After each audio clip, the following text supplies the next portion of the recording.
because you can put whatever you want to when it comes to amount, figures on the tote. It will be able to handle it on a whirlpool race meeting. Millions will be plowed into that pool. We're going to have a look at some of the other races and just see if there are market leaders and horses that are finding betting support in race number 1. It looks to be a wide open race, but Sommerstein is the horse that has attracted all the money. Yeah, it is. Ever since markets were priced up, this has been a significant market mover. 7-2 is now trading at 14-10 with a couple of, well, I'll say a couple of hours to go until race number 1. He's been the significant mover on the day. Song to the Moon, he's at 5-1. United Front at 6-1, and then it is 10-1 and bets about the balance. But according to the market, it's one horse only that's attracting support here. Second race, Justin Snate holds a strong hand. Keegan de Mello up in the Drakenstein Silks, a horse that's been talked about throughout the week. Yeah, absolutely, and he's ideally drawn as well. First go on the poly track will be interesting to see how he goes on the surface, but he's a horse that has got solid form to his name, and he's been another horse who shortened significantly. He's trading at 2-1, but unlike the first race where only one horse has attracted support here, there's been a number of horses that have found money. Open Highway 8-1, down 11-2. Roller the Viking 12s into 10s. World of Own, another horse 12-1 into 10-1, and then you've got these outsiders at around 12-1, 16-1, 20-1. But please be true, has certainly shortened dramatically. In the next race, which is the start of the place accumulator, race number 3, I think it's a 2-horse race when the betting is to be gauged. Tintin versus Imelenza Yokotaduma. I'm firmly in the camp of Imelenza Yokotaduma on his form lines, etc. I think he'll shorten further. What's his price now? Yeah, he's opened up 9-2. It looked a generous price on the form that he brought into the race. He's now 5-2. I think worthy favorite in this contest. I was a bit surprised by the support for around Tintin. The fact that he shortened into favorite around 3-1, 33-10. He's gone back out in the market now. He's trading at around 4-1. Magic Verse, who ran in this race last year, he's at 6-1. 10 Penny, 8-1 into 6-1. Lapulga, he's at 6-1. A horse that was a hopeful for the Hollywoodbets Durban July. Otto Lucan, the winner of this race last year, he's at 8-1, and then it is 10-1 and better about the balance. But I must agree with you. I think Imelenza Yokotaduma is the right horse and a worthy favorite here. Then start of the pick 6. It's the big one. Estimated pool 15 million. It is race number 4. The one horse that's been the hot horse when it comes to the weight of money anti-post. One horse has been smashed in the betting ahead of the facts. Yeah, it is. It's exactly that way. There has been deductions with, of course, Curious Girl getting scratched and running in the Hollywoodbets Durban July, but 9-2 is what he opened up. He's now currently trading at around 16-10. 3-1, Shoot the Rapids. Hole in Thumbs was second in this race last year. He's at 11-2. Master Redoute, he's at 7-1. A bit of outside support for Poet Warrior, 20-1 into 16-1. And then the balance, they're all on the drift here. But ahead of the facts, currently the top one at 16-10 in the start of the pick 6. The 2 juvenile features will be races 5 and 6. The one for the fillies will be race number 5.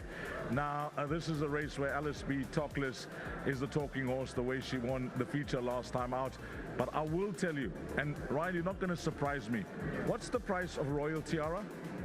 She's 4-1, and personally I think overpriced at 4-1 on a last start, and she gets a draw as well. But LSB Talkless, 22-10. There's been one significant mover in this race, and that's the filly who was, the word was out on day before at Hollywoodbets Scottsville on sprint day, I must add. Tudor Rose, 14-1, down 9-2. No. Yep, that is where the money is. Raced on Hollywoodbets Scottsville sprint day, supported around 4 as well, drifted out race time. But today, 14-1 into 9-2. That's her current price. She's been the biggest mover in race number 5. And then the one for the calls, that it'll be the next juvenile feature as we're heading up now. We're building up to the Hollywoodbets Durban July race number 6. I think this is competitive, but Vibe Check has to be the most interesting horse in the race on what we've seen of him in KZN. Yeah, he's been very interesting. Gate number 1, obviously a huge advantage for him. 2-1 gives me the indication that punters are not really sure where to go, because from gate number 1 and on what he's done in his last 2, you've got to be impressed with him. But 2-1, he's kept safe in the market. He hasn't shortened, he hasn't drifted out. He's just stayed steady at that quote. St. Harry, during the Cape Summer season, when he debuted, there was a lot of talk around him. He's at 11-2. He shortened from 7-1. Number 2, the Cullinan. he opened up at around 12 to 1. There's been big support for him. He's at 16 to 1. He's at 6 to 1, I should say. Red Spice 7 to 1. Cousin Yoni at 8 to 1. Bisu debut winner 20 to 1 into 10s for Corne Spice, and then it is 12 to 1 and better about the balance. So Bisu being one of the bigger market movers in this race, and Vibe Check just being kept safe at 2 to 1. Okay, we're not gonna give you why we've done that throughout the week. We went through race number 7's betting, you got that, but we're gonna ask Ryle for his top choice, and then I'm gonna give you my top choice, just the name and the number. Oh, we're on the same horse. Let's go. And our selection is horse number 12. There we go. And it is Zeitz. Okay, let's go on to race number 8. Double Grand Slam, Montpetit Quick Step Girl. Double Grand Slam, Andrew Fortune very confident. He's not short of any confidence. Odds on now or still 11 to 10 even money? What's it? Yeah, these overnight she was odds on. She's drifted out to even money. So she is another horse that there's a lot of confidence around. Andrew Fortune was very vocal. He has been very vocal about his chances with especially Wishlist in the Hollywoodbets Durban July and Double Grand Slam. She's at even money, but there's been a move for the runner. For gold. It looks like It looks like a field race to me. Market active? Very active, he's very, very active. And Buffalo Storm Cody finished 4th in this race last year with a luckless passage. He's at 16 to 10. Big support for a new recruit for the owners. Speedman, 10 to 1, down 11 to 2. He is a horse who's carrying 54. Significant step up in class for him. We'll see how he goes in this contest. He's at 11 to 2. Princess of Gold 7 to 1. Jet Force, who's been unlucky with draws in his prep in KZN, 20 to 1, down 10 to 1. So 20 to 1 was snapped up very quickly, shortening to 14s, 12 to 1, now 10 to 1. 10 to 1 hour in Vegas. Carlfoot, who draws the ace, he's at 12 to 1. He's also shortened from 20 to Nango, 20 to 1 into 16 to 1. Future Variety, 20 to 1 into 16 to 1. And then Dave the King at 16 to 1. The balance all on the drift. But Speedman and Jet Force are two horses that have shortened quite a bit. Okay, that's race number 9. Races 10, 11, and 12. Riles is just going to speed through the betting just to give you a guide on the market. They'll be the last 3 races on the card. And take note, races 1 and 2 on the poly track, races 11 and 12 on the poly track. Ryle, just quickly, the last 3 races, give us a guide if there's any activity. Yeah, these race number 10, quite a bit of activity. Green Gateway shortened 7 to 1 into 5s. Better Man 12 to 1 into 7s. Mojave Prince 12 to 1 into 8 to 1. And those are the 3 market movers there. In race number 11, the market is sort of steady. Just one horse attracting support, Serengeti Sun, down in class today, 10 to 1 into 6 to 1. And then in race number 12, well, Scarlet Starlet, 10 to 1, opening quote, now trading at 4 to 1. And yep, that is about it in race number 12, these. Okay, that's the betting racing fans, and from both Ryle and myself, we wish you, the valued racing fan, all the best on this year's Hollywoodbets Durban July. Over to the team.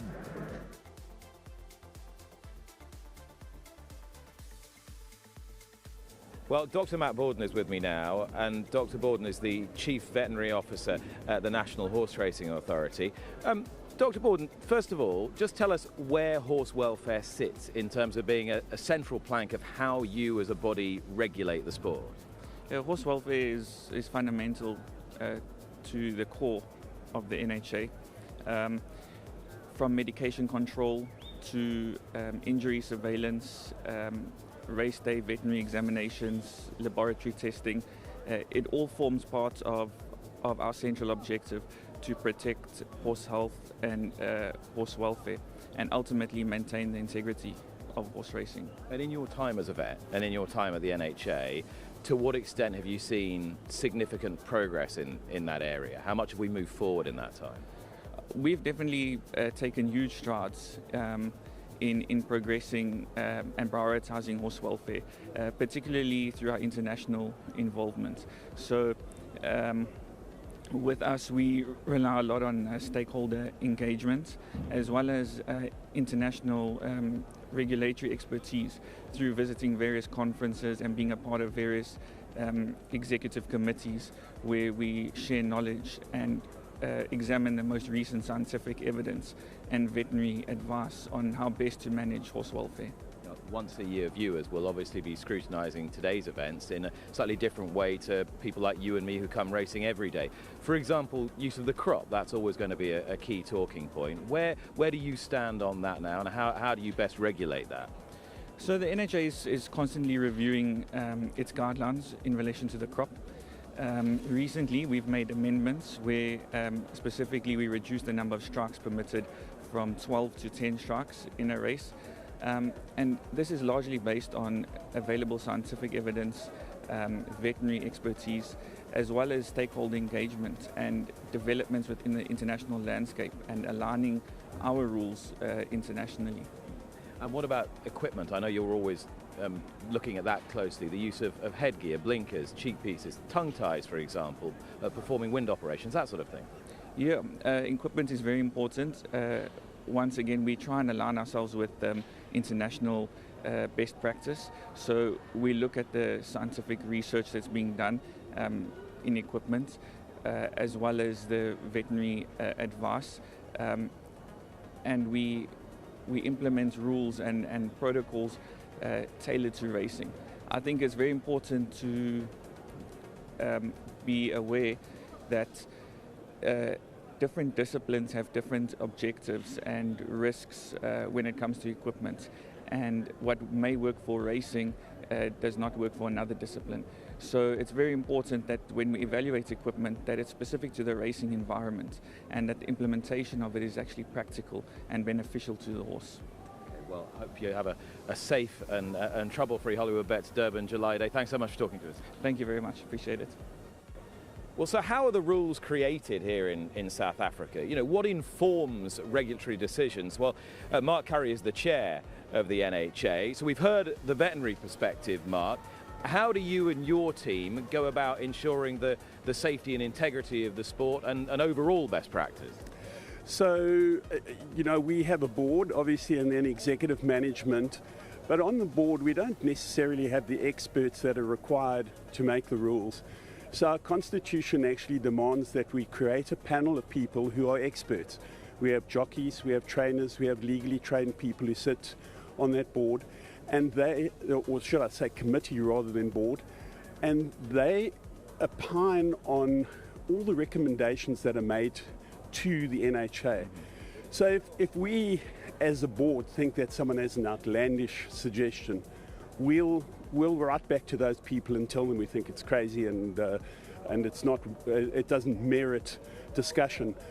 This year, all the recommendations or suggestions that were made by the general public and informed organisations were passed on to the Rules Committee, who opined for many hours on the various suggestions made, and they come up with a set of rules. Once those rules or recommendations are given to the board, it's very hard for the board to override them. And in fact, this year there was an objection to one of their suggestions, and so we've sent that objection back for the Rules Committee to reconsider it.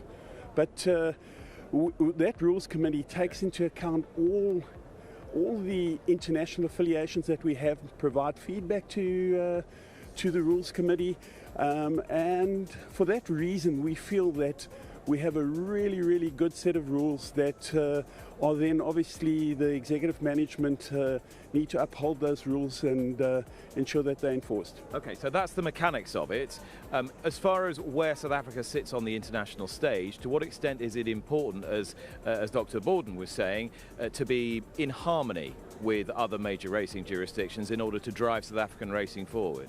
Well, look, we have to understand that this industry has been in decline here, so it's critically important that we are affiliated with international organizations which can afford to do the scientific studies and really come up with best practice.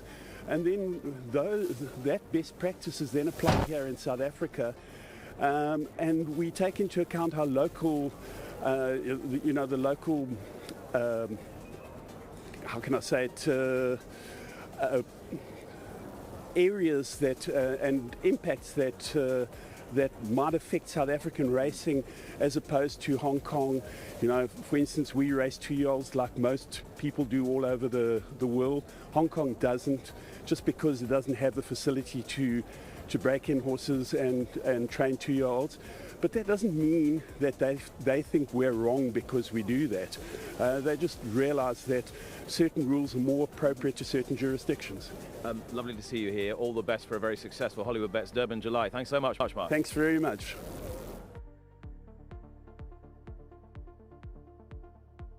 Good morning, Umzansi. Welcome to Hollywoodbets Greyville Racecourse, where we celebrate 130 years of horse racing.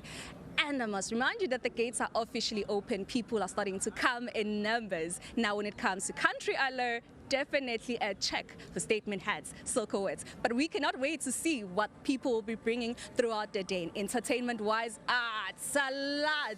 But just to name a few, will be performing. Mikasa, definitely. Zix Bantwin will be on the stage to close things off. And don't you forget that there will be an international artist appearing, which is definitely Bryson Tiller, just to name one. And there's so much that you're definitely going to see. But more than anything, we cannot wait to see how the atmosphere will be for 2026. And also looking forward to the main race, who will be the Hollywoodbets Durban July 2026 champion, walking away with a 10 million rands. Oh my goodness, it's going to be a crazy day, but I cannot wait to mingle with the crowd and see what they have for us. Just to tackle a bit and find out who's popping champagne, what kind of champagne is shampoosy. But more than anything, it's all about the vibes, the energy. Country allure has come to play. Enjoy the rest of your day and bet safe. Back to the team.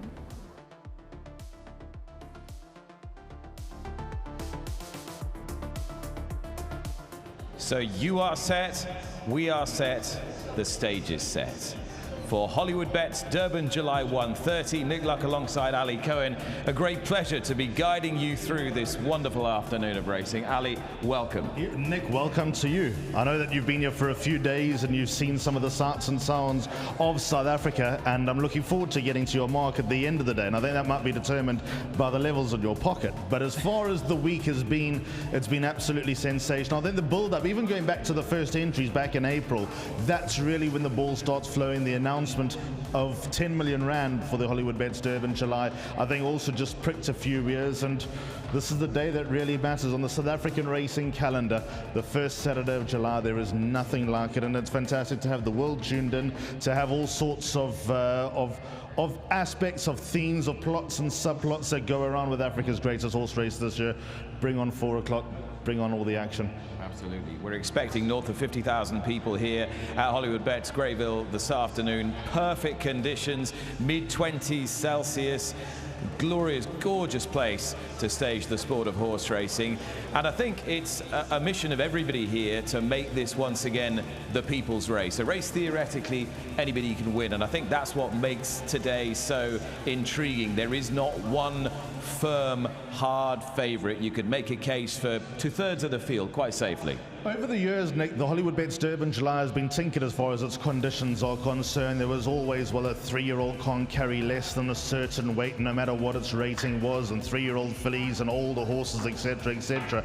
Now the introduction of a long handicap, now there really is nowhere to hide. What the handicapper comes up with when the weights are published, that's your Bible, that's what you got to roll with. And I think it's added so much extra intrigue this year, and so many debates, so many talking points, and we do cover the same old things every year. The 3-year-olds versus the older horses, how will the fillies go, how will the pace go? I think those are general conversations, whether it's a maiden plate on the heart of the off-season here in KZN or PE or Cape Town, whatever the case may be, or into the greatest race of the country. But this year, just that added dynamic of top weight being 62, bottom weight 52. If you think 3 months ago Issy Vivani would be a horse that we could talk about being a potential Hollywoodbets Durban July winner, I would have said you're insane. And here we are, strongly considering Issy Vivani. And the build-up, the frenetic build-up to a race like this, a race that really does bring the nation to a halt, is a blessing, but it can also be a curse in terms of finding the winner, because at some point you have to sit and shut out all the surround sound and go back to first principles. You've been listening to the mood music all week. Have you consolidated your views? I'm stuck on Zeitz, Nick. I'm committed to Zeitz. He has got a stamina query to answer, but there's no reason why he can't here at Hollywoodbets Greyville. Judging by his last win in the Bet Games Cup trial just a month ago, he really looked the part. There have been so many discussions and so many sort of ingredients thrown into this Hollywoodbets Durban July pot, and listening to Dees Dynant at his various discussions on the one on Thursday nights at the Hollywoodbets branch, Sereno Moodley's gone from 4th 2 years ago to 3rd this year. Can he skip a place and go into 1st besides for Andre Nel? I think that he is the horse that I've settled, or he's definitely the horse that I've settled on for the 2026 Hollywoodbets Durban July. But I'm going to get a lot of people walking into the studio through the day and say, don't you like my horse? I hate to be a wimp. I hate to chicken out. I love to commit to one solid horse like I did 2 years ago with Oriental Charm. This year, all 18 of you have got a chance. Normally speaking, that would be the place to be if you're here in Durban, but today this is very much the place to be. Hollywoodbets Greyville Racecourse. I took a little tour around the track just before we came to air, Ali. I can't tell you how impressed I was by how beautifully decorated the grandstand is, how much effort has gone in to making this place look its very best, and I think it holds up anywhere on the global stage. Well, your first walkabout here was on Wednesday, Nick, and on Wednesday it was already taking shape. The first thing you said to me was, there's something big happening here. That transformation just in 48 hours and then a day into it, it's amazing what a race course can look like and where we can take the sport, and obviously catering to, as you say, around 50,000 people today. We hope that everyone watching this production, we hope that everyone that comes to join us here at Hollywoodbets Greyville, which, as you say, is location A1 this afternoon, we hope that you have a wonderful day's racing. May all your dreams come true. And don't forget about the various betting options that are available. Let's talk about the Hollywoodbets Punters Challenge. You've got just over 15 minutes in which to play. 20 million rand up for grabs if you do take that bet. Plus, we also have that mammoth pick six carryover with a target of 15 million rand. And then through the day, all the exotics, because it is the betting bonanza of South Africa, all those exotics are really going to be through the roof, going to have great liquidity to their pools. Plus, we also commingle with the World Pool through the Hollywoodbets Durban July. But just a reminder, due to Hong Kong rules, only 3 places will be paid out. But before we go any further, let's go join Warren Linferner in the parade ring. He's going to be doing the rounds early doors. Thanks very much, Alistair. Thanks very much, Nick. And again, a warm welcome to South Africa, Nick Luck. What a pleasure and an honour it is to be working alongside a man of your calibre, and we look forward to the day. We talk about the race meeting having an international flavour. We talk about visitors from all over the world. Well, it's lovely to have you here, Mike, all the way from Ireland. How are you? I'm in great form, obviously a little bit nervous. Delighted to be here on the one of the biggest days of racing in South Africa. Let's talk about your 2 runners. Town Crier seems to have a lively chance. How's he doing? He's in great order. For the last 2 months, this was the race we had picked out for him. He's fitting well, and he's a good fighting chance. The other runner notable, safe to say, just looking for some improvement. Yeah, look, he's fitting well, in great order, and yes, we're just hoping for it shows a nice bit of improvement. Well, it's lovely to have you and all your friends here, and I'm sure you'll have your syndicate members watching from Ireland. Welcome to South Africa. We love having you here. Thank you very much. Here we go. That's Mike Moroney from the Poets' Corner, all the way from Ireland. Let's go back to Alistair and Nick. Thanks very much, Warren. Well, Nick, we're about to get the day started. In terms of your expectations for today, what are you most keen to see? What do you want to take back on the plane tomorrow night? I want a story that'll really resonate in the Hollywoodbets Durban July, and I know there are so many of them. Which do you think is the one that I am likely to tell most compellingly? Probably the story of Schwarzenegger, controversially left out at the first at the final field reveal, made reserve 1. Rachel Vineker, for her poor form in the Hollywoodbets Durban July, falling twice going into the race. Again, a horse getting eliminated at the final hurdle. Her success, especially in KZN, but countrywide. If Schwarzenegger were to win the Hollywoodbets Durban July, for a small trainer, Erico Verdenese, for small-time owners who, you get all these people around the world who splash out millions and millions of their currency at various sales. You get Willie de Kooker and his partner Isabella Lombard, who probably don't have more than 3 horses, and they've got this day to dream in the Hollywoodbets Durban July. I reckon he would be the greatest story of the 2026. Can he win it? He's not at the top of my boards. He's not at the top 4 of my boards, but this is a weird sport, Nick. And if Rachel Vineker or Michael Michel, who has come in for a ride she wasn't expecting, having been on the original favourite who was scratched, if either of them were to win, I can speak to how that would really resonate on the worldwide stage. I was at the Kentucky Derby this year, first time the race had been won by a female trainer. and that really did get headlines for weeks on end. Now we're going to head out into the parade ring now and say good morning to Vicky Miner. Hi, Vicky. Lovely to be on track with you. It's the Hollywoodbets Durban July Day, and so Greyville is, or Hollywoodbets Greyville's full, and I'm not alone. With me is Grant Knowles on my right and Brandon Bailey on my left. Grant, what are you most looking forward to? I think just the quality of the horse racing. There's such great races today. The July itself is so open. I think you can make a case for nearly all the runners, and the quality of all the group racing. So if you're a racing enthusiast, this is where you want to be, and we get the lucky job of walking around the parade ring and having a good look at them. So we'll see how they're walking out, see what their coats look like, and hopefully be able to find a couple of winners. Best bet on the card for all your followers? I think race 2, Please Be True, and then I also like Mon Petit Cherie a lot. Now you've heard it. Brandon Bailey is with me too. Brandon, what are you most looking forward to?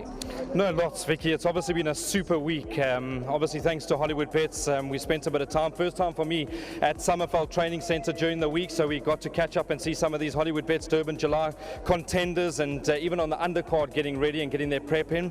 And then Ashburton on Friday morning was a real eye-opener. I mean, just I call it horse heaven, because you can see that complete peace over there, and just a tranquil environment. Well done to Hollywood and what they've done. Even the horses that come off track and they need to be looked after when they finish their racing career, they've done a scintillating job. So Ashburton was on Friday, and yeah, we are for the big day. Really looking forward to. There's lots of good racing, a number of standouts. I know I've got a bit of a side bet with Grant Knowles. I've told him double Grand Slam can't get beat in the Garden Province Stakes, the Grade 1, and he's told me not to place. Well, there you go. Very interesting here, but as we take you through proceedings, horses on the parade ring, it's going to be a brilliant day, and thank you very much to all of you for joining us. So runners in the parade ring, Vicky and Grant will be getting to talk about them in just a moment. But we start off with Ibuto, the 8-year-old, who's a 10-time winner. Sean Veal takes a ride for Alison Wright. I mean, he is a real pro's pro, is Ibuto. He knows his way around. He can use the old cliche, he can read and write, probably nominates himself. He's got a good opportunity out of gate number 1. We heard Anthony Delpech's remarks on the panel, on the official Supersport panel during the week about all the Hollywood racing runners, and he quite fancies number 1 Ibuto, weighing in at 554 kilograms. He's up 4 from his last run. It's quite a record, isn't it? 30 times on the board from 66 runs for this 8-year-old. Looks like he's been around here a few times before, and has. Ibuto, number 1. Behind Ibuto, Town Crier, Serena Moodley, fancied by many to win the big race today. Riding Town Crier for Stuart Ferry. Of course, Stuart Ferry has Gladiatorian, so they'll be bitter rivals in a few hours' time. Well, Stuart and Serena, he's a horse that's probably let the team down. I think his reputation precedes him, although his record probably tells you that he's done nicely enough with 3 wins from just 12 starts. His weight is up 6 kilograms from the last time he was seen. As a lovely, big, bulky individual, is the son of William Longsword. Town Crier just a little on his toes. And the horse behind him will be number 3, Place of Practice, for Gavin Lerena and Gareth Van Sale. Up to this distance of 1,600 metres to break the maiden. Come to that one in a minute. Here's Dubai Dude, 12. Chad Schofield taking the ride. Lightly raced 3-year-old. Yeah, Chad will get a good spin around Hollywoodbets Greyville from the most disadvantaged draw in the opener today. Of course, they'll team up later on with King Pearls, with them, but they'll get a good opportunity to get a sort of feel each other out with number 12, Dubai Dude. Winner last time out when narrowly shading Grand Appeal. He's probably got a little bit more to do this time around, but has been very well turned out in the parade ring. Just a 3-year-old, one of the least experienced in the field. Dubai Dude is number 12 here. Chad Schofield, good to see him here for Gareth Van Sale. And here is the 7, Dylan's Champ, Athandiwe Nguldoa for Candice Bass. Of course, Candice was the first female trainer to win the Hollywoodbets Durban July with Marinaresco. They got number 7, Dylan's Champ, who's a full brother to the prolific and really well-performed William Robertson. He has just been a little bit off colour of late, but his best capabilities would put him into the picture. Don't really know if he's adapted to Durban and the short straights as well as he was doing up on the half-veld on the long straights of Turfentine and the Vaal.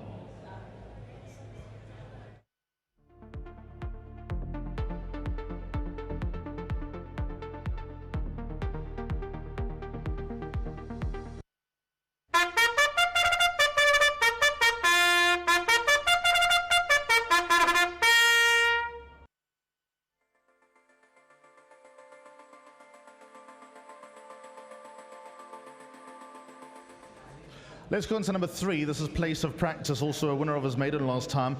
I named this horse, Nick. Did you? Yeah, I did. Gareth Van Zyl trains him. There's a story there somewhere, Ali. There is a story, which I... Probably haven't got time for. No, but I used to practice quite a lot with the team of Hollywood, practice commentating, practice cricket, practice a lot of aspects of life. Penny took a long time to drop with him. He always looked like he had a bit of untapped potential, but he was almost getting in his own way in the maidens. He finally got the job done when Gavin Larena scrubbed him across the line. I think with a bit of confidence, he might be able to back that up. He's up 3 kilograms to 483 as number 3 Place of Practice. Possible pace contender, having made the running last time? I think that's probably going to be the most effective way for Place of Practice. I think if he's got a horse to aim at, he might not go through with it, but I think if you allow him freely up in front, he could be quite dangerous.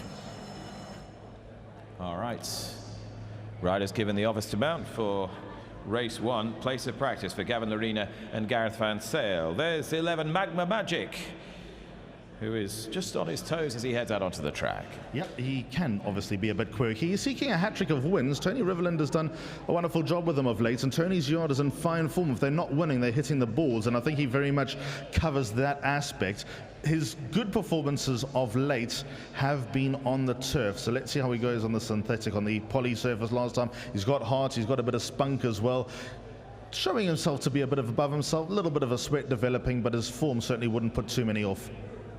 Quite a tough gelding. Tristan God and Tony Riverland teaming up with Magma Magic on the way down to the start ahead of our opening race. Off time is 11:45 for this opener. The remainder of the runners still in the paddock here. Jockey's just getting mounted. And just a little bit of a handful, Magma Magic. There, drops his head nastily. Just as you said, it was a bit of a handful and going down looking in good shape. He's fit, he's a big boy, he's a bulky individual. I think he'll run a good race, number 11, Magma Magic. The rest of them are leaving the parade ring for the opener. Let's quickly get to MJ Belleveldt. Cheers, Ellie. I'm joined by Zach Lloyd. Zach, nice to have you in South Africa. Obviously, the son of Jeff Lloyd. Walked the track today. What are your thoughts? Yeah, my dad and I went yesterday, so we beat the crowd, but no, it looked very fair. Looks to be a great day of racing ahead. Compared to at home, quite a bit of vibe around. It's obviously the best race meeting of our calendar. Can you compare? It's the same all around the world, isn't it? You get the biggest race meetings, you get the biggest crowds and the best horses. So, yeah, very, very excited and very, very honoured to be here, and hopefully I can get a bit of luck. You've had to sit on a couple at home in the week. One of your better rides or a couple of your better rides? I'd like to think my horse in the July can go very close. Obviously, I've travelled a long way here. I'd hope the horse can perform well, and he's very well weighted. He's got a very good trainer in Justin Snaith, and we've got a good barriers, so it'd be hard for me to mess up, wouldn't it? Dad's run third a couple of times, a bit of a soft spot, so let's hope he can improve. Yeah, I just don't want to be running third. Now, going for one place and one place only, that's the win. Well done, and thank you very much for your time and for joining us. No worries, thank you very much. It's Zach Lloyd, the son of legendary Jeff Lloyd.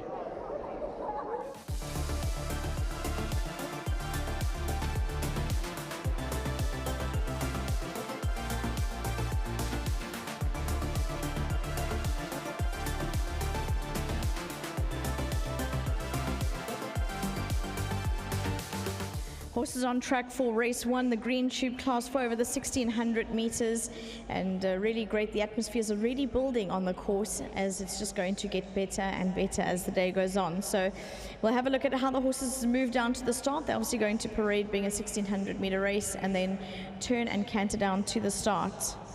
It's a beautiful day in KZN.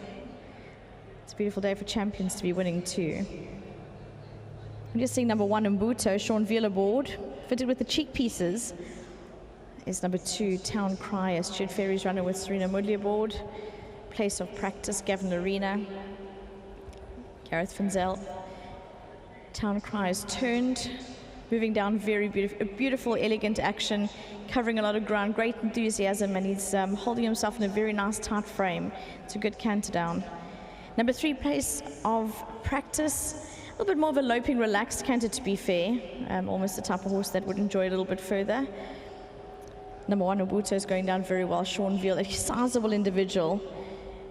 Duke of Marmalade, we should take very well to the poly track. Number 4 World Order, a little bit of a higher head carriage, but he does use himself very well from behind, and he comes underneath himself very strongly. Number 6 is Notable, very enthusiastic. Active Grace, I thought, had a bit of a chance here. She's very effective over the poly track. Number 7 Dylan's Champ, Nice loping, relaxed canter. And a beautiful move at number 8, Song to the Moon, the Justin Snaith runner. He covers a huge amount of ground. And I think if Richard has him forward going, he'll run a top race. Number 9, United Front. He's been clipped. The blinkers are on, as they have been. He looks good. A little bit more of a looser frame. Number 12, Dubai Dude. Good canter down from him. Chad Schofield aboard. And here's number 10, Somerstern. Thought he had an impeccable coat. Quite enthusiastic going down to the start. I think almost a little bit surprising Cullen Murray a little bit. He's not as forward going. He's normally in a nicer hold, but he does have a nath bit, and so a little bit sensitive in the mouth. But very good. Very pleasing canter down from all of them. A little bit different in the way that some horses had a little bit more of a loping action. But all of them good movers and sizable individuals, which was good to see. Somerstern still a little bit keen going down to the start, to be fair, but I'm sure Cullen will get him all in good order and settled soon. Brandon Bailey is going to take us through the betting, so we'll have an idea what the market's looking like heading into race 1. Brandon, tell us what the market's looking like for race 1.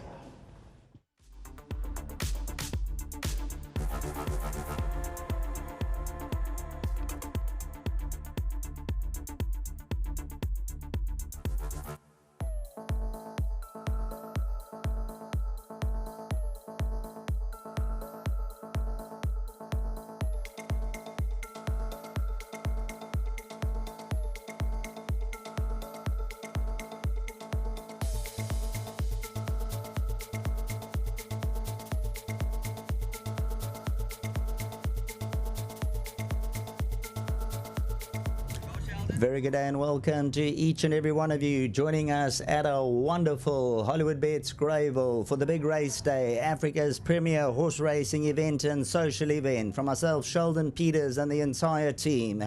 As you can see from the visuals coming through, absolutely magnificent, second to none. We're looking at 20 degrees, the sun is shining, a 13-kilometer wind, and just looking at that wind, it is expected to be a headwind, but won't assist the runners in any way. There's the configuration of the 2-meter spur, and that is on the turf track, and the run down to the wire. And looking at the track condition, it is good on the turf. Penetrometer 23, and the track condition when it comes to the standard on the poly. Let's go down to Brandon. Thank you very much, Sheldon. Yeah, welcome to the punting public. You can see there's a good buzz on course. It's time for the Hollywoodbets Durban July race day that many punters around the country have been looking forward to. Of course, we've got the first jackpot starting now. Race number 1, we're hoping for a pool of nearly 750,000 Rand. Betting tells us your favorite number 10, Somerstern. 2-1, just eased a point, was at 19-10 a good 10 seconds ago. Number 8, Song to the Moon, coming for some support from 6-1, is now trading 9-2. Number 9, United Front is at 6-1. The 2-Town Crier on the drift gone 10-1. And after that, you can pretty much write your price about the rest of them. Somerstern a little bit keen moving down to the start. We'll go back to the presenters. Obviously lovely to have Nick Luck out here. Great to have spent the week with him. He's standing by with Alistair Cohen. Yeah, and it's been lovely to spend time with you, Brandon. You've been brilliant guides, you and MJ and Vicky, and of course Ali. Thank you all in advance. You got one more day to survive, Nick. I know, that's why I said in advance. I don't want to shoot my bolt too early. Right, so we're getting into the first race. It is the start of Jackpot 1. There are 3 jackpots on the card. We spoke about the various carryovers, and we are joined by Raheel to give us some sort of information leading into the first race and some guidance. First impressions, Raheel, when you looked at this race, it's probably not the easiest place to start, but how do we make a little bit of cash kicking off the day?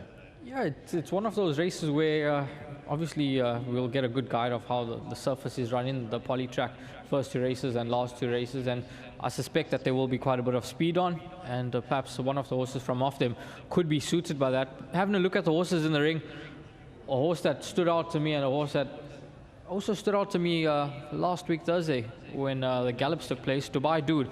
I thought he looked a treat in the parade ring, and especially on the way down to the start. He looked to be in good order. He's got a deep draw to contend with, so will need quite a bit of luck in running. But he does have early gate speed, so if Chad can get him into a decent position early on, I think he can be very, very effective. He's a horse that I think is quite upwardly mobile and could certainly achieve a mark higher than 83. Rahil's going box swinger 10-12 here. Rahil, you're talking about the effect of the gate here, the starting gate. I hadn't really appreciated my first visit to Hollywoodbets Greyville how you really do start pretty much straight into the turn here. That really does pose a challenge if you're out wide. Yeah, exactly. And some horses jump out and some may not even have the gate speed to get across, and they might be caught 3 deep, 4 deep, and it's tough out there. So you want to try get an early spot, and of course, as I mentioned, the speed is likely to be on, so you don't want to be doing a pile of work when there's a hot tempo on. So I think Dubai Dude could well be a nice each-way prospect in this race, but healthy respect for Sommer Stone, who's a horse that's on the up, and I thought his last win at Hollywoodbets Scottsville was super, super impressive, and he looks like he's got a lot more to offer. I see one of the horses that's coming for strong recommendation from Warren and Dees is number 2 on the card, Town Cry, and I'm not surprised by that, guys. He really went down to the start with a lot of purpose. I think that's generally his style. I think he's a bit of a tease. It obviously works really well because if you speak to the connections, they'll always have a lot of belief. And I know that I said in the parade ring preview, his overall record is probably not bad by any stretch, but I think expectations would have been he'd be a lot better off than a rated 84 3-year-old. He went down to the start looking the part, the number 2 Town Crier. Sereno Mudley will be looking to set his day off on the right note. So would Stuart Ferry, the winner of his most recent start when beating Next of Kin, and that came over this course and distance. Plus he'll have every benefit out of the draw. He'll be able to place himself well. I think if he's positively ridden, not necessarily get off to the front, but I think if he's somewhere in and around the action coming out of the stalls, he might be one of those horses that they'll be trying to gun down over the closing stages. But fair play to all the trainers here. They've set their horses up nicely, as you'd expect on Hollywoodbets Durban July Day. Yeah, and you want Sereno Mudley to be in good form for your selection in the Durban July? Yeah, that will go a long way. Look, Sereno's generally a confident youngster. He's got a lot of belief in himself, so whatever happens going into the Hollywoodbets Durban July, I think he's ridden a lot of winners for Canis and Tammy Dawson. I think he's quick to put things behind him, whether they're successful or unsuccessful, and is a man that looks forward rather than back. So number 2 Town Crier will get every assistance from the saddle. Rahil, a couple of youngsters that I do want to speak to you about. Number 9 on the card, United Front under Keegan DeMello for Vaughan Marshall. Here's another horse that's got a good reputation, but here he is finding himself at class 4 level. Yeah, he's a horse that has always promised a lot more than what he has been able to achieve. The one sort of concern that I have with him is that he's been reported respiratory noise on several occasions, and 1600 meters could just be stretching him. Had a look at his last start at Hollywoodbets Scottsville when he was well fancied behind Sommer Stone. He never really kicked on. He was in the hunt, but with about 200 to go, he was just sort of one paced over the final bit. And I thought maybe next time out, we'll see the horse over 1400 meters. But here he is. He takes his place over a mile. I think if there's a decent tempo on, he could get a nice run through in transit, and he could potentially earn trifecta quartet claims. But he's a horse that I'd like to see how he goes, and before getting any confidence in him going forward. 2 minutes to post time ahead of the first of 12 races here on Hollywoodbets Durban July Day, and United Front is now at the starting gate for our opener. Riders back on. Just a few final thoughts there, Ali? Yeah, 2 other horses that I think want to go into the play. Number 8 Song to the Moon and 10 Sommerstone. They're both Cape Town based. They've made their way, whether it's for today only or for the entire winter. Song to the Moon, I think, was a late addition into the mix when it comes to Hollywoodbets Durban July Day. He's consistent. He does have a good turn of foot, the son of What a Winter. When he gets in the mood, he can be a hard horse to stop when he builds up momentum. And then number 10 on the card, Sommerstone, definitely going along in the right direction. His last win was commanding. That was at Hollywoodbets Scottsville, where he's got about 150 meters more runway to unwind. I think it takes a while just to warm into the race. If Callum Murray can get stuck into him early enough, then he could be quite effective here. And also the horse he beat Next of Kin went really close subsequently, so there's another tick in the box with number 10 Sommerstone. But all in all, I think my first selection in the opener, I'd go with Dees and Warren. I think number 2 Town Crier getting into the top 3 at worst could be a play. But they're loading. We're about to get the action underway, Mr. Luck. We are, for the first race. Can't wait. This is Hollywoodbets Durban July Day. The starting gate starting to fill, and it's time to head right up onto the top of the grandstand of the commentary box and get the call now with Sheldon Peters. Thanks very much, Nick, as they start to load up for race number 1. The Green Tube, Class 4 over 1,600 metres on the poly. Africa's premier horse racing and social event, the Hollywoodbets Durban July, race 1 on the poly, just about set.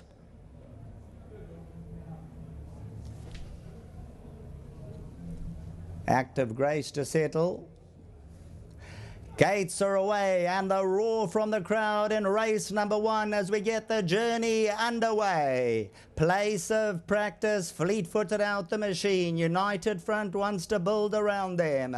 Magma Magic, extreme right-hand side. Ibuto's perfectly poised at the rail. Town Cry's a little bit free early on. As United Front now strolls into the lead, a length and a half starts to do the stretching. Further back is Notable, Distinguishable White Cap. On the inside, World Order. As they race down towards the 1,000-metre marker. Song to the Moon further back in the running. Dylan's Champ, Dubai Dude. Active Grace towards the back end with Sommer Stern, and they're racing about 11-12 lengths off the leader. And it's United Front doing the buying and the bidding, a length and a tail. Magma Magic just gets a shake and awake in second. Place of practice, Town Cry, Ibuto. World Order further back in the running. Dubai Dude on the outside. Whipping them for home. United Front says, catch me if you can. Bounds away by 3. Magma Magic second. Ibuto on the inside. Town Crier, Dubai Dude, they got their work to do. 250 to go. United Front. Sommer Stern now with an electric finish on the outside. And here's Sommer Stern erupting into action for the glory in race number 1. Sommer Stern, game, set and match. Active Grace second. Photos, Town Crier. Song to the Moon and 1 or 2 others, but Callan Murray loomed large on Sommer Stern and will take the first prize, and the first prize on Hollywoodbets Durban July race day. Went down to the start a little bit eager, and then all of a sudden coming to the 200, Sommer Stern just became electrified for the victory. Callan Murray, this is for Lucinda Woodruff, Main Chance Farms, Pty Limited. Nominee Mr. Jacobs, the Fegans, Naidus, well done to all confirmed, Neverhazen, Simons, Lucinda Woodruff.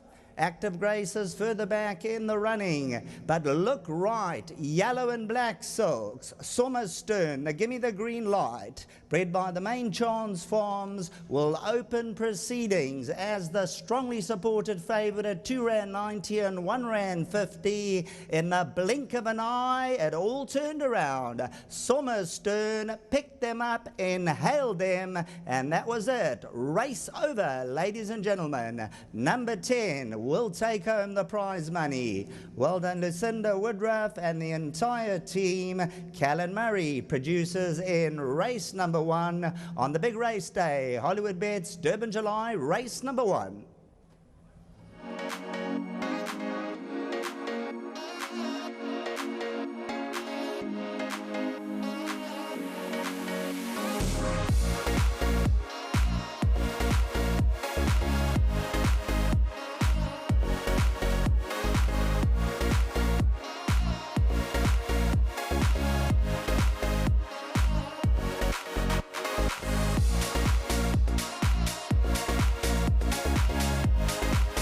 About to return to the winner's enclosure, coming with a scintillating turn of foot from the 300 to finish.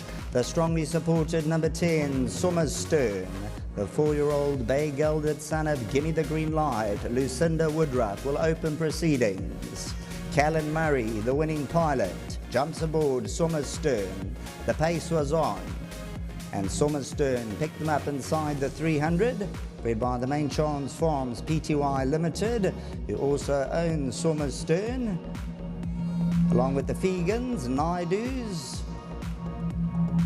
Nevenays, Simons and the whole team. Callan Murray will produce a 2 Rand 90 and 1 Rand 50.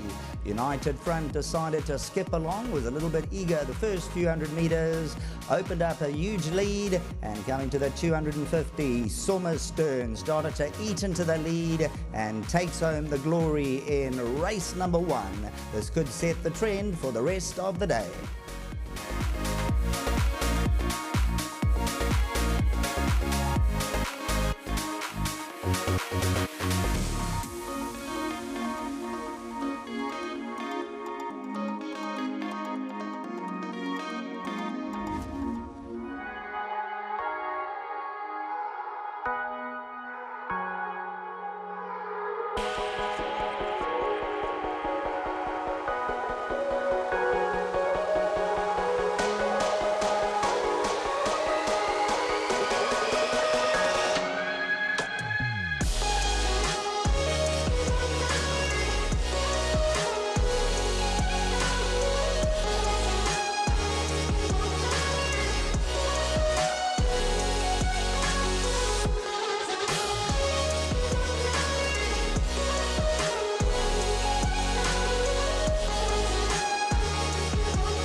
So the opening race here goes the way of Sommer Stern, Callan Murray and Lucinda Woodruff, benefiting, Ali, from the pause that refreshes. Absolutely, and the horse is clearly on the up, Nick. You can see him just dropping in towards the back of the field, coming out of the stalls. The pace was on. United Front got first run, got a commanding lead and a commanding break at the top of the straight. There were a few that looked like they couldn't quite get into it, but Sommer Stern hard up on the outside, and Callan Murray has gone from last to first with a withering run and run past them with a bit of ease. That second place went the way of number 5 on the card. So nice run from Active Grace. It got a little bit messy in the middle of the course. Active Grace is 2 off the left-hand side, the pink sleeves, but the yellow cap, and she's going to end up going past quite a few tired horses at the end of the day. But Sommer Stern, Nick, certainly caught your eye and has made the winning move at the end. Yeah, looked fantastic in the paddock, really up for it, and has come stand side as well. Are we to infer anything from that, do you think? I think it's important towards the end of the day when we get back into the poly, and some people might be trying to recover or hopefully reinvesting a lot of their winnings as the second, or rather the last bit of the meeting takes place. But yeah, towards the outside is pretty much where you want to be. But only one person was prepared to investigate the outside, and from the back of the field, Callan clearly had a plan. There was some notable scrimmaging late on. Look, second from the left of shot, Song to the Moon. Richard Fury was badly squeezed out late. Not much of a trip either for Place of Practice, who had the box seat all the way around, and there was significant interference. I think Dubai Dude and Chad Schofield might have been the instigators. Yeah, and also Chad Little and number 5, Active Grace, also veering off a true line over the closing stages. But there's the provisional results. 10, 5, 2 and 8 is how they crossed the line. We've got the first of 2 bipods kicking off in the second race. The target in that pool is 800,000 Rand. We're on the cusp of 500,000 Rand. There's still a good half an hour to go. But for now, let's get into the stage for the first time today. That's where you want to be. Dee's Dynant doing the first interview.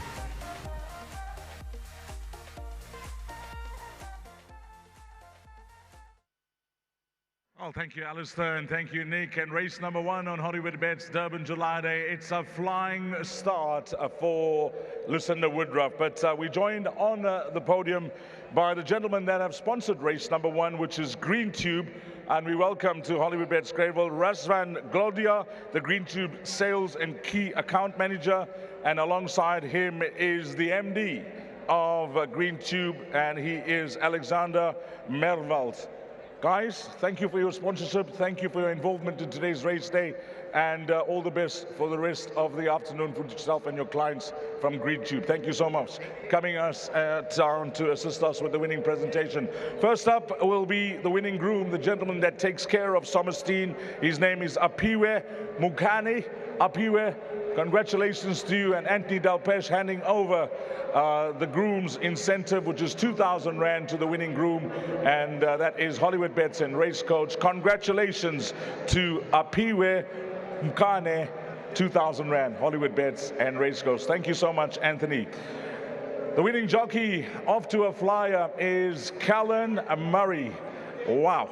What a start to the day, Callan. Yeah, fantastic start. Lou threw me an aimer. I didn't have to do much. And yeah, super win from this horse. I think he's got a lot of upside.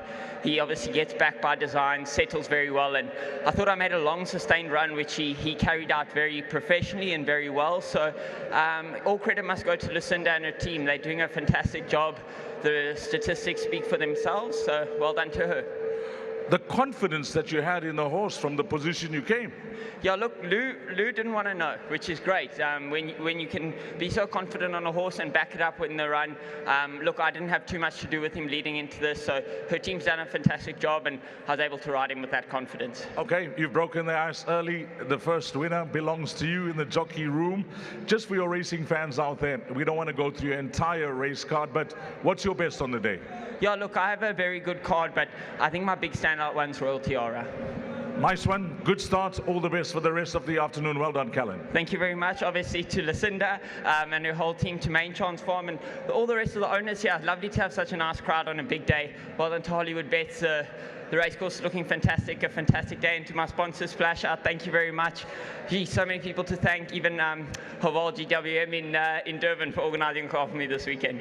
Well done. That is the winning jockey, Callan Murray, and he'll get his winning memento from the guys that are representing Group 2. Thanks to Razvan and Alexander. Well done to winning jockey Callan Murray. The winning trainer up next. She's having a flyer. Lucinda's all smiles, and why not? Lucinda, what a run you're having in KZN. You must love this province. I do love KZN, and everybody's so open and welcoming to me all the time, so I couldn't be more grateful.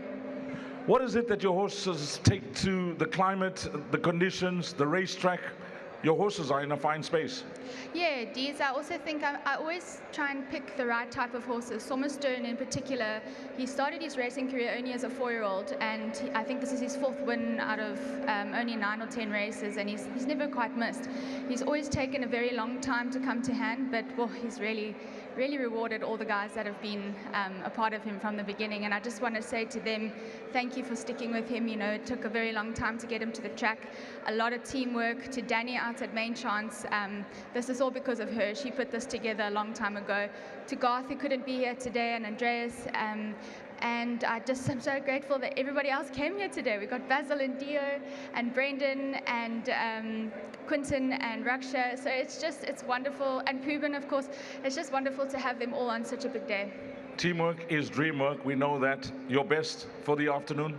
I did think Somerstone was my best, but I have really nice runners today. I've been sitting on a few for this race day specifically, and I think they're all peaking coming into today, so don't leave us out of anything today. Well, you've started off the day with a blast. Congratulations, Lucinda, and give our best to the rest of your team. I will do. Just thank you to my sponsors, Lucky Fish, and a big thank you to Hollywoodbets and everyone who's put on a wonderful day today.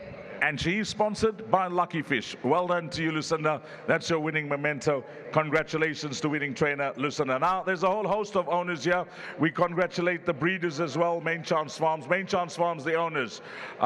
That's Dr. Jacobs, of course. It is Mr. Fengen, Pubendran Naidu, Quinton Naidu, Dr. Neva Hasten, and Mr. and Mrs. Simons. Guys, come through. You all can come up onto the stage. We may just have a representative that's going to say a few words. Come through. you, guys. The winning team. Wow, that's a lot of guys that own this horse. Congratulations. Well done. You're going to represent the guys? Yes. I'm the spokesperson for today. Your name? My name is Raksha. My husband is one of the owners. So massive thank you to Lucinda, to Callan. Such a fantastic start to the day. So worth coming down for the July. We'll see you at the King's Plate. We'll see you at the Met. And we'll have another conversation at July next year. I just want to say that the way the horse was ridden, that confidence must have been in the parade ring.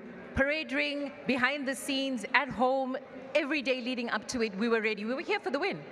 Raksha, to yourself and all the partners, enjoy, have a blast, lots of champagne today, celebrations galore. Thank you. Have a fabulous day. Yeah. Well done to all the winning connections. Well done, guys. And that is the winning memento for the winning owners. And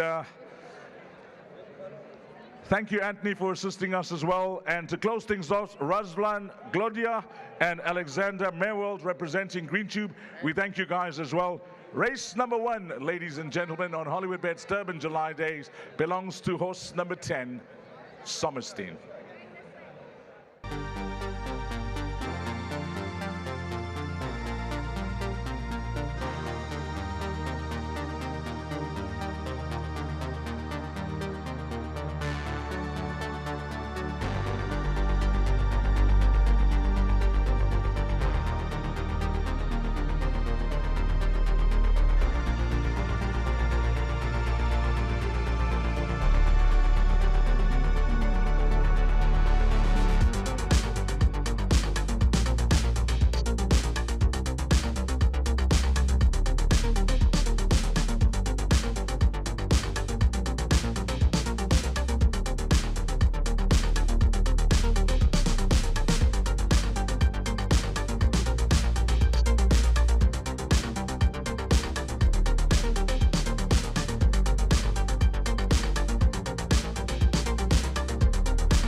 Gates are away and the roar from the crowd in race number 1 as we get the journey underway. Place of practice, fleet-footed out the machine. United Front wants to build around them. Magma Magic, extreme right-hand side. Ibuto's perfectly poised at the rail. Town Cries a little bit free early on. As United Front now strolls into the lead, a length and a half starts to do the stretching. Further back is Notable, distinguishable white cap. On the inside, World Order. As they race down towards the 1,000-meter marker. Song to the Moon further back in the running. Dylan's Champ, Dubai Dude. Active Grace towards the back end with Sommer Stern, and they're racing about 11-12 lengths off the leader. And it's United Front doing the buying and the bidding, a length and a tail. Magma Magic just gets a shake and awake in second. Place of practice, Town Cry, Buto. World Order further back in the running. Dubai Dude on the outside. Whipping them for home. United Front says, catch me if you can. Bounds away by 3. Magma Magic second. Ibuto on the inside. Town Crier, Dubai Dude, they got their work to do. 250 to go. United Front. Sommer Stern now with an electric finish on the outside. And yes, Sommer Stern erupting into action for the glory in race number 1. Sommer Stern, game, set and match. Active Grace second. Photos, Town Crier. Song to the Moon and one or two others. But Callan Murray loomed large on Sommer Stern and will take the first prize. And the first prize on Hollywoodbets Durban July race day.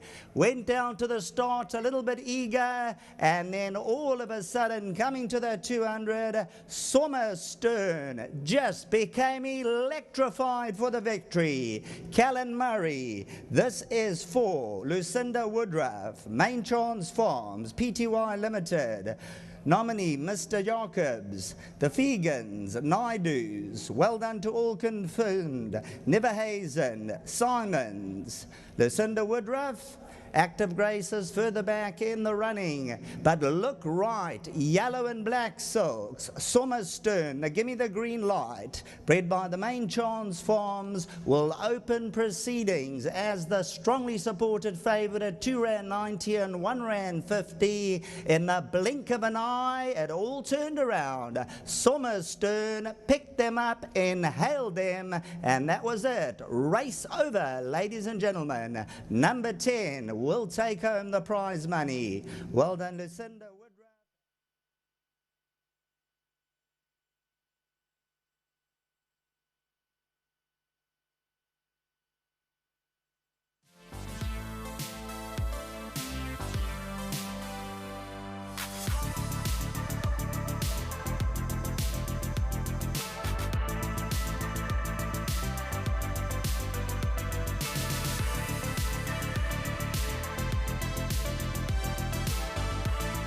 We are just getting started here at Hollywoodbets Greyville on Hollywoodbets Durban July Day. Beautiful afternoon here, and we have race 2 just around the corner. All clear for race 1. A devastating performance from Sommerstern, and this is the full field for race 2. Ali alongside me, and they're headed by open highway here, Ali. Yep, started the bar pot, Nick, and the bar pot pool's expected to get to 800,000 rand. Open highway, the last time he was weighed, which to be fair was a while ago, has shed 12 kilograms, coming out at 455. Got last season's champion jockey Gavin Larina on board for Fani Bronkhorst. Tell you what, if they'd weighed me on Monday, it'd be a very different reading to if they weighed me now. 2 is Rollo the Viking. Richard Fury, will he get another July today? Yep, Please Be True has been hammered in the market, up 10 kilograms from the last time he was seen. Keegan DeMello on board for Justin Snaith. Will this set the tone for the Snaith machine today? Grand occasion. It certainly is. Chad Schofield. He'll be hoping for better luck than he had in our opener today. Yeah, Brew, number 5. Paul Lafferty, good friend of yours, is the trainer Muzieni. He takes the run. Not much of Brew, but a nice athletic, consistent type who will be quite a popular selection. Yeah, the reigning Hollywoodbets Durban July champions, Dean Kanemayer, Craig Zaki, teaming up with Green Glow, number 6. And the owner, Fred Krabbier, is here. That's Hades Comet sighting. So good to have Mr. Krabbier at the races today. Number 7, World of Our Own, Zach Lloyd gets his first spin around Hollywoodbets Greyville. He takes a ride here for Alison Wright. There's a lot of World of Our Own, weighing in at 538 kgs. Yeah, but not as much as there is of Royal Sword. 557 kgs, a heavyweight boxer. Callum Murray, the winning jockey of the first race. Number 9, Diani, ridden by JP Funamava, who won the Hollywoodbets Durban July 2 years ago in Oriental Charm. He's up for Dennis Bosch. Capsaicin in the Hollywood Silks, 481 kilos. There's a lot of pace in this race. Let's go over the page to number 11. This is Imperial Pius. Sipper Sishle Hlengwa takes a ride for Garth Puller, 534 kgs. You spoke to Garth at Summerford during the week. I did, and very much enjoyed it. Told me great tales of his own victories in the Hollywoodbets Durban July back in the late 80s when he had to lose 18 kilos in about a week to ride the winner. Yep. Sundance Kid Rachel Faneker whips in the field. That'll be the field of 12. Of course, 13 and 14 are out. The bipod pool is at 500,000 rand. 800,000 is the target.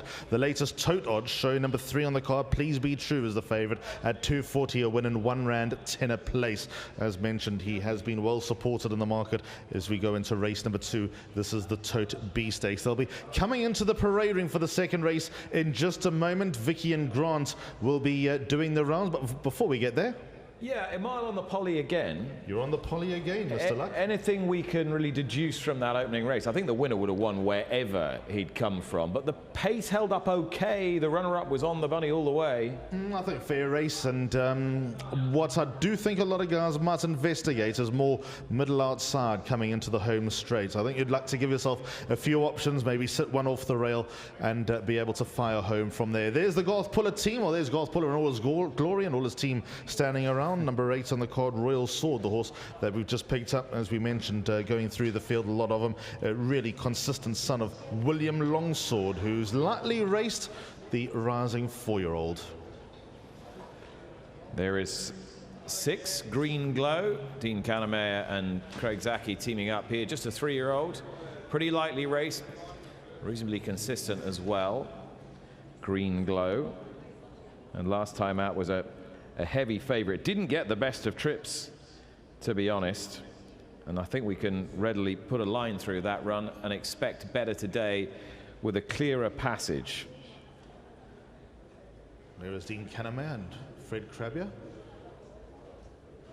with the wider team in the background with number 6 on the card, Green Glow. Let's move into Brew. Paul Lafferty's runner, Muziani, takes a ride. A more athletic, diminutive type as the son of Danon Platina, but consistency is certainly something that he does not lack. He gets around, runs his races, punches above his weight. Winning does come at a premium, but the place column, I think, tells you where he could very well fit in. But Vicky Marnott and Grant Knowles, they'll be taking you through the rest of the parade ring preview. They are up close and personal with the runners going into race number 2, the start of the bipod here at the Hollywoodbets Durban July.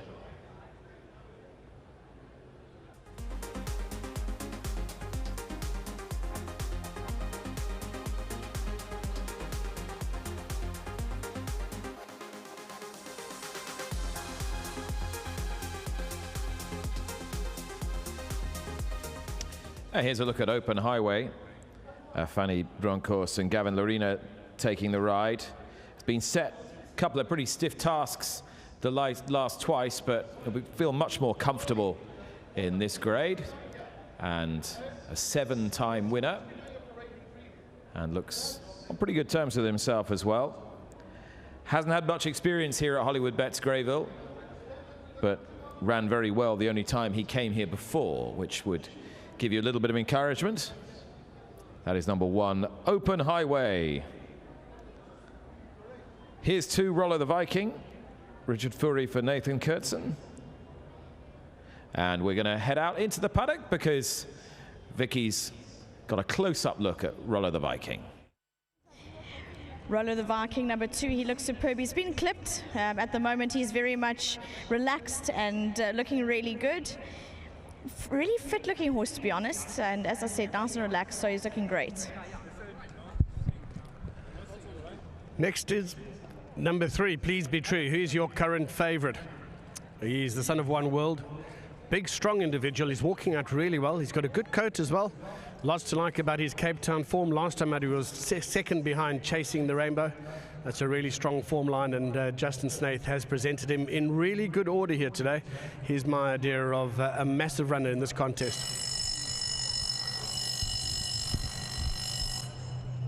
Number 4, Grand Occasion, is the daughter of Danon Platina.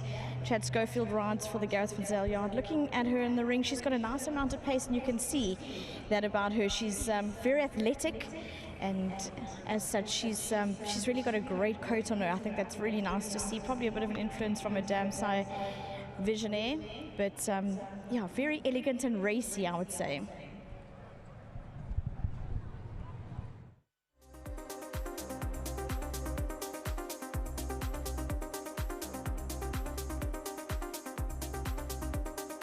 So there is Grand Occasion. Gareth Van Zyl and Chad Schofield team up nice and relaxed in the parade ring. Good informed team of jockey, trainer and owner. Howard Schweckman's had an unbelievable 2026 halfway through the year. Ears pricked, taking in the surroundings and clearly enjoying himself at Africa's greatest horse race.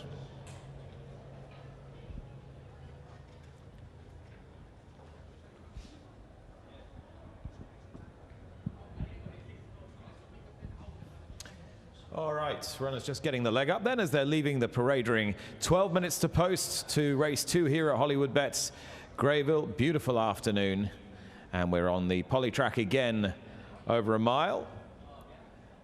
Brandon's just slipped in alongside me here. You found the winner of the first, so I'm hoping for more of the same. Yeah, absolutely, Nick. Very good winner. I thought he quickened up beautifully. I see these horses are just about to leave the parade ring, so let's go and join the team.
Race 2, Tote B Stakes, 1600 meters the trip, first leg of the bar pot on course. Horses are on track.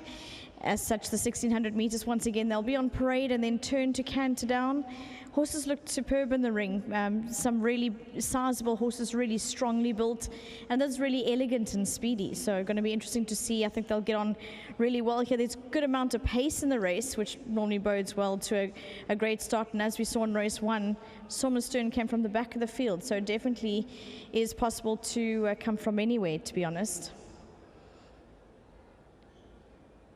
It's a really great vibe in the parade ring to all the connections. It's the day everybody wants not only to have a runner, but a winner. So it's just great to see everyone showing up with good amounts of energy and enthusiasm about their horses' chances.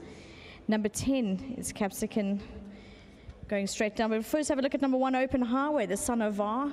Really easy mover. He's a lovely liver chestnut. Probably could stretch a little bit more in front. Number 2, Roller the Viking, Richard Freeboard. Beautiful, over-enthusiastic horse. Please Be True. I think that he's the horse to beat. He's substantial. Really nice size horse and a good coat and a good mover. Number 6, a little bit of a free-flowing Green Glow from the Dean Calamay yard.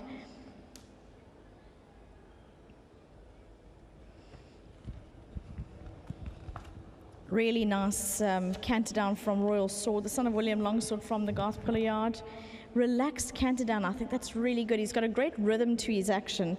Number 9 is Diani, the son of Ideal World. Dennis Bosch trains JP rides. Probably could be a little bit more enthusiastic going to start. A little bit lackluster from him. Number 11, Imperial Power, the son of Duke of Marmalade. He wants to get onto it. He's substantial. Sundance Kid, I think that he's in with a bit of a chance. A bit of a wide draw, unfortunately, but a good coat on him. Very well prepared. He's going down a little bit of a tricky mouth. You could see he gave a little bit of a head shake, but well handled by Rachel Vinegar.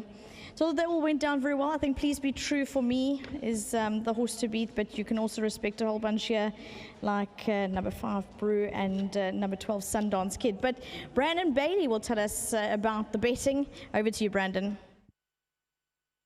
Thank you very much, Vix. Yeah, they're on their way down to the start. Of course, the first bar pot this afternoon, first of 2 that start on the Saturday afternoon. We're expecting that pool to go to 800,000 Rand. Betting tell us there's been lots of support for number 3, Please Be True. From 4 to 1 is now 15 to 10. Number 1, Open Highway at 7 to 1. Number 6, Green Glow at 10 to 1. Roller the Viking, a horse that enjoys the poly surface, at 10 to 1. And after that, you're getting 12s and better. But undoubtedly, the horse they need to beat, if he takes to the poly and based on the money we're seeing, is definitely Please Be True. You're now getting 15 to 10. Alrighty, well done, Brandon. Please Be True. I know a horse that you like here, and beaten by a very talented animal last time in Chasing the Rainbow. Ali, I guess it's just a question as to whether this gelding can hold himself together on the big day. Yeah, Chasing the Rainbow came out and won subsequently. He won the Winter Mile at Hollywoodbets Kenilworth just a couple of weeks ago. So I think that adds a little bit of spice to the chances of number 3, Please Be True. Plus, what I will add is that 3 runs back he ran the Lommeraw King's Plate Day, where he ran a fair race behind Roland Garros. Roland Garros won the RCS Slipper, rather the big cap here at the middle of April. Roland Garros finished in front of Issy Vivani. Issy Vivani is running in the Hollywoodbets Durban July. His 2 runs back, Nick, have been really promising. Quiet runs over the wrong trips, and I think now this is showtime. But we've got Raheel again. What do you make of the first leg of the first bipod? I think it's quite an interesting race, Alistair. I've gone each way on the 5 horse here, Brew, who I thought could be tremendous value. I'm actually a bit surprised that he's drifted out in the market the way he has. He's got some of the better form in this race. He hasn't been seen for 90 days, but if you have a look at his overall form, the only one blip on his copybook is that run in the Grade 1 as a 2-year-old behind Jan van Gooyen, and that too, he wasn't even disgraced that day when beaten 7 lengths in 8th position. On his last start, Phil Marshall, he runs in the next, the Constellation. From that form line, Shoot the Rapids held a Hollywoodbets Durban July entry.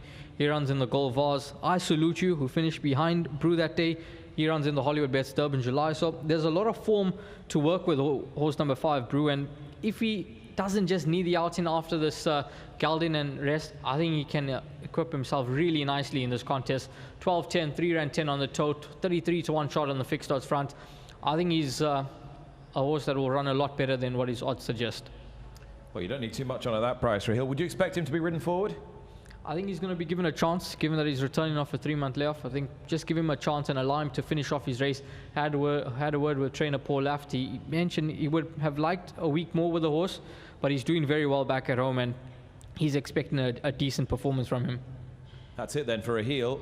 Number 5, Brew, each way after the gelding operation. Could easily bring about significant improvement. Interesting that Warren and Dees are both united, Ali, with World of Our Own. Zach Lloyd, our chance to get a look at Zach for the first time on these shores for some time. You saw a lot of him at Royal Ascot just a few weeks ago. What were your impressions? Yeah, he came in from Australia and he made an instant impression in the UK, not just at Royal Ascot, but at some of our other major tracks, York and Doncaster. Everything seemed to come alike to him. He's completely unfazed, seems totally cool-headed, takes everything in his stride. He's got beautiful soft hands, gets horses to relax underneath him, and I've been massively impressed with what I've seen so far. He's picked himself up a very good agent in the UK as well, and he's picked himself up an okay agent here as well. Absolutely, yeah. Will be interesting to see how number 7, World of Our Own, goes under Zach Lloyd. I do make him some.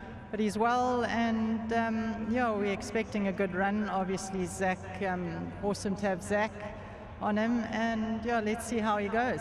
We've just had the 2 runners, one in the first and one now. So the rest of the day you can go and enjoy some lunch. No, absolutely. It's a lovely day just to relax and watch great racing. And Greyville's looking amazing. Well done to Hollywood. And also lovely to have Nick here. I mean, the international standard that he brings to the race meeting, and just lovely. And you're right, the whole place looks good, and it's nice to have that international touch, isn't it? Absolutely. I met Nick the other night at the Hollywoods do that they do, and yeah, awesome. They do an amazing job, and yeah, I'm sure it's going to be a great day's racing. To you and your patrons at World of Our Own, all the very best. Thank you. There we go, guys. That's Alison Wright, the conditioner of World of Our Own. That's owned by Messrs. Green and the Dumies, and as well as the Finger family. Zach Lloyd, that's the horse on screen, horse number 7, World of Our Own. Back to my colleagues. Yeah, this is a talented enough horse and ridden by a very talented man. Just topped off at the start. A World of Our Own, and got a little interfered with last start, so fingers crossed for a clearer passage today, and ought to be one of those on the shortlist. I got the sense, Ali, that you were quite keen to take on Please Be True here. He's been a bit of a tease throughout his career, Nick. He lost one a year ago, but never mind that. He's started his career on a good note, but he's more of a regular place getter with hard luck stories rather than a horse that you can absolutely nail on. Every time he runs, right next time you'll be on that, and he just doesn't follow through. Look, it's his first time on the poly. That might yield some improvement now that he's also, when I say recently gelded, he's been gelded for long enough, but the form line seems to be working out with number 3, Please Be True. So I do think that this is the most confidence that you can have on him in a while. But what I also think will be in his favour is the likely pace of the race. Capsaicin knows one way. He's likely to get off forward, number 10 on the card, and number 12, Sundance Kid, from that draw. He's a tough son of Master on my face, number 12, Sundance Kid, and his option is to get forward. There's some comments from the various trainers, which I think is a lovely addition, and Justin Snaith expecting that Please Be True should go very close in the opening leg of the bipot, which is at 600,000 Rand. Rahil, are you on your bipot yet? Yeah, it's quite a nice bipot to get involved in. If you can beat Please Be True, yeah, I think you're already sitting on a nice dividend after leg 1. In goes the favourite, Please Be True, in those familiar Drakenstein colours, the pale blue and white. Into the gate now for Justin Snaith, 5-handed as he seeks a 6th Hollywoodbets Durban July later. He'd like to win one of the undercard races now as we head up to the commentary box and join Sheldon Peters. Thanks very much to the team. Race number 2 on the poly, 1600 metres, Tote B Stakes, opening leg of the bipot. Almost on 600,000 Rand, grand occasion, the filly, Please Be True's ready, Roller the Viking, open highway, set, and they bounce away. Imperial Power slow about a length when the starter said go. World of Our Own second to last, and Green Glow third to last.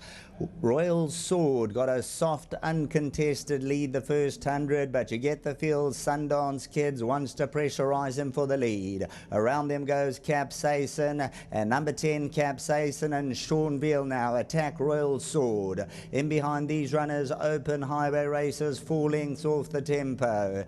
Diani further back, Grand Occasion and Chad Schofield, Orange and Blue Silks, Roller the Viking and Richard Ferry towards the inside, Brew, Please Be True and Keegan DeMello 7 lengths off the leaders, Wilderbone, Zach Lloyd, followed by Imperial Power, Green Globe flush towards the back end of the field past the halfway mark, moving to the 700, and it's Capsaicin by a length, Sundance Kid second, Royal Sword is third, Open Highway Racing in fourth, Roller the Viking, Diani, Grand Occasions hooked around them, got 5 lengths to make up. Please Be True just needs the passage to open, 6 to go. World of Our Own trying to close in. Capsaicin onto the 300. Open Highways running a big race on the grandstand side. Please Be True now starting to weave through at the 200. Open Highway with a target on the back, and Please Be True and Keegan DeMello taking one big breath. Please Be True and Open Highway. Please Be True won it. Open Highway second, World of Our Own.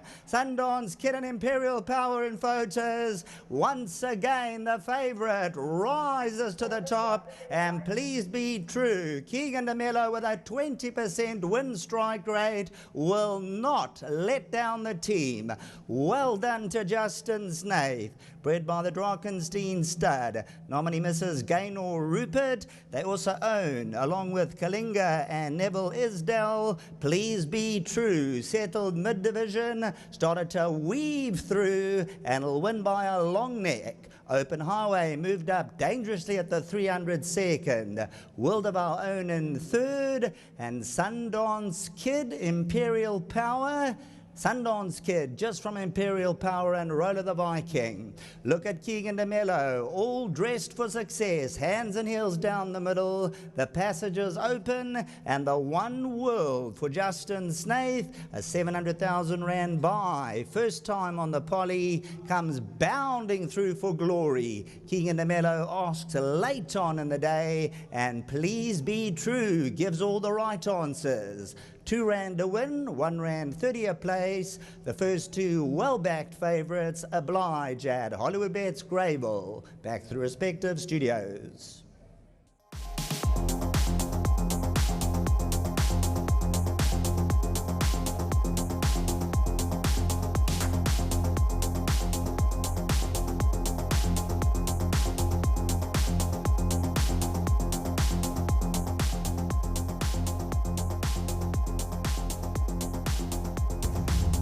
Right, in picture number 3, Please Be True from the Justin Snaith stable. Well done, Justin Snaith and the entire team, bred by the Drakenstein stud.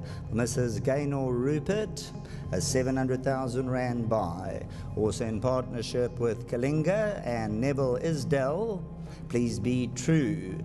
There was a horse called Please Be True that was a top galloper, and yes, Please Be True of today. The one world from Justin Snaith, 375 days since the last victory, and Keegan DeMello rode a confident race, allowed him to build up down the lane, and just when number 1 Open Highway gave that kick, Please Be True was hot on the money and takes the glory. Toteby Stakes, race number 2, over 1,600 metres. Put your hands together. First 2 favourites oblige at Hollywoodbets Greyville.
Be True delivers in the first leg of the first bipod. Here's a quick recap of what happened. Nick came out a little bit slowly. What were your impressions coming out the pens? Might have been a blessing in disguise, because ended up being quite keen and not really giving Keegan DeMello much assistance. 3 off the fence, about 4 back, but ended up getting a nice bit of cover, and I thought this was a silky ride from a jockey in such good form, because in truth, Please Be True only has 1 run, and only 1 run was asked. I don't think he'd have wanted to be in a protracted battle any longer than he was, and I think anyone who stayed true to Please Be True will be very grateful for the ride that he was given today. Yeah, and he's conspired to get himself beaten through most of his career. Today he's been able to get it together. Open Highway, always when he's in the mood, a difficult horse to get the better of, and Gavin Lorena kept him to his task throughout. And World of Our Own, the pink sleeves and cap, just starts to aiming for 1 gap and started to go inwards over the closing stages. You know, and there will be those who were thinking, well, hang on a minute, what did Please Be True have to beat? Open Highway's a horse who runs week in, week out at the Vaal, but I think what you have to appreciate is that the runner-up is tough. It brings it to the party most times, and quite easily, if Keegan DeMello had allowed Please Be True to be committed to early, he would have been out-battled by the runner-up, as it was his class won the day. Yeah, Please Be True finally getting that 4th win under the belt, just over a year since his last. And now that he's made his way to KZN, I don't think there's any reason for him to suddenly go back home to Cape Town anytime soon. There is a race on Gold Cup Day, the Dali Arabian, where they might look to seek some sort of stakes win. And it's hardly as though Justin Snaith is going to need any further confidence with 5 horses going into the July, but still, he'll be happy to have a winner on the day under his belt. He absolutely would be. Let's get to Design, and in front he's got the Please Be True team standing by to debrief race number 2.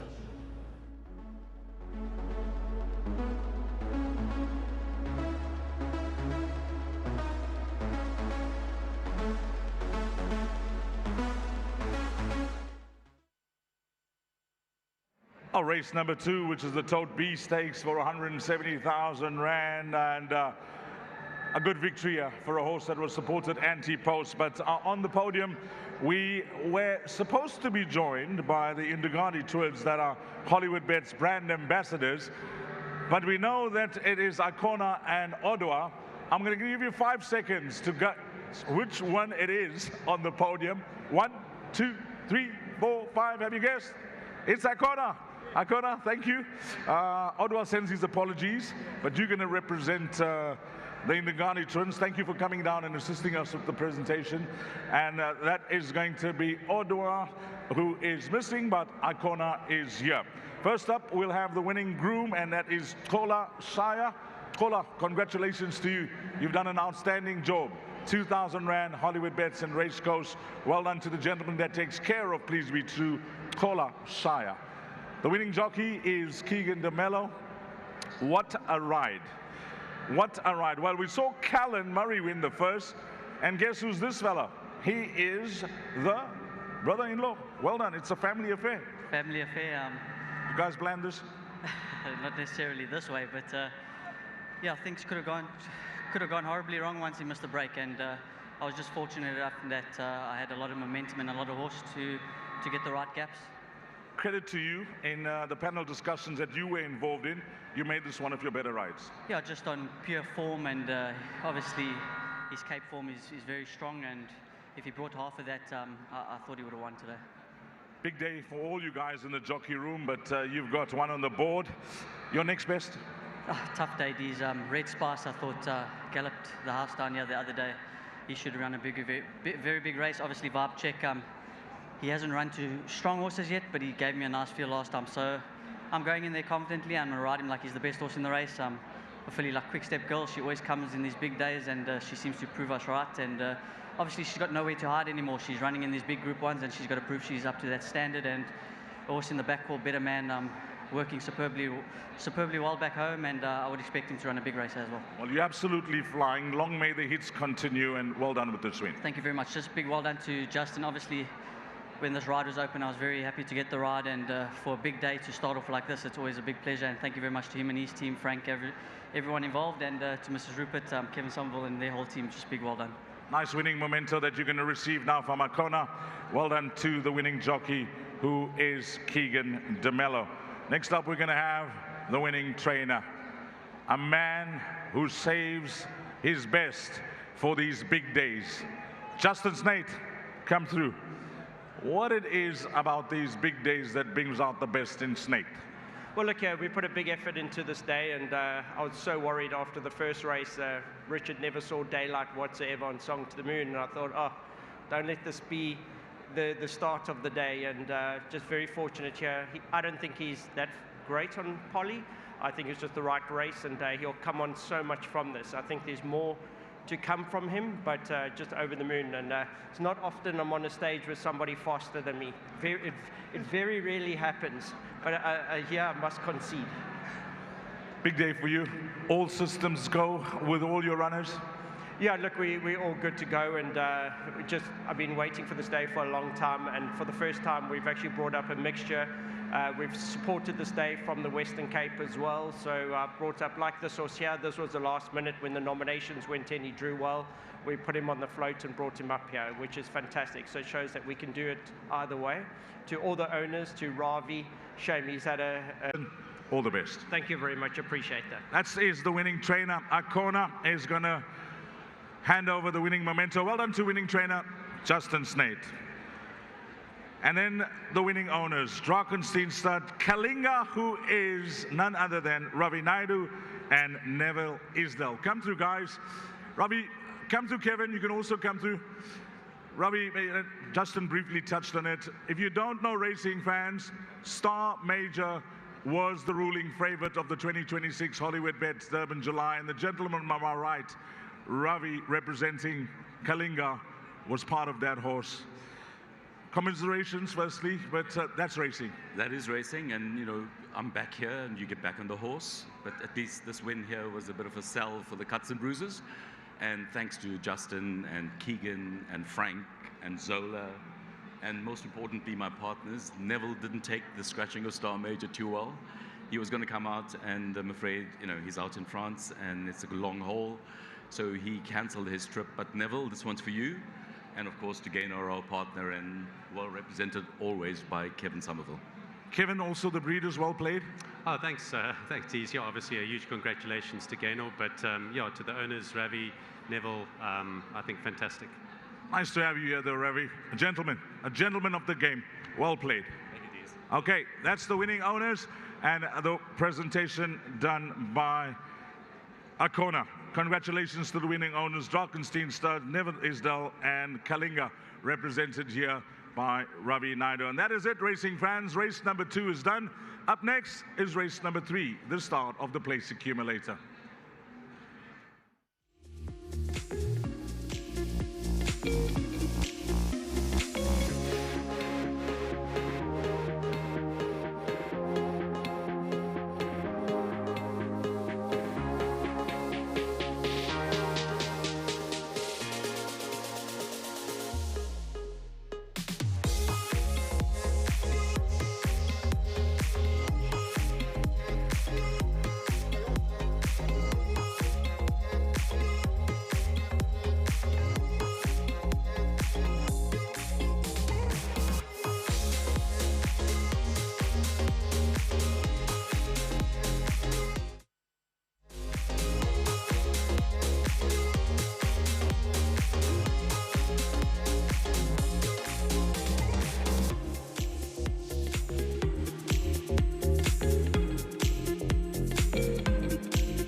Open highway, set, and they bounce away. Imperial Power slow about a length when the starter said go. World of Own second to last, and Green Glow third to last. Royal Sword got a soft, uncontested lead the first 100, but you get the feel Sundance Kids wants to pressurise him for the lead. Around them goes Capsaicin, and number 10 Capsaicin and Seanville now attack Royal Sword. In behind these runners, Open Highway Races 4 lengths off the tempo. Diani further back, Grand Occasion and Chad Schofield, Orange and Blue Silks, Roller the Viking and Richard Ferree towards the inside, Brew, Please Be True and Keegan DeMello, 7 lengths off the leaders, World of Our Own, Zach Lloyd, followed by Imperial Power, Green Globe flush towards the back end of the field past the halfway mark, moving to the 700, and it's Capsaicin by a length, Sundance Kid second, Royal Sworders third, Open Highway Racing in fourth, Roller the Viking, Diani, Grand Occasions hooked around them, got 5 lengths to make up, Please Be True just needs the passage to open, 6 to go, World of Our Own trying to close in, Capsaicin onto the 300, Open Highways running a big race on the grandstand side, Please Be True now starting to weave through at the 200, Open Highway with a target on the back, and Please Be True and Keegan DeMello taking one big breath, Please Be True and Open Highway, Please Be True won it, Open Highway second, World of Our Own, Sundance Kid and Imperial Power in photos, once again the favourite rises to the top, and Please Be True, Keegan DeMello with a 20% win strike rate will not let down the team. Well done to Justin Snaith, bred by the Drakenstein stud, nominee Mrs. Gaynor Rupert. They also own, along with Kalinga and Neville Isdell, Please Be True, settled mid-division, started to weave through and will win by a long neck. Open Highway moved up dangerously at the 300 second, World of Our Own in third, and Sundance Kid, Imperial Power. Sundance Kid just from Imperial Power and Roller the Viking. Look at Keegan DeMello, all dressed for success, hands and heels down the middle, the passages open, and the one world for Justin Snaith, a 700,000 rand buy. First time on the poly, comes bounding through for glory. Keegan DeMello asks late on in the day, and Please Be True gives all the right answers. 2 rand to win, 1 rand 30 a place. The first 2 well-backed favourites oblige at Hollywoodbets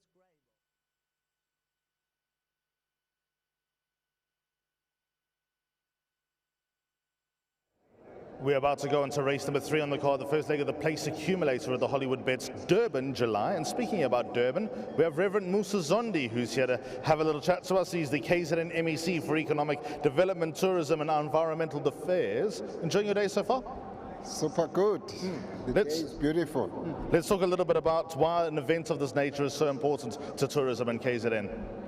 It's exceptionally important because look at the vibe that it brings about at the beginning of the month of July. It brings the necessary energy that we need during the winter months. Even though in KwaZulu-Natal we do not have really a real winter that is experienced by the rest of the country. But for tourism, it injects a lot of money into the province of KwaZulu-Natal in the city of Durban, and this is the epitome of all the events that we look forward to every year, where the whole country and the world congregate here to come and enjoy themselves. How does sports tourism fit in to the strategy of this province? It's part and parcel of it, whether you're looking at the Comrades Marathon, whether you're looking at the July, all these activities work together into a tapestry of events that make up the winter season for KwaZulu-Natal, and it creates a tourism of a different kind. And it's good for our hoteliers, it's good for everybody. Not the Shishanyamas, the townships, everybody benefits, even the people who sell their wares in the, I've seen them here along the race course. Everybody benefits from here, and let alone the fashionistas who create the big vibe for this. Musa, it's always wonderful to see you. Enjoy the rest of the Hollywoodbets Durban July. Thank you very much. Reverend Musa Zondi here at the Hollywoodbets Durban July, and it benefits absolutely everybody. Brandon Bailey has slid into the seat alongside me as we build towards our next race here. We are on the turf for the first time today, and we are over the Hollywoodbets Durban July distance as well of 2,200 meters for the Grade 3 Magical Zulu Kingdom. Brandon, a warm-looking race that you'd expect at this level. Things starting to hot up, and I know you're expecting a big run from Imilenze Yokododuma. Yeah, we did the pre-party, which we were all at on Thursday night, Nick, and chatting to Anthony Dalpesh, of course, who is the racing manager for Hollywood Racing. He's given us the thumbs up. Of all their runners today, they're really expecting number 5, Imilenze Yokododuma, to go close. Here is Tintin, Serena Moodley for Sean Tarry. A winner last time. Will he stay? That's the question mark. I know that Sean thinks the world of Tintin. He won a good race last time. He lets down with a big finish. If he sees out the trip, one thing I can absolutely assure you, Nick, he'll be competitive. Sean will have him in a good space. He looks to be in a good space. And it's all just about whether he sees out the 2,200 meters or not. He's got a good strike rate for a horse of his limited experience. This 4-year-old Tintin, who looks super relaxed. If he relaxes that well in the run, then he'll give himself some sort of a chance here as well from an inside berth. And yeah, we'll just get that early indication as to how this track's riding. 2,200 meters. Generally speaking, you want to be inner to middle or wide outer. You tend not to want to be sandwiched right in the middle of the track. Absolutely. I think that's the key. Look, first race on turf, we'll have to see what they do, Nick. We know in the poly races, they've gone quite quick up in front in the first 2 races, and that's allowed for horses to finish off really fast. Jasla Pulgar in shot, a nice horse. I know they hold him in high regard. He brings in some very good Western Cape form. I think ignore his last run. He was far too close to the pace. I think they'll ride him conservatively today. And the Western Cape form has been holding up really well through this meet. Yeah, and if you go and have a look at the July form, I mean, here's a horse, Pulgar beat Vivas Liberté. A few punters out there fancy Vivas Liberté to be the Shreedy in the Hollywoodbets Durban July, and of course run 3 lengths to Zeitz. The key with him, Nick, they have to give him a chance. He can't be too close to the speed, because then I'm of the opinion he won't see it out. Yeah, and you can see his naturally exuberant demeanour in the parade ring as well. Here's Johnny the Thief, Marco van Ransburg and Matthijs Odendaal. Ran just okay last time, never really looked like winning, but just stayed on steadily. You can see where he gets his name from, because he has to be ridden like that, Nick. He's a tricky customer, he's a tricky ride. He needs something to pull him through that last furlong. If he latches onto something that's pulling him through, he could be competitive, but he is one of the rank outsiders. 5 for 25 career record, Johnny the Thief here with 52 kilos and gets the inside berth as well, and probably not the ideal type of horse to be drawn on the inside either. There's Scotty Gaskell with MJ. Odendaal, obviously or should I say MJ is the trainer of Johnny the Thief, and Scotty Gaskell with Des. They're in town. They've got horses all over the country, so we certainly wish them the best with number 1. Tenpenny, number 4 here for Jean-Paul van der Merwe and Paddy Kroyer. Behind Native Ruler last time. Native Ruler who runs in the July a little bit later. So, Nick, they were trying to get this horse qualified for the Hollywoodbets Durban July. He was winning some good races in the Western Cape. I know the plan was to bring him to Durban. He finds himself in the consolation year over 2,200. Paddy Kroyer, absolute horseman. He's been there, done that, got the T-shirt, and he's got this horse looking good. Tenpenny then, number 4. Here for Jean-Paul van der Merwe and Paddy Kroyer. Horses taking it all in their stride at the moment. 5 is the aforementioned Imilenze Yokododuma in those Hollywood silks. Seems to be warming towards a big effort. You do wonder whether they've just been working back from here. Go 3 starts back. Good work behind Issy Vivane. Dare I say was a bit unlucky on that occasion. Penultimate run 4th to Zeitz, and then 2nd to Native Ruler. He's got a big winning chance. Nick, I'm going to take it upon us. Let's go to Vicky, who's standing by with the connections.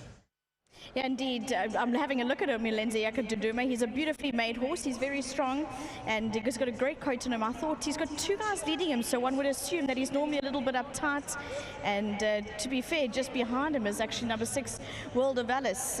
Quite a petite daughter of One World. She's been quite lively.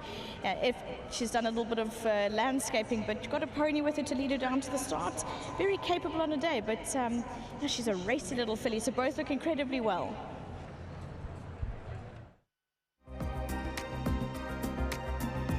Imilenze Yokododuma looking pretty relaxed with Vicky there. 7-year-old gelding. And the horses are just about to leave the parade ring. We're about 14 minutes away from off time of race 3.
Race 3, Magical Zulu Kingdom, 2200, grade 3. We've got number 6, World of Alice. She was quite lively in the parade, and you can see she's got those red earmuffs on that will come off at the start. Craig Zakia aboard. She was quite, bouncing around and kicking up in that. But now that she's on track, always better to keep them going. She's quite a petite type of filly, very light framed, but very effective. It'll be nice to see how she moves down to the start. No stranger to this type of trip, to be honest. Nice coat on her too. You had a good look at them in the parade ring, Vicky, and most of them are going to be stepping out now. Who was the one that caught your eye on the parade? We'll get a good idea through the canter if there's any refreshment to that. But what was the one that really pricked your ears? I thought that 10 Penny and Magic Verse, both of them actually really looked fantastic. Good coats on them. There she is moving down to the start. She moves quite well in front for a small filly. She manages to stretch quite a bit. It's a really pleasing canter down from her. But yeah, it's a very good parade. Imilenza Yakaduma, you can see that he was really well reserved too on parade. So I thought that was very impressive. One of her overreach boots came off on the way down. World of Alice just dropped off just in front of the winning line. But she's definitely enigmatic. There's number 6, World of Alice. It's the first leg of the place accumulator, so make sure you get them on. There's 11 minutes to go. The rest of the field leaving the parade ring now, and we are sending MJ Bailiff to the start for this race to go and give us the lowdown. Is he then going to run the whole 2200? Yeah, there's no transport there or back, so you might as well get the steps in because he was going to do that anyway. Here's Johnny the Thief out on course, Vicky. Yeah, Johnny the Thief's got Marco Forensberg aboard for MJ Oudendal.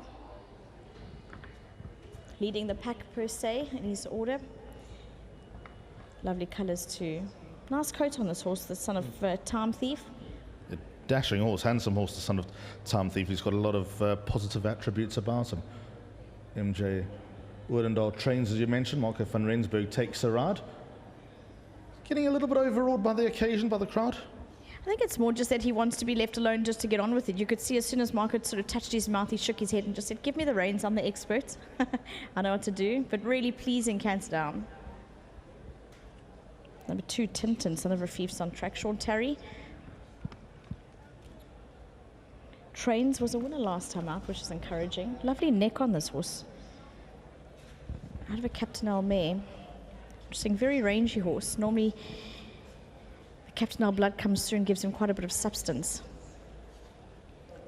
Yeah, we were having a look at this horse a few moments ago, Vicky, and just asking ourselves the question of whether he'd stay, but he's giving himself a chance the way he's behaving. Yeah, indeed, he is behaving. I think he can. If you look at how he's built, more so than the influence from his pedigree, he looks like he can physically. All the rest of the horses stepping onto track. Interesting, you can see, both sides of the track have got such a great vibe to them. With everyone looking over the railing, and it's quite a front row seat, to be fair, Nick, to have all these horses come straight past you on the way down to the start. Yeah, great viewing here today for the 50,000 strong crowd here at Hollywoodbets Greyville as the favourite continues to harden here. Imilenza Yakaduma currently around a 5-2 shot. And looks in terrific condition as well. Doesn't have any secrets from anyone, in fairness. It's not like we don't know everything about him. Correct. No, he's definitely pretty exposed, and thankfully in an impressive type of way. Magic Verse moving down to start under Zach Lloyd. This horse has been quite interesting. He's had quite a competitive Cape campaign, but looks well, did the trip. 7 and 8 going down to the start, 7 being Field Marshal and 8 Tamaris. Number 5 is Imilenza Yakaduma. Not disappointing at all. Alice's ears are pricked. And there is bold 9 Royal Edition. 12 is Otto Lucan. Always a substantial horse. Doesn't quite make sense that he stays because he's built like a horse with all the power to sprint, but really good canter down from him. He can be less impressive than that.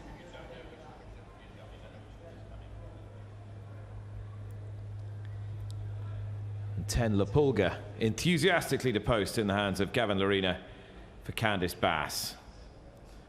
And didn't run too badly last time under Keegan DeMello. Number 4, 10 Penny, going down to the start. He doesn't really give too much away, the Paddy Crayer runner with JP van der Mavra aboard.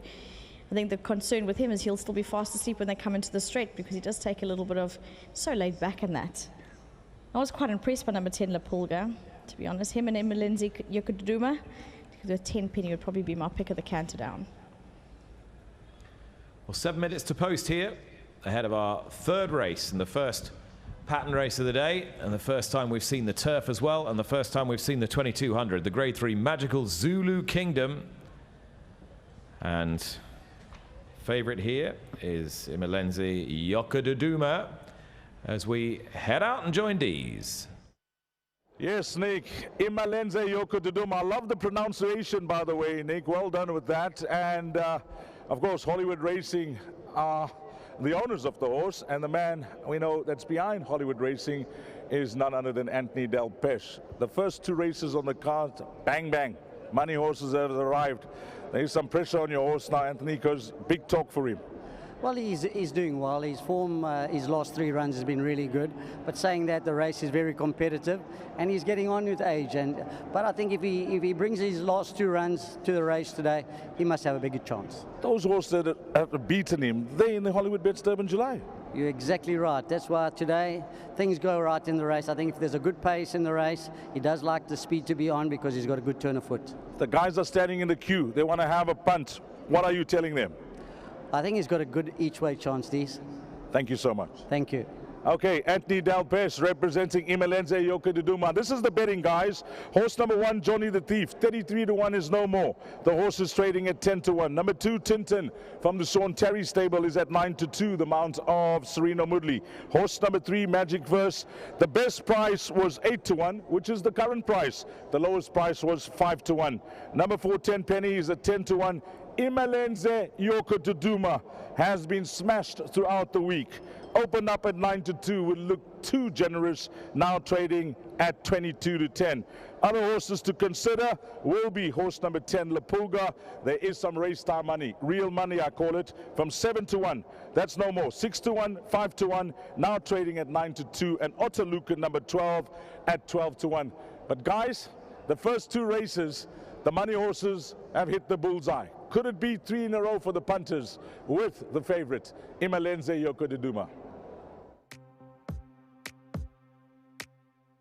Is winter in Durban. You wouldn't have thought so. It is magnificent. It's beautiful. And so is the 2026 Hollywoodbets Durban July.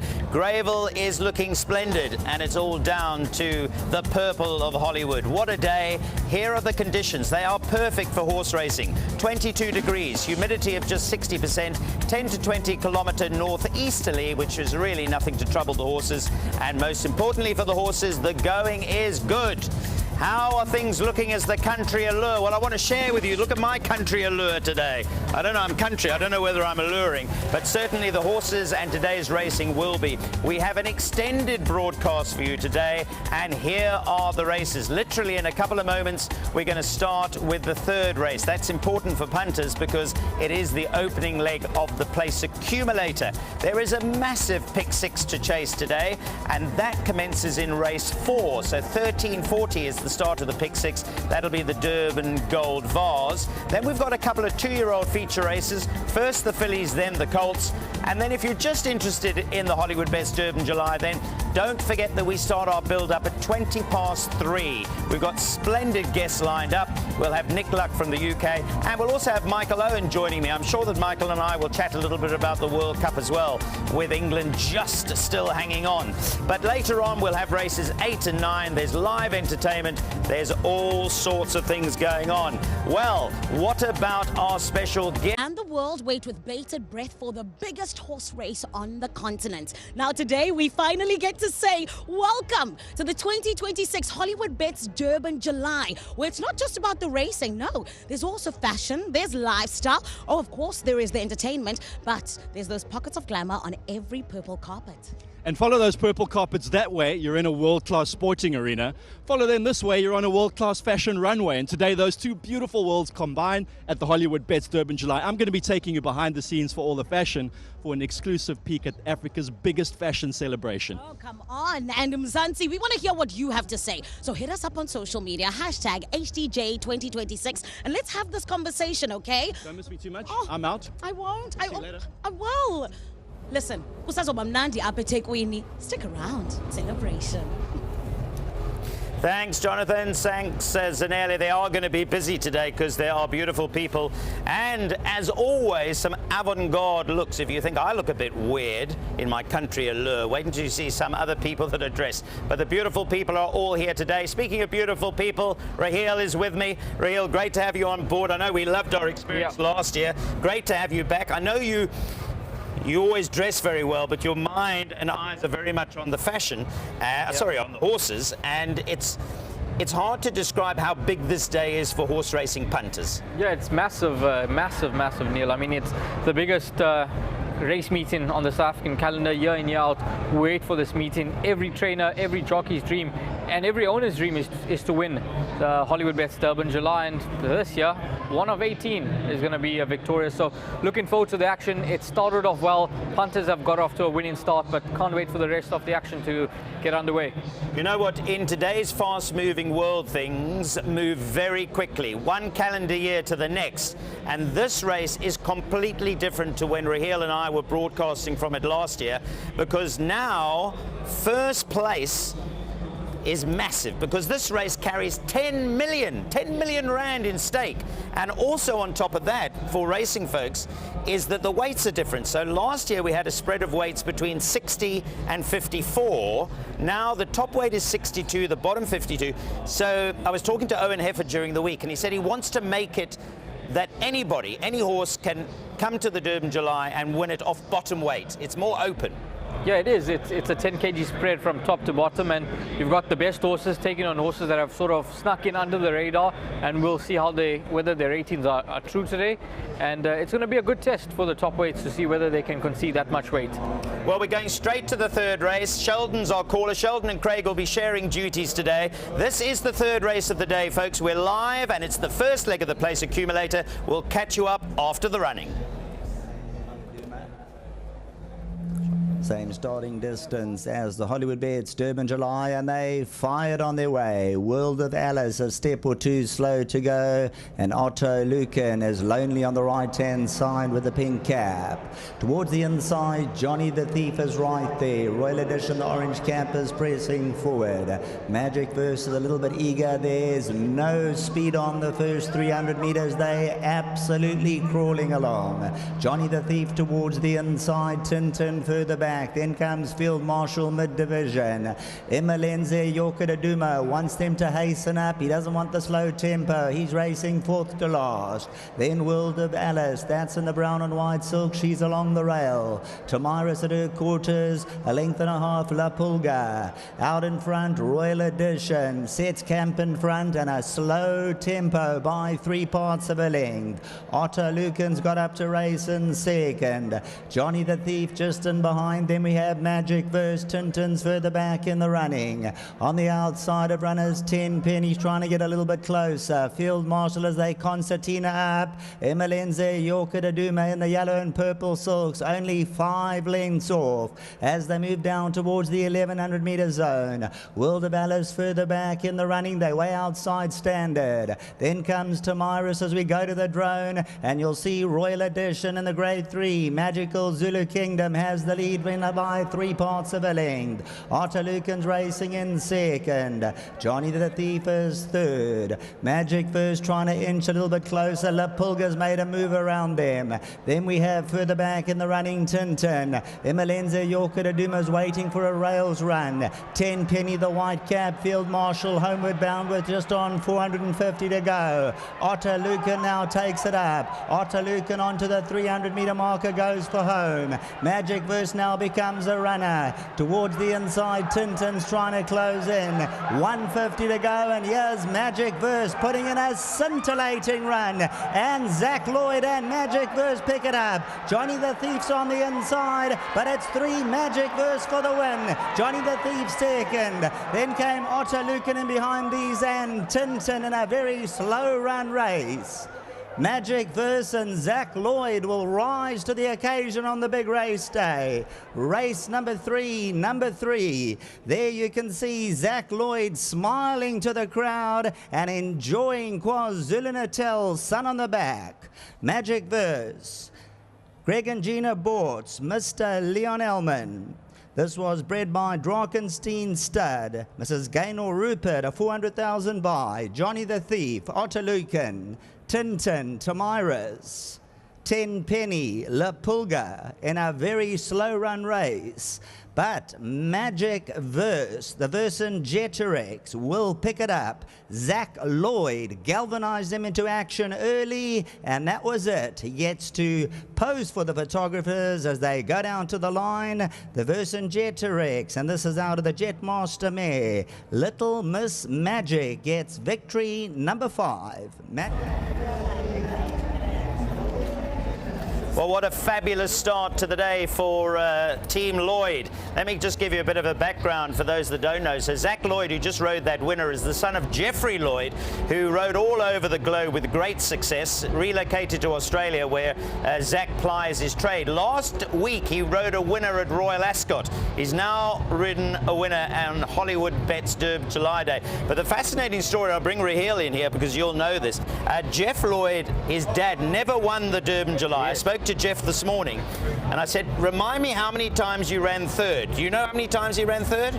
I think it was 15 maybe? 11. 11, not so many. 50, but 11, and he ran second once. Yeah. Made to conquer, was it?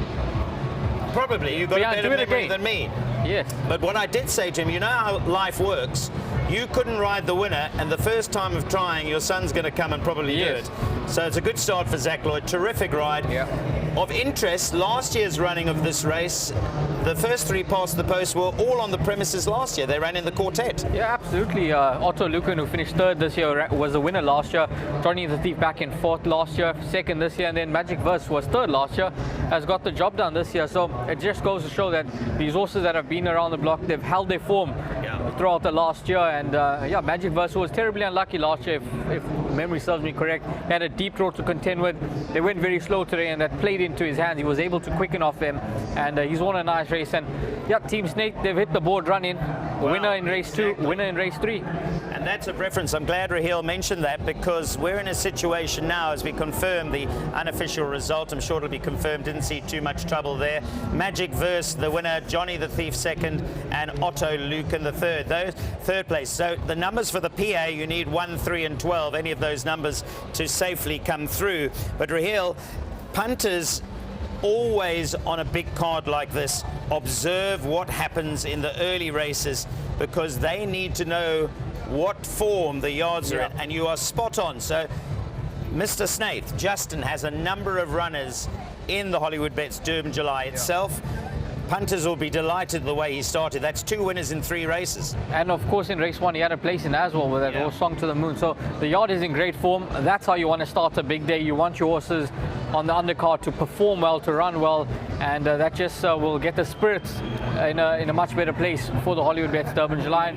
I think Justin's spirit throughout the day, he's got runners in several different races, and he looks to be very, very competitive throughout, and it's a type of day where you wouldn't be surprised if he were to end up with 5 winners on the day. He frequently does that, particularly when he's at home, as it were, in Cape Town on a Met Day or a King's Plate Day. They have plenty of winners, but a great start to them. It is very competitive today, of that there's no doubt. Just interesting, that race, they seem to go a crawl. I'd like to see the winning time, but they were almost going 6-7 wide turning into the straight because it was such a slow pace. Yeah, I mean, quite interesting, because I initially did think that they would go a decent tempo in this race. There was quite a bit of speed to work with here, and I thought perhaps they would go a bit quicker, and I think therefore we saw Tintin stay on nicely for 4th position. Yeah, both you and I weren't convinced he'd stay. I don't think he necessarily did, but I think a slow pace aided his claims. Yeah, absolutely. So we are now live with you, and we've got a full broadcast, as I said, throughout the day. But you were a little bit late in coming because we had 2 races before we joined you live from KwaZulu-Natal Durban. So let's go back to the first race. There was a lot of money for the favourite here. This is with Lucinda Woodruff's horse, Somerstern, and you're about to see it was no race. United Front doing the buying and the bidding a length and a tail. Magma Magic just gets a shake and awake in second. Place of Practice, Town Cry, Buto. World Order further back in the running. Dubai Dude on the outside. Whipping them for home. United Front says, catch me if you can. Bounds away by 3. Magma Magic second, Buto on the inside. Town Crier, Dubai Dude, they got their work to do. 250 to go.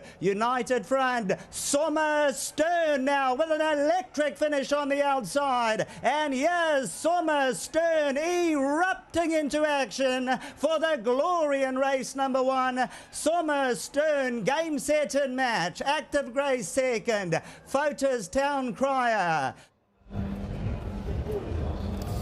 So that was an absolute doddle, as you saw there, Somerstern. So actually, it's been a great start for punters so far. I think they'll be delighted with the way things have panned out.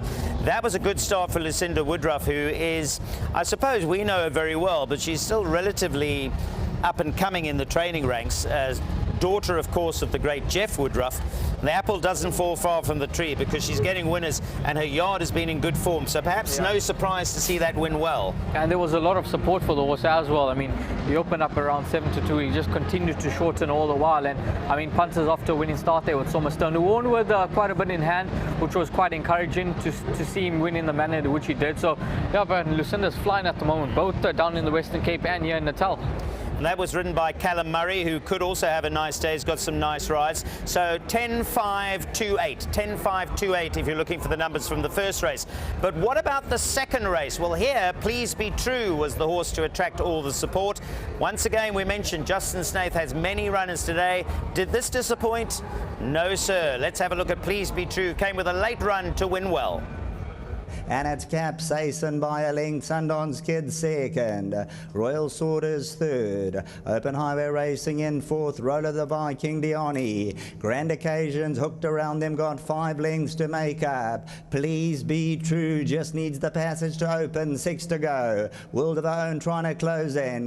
Capsaicin onto the 300. Open Highways running a big race on the grandstand side. Please Be True now starting to weave through at the 200. Open Highway with a target on the back, and Please Be True and Keegan DeMello taking one big breath. Please Be True and Open Highway. Please Be True won it. Open Highway second. World of Our Own. Sundance Kid and Imperial Power in photos. On and Mzansi, we want to hear what you have to say. So hit us up on social media. #HDJ2026.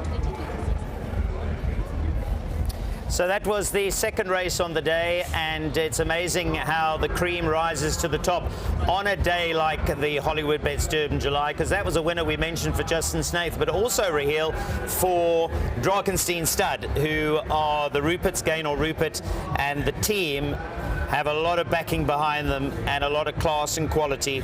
And Please Be True, as you will well know, has always been highly regarded. That, I think, was one of his best performances. He seems to, the older he gets, the pennies dropping. Yeah, absolutely. He's always been that horse who was promised so much as a young horse, and he was always like that next time merchant with him. But it was good to see him actually knuckle down to go and fetch that horse out in front and actually finish off his race. And I think you've summed it up perfectly. His confidence is building with age, and he's just getting better. And he's definitely a horse that I think there's a number of wins still left in the tank there. I think you're right. The numbers, by the way, for that race that you need will be 3, 1, 7, 12. That's how they ran, with Please Be True winning and winning a good race.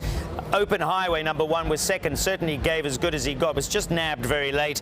And then a good run from 7, World of Our Own, I think, was Zach Lloyd as well. So Zach's off to a good start. And number 12 finishing back in the minor money.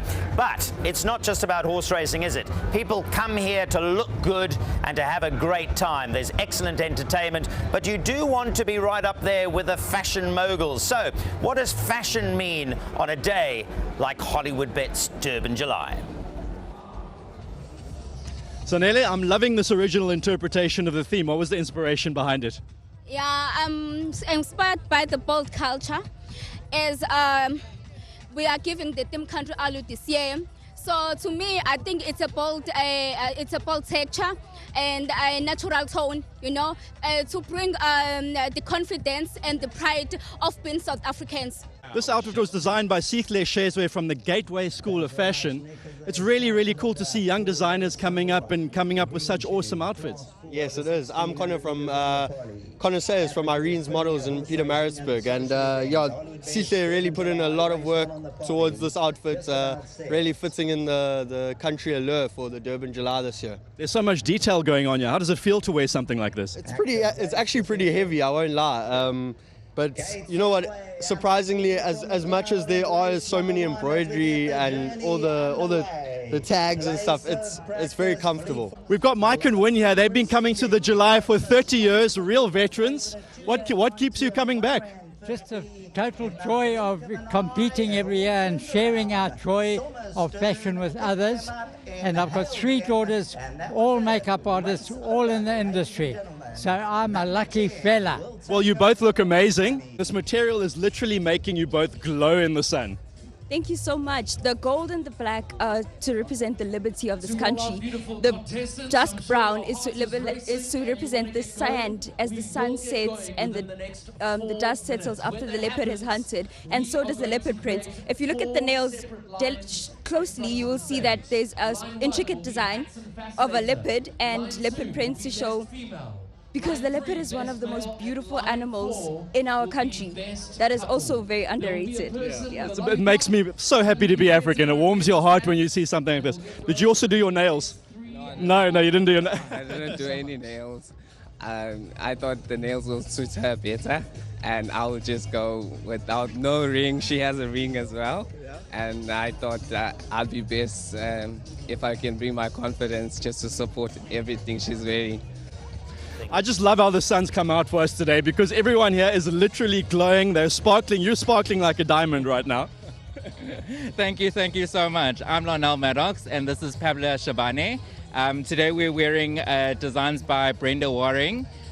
She was inspired by the Nguni cows and how they are symmetrical. So that's why you can see all my lines match up. And then she wanted it to sparkle in the sunlight, which we were hoping for. And that's why we have all our bedazzles. Fantastic, and there's so much detail. I don't know if all of you can see out there the detail. Would this classify as a hat, or is that kind of like a headpiece? Well, it classifies a hat and a headpiece at the same time because it stuck to my head, obviously. But she wanted to continue the pattern of the coats along with this outfit. As you can see, his corset is going along with the outfits, and his lace of the coat is going along with my headgear. We've got Catherine and Voye here with us today. Our judges, very hard task ahead of you looking out there. What are you looking for today? What separates a good outfit from an award-winning outfit? I think it's really about an outfit that for us interprets the theme and also tells a story without us necessarily having to ask, especially at this kind of round of judging. And Voye, what are you noticing first when someone's walking towards you? What is it that stands out that's an award-winning outfit? It's definitely the detail. It has to be the craftsmanship. We need to see the clean finishes on the garments and the fact that they've been able to interpret the theme and showcase what is alluring about South Africa. Well, good luck. It's not going to be an easy task. Carry on. There's a lot of people waiting out there for you. Well, there we go. We're going to hear a lot from Jonathan during the day. You know, he's probably got the nicest gig, hanging around with all those beautiful people. Although, Raheel and I are going to be graced very shortly by a special guest who's going to raise our own standards. But it's time for us to go to a break. You're watching our broadcast. It's a world feed. We're going even, believe it or not, to America later on. So stay with us. You don't have to go World Cup times. Stick with South African times, and we'll guide you through the racing. See you after this.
Welcome back. Well, we have got lots to look forward to today because we've got quality as far as horses are concerned, which makes sense because if you are an owner, a jockey, a trainer, and even a punter, you want to perform on the big race days, and this is the biggest race day. Think about that for a moment. 10 million rand is the stake for the Hollywoodbets Durban July this year. Well, let's catch up with what's happening with race 4 because that'll be the pick 6, and there are so many punters who'll be chasing that today because it's not a straightforward pick 6 by any stretch of the imagination, but you don't win anything if you don't have a ticket. So everybody here will be trying to find the 6 winners in the pick 6, but it all starts, of course, with race 4, and we'll be catching up with that shortly. We have Reverend Musa Zondi, who's here to have a little chat to us. He's the KZN MEC for Economic Development, Tourism and Environmental Affairs. Enjoying your day so far? Super good. The day is beautiful. Let's talk a little bit about why an event of this nature is so important to tourism and KZN. It's exceptionally important because look at the vibe that it brings about at the beginning of the month of July. It brings the necessary energy that we need during the winter months. Even though in KwaZulu-Natal we do not have really a real winter that is experienced by the rest of the country. But for tourism, it injects a lot of money into the province of KwaZulu-Natal in the city of Durban. And this is the epitome of all the events that we look forward to every year, where the whole country and the world congregate here to come and enjoy themselves. How does sports tourism fit in to the strategy of this province? It's part and parcel of it, whether you're looking at the Comrades Marathon, whether you're looking at the July, all these activities work together into a tapestry of events that make up the winter season for KwaZulu-Natal, and it creates a tourism of a different kind. And it's good for our hoteliers, it's good for everybody. Not the Shishanyamas, the townships, everybody benefits, even the people who sell their wares in the, I've seen them here along the race course. Everybody benefits from here, and let alone the fashionistas who create the big vibe for this. Musa, it's always wonderful to see you. Enjoy the rest of the Hollywoodbets Durban July. Thank you very much. Reverend Musa Zondi here at the Hollywoodbets Durban July, and it benefits absolutely everybody. Thank you, Alistair. Alistair Cohen talking to the Reverend Musa Zondi, who's the KwaZulu-Natal MEC for Tourism, and I'm sure he's delighted at what he's seen today. How many people are coming down to Hollywoodbets Greyville, gracing not only the turf here, but the province, and it is really one of the red-letter days for the province. Well, let's upgrade our guests. Raheel and I have got Lucinda here, and I say that not only because you look magnificent, but you've had a winner on the day. Congratulations. Oh, thank you, Neil. It was a wonderful beautiful way to open up the card, and we've still got a couple of really nice runners coming up, but yeah, it's just got the spirits up and everyone feeling super festive. And you were saying the horse is getting better and better and stronger, very progressive sort. Definitely. His mum was a champion sprinter, but he looks as though the way that he switches off and comes with that electrifying finish, that he's definitely maybe time to try him over in 18 while we're still in KZN with him. He's impeccably bred, and yeah, let's hope we've got something for the Cape season. I'm sure you will have from what we saw today. Just from our viewers' point of view, you've got multiple things that you've got to cover today. I mean, I know you're good at broadcasting, which is why we've got you here, but you've got to look after your owners, you've got to look after your horses. It's a long day. How do you manage it all? I was up at 4:30 this morning. Wow.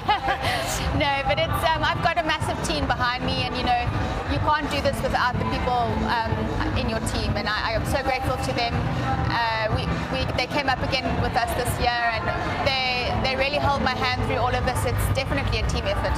Now, for those that don't know, the neutrals will be interested because the names I'm going to roll out now will be very familiar. So I'm sure Lucinda won't mind me telling you, I told you early on that her dad was Jeff Woodruff, who was an exceptional trainer. But what you might not know is that her mum was Carol originally Millard from the great Millard family that won, I don't know, I lost count of how many Julys your granddad won. Any idea? I think he won 6 as a trainer, and then he won another 2 as an owner when Alpicha won the July twice with my dad, yeah. So there you go. So Millard, the name is steeped in history, so it must be wonderful for you to win on a day like this. But you grew up with horses, right? You grew up with Durban Julys, so I guess this is old hat to you.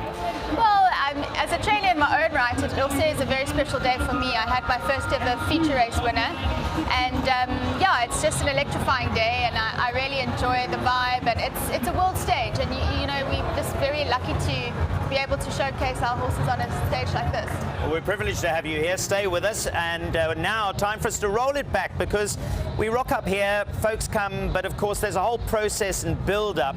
The most important thing this year was the discussion of the final field. You can imagine everybody wants to get a run, particularly when the stake is 10 million. So there was lots of water under the bridge. Alistair Combe was there at the final field announcement. Some delighted to get a run, some disappointed. Here's what happened.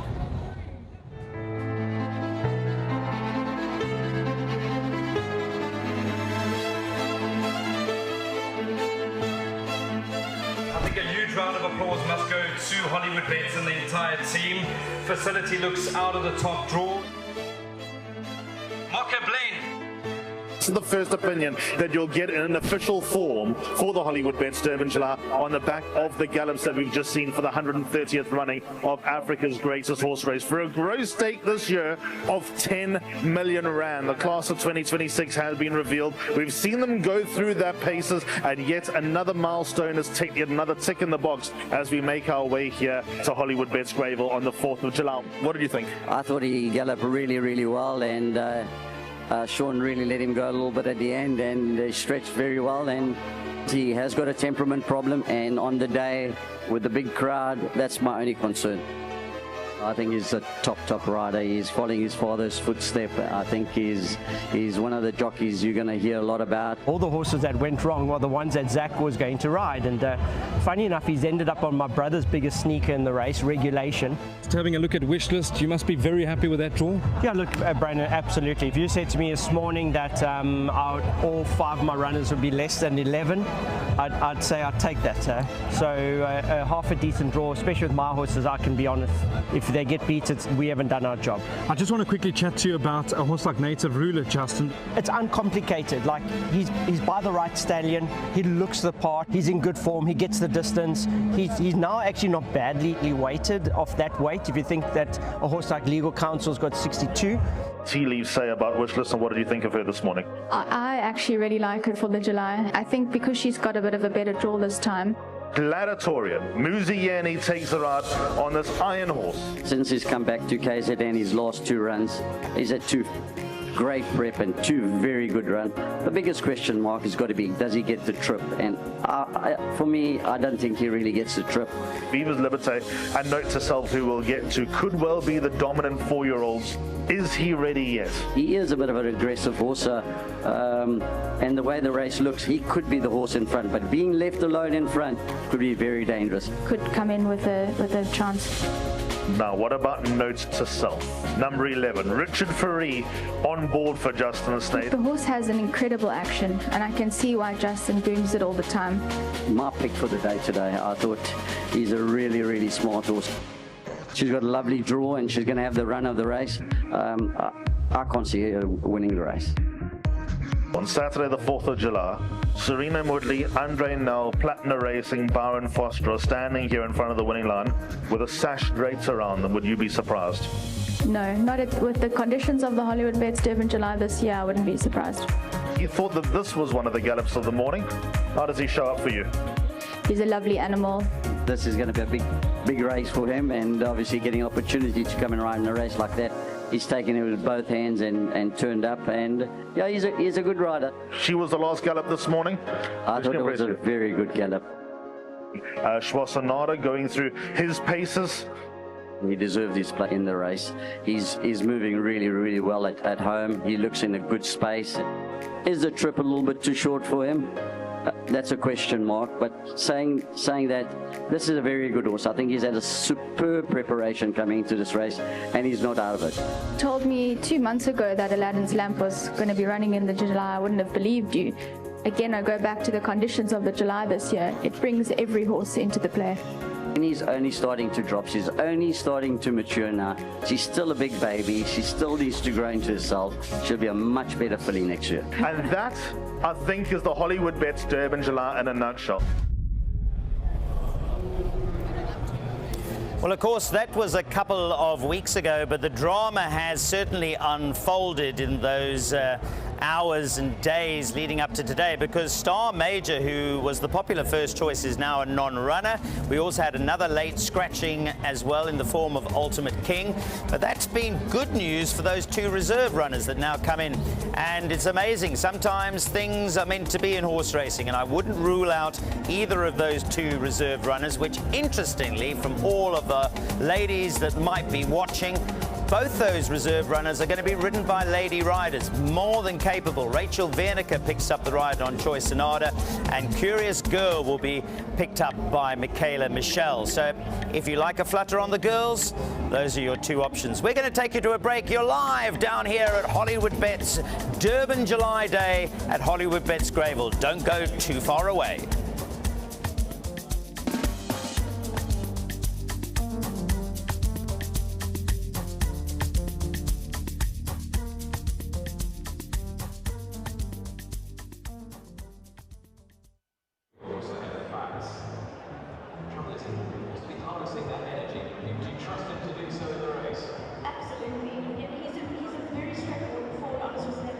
One stage, he just decided, I put my hand up now, and he just progressed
Well, it's all happening here. You've seen there's cowboys dancing. I might have the country allure, but you're not going to see me dance. Not the way I do. No rhythm, I'm afraid.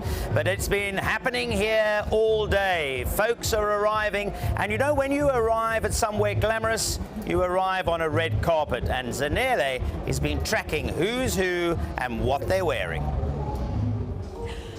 Oh man, listen, when it comes to the marquees at the Hollywoodbets Durban July, we are spoiled for choice, Kesana. And today we are at the Chase Lounge with the gorgeous lead host, Nina. How are you, my gorgeous? I'm good, my love. How are you? I'm amazing, thank you. Standwa, please talk to me about this marquee. Yeah. When people come here, what can they expect? Okay, first of all, we're all about sophistication, right? Just to touch a little bit of the decor, the theme is country allure. So we obviously went for the natural colors, you know, that country feel, because we wanted our guests to come into the space and feel like they're just in a different world altogether. And yeah, that's what we have created. It's light, sophisticated. The space is ready. I mean, you can see the sun. Yes, everything. You are shining like a goddess. Girl, with the sun it's all streaming about in. the lighting, and I wanted to make sure that we cover that for our guests as well. Yes, exactly. And listen, I know exactly what you mean because I'm seeing all of the patterns, I'm seeing all of the different cool colors like you said. But now, let's talk about today when we look at our guest list. Who are we expecting at Chase Lounge? I've got a few. Okay. I've got a few. Linda Mtoba is definitely going to be around. Zozi's going to be around. You mean our forever Miss Universe? Our forever Miss Universe is going to be with us today here at Chase Lounge.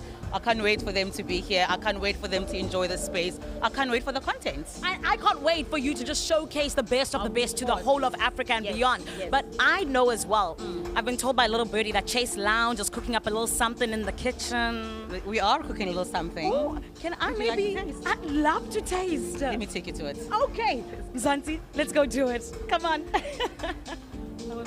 Listen, I think at this point I'm going to move into Chase Lounge because the food looks absolutely scrumptious. We went all out, right? I mean, obviously it's a long day and you know you want people to have something throughout the whole day. So for starters now, people are arriving. We've got some floating canapes. We've got a cheese board. You'll never go wrong with a cheese board, which has got all sorts of cheese and grapes and biltong.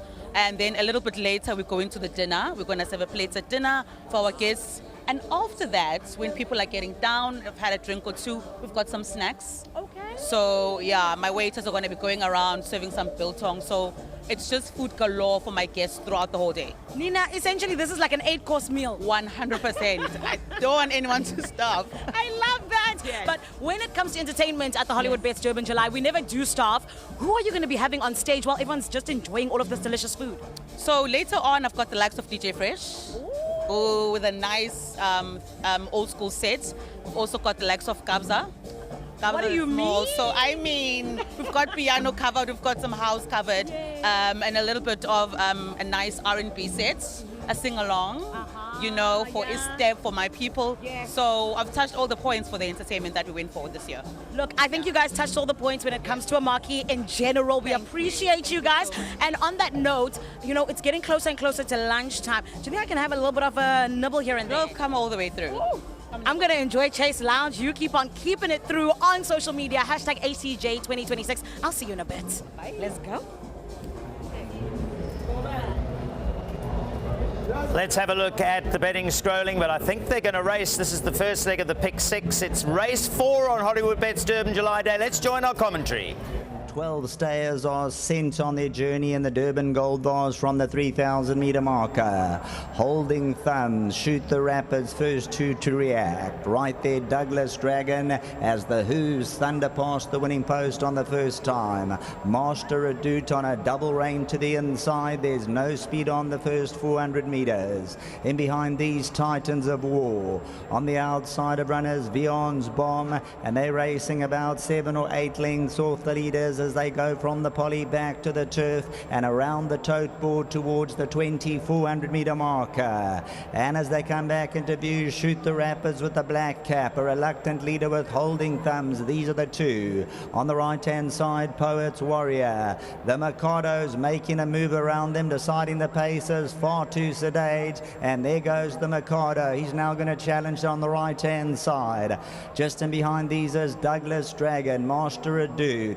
Further further back in the running, Chill in the Air, 7-8 lengths off the leaders. Titans of War, that's towards the inside, gets a scrub or two ahead of the Facts, and Richard Ferry, third to last. Vion's Bomb and Muzieni, second to last. Tristan Godden has Son of Raj parked at the back end of the field. Spots them 11 lengths start. Out in front is the Mikado, leading easily by a length and a tail. Shoot the Rapids is racing in second, hard against the still. As we look back through the field, the pace is sedate. On the right-hand side, Poet's Warrior. Who's going to make a move? That's the big question. Holding thumbs on the inside. Douglas Dragon has the shadow roll. Master Redoute and Serena Mudley in about 6th position, 7-8 lengths off the leader's Taxhaven. Now the Mikado decides it's time to rock and roll. Goes on by 2.5. As we read back through the field, Vion's Bomb ahead of the Factors on the outside with Chill in the Air, and still watching all unfold from the back end of the field is Son of Raj. Clapping along in front is number 7, the Mikado, and the Mikado. Dazonlo just has a look between the breaches to see where the dangers are, and Douglas Dragon makes a move on the outside at the 8 peg. Douglas Dragon and Marco van Rensburg decide, let's hasten up. The Mikado second, then Shoot the Rapid. 3 lengths holding thumbs. Poet's Warrior on the outside, Taxhaven. Master Redoute 6 lengths to make up. Ahead of the Facts is about to get a little bit closer on the inside, looks for the rail split. Top of the lane in the Durban Gold Vase, opening leg of the pick 6. Shoot the Rapids down the centre of the course. Ahead of the Facts goes extreme inside, and ahead of the Facts is running a race. Master Redoute on the outside. Master Redoute ahead of the Facts is making a bold bit on the inside, and ahead of the Facts has the high octane the last 100. Ahead of the Facts from Master Redoute, that's the way it stays. Then came Shoot the Rapids, Vion's Bomb, and Holding Thumbs, but Richard Ferry and ahead of the Facts, ahead of the pack today. Unleashing the high octane, the staying power. His name is Ahead of the Facts. He's owned by Messrs. Blinden, Copeland, Smith, Mercier, Musikin. Well done to the team, bred by Cyrilla Stud, Justin Snaith, the third one on the day for the team. Ahead of the Facts, and Richard Ferry glided to the inside. The Futura wins by just about a half. Master Redoute second, and there you can see ahead of the Facts there was no speed on, and he decided let's go in, and now he asks for maximum. Ahead of the Facts with a swift turn of foot, he outstayed them and he simply out-quickened them. There's the seal of approval to the crowd, and number 10 ahead of the Facts, 2 Rand 20 and 1 Rand 20 at around 15 to 10. Another favourite to oblige. 3 of the top 4 races today won by the favourite, and here's another number 10 ahead of the Facts. Well, it's turning into a red letter day for Justin Snaith, that is for sure. That's another one. That's 3 winners for Snaith already. There's the unofficial result, number 10 ahead of the Facts. Won a little bit cozily, but a tremendous run by Master Redoute, because he was giving 1.5 kilograms to the second horse, and he was actually coming back in the closing stages again. So third place will go to number 8, Shoot the Rapids, who was tracking his stable companion for much of the race. Hang on for third, but really and truly the writing was on the wall for Ahead of the Facts a long way out. Richard Ferry on the board, Justin Snaith number 3 already, and a triumph for the owners having a winner on July Day. Unofficially 10, 3 and 8, the numbers you need for the place accumulator. Now, earlier on, we've been so busy bringing you up to date with fashion and happenings, we didn't bring you the results of those first couple of races. We had Lucinda Woodruff as our special guest. She's left us for a short while, but she's going to come back and join us for the feature race. But she trained the winner here, number 10, Somerstern, which beat number 5, Act of Grace, number 2, Town Crier, and number 8, Song to the Moon. That was the result of race 1, 10, 5, 2 and 8, as we had the opening race go to the favourite. It's been a day, certainly, of favourites. Race 2 was no real surprise either. This was the first of Justin Snaith's winners. Very popular in the betting market. The winner, number 3, Please Be True. Second, number 1, Open Highway. Number 7, World of Our Own, ran third. 12, Sundance Kid was fourth. Please Be True, by the way, was a winner for Keegan DeMello. And then the opening leg of the Place Accumulator, which was the third race of the day, my roughie Johnny the Thief ran a cracker in second, but the winner was a little bit cozily into the winner's enclosure as well. That was number 3, Magic Verse, who was ridden by Zach Lloyd. And Zach Lloyd, the son of Jeff Lloyd, booted that one home clear of Johnny the Thief. Otto Lucan, who won the race last year, finished back in third. So the PA numbers that you needed, 3, 1, and 12. Well, we're live here at Hollywoodbets Greyville. It's all happening. The betting, of course, is gathering momentum. Remember, there are lots of carryovers. There's a quartet carryover in the main race, but the Pick 6 is underway. Next up will be race 5, which is the first leg of this jackpot. So stay with us. You're live from Hollywoodbets Greyville.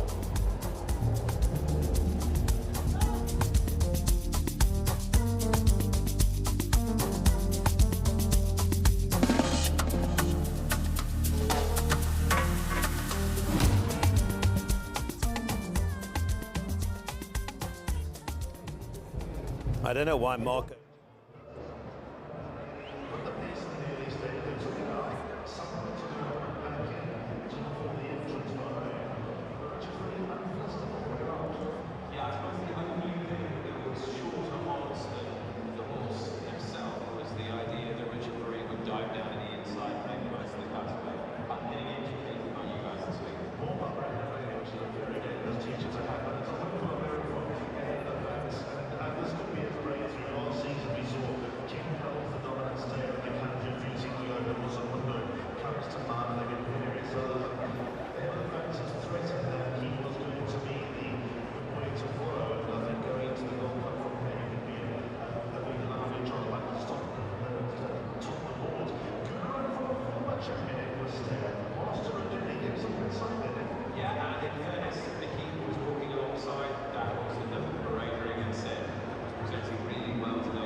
We're live on Hollywoodbets Durban July Day. Frankly, it doesn't get bigger than this on not only our South African calendar, but across Africa, because this is Africa's richest race. It always was, but now, having been up to 10 million rand in stake, you can just imagine the interest from punters, owners, trainers and jockeys. So far, things have gone very much to script for punters and certainly for Justin Snaith. 3 winners already. But of course, KwaZulu-Natal has his own setup in terms of quality trainers. And Warren Lenferner during the week was talking to some of the locally owned horses to find out whether Durban can keep the Hollywoodbets Durban July in the province this year. It's a very special time of the year. It's the time of the Hollywoodbets Durban July, and there's just a buzz around Durban, there's a buzz around Summerveld, there's a buzz around Hollywoodbets Greyville. Gareth, it's a special time of the year. Yeah, it's a lovely time of the year. Durban shows off from a weather perspective. It's just, we have the most beautiful winters, and with Hollywoodbets sprinkling their stardust on racing, it just adds that little bit of shine, and it's wonderful to be a part of it. King Pals is the reason for the conversation this morning, and you've treated us to a wonderful tour of your yard here at Summerveld, and we've just spent some time with this gorgeous chestnut. How's he doing? The way this prep is going, you know, I feel like, okay, let's run the race. It's just going so well that I would love the race to be.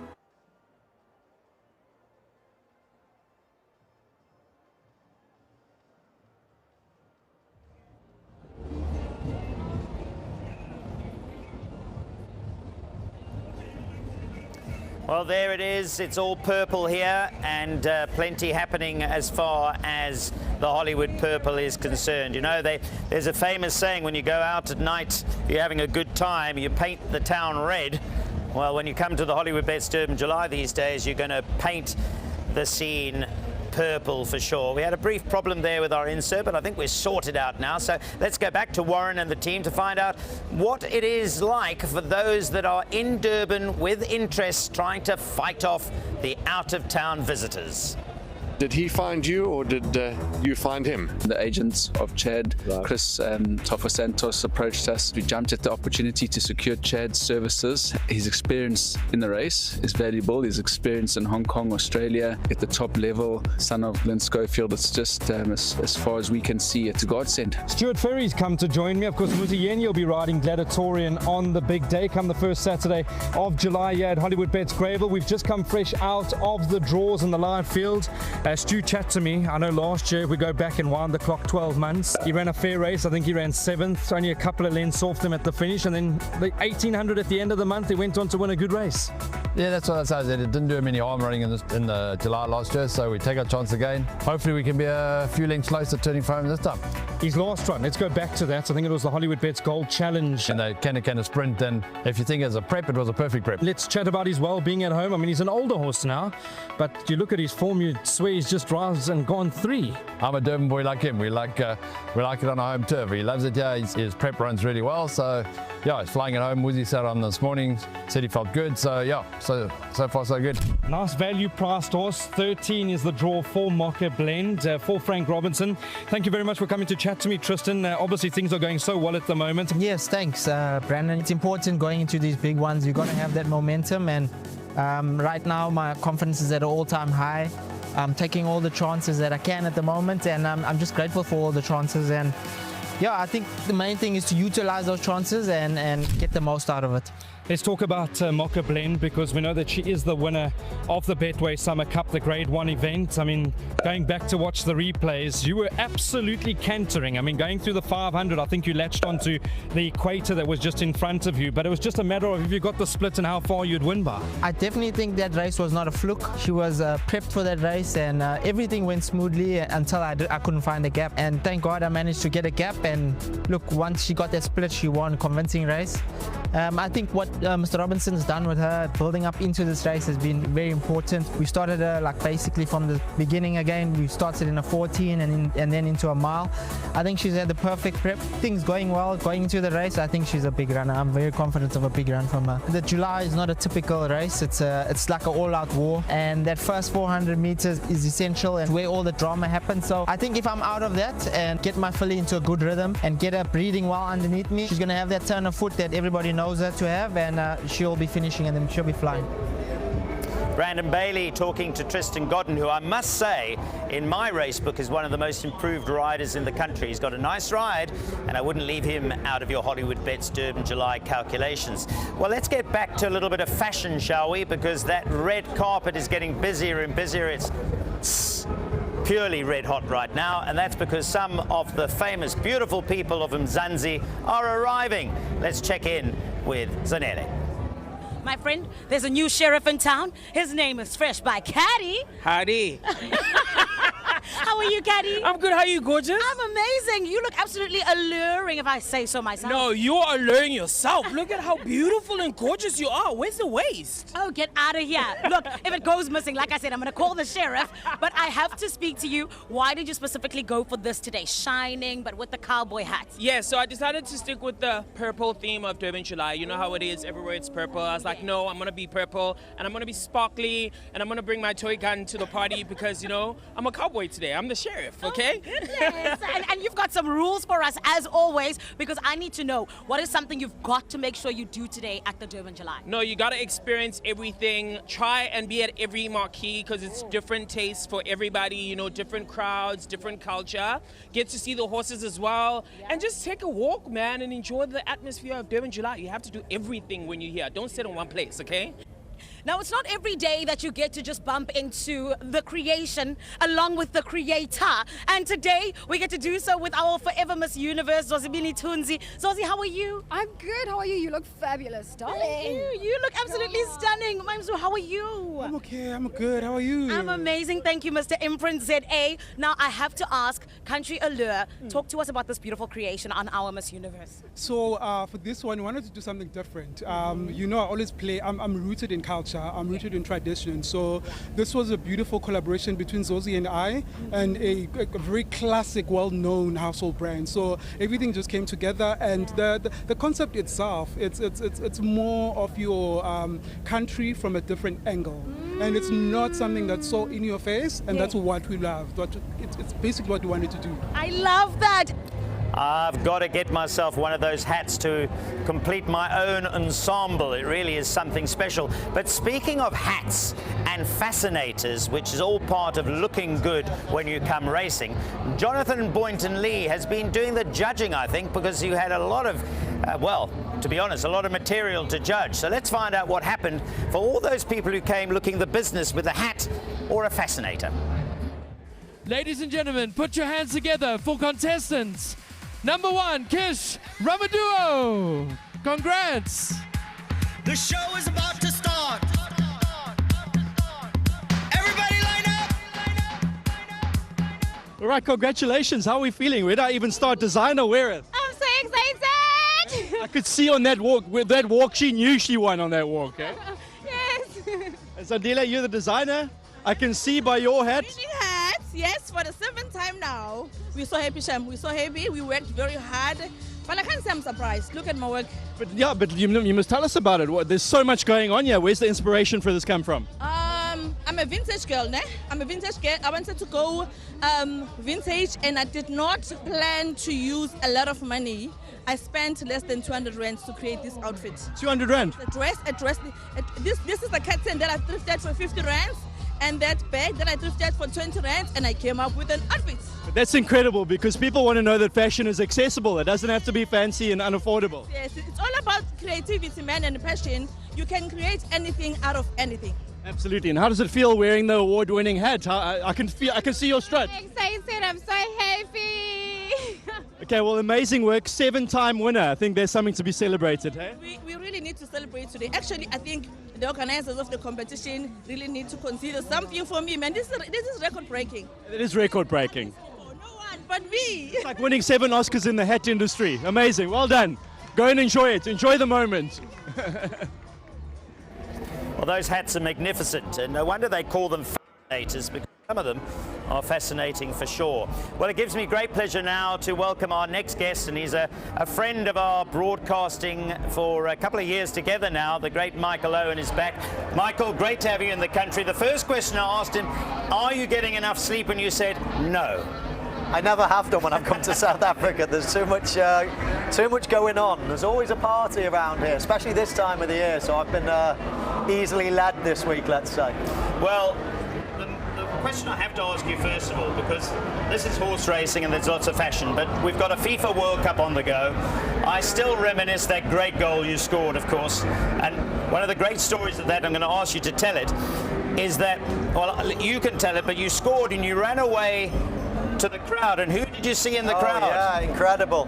I scored the goal, I wheeled away, I ran towards the halfway line, no particular reason, everybody jumped on me, and then the moment everybody got off and jogged back to their positions, I sort of let out the almighty scream to shout, you know, get in. And I looked straight up at the crowd, and the first person I saw was my mum. And St Etienne was probably only a 30,000 stadium, roughly, I don't know. But for the first person to see was my mum. I had no idea where she was sat, and it was quite a spooky moment. But we're showing our age remembering that goal. It was a long time ago, Yes. but this World Cup is living up to all its hype as well. It's been good. Isn't it just? I'm sure Rahil is a big Liverpool fan, so he'll pretty well ask you questions. I'll give him that opportunity. But England haven't hit their straps yet. But you told me the other day when we were at the Hollywoodbets function, well, they're still in it, which they are. Germany and Holland and a couple of others aren't. But from what we've seen, France look in a league of their own. How do you stop them? You don't.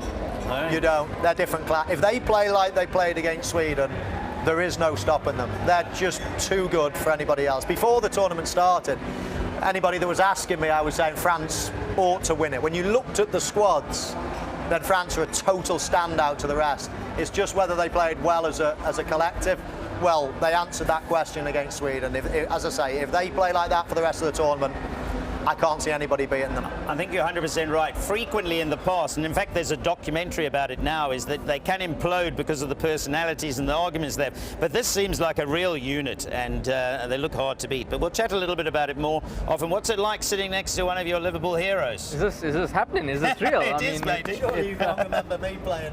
No, too young. Yeah, too young. But I mean, there's always footage of you, and yeah, I mean, playing in a great team, of course, winning the Ballon d'Or. Unfortunately, you had to leave Liverpool, but it is part of the game, and yeah, I mean, of course, this current side, hoping that things pick up next season. Well, absolutely. New manager. It was a poor season last season. Nobody can really put their finger on why. They invested a lot of money. They're starting to spend a little bit again. As I say, new manager, new hope. I don't feel that the Premier League has necessarily got a standout team. Of course, Arsenal won the league last season, but the points total wasn't huge. When you think about, you know, recent times, Manchester City getting 100 points, Liverpool coming second with 99. Yeah. You know, I don't think there's that standout team. Question marks about a lot of teams going into the new season. So Arsenal are obviously they're the team to beat. But they are beatable, and anybody that puts a good run together next season can do it. Liverpool have a chance. I mean, looking at Man City as well. Take nothing away from Maresca, but he's no Pep.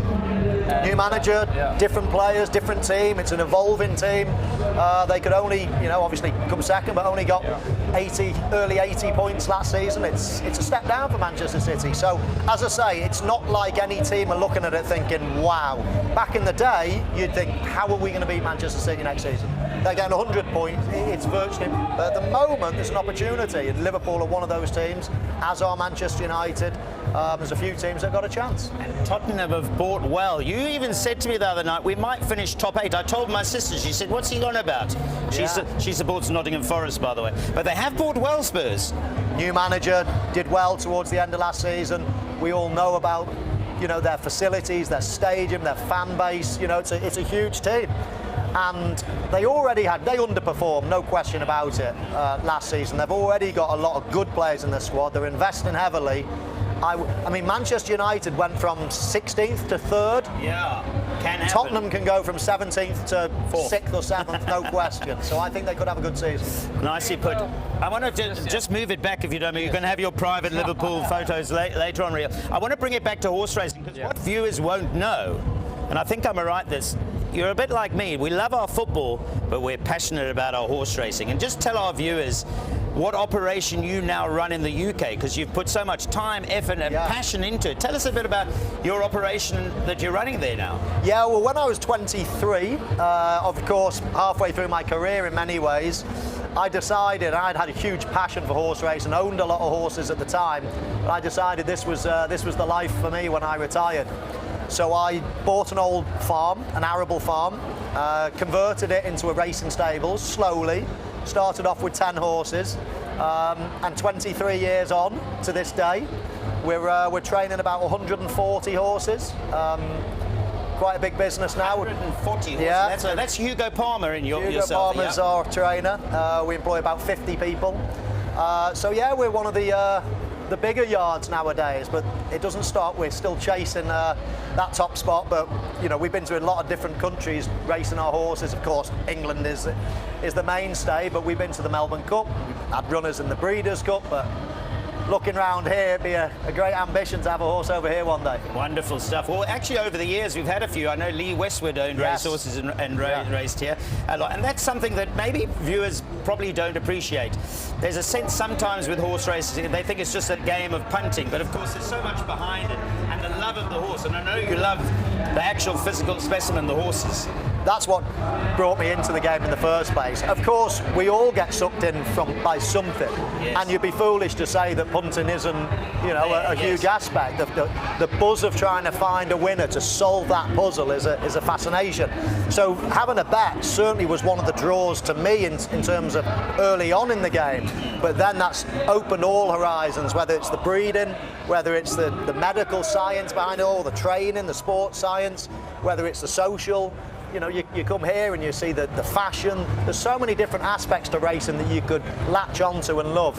And of course, for me now, it's a business. It's a serious business. It's an important business. I've invested a large part of my wealth into it, so it has to work. And yeah, I mean, I love every aspect of the game. Well, you're not foreign to that, because over the years, there's been a lot of people that do it. I mean, Terry Payne, who's a very good friend of mine, who was the 1966 World Cup squad, he played with Mick Shannon at Southampton, and of course Mick morphed into training, and now his son Jack's having a good run of things. So it's interesting, there's always been that connection between horses and football. Absolutely, yeah. I mean, lots of footballers in their spare time, once they finish training, they might go and play golf, but a lot of them like sitting down, relaxing, watching the horse racing. It's the competitiveness in it, and also you can relate to it.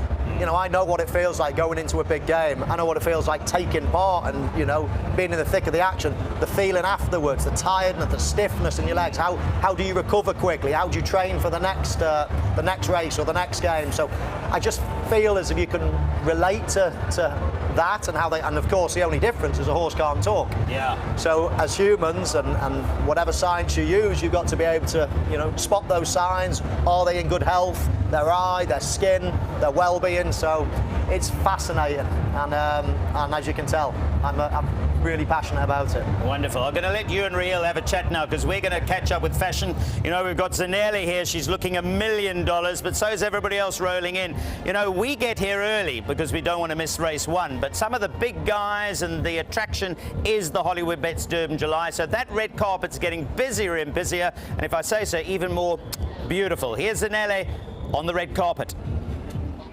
Which means when it's nice, it's nice. And ooh, what a gorgeous lady I have next to me today. We are with who, my darling? You're with Sammy. Sammy who? Sammy Nkuku. Nkuku as in chicken. Chicken. Babe, you are definitely not chicken when it comes to the fashion. We absolutely love this dress. Please tell me about it and the inspiration. I am dressed by Sibum Simang. The inspiration around this dress is basically that whole Beyonce theme of country and the robe for the horses, and you know, you can see the intertwining of the material. Just very earthy vibes. Yes. I am absolutely obsessed with this interpretation of country allure. My darling, you guys killed it. And I have to ask you, you know that it's not just about the horse racing, it's about the fashion, but also about the vibe. What are you most looking forward to today?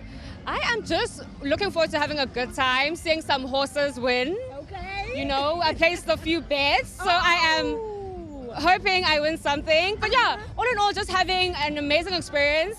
You know, it's always summer in Durban. Yes. You know, where's winter? Where's winter? So I'm just hoping to have a great day, a great night, and yeah, just have fun. May I ask you, and this is if you're going to reveal, did you maybe have specific horses you play some bets on, or did you pick randomly?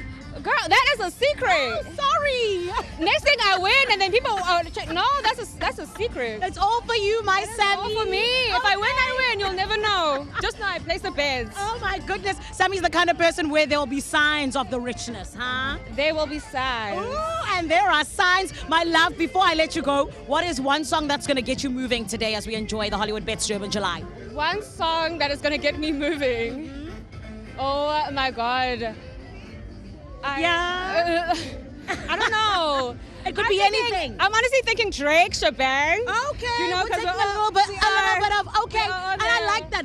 And that is taking us to the USA because Sammy and Mzansi, if you did not know, later on we are in fact going to be going live to the USA because it is a world feed of this incredible spectacle, which is the Hollywoodbets Durban July. Make sure you stick around. Sammy, I love it. One thing about the Hollywoodbets Durban July, oh honey, it is star-studded. Hence we have music royalty Tumsy with us. Babe, how are you? Oh my God, I am great. I can't breathe, but who cares?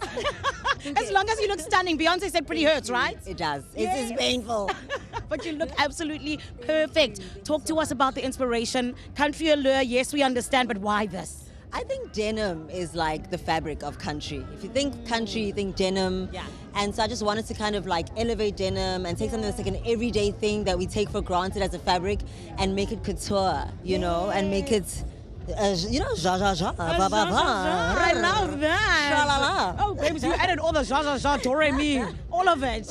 But one thing I also know is you always have to trust someone to be able to do this for you, right? Who did you work with? So I worked with the incredible Sihle by Masango, and then I also worked with Eric by Design. He actually customized the dress and made it this like cool denim wash. So yeah, it was a teamwork that made the dream work. It definitely did make the dream work, and of course we know that being here is always a dream. What is Tabsi most looking forward to? I'm the fashions. I'm a fashion girly. I love fashion. I like looking at beautiful people looking good. So I'm just really excited to see how people interpret themes and how our creative flair comes through in how we dress. So I love it. Yeah. One thing I'm going to ask you before I let you go, my Tabsi, who's your best dressed so far? Pupo Gumede. Oh, sorry, Pupo Gumede. Yes. Okay. Really? Guys, so we need to... you're about to be gagged if he hasn't posted yet. Okay, but so he's incredible. He looks incredible. What a look. Tabsi is giving us the lowdown here. She's giving us an exclusive of someone who hasn't even posted. People haven't seen him. I love that. Love you, Pupo. We love you, Tabsi. I love you. Thank you so much, my gorgeous. Shall we go and enjoy? Yes, let's go. Let's do it. Stick around. Oh. I told you all the good-looking people are here at Hollywoodbets Greyville. Why wouldn't they be? It's top fashion, top horses, and top punters that are all here. But can we find the winner of race 5 for you? Well, Michael, I've already given you his credentials. There's no mug, so he will have spotted. And on the way down to the stop, both of us saw there's a horse with no tail. I was going to say, yeah, I mean, maybe not so bad now in the cool of the winter, but in the summer when the flies are around, then he'll need that tail to start swatting them away. But no, I've not often seen that. And it looked to have been cut short at the top as well. So yeah, well, let's hope that if you're going for a run here at Greyville, you're not cut short of the run. Raheel, race 5 is important just for those that are watching, perhaps. You know, horses start their career as 2-year-olds, and most of the July runners are 3-year-olds, 4-year-olds and older, but the 2-year-olds are, I suppose, Raheel, you could say sort of young teenagers learning their trade. Races 5 and 6 is for 2-year-olds, so it's always an interesting race because they improve quickly and you do get precocious individuals. Plus today we're racing over the 7 furlongs, so the step up from 1,200 or 1,000 is significant. What are your thoughts? We're going to have a look at the field. What are your thoughts in race 5? I suspect you and I like the same horse, number 3, Royal Tiara. Yeah, I thought she was quite generously priced up at around 4 to 1.9 in the market. I was encouraged by the way she finished off the race last time out, and she also had a deep draw to contend with. She's got a lot kind of draw today, which I think will be an advantage. And having a look at the pedigree, I think she's a filly who's going to enjoy 14 once again, perhaps even further in time to come. I wouldn't be surprised to see at the end of the month on Gold Cup Day, but she looks to be in the right type of race. And another horse who I think has got a bright chance here is a 13 horse, Palace of Vernier. She just needs a bit of luck in running from gate 13, but we know the Canamea style. From that deep gate, she's going to be given a chance. She'll be doing her best work at the finish. And I think it was just the draw last time out that caught out at Hollywoodbets Scottsville in the Alan Robertson Championship, went 4th behind Get Up. Get Up is a seriously good filly, and if you use Get Up as a line horse with LSB Talkless, I would say Get Up's ahead of LSB Talkless, and strictly on that, I think Palace of Vernier is going to run a huge race at a big price. I agree with you. Just the draw, beautifully bred, a daughter of Vercingetorix, and of course the combination of Dean Canamay and Craig Zaki, who won the big race with the Real Prince last year. There's some betting. LSB Talkless is the favourite, but both Raheel and I think that Royal Tiara, certainly when she was 11-2, was the horse I think to challenge her. There has been money for number 2 Tudor Rose as well, Glenn Cotson's filly, Interesting. Blinkers are on. She was backed on debut from 25-1 to 10-1 and didn't let the side down. She flew to win, so I wouldn't rule her out, but a very competitive race. Michael, you'll have plenty of interest in 2-year-olds in the UK, so you know how quickly they can improve. Yeah, they can change, they improve. I just love 2-year-olds. The excitement of having a good 2-year-old and waiting for it to hit the track is what floats my boat, I think. Don't get me wrong, I love all aspects of racing, but there's something special about a 2-year-old race.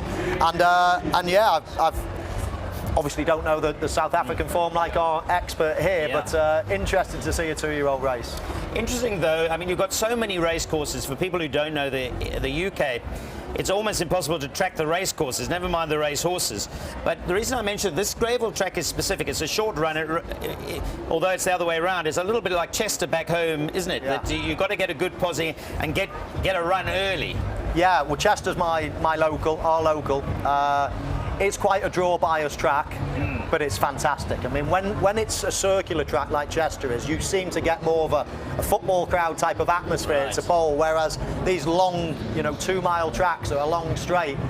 You only get the atmosphere in the last half a furlong, whereas we can see it all happen, and it's a little bit like that here as well. You really feel the atmosphere. So, I mean, it's a test of a jockey and a horse, the balance of a horse coming around the turns and then the short run. So yeah, it's a good track, it's a unique track, and as they say, horses for courses, you need to act around here. Very visually appealing because of those Roman aqueducts that you've got there. I mean, it's fantastic. I mean, we'll have to get Raheel over there, although he's campaigning for America at the moment, aren't you? Yeah, absolutely. You've got to get to Churchill Downs, Kentucky, the lot. I mean, proper racing in America. There's a lot of tracks for you to visit, and never mind Melbourne and all of those tracks in Sydney. Michael should get us to Royal Ascot next year. Well, if you're nice to Liverpool, he might give you a look in there. Horses are down at the start, which is good because we can just relax for a moment. We've been rushing through our broadcast, of course, and then just getting to the races. I think Craig is taking over now from Sheldon. So Craig Peters, I mentioned a little bit earlier on, unbelievably, Craig is calling his 39th Durban July this year, and it really is an achievement. But first of all, these 2-year-olds are down at the start. These are the fillies. The next race is going to be the Colts 2-year-olds. Traditionally on Durban July Day, it's not easy to find the winner of this race. We've mentioned that there are certain improvements, and sometimes these races can throw up where the pick six really pays. But if you were putting together a jackpot, Raheel, what would you do? That, by the way, is MJ Bailefeld, who's another jockey, of course, who was very successful and actually went past the post first in the Durban July, but lost the race on an objection when Legislate won. But that's by the by. Where would you go short in this jackpot? Because I don't think you can go short in the July. That looks very open. Yeah, it certainly does look open, Neil. I like the 3, as we mentioned, Royal Tiara. 13 Palace of Avernias would be a must inclusion for me, and then I'd include 7 LSP Toctus. I'd play around those 3 horses. I think the form of the Amusenet Debonair will stand up, and I think the form of the Alan Robertson will stand up as well, and I think that filly Palace of Avernia will run a huge race here. Michael, you've been here a couple of days enjoying all of the Hollywoodbets hospitality, but you also get to rub shoulders with some of their ambassadors and their content creators and so forth, but also all the racing people.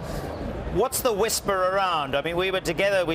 You can always hear Andrew Fortune. You don't have to look around to hear him. He's very confident on wish list. But what have you heard? What do you think for the main race? Well, exactly. All I'm doing is listening to the experts. Fascinating to hear what they all say. I think number 11, Note to Self, is the one that most people are talking about.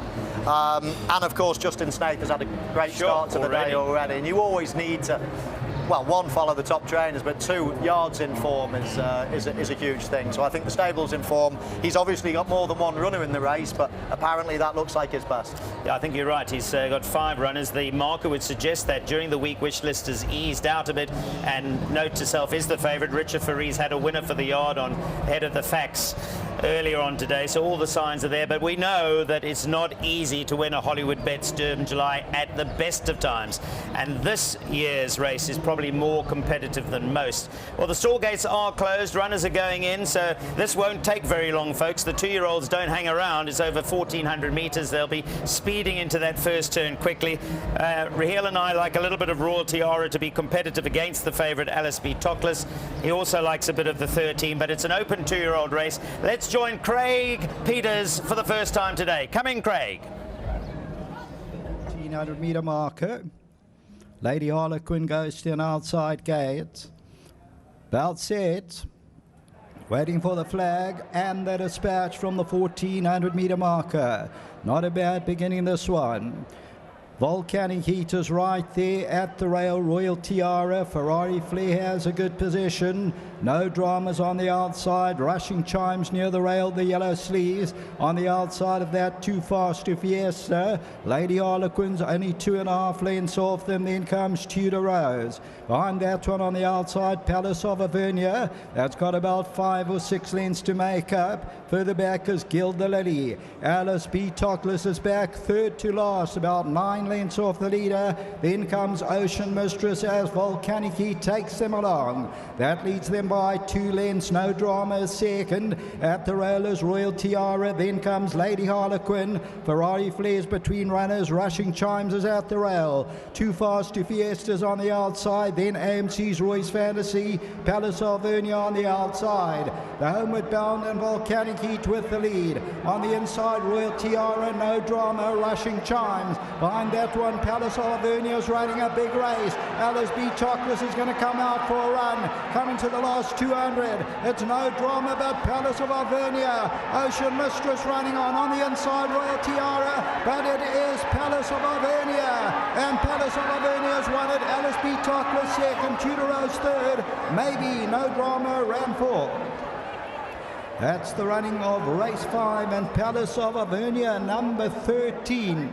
6 Rand 60 and 240. And this is the Vercingetorix, Craig Zaki, Dean Cannemeyer.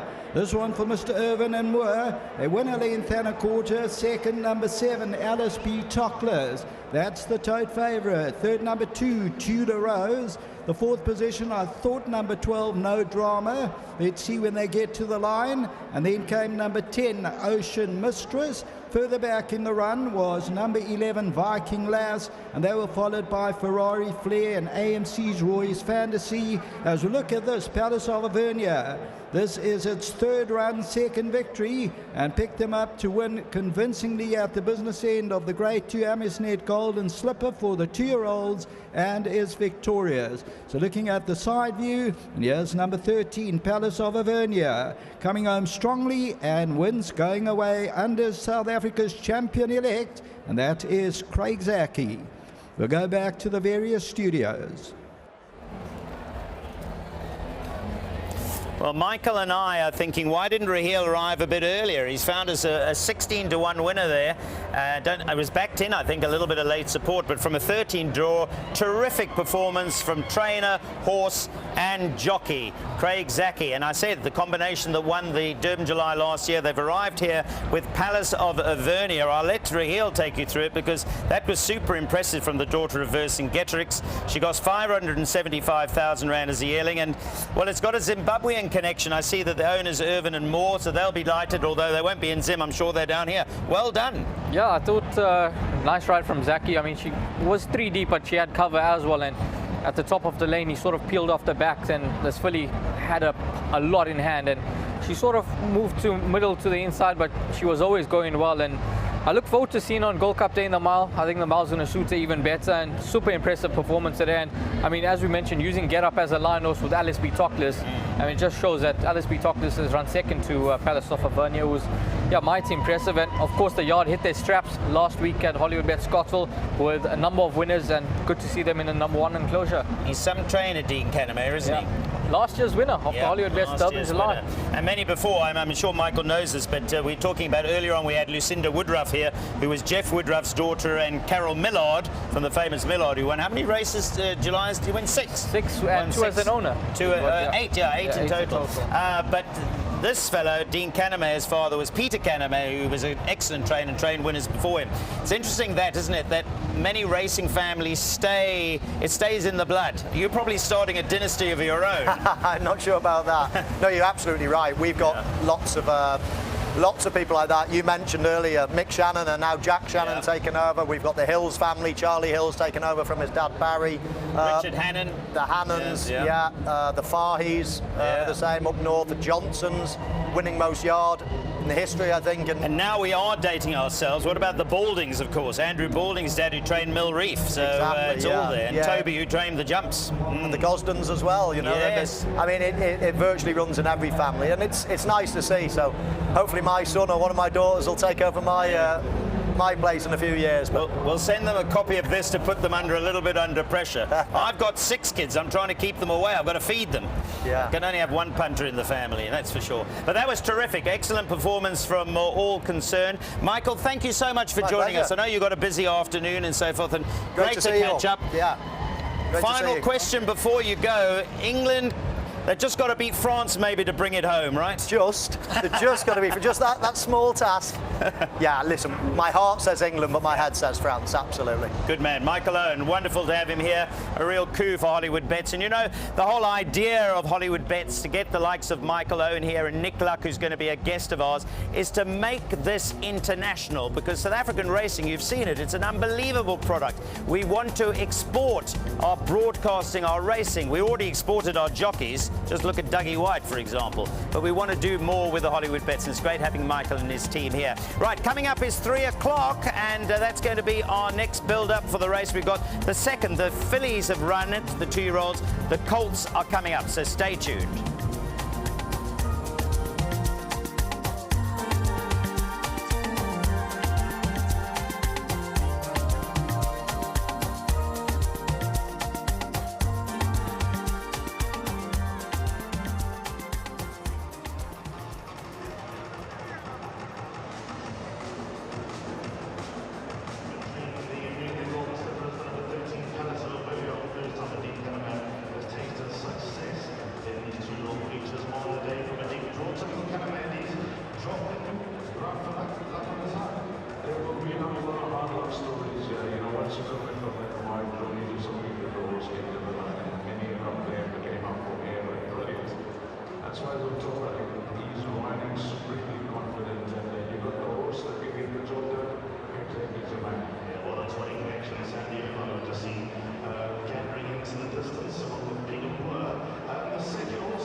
Well, it's hotting up here at the July, and I don't only mean the horse racing, I mean physically, because we joined you earlier on and said it is a terrific day here in KwaZulu-Natal. If anything, it's got better. There wasn't a cloud in the sky, there still isn't, Could be a little bit of a breeze to cool us down, but I can tell you one thing, it is red hot. The red carpet's going, like the clappers as well, and so are the fashion brigade, because they're all in here. If there's one day that you want to look at your absolute best, it's Hollywoodbets Durban July. And don't believe me, because Jonathan has been keeping an eye on the best dressed, the ladies, the men, and everybody who's come out to look perfect on July Day. Please show your appreciation for Justine Kufubulo.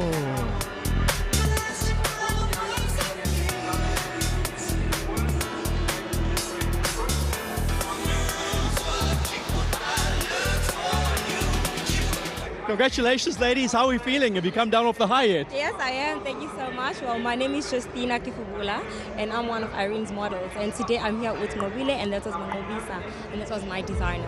Yeah, I'm very happy. I'm very happy. And for my inspiration for this garment was country meets African, blending Western style with African culture and identity. I'm a massive fan of Western movies. I feel like I'm in a movie right now. Give us a little twirl there. Amazing, amazing. Well, basically, winning this award at the Durban July is like winning an Oscar for fashion. So how does that feel? Is this your first win? Yes, it is. And I'm very proud as the designer. And actually, my granny really helped here because I used 6 curtains and they were very expensive. So yeah, I'm just happy. You're wearing curtains and you won the Durban July. I mean, anything's possible with fashion, right? I'm very excited as well. Thank you for Hollywood. And this is my first win as well. Amazing. First of many. Walk off into the sunset like we're in a Western movie. Well done, ladies. Amazing. Your first places. Contestants. Number 3, Richard Tusinabilo. Congratulations.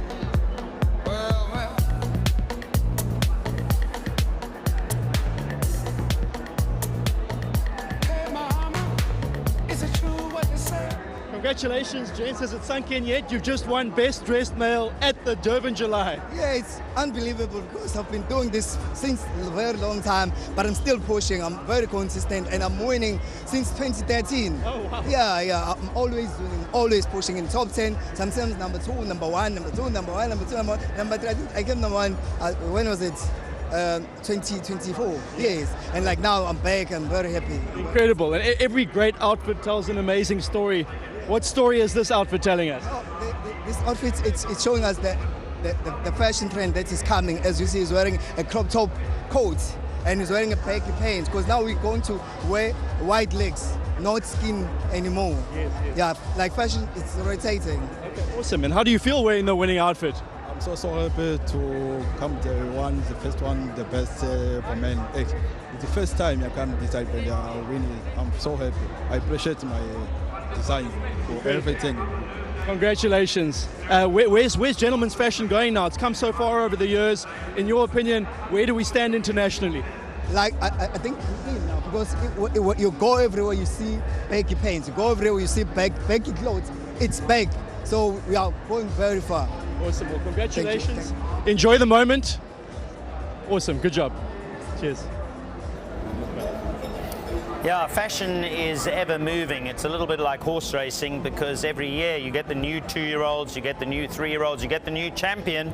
And fashion's the same. You've got to be on top of your game, and we've seen some interesting changes to fashion. I must say that today's theme, or this year's theme of country allure, I think was a terrific one because it allowed people to come and express themselves. But don't take my word for it because you've heard from Jonathan about the changes. Zanele has also been here all day filing lots of report about the changes and what she's seen on the red carpet, basically behind the scenes. It's only beautiful things at the hashtag HCJ 2026. And oh, my friend, we have just scored. Why? Because Teko Modise is in the house. Teko, right? You look incredible. Who are you wearing and what inspired this? Thank you very much. I'm wearing House of Nala just like I was last year. And what inspired is for me to try and interpret the angel I am.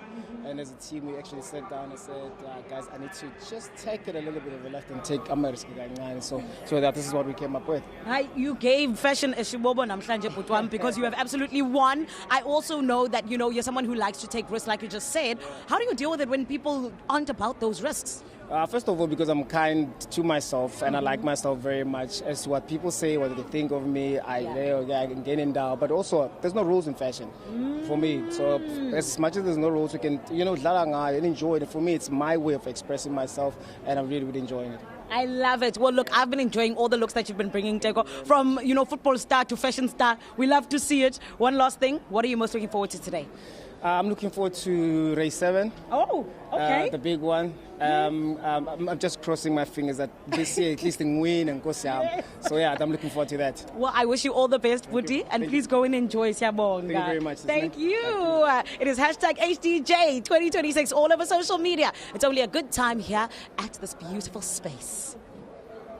It is celebrities galore here today, and we found the new age Mabreezes. How are you, my muesli? I'm good. Today I'm giving you age Esther Mahlangu. Oh, I'm obsessed with that. Oh, you've got to tell us what inspired that. Yo, I think I've been wearing cowboy hats the whole entire year. So I knew I definitely had to do something that's not a cowboy hat because everybody would have been expecting that. And when we think about country allure, the Ndebele people are the most beautifully colored and alluring tribe. So I was like, that's what we're going to do. I love that you're paying homage to such an icon. Can we do a little bit of an up-down over here? Just show us some of those details. I also love the comfortability and sneakers. And these are actually the AKA X Reebok collaboration that have the South African flag on them. Aww. The only time that Reebok has ever changed the flag was for AKA. So it's fully South African today. This is beautiful. And ma'am, I have to ask you as well, when we think of fashion and, you know, Hollywoodbets Durban July, why do you think it is that it always just stands out, especially doing something so different like country allure? It's got that thing, you know what I mean? It is probably the highlights of every single social calendar, from marketing to influence to everything, entertainment, music. This is just a place to be. It's like 40,000 people here. Like, it's really, really that big, that important. It's just got that thing. I don't know what it is, but it's just that Durban thing. It's that South African thing. Exactly. And with you saying there's 40,000 people here, there's millions of people watching, and then we're even going live to the USA later and Europe. Like, this is actually the biggest horse race in the world. Literally. It is. Oh, that's who we are. And this is why we're enjoying the conversation. Hashtag HDJ 2026. Don't miss out on it. Girls, you are looking gorgeous. Wonderful stuff. You can visit us up here. I've got a special guest coming up in a couple of moments. But first of all, let's talk about the racing, because we're back with the 2-year-old colts equivalent of what we saw in race 5. So the 2-year-olds will do their thing. Off time is 1,500 hours. But before that, you know, my Hollywoodbets guest has been very busy this week. Not only is he on our broadcast, but he was catching up with Devon Heifer and Peter Muscat. And those two guys are behind Isivivani and others that make Hollywoodbets run. So let's catch up with the preparations for a horse I give a real sneak. He's drawn 1. He's a 4-year-old carrying only 52 kilograms. Let's see how Peter Muscat sees the race. I knew there was something special about this year's Hollywoodbets Durban July, the 130th edition, after all, of Africa's most famous horse race. But perhaps it wasn't until I came here to the Summerveld Training Centre, 72 hours out from the big race, that I really began to appreciate the seriousness and importance and significance of this great horse race. Hollywood's hopes rest on Isivivani, who's trained by Peter Muscat. And I've come down to see the horse put through his final preparations and see this meticulous trainer apply the finishing touches. All right, an amazing morning here at Summerveld under the full moon, light coming up. Peter Muscat watching Isivivani. Peter, this project is all about making South Africa really resonate on the international stage. You trained Isi Vungu Vungu, who's done very well in the United States, and who knows what might happen to Isivivani after Saturday. How important is it to you to be a part of that? Well, it's a very important factor. You know, we all strive to compete at the highest levels. Very privileged to have had Isi Vungu Vungu from a yearling, exceptional racehorse, and he's done us proud overseas. When you see the sort of following he gets, when you see the profile South Africa gets because of him, somewhere like North America, how does that make you feel? I certainly was very privileged to have been entrusted with Isivongo and the same situation goes for Isivavan. He's come of age now, so I think if everything goes correctly on Saturday according to script, I think he's got as much chance as any horse in the race. And it's one thing being part of an individual horse's journey, as you are with this horse and as you were with this Vungu, but to what extent do you feel like, as part of the Hollywood team, you're part of a journey taking South African racing to places where perhaps it hasn't been for a little while? Yeah, I think it's great. Obviously Hollywood Racing's investment on so many fronts in our racing industry in South Africa has been like manna from heaven. To be part of that whole organisation, putting our racing out to the rest of the world and being involved in it on a personal basis is an absolute privilege for me. Yeah, I mean, the one thing comes to the July, the hustle and jostle is hectic. We're doing so much behind the scenes that you actually forget you've got a runner in the main race, and for us it's the second time we've ever had a runner. For Isivavan, Anthony Delpeche and our team have put a lot of hard work in the sales and finding these horses for us, and to have one that cracks it is kind of special. We always thought he might get the distance. Yeah, I mean, it's quite exciting. He's had a really good prep. You might think we drew one, and you could see how happy Anthony was at the draw, but then again, he's ridden in these races, and I think most of them he's won from wide draws, so I think now he's maybe thinking, is it right, isn't right, but I think we'll take draw one over anything. But he's got the pace to use it, right? 100%, yeah. So, I mean, that's not a problem. Yeah, I mean, I think he's going to race handy and then, make his way. I mean, he showed that in the 1900. It worked out perfectly. It's more a case of the fact that it's a bigger field now. But, he's been on the improve, which is quite nice. It's one of those things you always worry about, is that has he got the class, but I think he's quite unexposed, and we were quite worried actually, because he wasn't quite in the top 20, he was kind of just outside, but then once a few of the scratchings came through and everything, it was almost that he had done enough to get in. So Peter's worked it out perfectly. He's earned us that grade one that we always wanted with Isivavan, and now he's got another Isi to deal with come Saturday. So yeah, hopefully Isivavan can get it done for us. Well, a fascinating chat there with Peter Muscat and Devin Heffer. I get the sense that there is some real positive vibe about the horse, but Nick can tell me a bit more because he's right here with us. Nick, what a great pleasure to have you on our broadcast and visiting South Africa. First time in South Africa as well, long over. But you just listen to what's going on behind me. The place is pumping. The week's been wonderful. I wouldn't have missed it for the world. It's a party, and coming up later we've got light shows and everything, and we'll be cashing in our winning tickets by then, so we won't be able to party. I hope so. But your first observations, you mentioned about the track. We had Michael Owen on here a couple of moments ago. Michael was saying that there's a Chesterfield about it because it's a circular track and it's just great to watch the racing rather than have an elongated straight. So it's got everything. It has. I mean, Chester, as he rightly points out, it's tight and it's round. Mind you, I'm not sure the horse that was drawn in 13 in our last race would even have run if it was a Chester. She'd have probably been withdrawn, so she did remarkably well to win. I thought it was a fantastic ride. Well, welcome to South Africa. I know they've had you in harness since you got here, doing lots of interviews for us, but you've got around at racing tracks talking to who's who. Yeah, I have, and it's been a real education as well. Talked to so many trainers who are part of the fabric, really, of the Hollywoodbets Durban July. Peter Muscat there, a man whose preparation is absolutely exquisite and meticulous, and you sense that real confidence behind Isivavan running a big race today. Well, the name Muscat is synonymous with you back home, isn't it? I mean, and he came out and rode the winner, Daniel Muscat, rode the winner of the Met, I think, a couple of years ago. But he's been a great success there. I think he's probably the all-weather champion, isn't he? He certainly does well. Does very well on the Poly track, which is a notoriously competitive circuit to ride round. He's just generally established now as one of the better jockeys, and he clearly learned so much from his dad, Peter, as well. Now, he's a great guy, Danny. He's added an awful lot to our racing. So before I complimented yourself and Michael on just being here, because having chatted to Owen Heffer the other night when we had one of the race calls, he was saying to me about, we want to make this an international race to show off, because we're very proud of what we have here in South Africa, from broadcasting, from horses, jockeys, certainly, with the Dougie Whites of this world.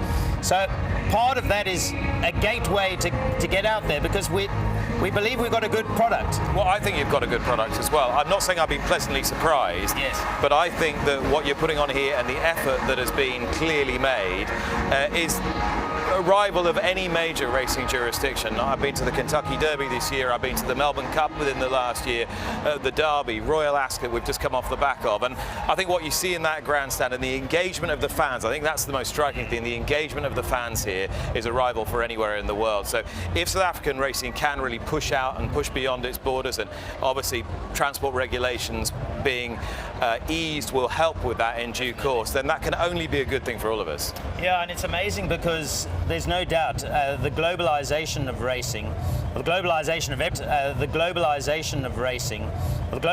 of everything, probably because we were talking about the cell phones now. You're getting information instantaneously. We were talking with Michael about the World Cup. Not so sure about the watchable times for us in this part of the world, because we're having to get up to watch England at 2 a.m. in the morning and such. But yeah, it's now a stone throw. The world is a much smaller place. It sounds like a cliche, but I think it's true. Yeah, and you don't feel so far away from home. Maybe that's because I travel so much. I've already done about 95,000 air miles this year alone. It's ridiculous, but it does feel like you're quite well connected all the time. And it's amazing the amount of people this week who've said to me, oh, it must be fascinating in Durban. I love the content from South Africa. Love what you're doing on your podcast, going to the farms, going to Somerville, going to Ashburton, and people really engage, not just in the racing, but actually the whole business and process of training and managing horses in this part of the world, which I find lovely. Racing is a great family, and it's a family that tends to reach beyond its borders. You know, it's like water will find its course, racing people will find their tribe. Absolutely, and there's a big tribe here, has been for years. And again, we're talking about families that we had Lucinda Woodruff earlier on, who is the daughter of Carol Millard from the Millard and the Woodruff dynasty. So you're right, and people love it. Let's get on to race 6. How are you good? How are you good at finding? Are you good with the eyes, or are you good with the form book? I'm probably better in this country. I'm probably better with my eyes than the form book. But I've had a great group of people schooling me this week, Neil. Okay, so I've had the stylings of MJ Baileyfelt and Vicky Minor and Ali Cohen and Brandon Bailey and Deesdine, and they've all been schooling me. So I'll see whether I can put that intensive education to good use. They should have one winner today. I know, you'd have thought so, wouldn't you? You would really have thought so. No, it's tough, and this is probably unfair to ask this to me. I mean, you can tell them what I've written on my computer form there. What does it say? Train smash. I just thought that might be a presenter stream of consciousness when things weren't going quite to plan. I'm afraid it's a more of a stream of consciousness based on the form, because this race often throws up an upset. We saw, actually, you mentioned it, a winner from a 13 draw winning really well. These are the colts. So Vibe Check number 1 is from Vaughan Marshall Yacht, who's excellent with his 2-year-olds. He's obviously got pole position 1. He's got Sean Veal, who has ridden him to victory before. He's quick. The question for him, of course, is will he be able to lead from start to finish? We saw the last winner come from off the pace. Cullinan, what about Justin Snaith's form today, Nick? Unbelievable. It's got that air of inevitability, hasn't it? Yeah. Snaith, a 5-time winner of the Hollywoodbets Durban July, going 5-handed into today's race. His riders all seem to be on fire as well. Richard Faree has been riding his luck as he often does today, but it's coming right for him. The gaps are opening when he goes to the inside. The seams are opening up, so he's got the 2-box. He's not going to be wasting too much ground. What really struck me about that previous race, the 2-year-old fillies running over 1,400 metres over 7 furlongs, was you are effectively always on the turn. I see what Michael Owen meant. I thought Palace of Arvernia did remarkably well to win from where she did, but the Cullinan, a bit like Palace of Arvernia, inexperienced, probably open to more progression than most of these, and I thought stepped up when finishing a good 3rd in a stakes race last time, just another half step forward, and has got to be right in there amongst it, I would have thought. And he's a son of Legislate who won this race. He actually won it on an objection, and funnily enough, you mentioned MJ Baileyfelt just now. MJ Baileyfelt was on the wrong side of the objection that day. He actually rode the winner and got taken it away, but the fact that a Legislate would win again on July Day is not a surprise. Then you got Riff Raff Boy, that's the Miller Yard. The interesting run I want to touch on is Secretary Bird, because she's a filly taking on the colts-ish. Yeah. She could have gone for the fillies race, but she didn't. You wonder why they didn't, don't you? Maybe they were just trying cracked at 14 draws. Yeah, or split their races up, maybe. Now, the equipment change is interesting with Secretary Bird. The tongue tie has gone on today after a rather weak finishing effort last time, and you wonder whether they feel that was a breathing issue with Secretary Bird. You can see there, she's actually the lightest of any of these. You would expect that being a filly against the boys, but that just shows you the stark difference generally at this time of their lives between colts, geldings and fillies. 423 kilos, and some of the colts are big boys for 2-year-olds. 538. He's just got, and he's run a bit like that as well. You know, he's a powerful horse, used lots of speed. I think the issue for Vibe Check today is whether he gets taken on for the lead from the inside gate. That was my rather amateur reading of it. No, I think you're spot on. I don't think it's amateur at all. I think you're right, and I suspect in a race like this he will get challenged. Let's move on to the next page if we can, because I want to talk about St. Harry. There's been a lot of money for St. Harry. He's only had the 2 starts, and he brings Red Spice form. We saw Red Spice on the previous page. There wasn't much between them on J&B Met Day. I shouldn't say J&B Met Day these days. What is the race sponsored by? It's Met Day. I'm trying to remember who sponsors it, changes it. Cape Met, we'll call it.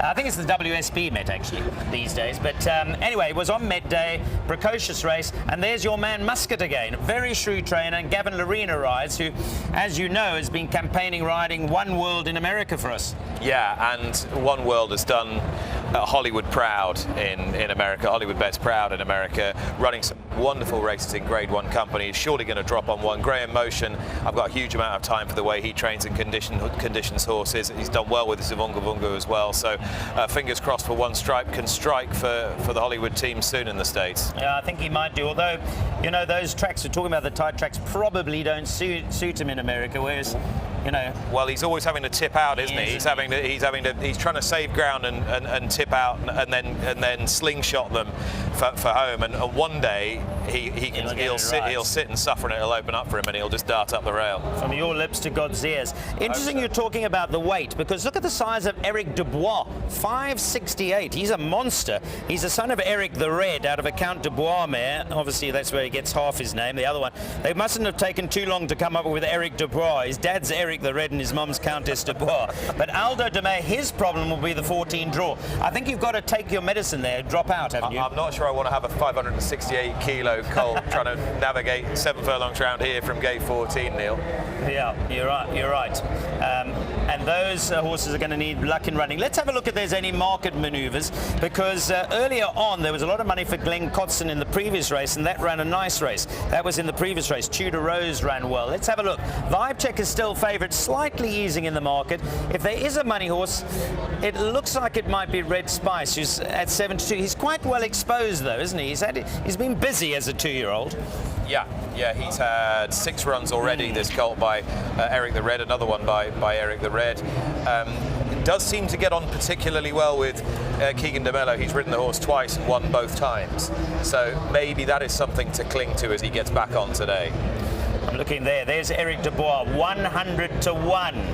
Well, I wouldn't argue with the horse himself. He might have something to say with the weight about that. But yeah, some interesting horses there. Maybe Roskilde a bit of value at 66 to 1. But certainly the expectations are that the horses that are in the betting will run to the fore. But historically, I can tell you that this race has thrown up some shockers. A couple of years ago, Duncan Howes had a winner at 100 to 1.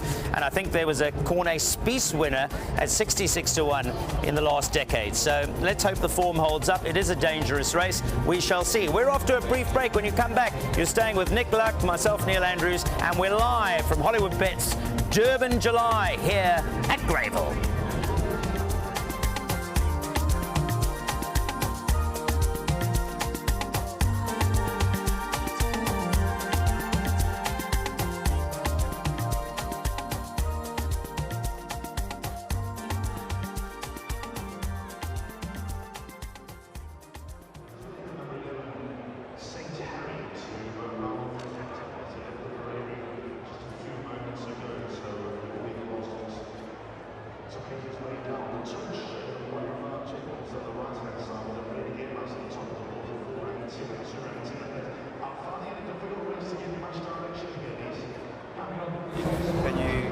1, 2, 3, 4, 5, 6, 7, 8, 9, 10. 1, 2, 3, 4, 5, 6, 7, 8, 9.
Well, that strikes me as a certainty to win the Best Couple Award if you engage on the day in front of the cameras.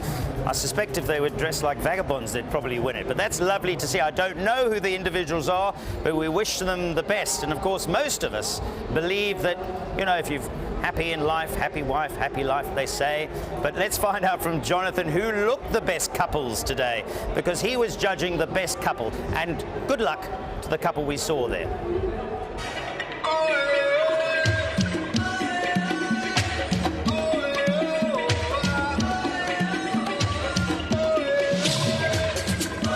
Congratulations, everyone. How are we feeling? I'm so glad we got to chat to you earlier.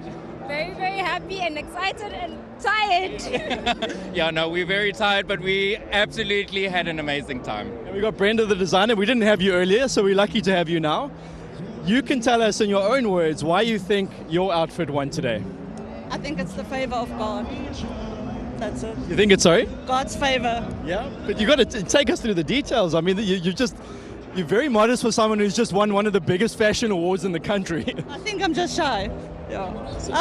When I design and create something, I put my absolute heart and soul into it, even if it means no sleep, and I make sure that every detail is done to perfection or as close to perfection. I have students, I always tell them, when you sew and you iron, and you sew and you iron, so that everything at the end of it becomes beautiful, and like put in that little bit of extra detail without putting too much. And looking at the beautiful couple here, how do you go about designing for a couple but still keeping kind of the individuality of each person? It was difficult. The dress just came to mind very easily, and then someone actually donated fabric to me or to the school, because I work for a non-profit organization. And so when I saw the fabric, I fell in love with it, and I was just praying, God help me to make it into a couple. And then I went to the shop, saw the lace that's not the same as hers, if you see on the jacket, but it worked. So yeah. Amazing. Well, you're literally shining, you're literally glowing. And the good news is you can now take your high heels off and enjoy yourself. Congrats, guys. Let's see what everyone else is up to. Well, we're up to studying our race card for race 6, and you know, Nick and I were talking, it's amazing how these race days fly by. I mean, we're nearly at the July. Nearly at the big race. Correct, exactly. What about the July? What are your feelings about the race? What have you heard? Because you've seen the track. It's a monstrous challenge to try and get a run in an 18-horse field. Really, and you know, you can guarantee there's going to be a load of trouble in running. Always is. But I just sort of reading between the lines and sort of taking stock of all the bits and pieces of advice that I've been given, it seems to me that middle of the pack, 11, 12, 13 is where people want to concentrate. Note to self, obvious chance. And Yes. I think most people believe the best of Justin Snake's quintet. Zeitz with the blinkers off today. Andre Nell and Serena Moodley, they seem to think he's got a big chance. He's been taking plenty of money at a price. And I thought the really interesting one, it is a handicap after all. Very much so. Our UK viewers will be more cognizant of this than some others around the world, say our viewers in the United States. But Mocha Blend, the filly, has been campaigned for this day and for this race. She's unexposed at this distance. I think they've kept her just sliding under the handicapper's radar. So I think they'd be the three I'd be concentrating on, 11, 12 and 13. And those colours, of course, are synonymous with racing. Jessica Gell is the daughter, I've got to get this right because of the legacy, daughter of Mary Slack, and Mary was daughter of Bridget and Harry Oppenheimer, who won the race multiple times over the years. Horse Chestnut, their great progeny, never ran in the race. I think it had been exported already, but yeah, so that would keep it very much at home and tradition. That was number one going down there. We saw he's a big fellow as well, just coming back to this race vibe check. And I think you're right, Nick, from a one gate, he'll run his race, which is to use all that power. Look at the specimen, and he's alert, his ears are pricked.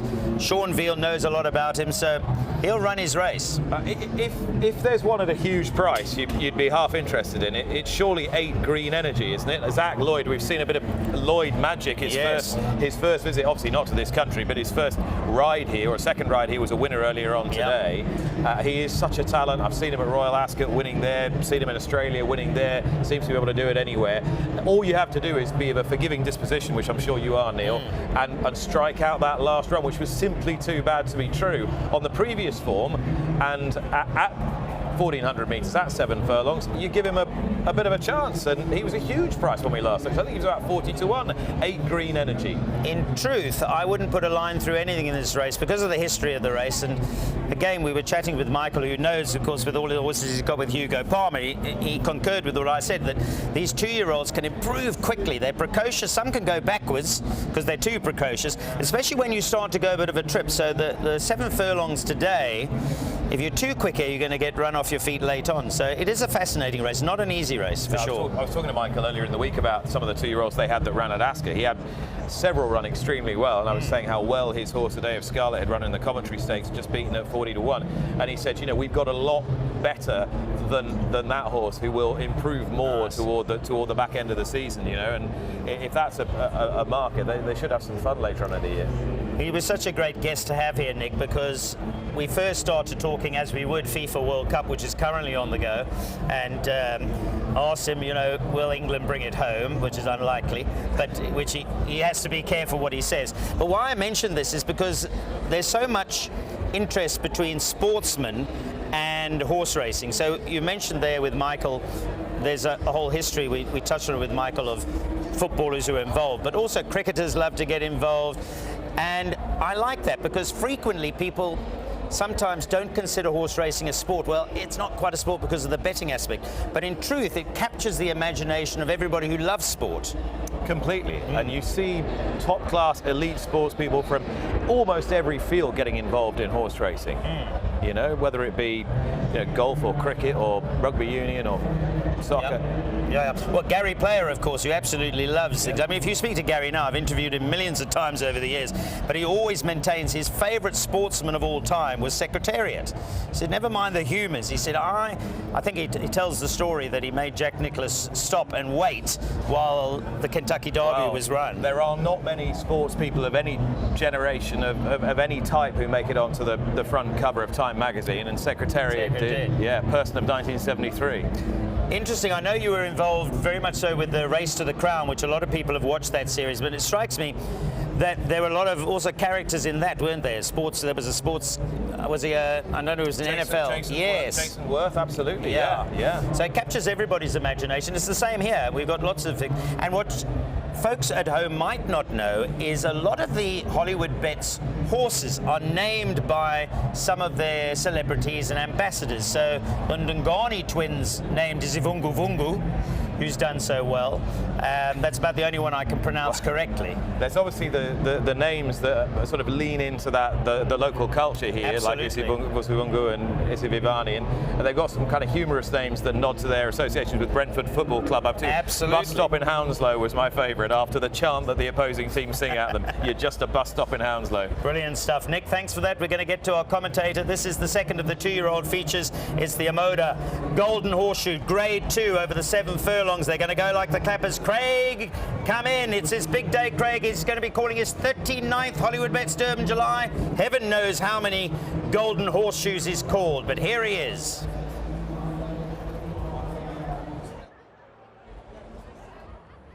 Vibe Check to come into pole position, and St. Harry at the 1400 meter marker. Riff Raff Boy just to settle in gate 4, and Vibe Check is the current favourite.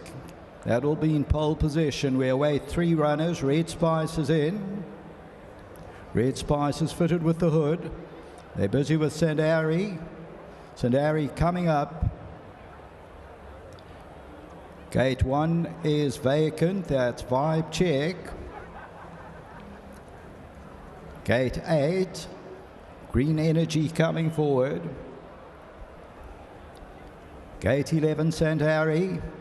Now the turn of Red Spice. Riff Raff Boy in gate 4. The flag's up. They're dispatched from the 1400 meter marker. One of the first to go is Night Shine. Vibe Check, the green cap, is right there at the rail. Going around them steamy windows, that's got the pink cap. Then Cousin Yanni. Further back, Roskilde. Bizu's a little bit awkward near the rail. Then the Cullinan. On the outside of that is Secretary Bird. They're followed by St. Harry, and then comes Red Spice. Riff Raff Boy is at the rail. Then comes Eric Dubois. Behind that one is Green Energy. At the back is Present Promises. 12-13 lengths off the leader. Vibe Check takes them to the 700, leads it by 2. Night Shine is back in second. Third place is Steamy Windows, the pink cap. Then Cousin Yanni. Behind that Roskilde. Then comes Bizu. Further back is Secretary Bird, and then the Cullinan. On the outside, St. Harry. Then Red Spice as they turn into the home stretch. And Vibe Check now goes for home. And it's Vibe Check, the leader by 2. On the outside, Steamy Windows. Then Night Shine. Down the inside, Bizu. On the outside, Secretary Bird's running on. Past the 200, Vibe Check. But here comes Secretary Bird with the big run. Green Energy, and on the inside, Red Spice. Red Spice is running on, but it's Vibe Check holding on. Down the inside, Green Energy. Vibe Check from Green Energy. Then Secretary Bird, and on the inside, Red Spice. Number 1, Vibe Check is victorious, and this is the Kirari, Vaughan Marshall, Seanville. They'll just hold on as Green Energy, number 8, comes flashing through, and number 5, Secretary Bird, and then number 7, Red Spice. But there's the salute. Vibe Check, bred by Main Chance Farms, and it's victory number 3 from 6, wins at about a half length. Second was Green Energy, a very good run, number 8. Third, number 5. That's Secretary Bird, and then number 7, Red Spies. And here comes Vibe Check and explodes into action as they turn for home. A big strong son of Kirari is the 2-year-old, and it's 3 wins in a row. Of course, being Hollywoodbets Durban July Day, these were the famous colours of Naval Escort and Jollify, and the winning owner is Mr. S. Burns, and this is Vibe Check victorious in the running of the Golden Horseshoe, the Amoda Golden Horseshoe Grade 2 over 1400 metres. There's the salute from Seanville. Pays up at 260, the tote favourite. Back to the various studios. Well, prior to the race, Nick pointed out the weight of Secretary Bird as being smaller because she's a filly, and we touched on the size of Vibe Check, but I think, Nick, that neither of us expected to visually the difference between the two. What a strapping individual, and well done for the second horse.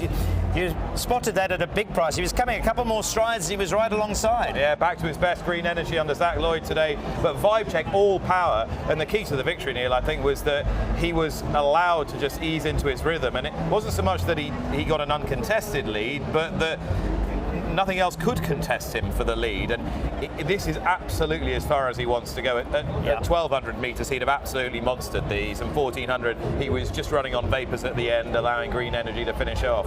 I agree with you. Bullied the race, essentially. It was no contest, and the only worry was that he might tie up late on.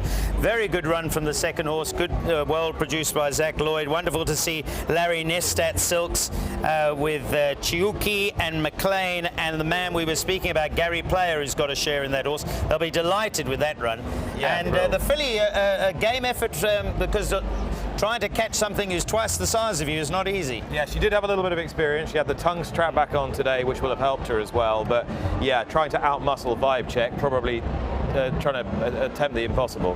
Nick, what's interesting is, I mean, I thought there might be an upset in that race. That's another favourite. It's very seldom. You've been racing globally. It's very seldom on a race day where you get many favourites arriving, but that's the trend so far today. I don't know. I think it might be about to turn around in the July. I think you might be right. There could be difficulties there for sure. We mentioned a little bit earlier on, and I want to come back to that because you mentioned about a handicap, and I know you're aware that this was always a handicap, but not a genuine handicap, because we had a limit of 60 kilograms as the top weight and the bottom weight as 54.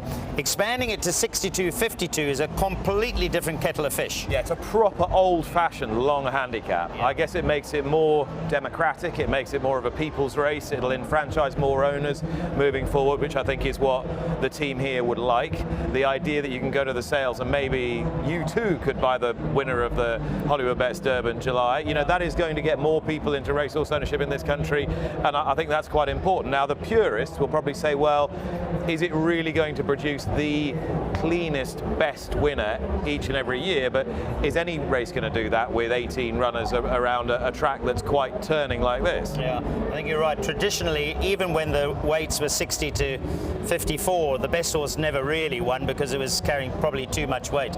And this is now going to extenuate that, but we shall see.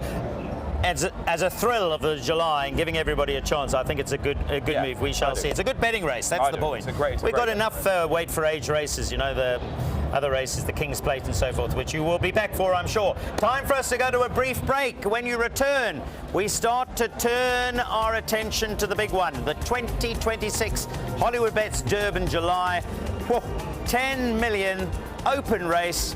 We'll try and tip you a place. Nick's going to stay with you. Hopefully he'll find you another big outsider to run a place. So coming up, the 10 million rand big one. Don't go too far away. Why would you? It's all happening here at Hollywoodbets Greyville.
Lots of success, of course, to Shapers Burns, who is the winning owner. Massive congratulations.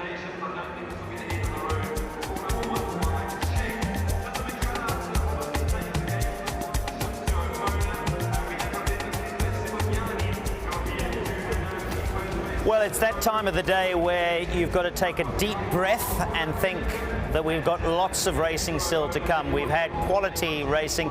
It's been very popular for those who fancied horses in the betting that were popular because they have arrived, but now it gets tough, and now is the time we count down to the absolute big race, which is the Hollywoodbets Durban July, and this is going to be the Grade 1 on the day. A field of 18. Remember that the original favourite, Star Major, was scratched. So too was number 3, Ultimate King, but 2 reserve runners have come in, so numbers 19 and 20 are now very much part of the field, and we're about to be joined by our international broadcasters. Hello everybody, if you're just joining us to the party, and it is a party because we are broadcasting across the world. We're certainly broadcasting to our South African fans, whether they're sporting fans or racing fans. It's all happening because, I have to show off my own outfit here, they did ask me to enter the Young Designers Award, but then they looked at my ID and said, you're out with the young. You're maybe a designer, but that's about as far as you get. But let's find out what's happening, because down on the stage is all about not just horses, but about fashion on a day like this. Who looks beautiful and who's been created to look beautiful by the best of the young designers. So let's get down to the team and find out what we should be wearing next year.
Ladies and gentlemen, one more time, let's hear it for your top 10 young designers. Now, if you were the judges, who would win?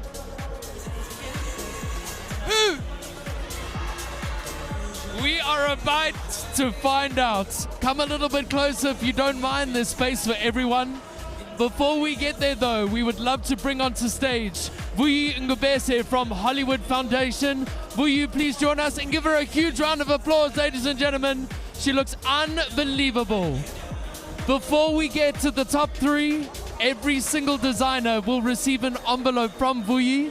It's 2,000 Rand in cash, compliments of Schweppes and Racecoast. Congratulations. So we'll hand that out together. Congratulations for your beautiful efforts. They all look unbelievable and they have been on an epic journey. I don't know how the judges did this, but in my hand right now, I have the top 3. Whew. All right. In third position, winning 30,000 Rands worth of bursary funding from Hollywood Foundation, 2,000 Rand in cash, compliments of Racecoast, and of course Schweppes, and a Krolan makeup voucher valued at 1,500 Rand. Third position from DUT, Tatu Silikane.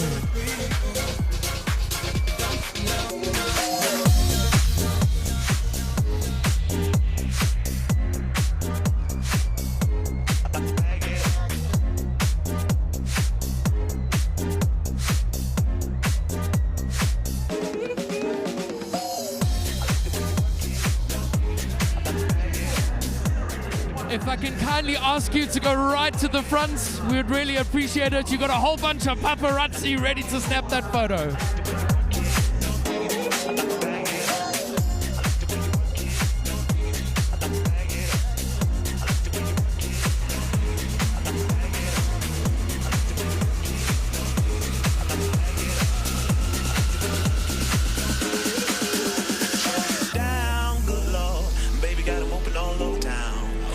She don't play around, cover much grounds, got game by the pound. Getting paid is a forte, each and every day. True play away, I can't get her out of my mind. I think about the girl all the time. As they walk back to their place, second prize, 50,000 Rands worth of bursary funding from Hollywood Foundation. 3,000 Rand in cash, courtesy of Schweppes and Racecoast, and a Krolan professional makeup voucher valued at 2,000 Rand. Are you ready? In at number 2, from Ikoda Incubator, it's Daliso Vumase!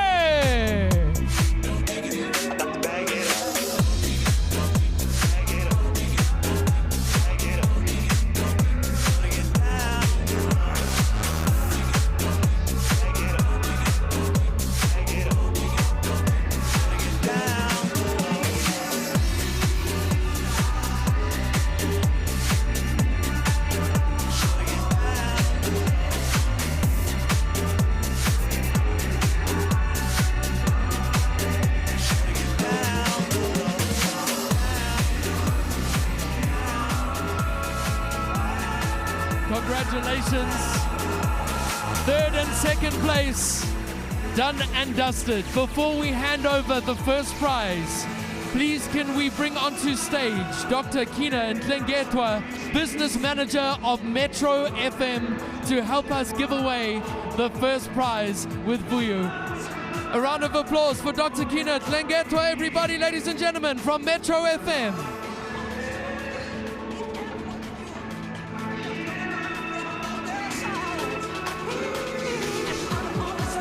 First position will receive a fashion travel package to Johannesburg to experience SA Fashion Week 2026, courtesy of Racecoast and SA Fashion Week.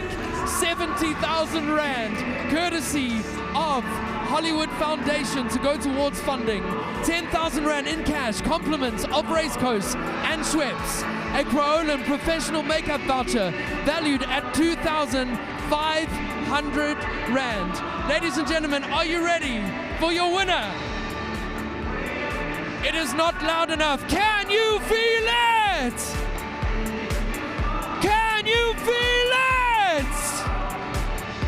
Ladies and gentlemen, your winner, Mlungisi and Lovo Doyiti!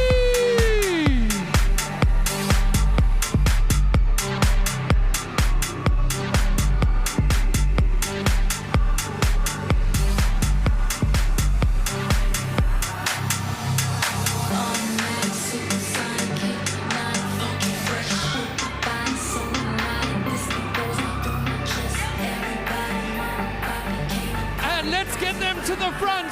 Get your phones ready. Make some noise. First position.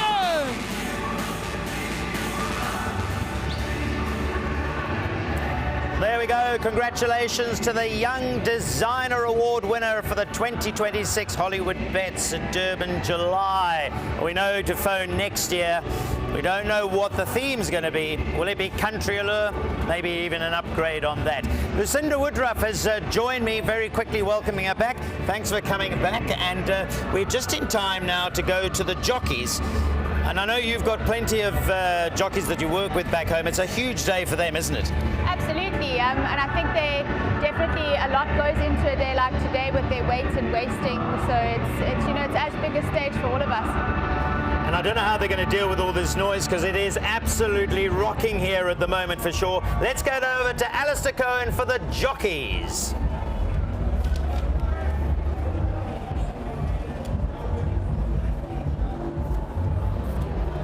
Okay, thanks. Okay.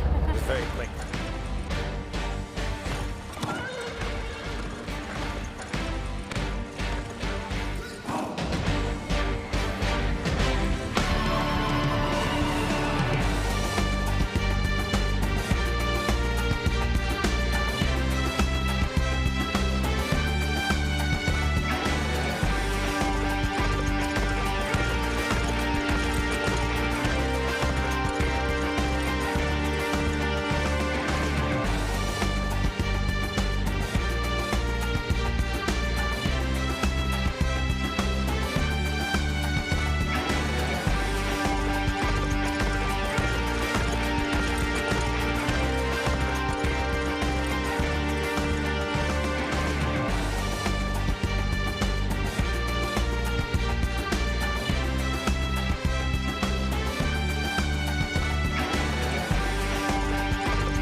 It's time to introduce the class of the Hollywoodbets Durban July 2026, and rounding up the jockeys, walking into the parade ring, wearing the sash he claimed 12 months ago, the relentless pursuit of 17 others to claim the sash in just over half an hour. Handing it back to one of the representatives of Hollywoodbets, Craig Zaki, who will introduce in just a moment. Here we have the class of 2026, starting off with Sean Veal, who rides number 1, Issy Vavane for Hollywood Racing. Aware your master kid. Ladies and gentlemen, let's hear it for Sean Veal.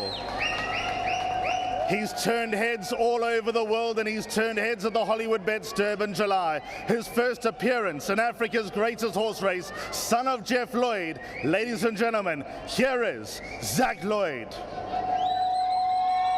What a story it would be if this lady rode the winner of the Hollywoodbets Durban July aboard the favorite without a ride on Wednesday when Star Major disappeared, and bang, back into the picture.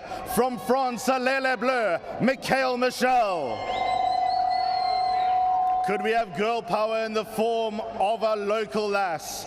On board Schwarzenegger, they'll run out of space tomorrow morning if he won and if she rode him to victory. Let's hear it for Durban's very own Rachel Veneker. Aboard the top weight and with a grade 1 CV second to none, already among the winners all over the shop at the highest level this season, back on legal counsel. Here he is, it's Callan Murray. The apprentice in the race, loyalty shown to one Trent Mayhew on board, one of the stories of the race. He rides Hazy Daisy. Ladies and gentlemen, let's hear it for Trent Mayhew. Bidding to become the oldest jockey to ride the Hollywoodbets Durban July winner. You'll hear all about it forever and ever. It's Mana, it's Andrew Fortune. What about Durban's very own? They say dynamite comes in small packages. He's been banging on the door for this. He'll want it more than any other. Here he is, the one and only Muzieni. Defending his crown. He tasted success and he's about to be crowned South Africa's champion jockey. He's on Viva's Liberté. It's the one and only Craig Zaki. We've been honored to have him back from Hong Kong, and he is trading at the highest percentage around the country. You want him on your team, you don't want him against you. Ladies and gentlemen, bring down the house for Keegan DeMello. Looking for his 4th win in the Hollywoodbets Durban July. He's the most decorated jockey in this year's race, having won it 3 times, and he's telling everyone it will be 4 in just over half an hour. Here is the record holder, Richard Faree. For Durban, imagine the day that an Indian jockey wins the Hollywoodbets Durban July. It could happen in just a moment, having the season of his career. Ladies and gentlemen, make some noise for Sereno Mudley. This man has gone from promising to now delivering on his promise. He rides Mocha Blend, the winner of the Betway Summer Cup. Here is Tristan Godden. Another international jockey with another grade 1 CV to die for. It's no accident he's here with winners all across Asia and Australasia. Looking to add to that in South Africa, let's give a hearty South African round of applause for Mark du Plessis. 2 years ago, this man had the moment of his career, the moment of his life. He's looking to do it yet again. He's on board a filly that will make a headline as well. Here he is. It's JP van der Merwe. South Africa's reigning champion jockey. He won this race behind closed doors on Comedy Ding. He's the man for the job. You don't want anyone else on your horse. It's the one and only Gavin Lorena. Already on the board. He gets on board the Equus champion stayer of last season, another Durban hope, a Durban born. Here he is, it's Chad Schofield. And rounding them off for Mike and Matthew de Kock, number 18 Aladdin's Lamp will get the services of a man who's banging home grade 1 winners left, right and centre already with a few this season. Let's make some noise for Calvin Habib. To the runners, the riders, the trainers, the owners, the grooms and the breeders, may all your dreams come true. All the very best to the jockeys in the class of 2026. It's almost time to start your engines.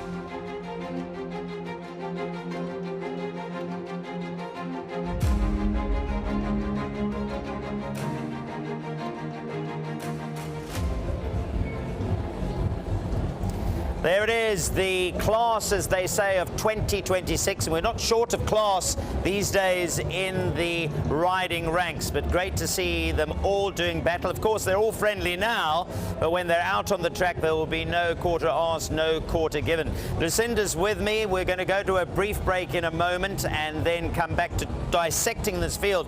But I have to tell you, I've been telling everybody who's been asking me all week, in fact, all month, who's going to win the Durban July? The answer is, whatever you fancy, go for it, because it's not one of those races where you can say that the favourites will perform. I believe it's probably the most open Durban July we've seen in decades. And why? Well, it's now a full handicap. We mentioned earlier on, 62 kilograms the top weight, 52 the bottom, and they are trying to win their share of 10 million rand. So it's great stuff. We're off to a brief break. When you come back, I'm going to get Lucinda to start going through. She's well positioned. She trains in Cape Town, but she's been keeping an eye on all the developments up here.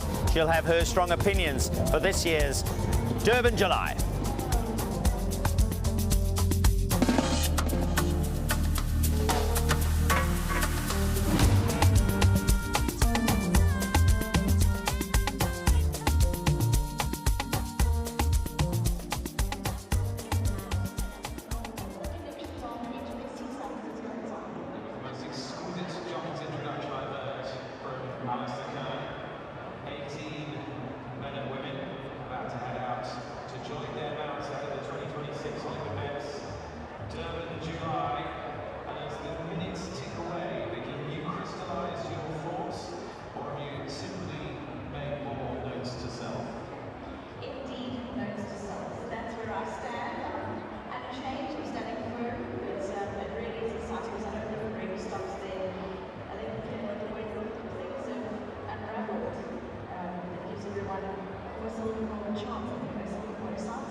Well, we are about 20 minutes away from the big one. The whole day is big, of course, here at Hollywoodbets Greyville, but the Durban July is going to be on us, racing for 10 million rand. But we're going to take you behind the scenes, because racing is all about tradition. It's one of the reasons why I've loved it, because it goes back centuries and centuries. And here in South Africa, of course, you have families that are involved. One of them, of course, Lucinda Woodruff's family combined, who is our special guest, as I told you. But you know, when you look at Snaith's, Jonathan and Justin being the trainer, their father Chris Snaith trained, one with Flaming Rock, and then you get the de Kock legacy as well, and who he was coached and trained with the likes of Orman Ferraris. So we got Nick Luck to pop around and talk to some of these great names who have history, a successful history with the Durban July. So 7 wins for Sid Led, the most successful trainer in the Hollywoodbets Durban July's history, but it's 5 for Justin Snaith, 5 for this man, Mike de Kock, as well. I mean, there's a little bit of private rivalry there, Mike, but how much would it mean to have Mike and Matt de Kock on the winner's trophy as joint licensees? Well, I mean, that's the big one, really, at the end of the day, you know. I still think my best one was the first one, because he was the first one. But, you know, to do it with your son, I guess, like Brett Crawford did with his son, I could see the joy that brought the two of them. That's next level, I reckon. In terms of the competition to get another Hollywoodbets Durban July, you've got you on 5 and Snaith on 5 as well. Is that a nice little contest? It is, yeah, and like quite surprisingly, we're sitting with 2 runners this year. If you asked me 3 months ago, you're not going to have a runner, you know what I mean? It's just because it's basically, we're just a year and a half into the partnership. We've got a very young string. You know, you've got to have a pretty good 3-year-old or a good handicapped old horse to be in the race. We weren't there, but yeah, we are with 2. So I mean, you know, I'm a fatalist. You never know what happens. Especially when you've got a Hollywood-owned Curious Girl sneaking in the bottom, and you've got Michael Michel back on. I mean, it's crazy. You know, a week ago, I would have said, and there's not a chance, you know. How do you think the race will be run? We've got a sort of young jockey pool as well. Not many senior, 1 or 2 senior riders. So there's also quite a lot of inexperience. Pace is always an issue. Nice thing is we've got a few international caliber riders too, which I really like, which I think is, you know, adds a bit to the race, and it brings a lot to the, you know, pace, professionalism, that kind of thing. It's going to be rough. It's going to be a rough race because it's first time there's a 10 million rand race in South Africa. Everyone wants to get to the line first. Lots to look forward to. Mike, thanks so much. Nick, pleasure. Good luck. Good to see you. Thank you. Cheers. Well, in a strong field, I think I found the best view in Summerveld. And I think it's only fitting that this very spot is where Justin Snaith bases his horses. Justin's the champion trainer. He's won the Hollywoodbets Durban July 5 times. He goes into the race this year mob-handed with 5 horses to whom he gives roughly equal chances. Of course he does. He's the arch diplomat. But as you're about to find out, he's also the arch competitor, as unlikely to relinquish his crown as he is this magnificent spot. So Justin, when you've got 5 of these under your belt already, what keeps driving you? It's a race that is steeped in history. You're competing at the highest level here in South Africa, and I feel that if we're not there, the race is just not the same. And I like to think Mike de Kock was a similar type of person when he was at his prime. If you wanted to win a Group 1, you had to beat them. My whole life, we've always been the underdog in a way. You're not the underdog now, though, are you? No, I've worked hard. We've worked, thanks to my brother and that, we've worked really hard to not be that. But I don't want to ever be the underdog again. So we really work hard. Are you a good winner? Yes, definitely. I'm also a good loser, but it's hard work. I get it. But certainly I do enjoy winning, yes. In terms of preparation for a day like Saturday with 5 of them in the big race, how do you prepare yourself for a day like that?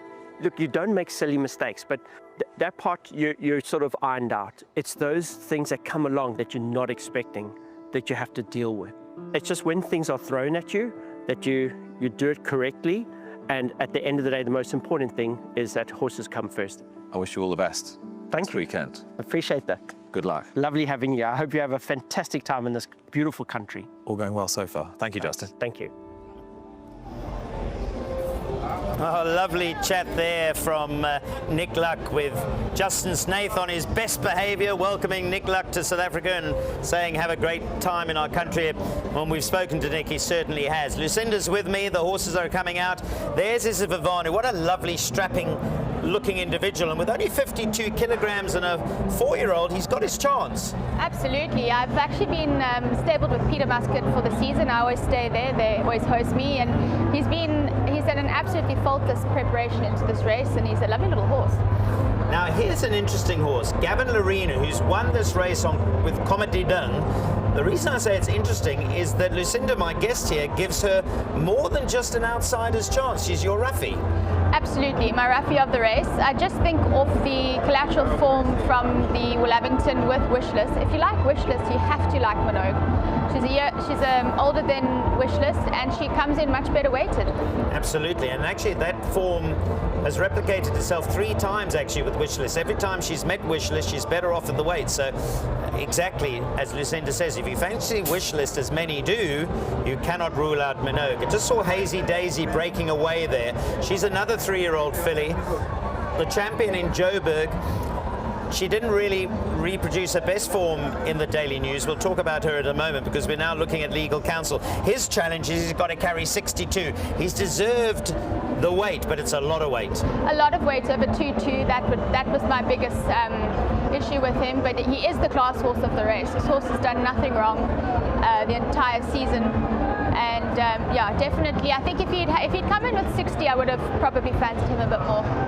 Just behind him was Regulation. We might see Regulation canter past. Well, here's Legal Counsel cantering past, but Wishlist was out just behind that. Just from there goes Regulation, he's almost, you know, he's been touted many times to produce the goods and he doesn't, but I have to feel that off a 2-draw 52 and Zach Lloyd, maybe finally he'll produce what we've been waiting for. Yeah, you know, it's obviously a controversial runner, but he comes with a reputation, a good jockey and a lightweight. There's number 8, who's the Gladiatorian, and his problem is also a weight issue. He's a big strapping horse, but he's got to carry 61.5. There's Wishlist, daughter of Legislate. She's beaten the Colts before. Andrew Fortune, a character of note. Can he do it again? Oh, Andrew, they're both certainly capable of it. I like Wishlist to win the race. Okay, Wishlist is the first choice for Lucinda. Now here's the horse I give a bit of a sneak of the 3-year-olds because he's well handicapped on the Cape Derby form and the Daily News form. He now gets a weight advantage. Very similar colours, by the way, and a couple of yellows and blacks in this race. So don't get confused, particularly when you see Mocha Blend. But Viva's Liberté, Craig Zaki, same colours, Lady Laidlaw's, who won last year. Yes, he's also coming in with quite a great weight turnaround and a smart-looking horse. I don't think we would have thought he'd be in the race 2 months ago, but he lines up here and certainly with a chance. There is number 9, Viva's Liberté. So if you want to see what happened last year, you'll blink twice because this was Craig Zaki, same jockey, same owner, as I say, Kaya Stables. Different trainer, though. This is Candace Bass, who's won the race before with Marinaresco. So Lucinda will probably be shouting for the girls there. Here's number 10 going down to the start. That's Native Ruler. Going down well. Keegan DeMello's a positive, but a lot of weight, I think, 58.5. He did run in this race last year. You could probably argue it's a weaker field, so maybe he could be competitive. Here's the one you wanted to chat about as well, number 11, Note to Self, Richard Faree. Yeah, impressive horse. He's also come with a reputation for quite a while. I think he was always a horse that was going to fill into himself.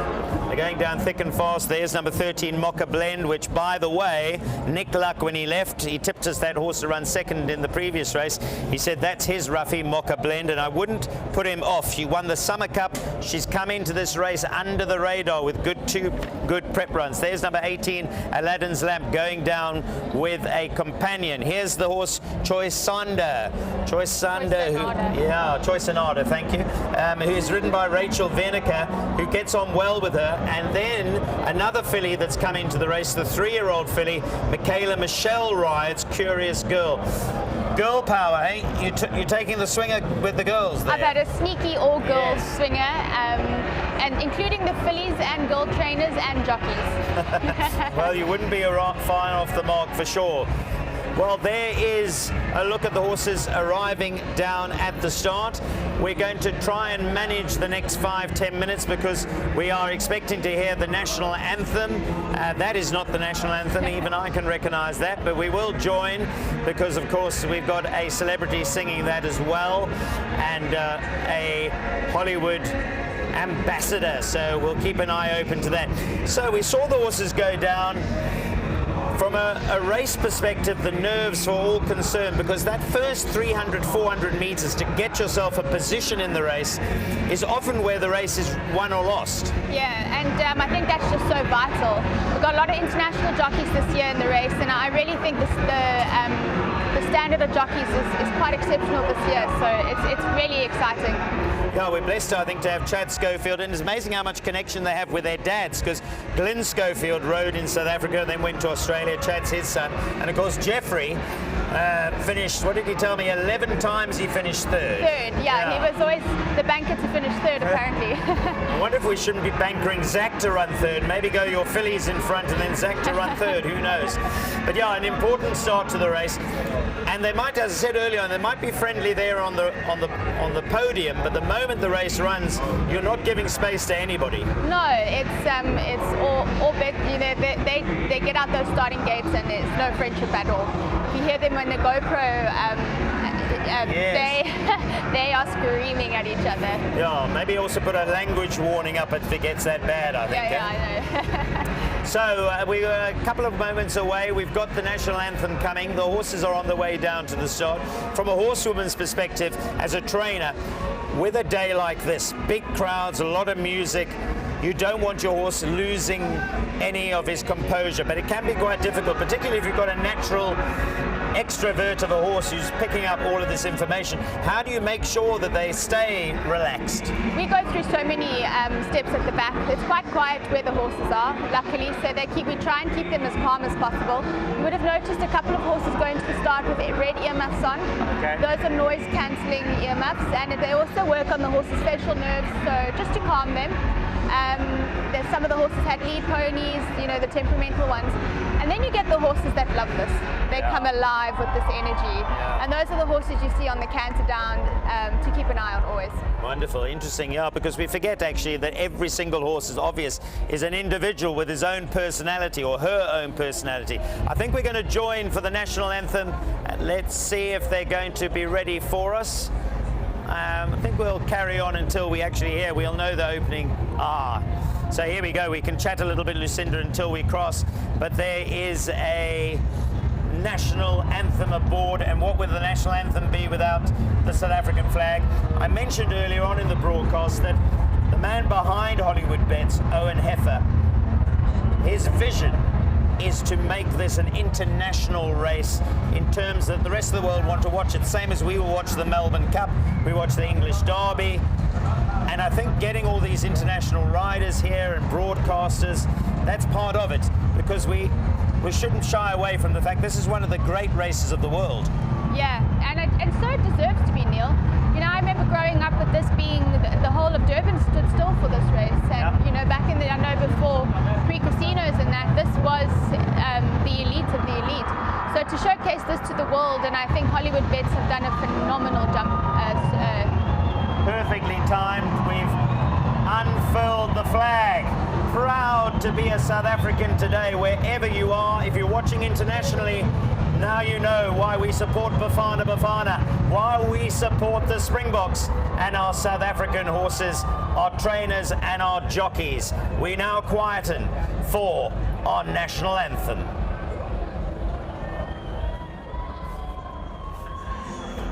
And Africa's greatest horse race draws near, we pause for a moment that unites us all.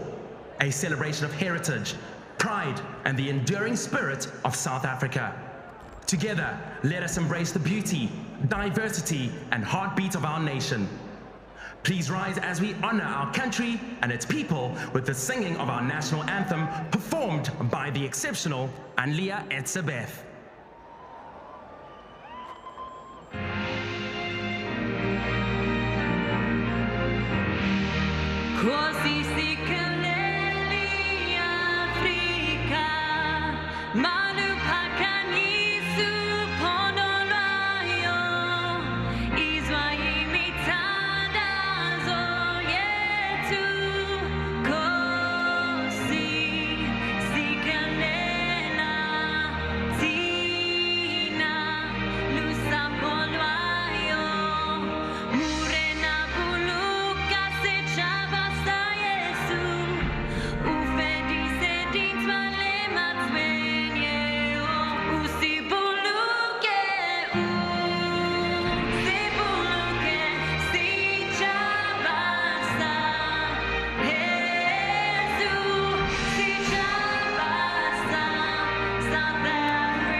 well, spine-tingling stuff. And we love it. Bring it on. South Africa, Africa's greatest race, the Hollywoodbets Durban July. 10 million up for grabs. And Lucinda summed it up. No quarter horse, no quarter given here. Who will win? Well, let's quickly have a look at the field. Isavani is to be ridden by Sean Veal, who rides, of course, for Hollywood, and Muscat is the trainer. Those who are watching us in America might have heard of Isavungu Vungu, who Peter Muscat trained here and is now plying his trade successfully on the American racetracks. Regulation is number 2. Zach Lloyd is here. What an opportunity for him, Lucinda, riding for Team Snaith. Yeah, it's great having Zach in the country, back on home soil, I guess. Absolutely, not too far, and of course his dad was a great character, great racing man. There are the two scratching. Star Major would have been the favourite for this race, but was withdrawn earlier this week, and later on in the week the Ultimate King came out. Bad news for them, but good news for the two acceptors. Let's quickly look at the next ones. Legal Counsel, one of the Snaith runners. Wishlist, also a Snaith runner, but we pick up on the second page with another Snaith runner. He's got 5 horses. Note to self, strongly fancied. He'll probably have to up his game though from the Daily News. Yeah, I think he just needs to take that next step in his confidence for me, but he's very capable of doing it. And interestingly, the 2 horses that beat him in the Daily News are not here. They've both been taken out of the race, but of course we mentioned earlier on, Viva's Liberté is receiving weight, and on pure handicapping will be right alongside him. Zeitz looked well, I thought, the grey on the way down to the start. The Nell Yard for Sabine Plattner ran 3rd last year with Salukwe, not without a chance of 53 kilograms. No, I think he's got a big chance. Big chance for him. Mocha Blend, well, everybody's fancy. Really 56.5, more than capable. Won the Summer Cup beating the Colts and has had this quiet preparation.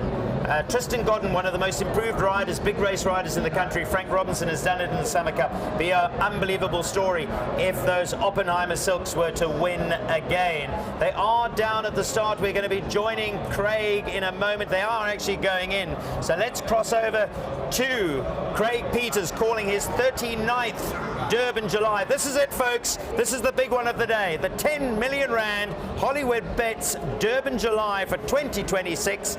If you've got your money on, best of luck to you. Let's join Craig Peters.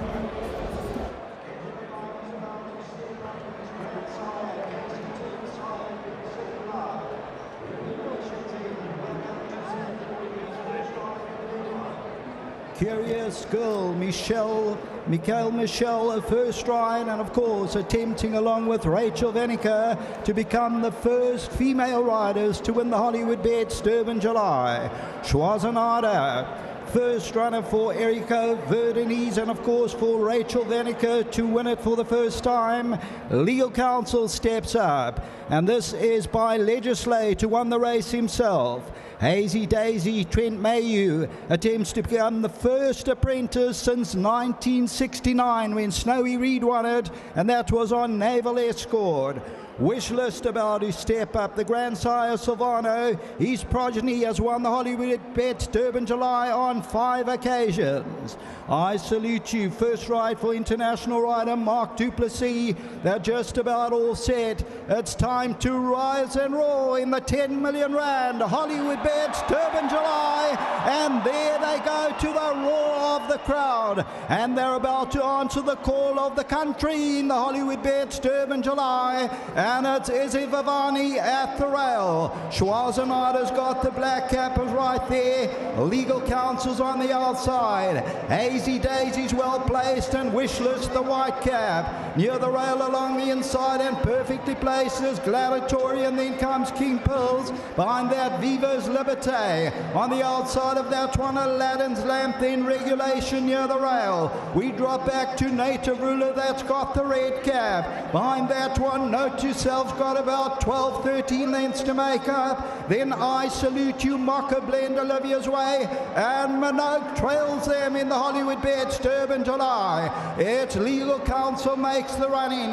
Schwarzenegger is second, Izza Vavani, and then Hazy Daisy. Curious Girl is at the rail, then Gladiatorian. King Pills on the outside, Viva's Liberté, Aladdin's Lamp. Regulation, then Native Ruler. Note to Self's got about 8-9 lengths to track down with Zeitz. Then Olivia's Way, Mocha Blend. Behind that, I Salute You and Minogue. They move towards towards the 900-meter marker in the Hollywoodbets Durban July, and it's legal counsel. Schwarzenegger is second, Isa Vavani's at the rail third. Behind that one is Wishless with the white cap, followed then behind that by Curious Girl, Gladiatorian, Hazy Daisy, Regulation, King Pearls. Note to Self on the move around them. They're about to turn for home. It's all heart and ooze in the Hollywoodbets Durban July, and it's legal counsel is Vavani. Wishless with the white cap, Schwarzenegger, King Pearls on the outside, Gladiatorian.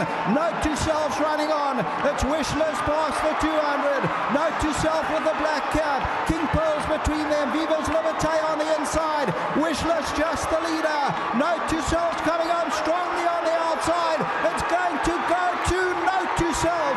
Second Wishless, King Pearls and Viva's Liberté. Behind that one on the inside is Vavani.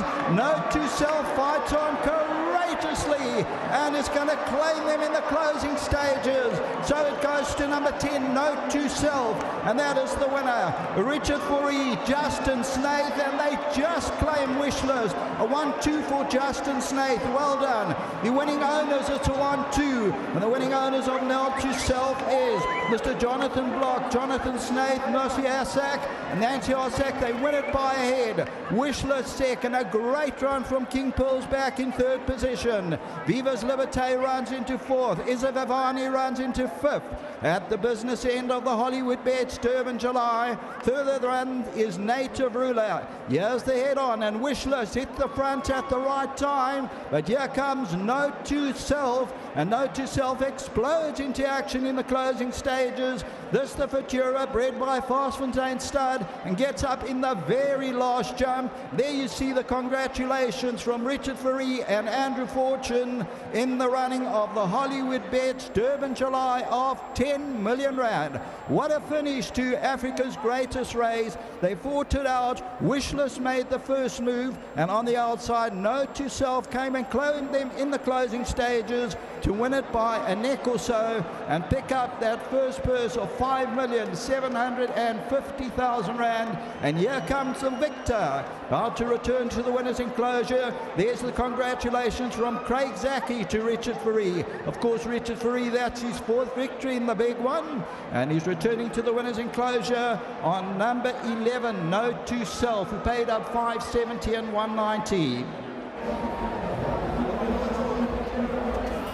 Well, it's been on the cards all day, hasn't it, with Justin Snaith?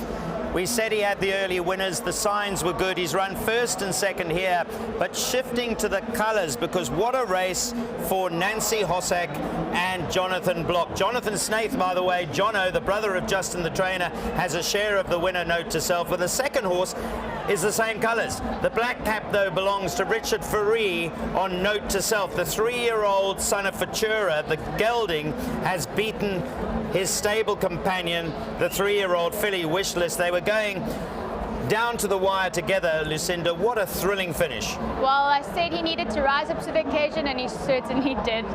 Yeah. Saw Richard looping the field like that and coming up the straight. That move probably won in the race. Won him the July today. Phenomenal. And it's amazing. It's such a short gap between making the right decision and the wrong decision, because had he done it and got beaten, we'd all be sitting here saying, what was he doing? But that move made the difference, I believe. Neil, he did the same thing last year and got beaten on 8 on 18. Quite right. And this year it just shows horse racing. Right horse, right day. Absolutely. And I was one, because people did criticize him for making that move last year, but I said, you know, he got beaten by the real Prince, who was a year older, 4-year-old, getting weight from him. This time round, this 3-year-old has put all the older horses into their place. I wouldn't say he put Wishless into a place. He beat her, but she was gutsy along the inside. Terrific ride. Lovely moment for Andrew Fortune and Richard Fourie. There was just a movement from Andrew to say congratulations, because he could very well have been on this horse. He had that tough decision for the last 3 months. Every time I spoke to him, he said one stage, I'm shifting to Note to Self. Now I'm going to shift back. I think he won't begrudge Richard, and certainly Team Hossack and Team Block this victory? Oh, well done, guys. I'm so happy for Jonathan and Nancy. Nancy's been in racing her whole life, and this is just obviously raced with her father, the late Jack Mitchell. I'm so happy for her. And I think I'm right in saying that I think Jack had a share of the father, Futura. Was Jack involved in that horse? I can't remember. Yeah, he ran in these colours. So in these colours, yeah. You're correct. Yeah, so amazing. We spoke about you keeping it in the family, but the horses have too, because Note to Self's father, Futura, was owned by Nancy's dad, and so I'm sure she'll be in tears, and why wouldn't she? And I hope they caught a few exactors. I can tell you one thing, when it comes to Jonathan Block, there's not too many shrewder people with money, so I'm sure he's had the exactor in the race. And what's interesting is Jonathan Block has a share of Star Major, the original favourite, so I suppose he could have been a bit disappointed the horse didn't run, but finishing first and second, it couldn't have gone any better than that. Johnny B must be the luckiest owner in South Africa this year. He has got a phenomenal string of 3-year-olds, and he's such an investment into the game, and I couldn't be happier for him. And there's Devon, delighted, I'm sure, that we've had another thrilling race for all concerned. And we'll probably see as well Zach Block, who's Jonathan's son, which is fantastic. There's Nico Kritsiotis. You can always guarantee Nico's going to get in the action. And that's Nancy with him there that he was hugging. Nancy. There's Zach Block with his back towards us. I mentioned Zach because he's great for racing, because he's young. He's got this yuppie syndicate, hasn't he, that they bought into racing, which is fantastic. Yeah, Zach is the most animated person I know in racing. He is an absolute diehard, and awesome for Zach to enjoy this moment. Let me tell you who those are. There's, with the sunglasses, is Zach. Richard Faree, obviously the rider. Nancy on the right-hand side, in looking lovely in a beautiful dress. There in the foreground is Justin Snaith, the trainer. Just behind the taller one of the Snaiths is Jono Snaith. Brothers, of course, and I mentioned earlier on that from a racing family. There's Justin's wife. That's Jonathan's wife. Yeah, Jonathan's wife on the left and right. So the whole family are here, which is fantastic. And a thrilling race for sure. It's quite interesting because in the early part of the race, he did sit quite far back on Note to Self, didn't he? I thought it was an absolutely phenomenal ride. Richard Faree is world class. He's ridden winners overseas. He's an absolute showcase of our talent of jockeys in this country. I should point out, because it's all part of the package, is congratulations to Varsfontein Stud, who bred this son of Futura. And if you look, he was bought for 300,000 Rand. What a steal. What a steal. An absolute steal. So to Team Varsfontein, congratulations to you guys. They breed an unbelievable horse. And here's a July winner for them. Look at this, the girls on the right, the boys on the left, and Richard Faree on top. Well done to the team. Nancy will be delighted. Looks like she knew she was going to win. She's dressed beautifully today, as she always does. She looks a bit shell-shocked. Sure she does. Well, the thing is about her, I remember having a conversation with her at the yearling sales this year, and I said to her the difference between Wishlist and Note to Self, which one should Andrew ride? And she said she was actually felt that Note to Self might fall prey to Wishlist because that's what happened in the Derby. I don't think she really cares, but what I'm saying is I wonder which one she was shouting home. What a beautiful position to be in when you're running first and second. I think in that instance, I know for myself, you're just shouting. Absolutely.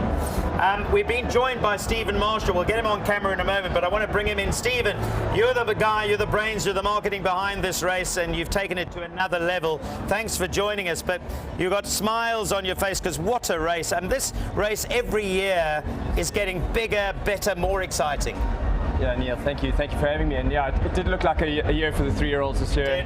Obviously, we were all pretty devastated that Star Major got scratched. He was looking like the 3-year-old that could win it this year.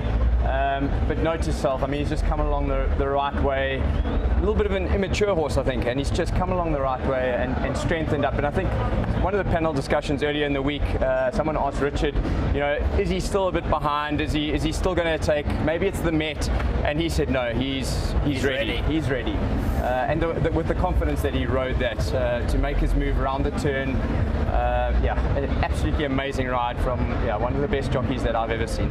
And there's that man, Jonathan Block. Well, he did own Star Major. I suspect in retrospect he doesn't mind now. He's run first and second here. I just think if you did run, he might have caught the trifecta. I don't think any owner's ever had the trifecta. Maybe in your days with your granddad, Mr. Millard, Terence had, I think at one stage, first, second and a fourth, didn't he? First, second, third and fifth. First, second, third and fifth. That's some achievement. But that's a trainer, of course. I don't know whether the owner had done that. Brilliant to see, wonderful racehorse and going places for sure. There was a story in the Daily News that he didn't quite, I don't know whether they said he choked up or so. There was some excuse that they said he had a temperature. Was it his temperature's day? Again, to Justin, kudos to him. I mean, to bring a horse back from that. Here's Alistair Cohen. Thanks, Justin. The most decorated combination in this race's history. Richard Fourie with his 4th winner in the Hollywoodbets Durban July. Justin Snaith with his 6th. Note to self, the son of Futura is the winner of Africa's greatest horse race. Just the last photo, and I want to get Richard into the picture just before we head off to the presentation that everyone is waiting for so desperately. And just a last snap, hopefully. But look at that happy team. That's what the race means. There is nothing quite like it. Richard Fourie, if you don't mind just making your way towards me as soon as that photo is taken. He says one more photo. Look at the press. Look how much is here, how much headline news this is going to make tomorrow. It really is a moment to behold as we got to that milestone. Justin, let me get you into the picture. Richard, come across. Right. 800 meters out, Richard Fourie, what are you doing looping horses? What a move. Did that win the race for you? I don't know. I blacked out top of the straight, so I can't tell you everything. Tell us about this thrill, though. It's your 4th win in the Hollywoodbets Durban July. Does this feeling get old? Not really, but it's not. There's no better race than winning it the first time. Or actually, for me, the second time was a good one. When do it again one. But it's a great feeling. You know, just doing it in front of 50,000 people at Hollywoodbets Greyville is just such a feeling. And the rush, I can't explain the sound when everybody's shouting at you and you're in the middle of. It's like you're in a canyon. It's insanely impressive and just a lovely race, and everything just went as sweet as it can be. And again, to the whole Snaith team and the guys behind the scenes doing all the hard work. I haven't really done anything about galloping the horse at the 10-day July gallop. So well done, Team Snaith. Lovely bunch of owners. Thank you very much. To my sponsors at Richmond, thank you, and you know, to Hollywoodbets putting up a show like this, just impressive. So thanks to everybody. We'll get more from you in the presentation. Magic, Richard. Well done. Thank you. Justin Snaith, just a quick word come across. Want to just get your feelings at the moment. It's a 1-2 for you. It always looked like he was ready to conquer South Africa, but now all of a sudden he started conquering him now. Yeah, I heard a couple of people saying that what has he done up to now, and we knew that he was going to come to the fore at the sort of the right time, but we're always wondering if we're 1 year early. He's a very immature horse. You saw walking in the pre-race, he's unconscious. But the last week, as I said to everybody, I said you can excuse the Daily News. He was not right. He had a temperature for 2 days after that. I had to really nurse him and do a lot of work and just, you know, making him feel better, get his coat right. And all of a sudden this week, the last 3 days, he just took off. He was just a different horse. And then I knew everyone's in trouble. He is that horse. When he walks around here, he's just a leopard. He's the most unassuming, stunning individual, and I knew if he came right, he was the horse to beat in this field. Justin, we'll hear more from you in the presentation. Brilliant exactor, well played. We're going to get to the presentation in just a moment. Stay with us at the Hollywoodbets Durban July. Well, it's been a hell of a day, and it's been a hell of a Snaith day. If you have been backing Justin Snaith today, you'll be delighted. Let me welcome Stephen Marshall on camera. Stephen, this day is 364 days in the making, because I think your planning starts tomorrow for next year. But how are you feeling? You must be very proud of the event, and again, we've been looked after here beautifully. Yeah, very, very proud. And I mean, that moment before the main race there, Wasn't the flag, that, the anthem, the crowd, just, I mean, yeah, you can't do that without a crowd, and to have that at racing is amazing. I want to dwell on that for a moment, because as I was thinking, I was also carried away with it.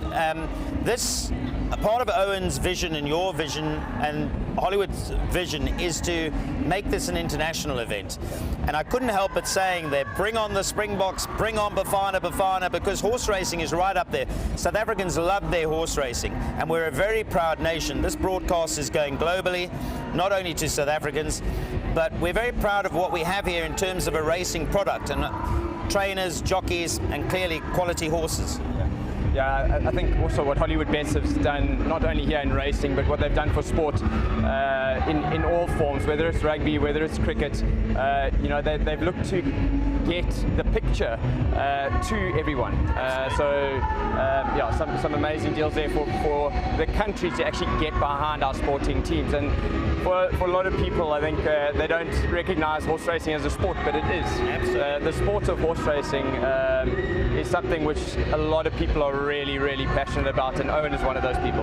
I'm glad you mentioned, I want to get into the details, but you're right, economically, in terms of how many jobs are created from horse racing, down to the grooms and the work riders who work with these horses, which the industry wouldn't run without them. So we are blessed to have, as you say, many supporters, and these days are what we live for, I guess. Absolutely. I mean, this event alone contributed 840 million rand to the city's GDP, to the city of Durban's GDP last year. We're looking to break through a billion rand this year. 1,500 jobs, brand new jobs were created from this event last year. Obviously, every year we're trying to build that.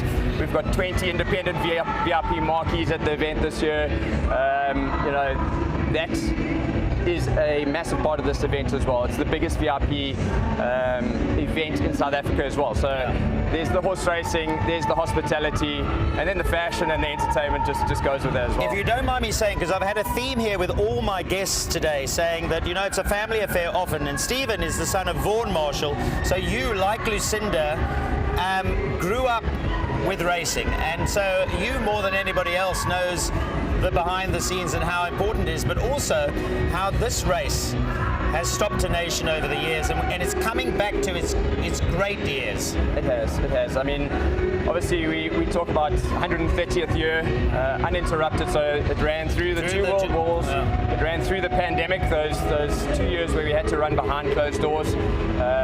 I think that just shows the importance of the event. And the best horses in South Africa have won this race. I mean, you just go back in the honour roll to some of those names, whether it's Sea Cottage, you know, Do It Again more recently. Pocket Power was such a horse that was loved by South Africa.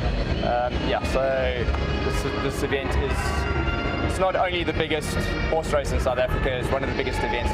Absolutely, we've seen it, of course, on our broadcast today. Everybody wants to look good. It's about fashion, making sure that the designer has the outfits. I mean, look at me even. I mean, even I came like a cowboy today.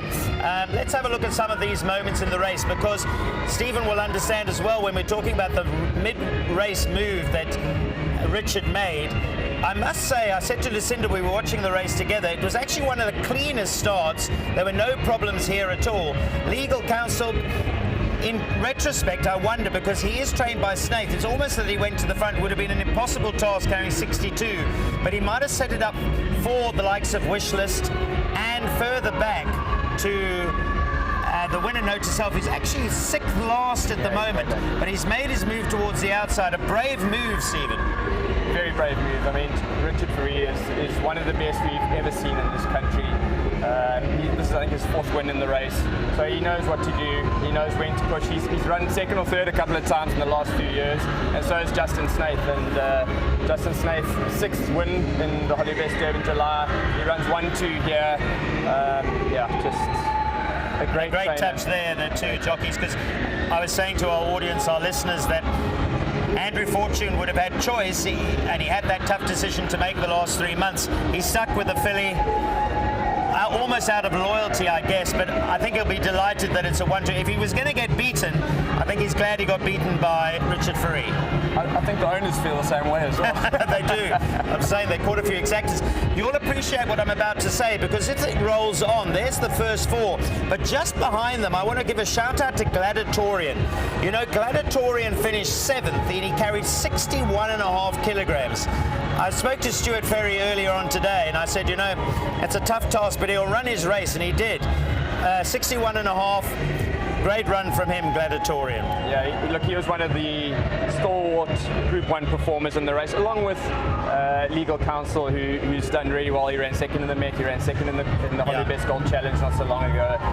Those were the two sort of standout Grade 1 performers of the older horses. But if you just look at that result, you can see it's the 3-year-olds that shone today. And also a shout out to King Pels, who has finished third. What a run from him. He's the one horse that split the 3-year-olds. He's finished third. To Gareth Van Zyl, congratulations to you. A horse who has probably got his best form over much longer. And in an interview we had a little bit earlier on today that we televised, he was saying, well, you know, he'd conquered the staying distances and the owners decided, let's have a tilt at this race. And under 59 kilograms from a 17 draw, that actually might be the run of the race. Most definitely an amazing race. Last year, I mean, he was the staying king. He won all the staying races. And this year, coming in obviously there's been a slight change to the way this race is constructed, the handicap.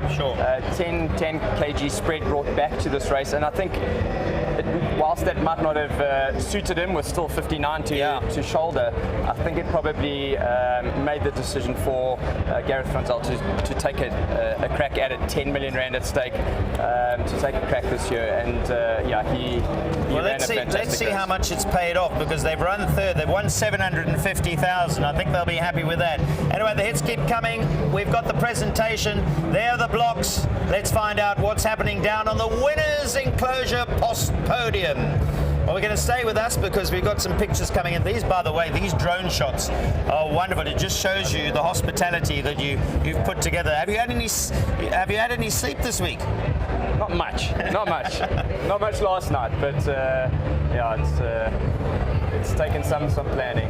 These are scenes earlier on. We'll get to the presentation as soon as they take the live footage. There's the all-important groom who looks after the horse. And, you know, I said earlier on, day-to-day feeding, grooming. That's why they're called grooms, of course. Looking after these horses, and they love them. They love them like they are their own. That's look like. I was going to say, my Pimpy is in town, which is fantastic. And there's Richard Delighted, his 4th Durban July. His 4th Durban July win. Yeah, still a young man. He is. I think he's still got a lot of records to break, and obviously Justin Snaith is 6th. He was saying early on in the week he hasn't won one for a while. I think it was 2020 back with Bulgarian. Yeah, he's been a bit grumpy. He's overdue one. He was overdue. So if you look back at hindsight's a wonderful thing, but he was bound to make it count this year. Well, I've known Justin for many years. I knew his father Chris and his mother Sue Snaith, who were great horse racing people, and I can tell you this, and it's not a criticism, it's a compliment. The man is a workaholic. He's a perfectionist. There's the assistant now. She came up to Joburg and was doing duty when Double Grand Slam won up here. So that's the other thing about training, Stephen. You'll know this from your dad. It's a team effort, and you can't. It's not one person running the stable. It's a full complementing team. Especially when you are training on a number of provinces. Justin can't come to Durban and ignore his yard in Cape Town. So he's got the help in Cape Town. He's got the help here when he has to go back to Cape Town. He's having to fly back and forth. This year he also took a string up to Johannesburg as well to try and to win some of those races. Yet again, one up there. Double Grand Slam was so impressive on the day, Stephen. I've never seen a horse win like that. A visiting horse. It was incredible. She comes up just now, of course. She does. Really looking forward to that. Not sure if it's going to be her last run as well. I hear rumours it might be, but listen, it won't be easy because Richard will have another shot, and then Quick Step Gal, the 3-year-old, will have something to say. That's a great shot. There are the winners, the principals. Well done to Nancy Hosek, because well, she's been telling me for months that she couldn't split them, and how right she was. They only just got split at the line. But just coming back to Justin, as I say, he's a perfectionist. Everything's planned, and what a team he makes with Jono, who does sort of all of the planning and admin and the marketing around him. I think he does a lot of the picking of the horses as well, from what I understand. So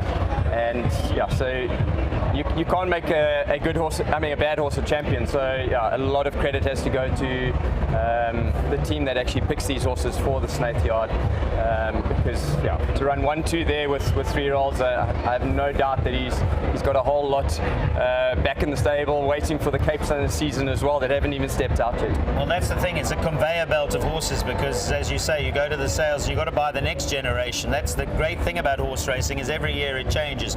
For a brief moment, Stephen, I want you to take your race coast hat on and put your sponsorship hat on, as in the Hollywoodbets Durban July, because what they've managed to do with this race, and we've seen from some of the drone footage, it's purple, it's fantastic, but they bring with them a spirit that probably hadn't been as prominent as it certainly has been since they took over. There's an investiture of passion, and it's now starting to show. We've seen with attendance, we've seen, as you said, with VIP marketing, marquee facilities. The sky's the limit with these guys. It is. I mean, if you look into the grandstand as well, they've upgraded all of the venues in the grandstand. They've put money into the seating on the grandstand as well, all of the ablution facilities. They've literally turned Hollywoodbets Greyville upside down just to make it a place that can stand on the international standards. So this race, obviously we mentioned 10 million rand putting into this race to up that stake as well. That's close on £500,000 now. Yeah. You know, that starts turning some heads. If we can get the export protocol sorted and things like that.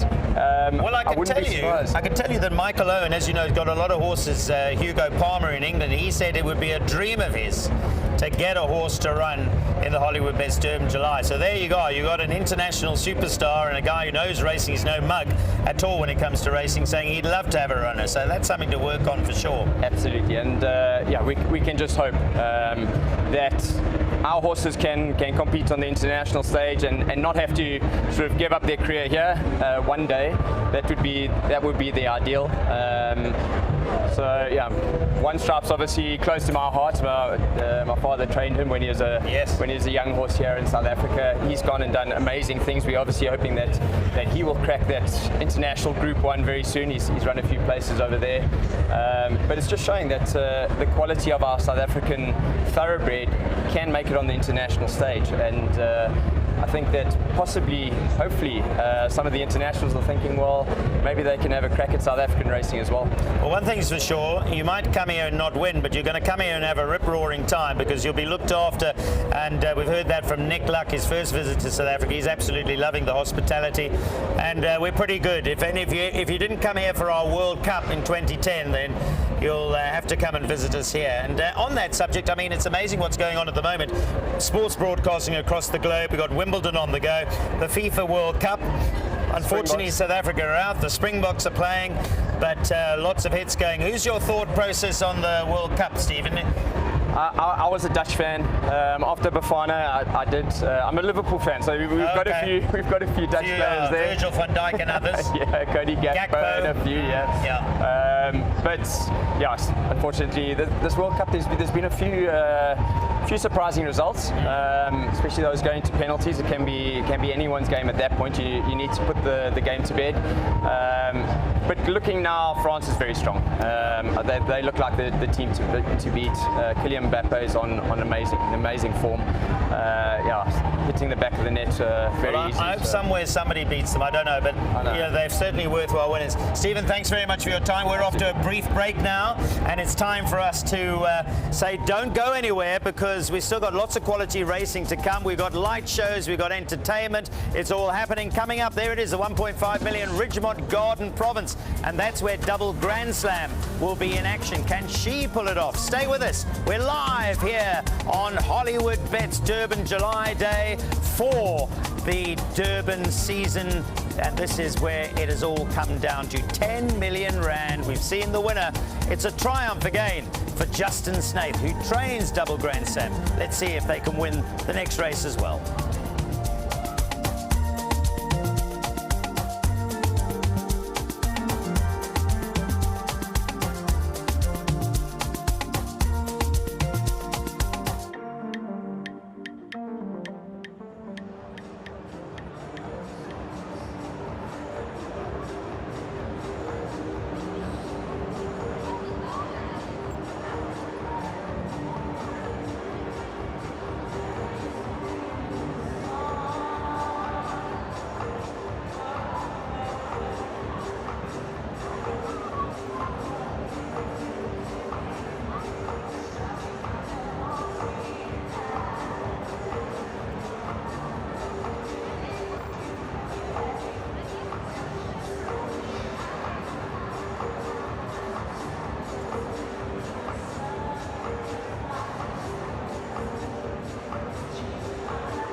Well, we're putting the July form away, but we're going to the Garden Province in a moment. And I mentioned about double Grand Slam. Well, can Snaith do it again?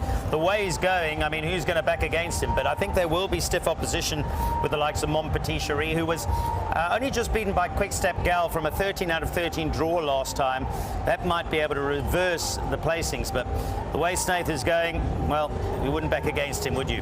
Lots more to come. Stay with us. But now we're going to go back to the Young Designer Award, and we saw the winner earlier on, and Jonathan got a chance to chat to the winner. I'm sure he's delighted, almost as delighted as those that have backed the winner of the Durban July.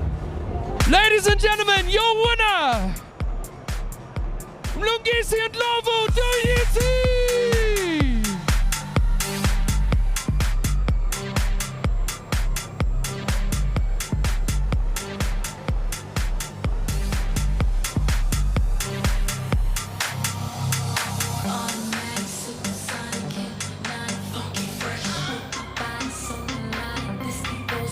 Mlu, congratulations, my brother.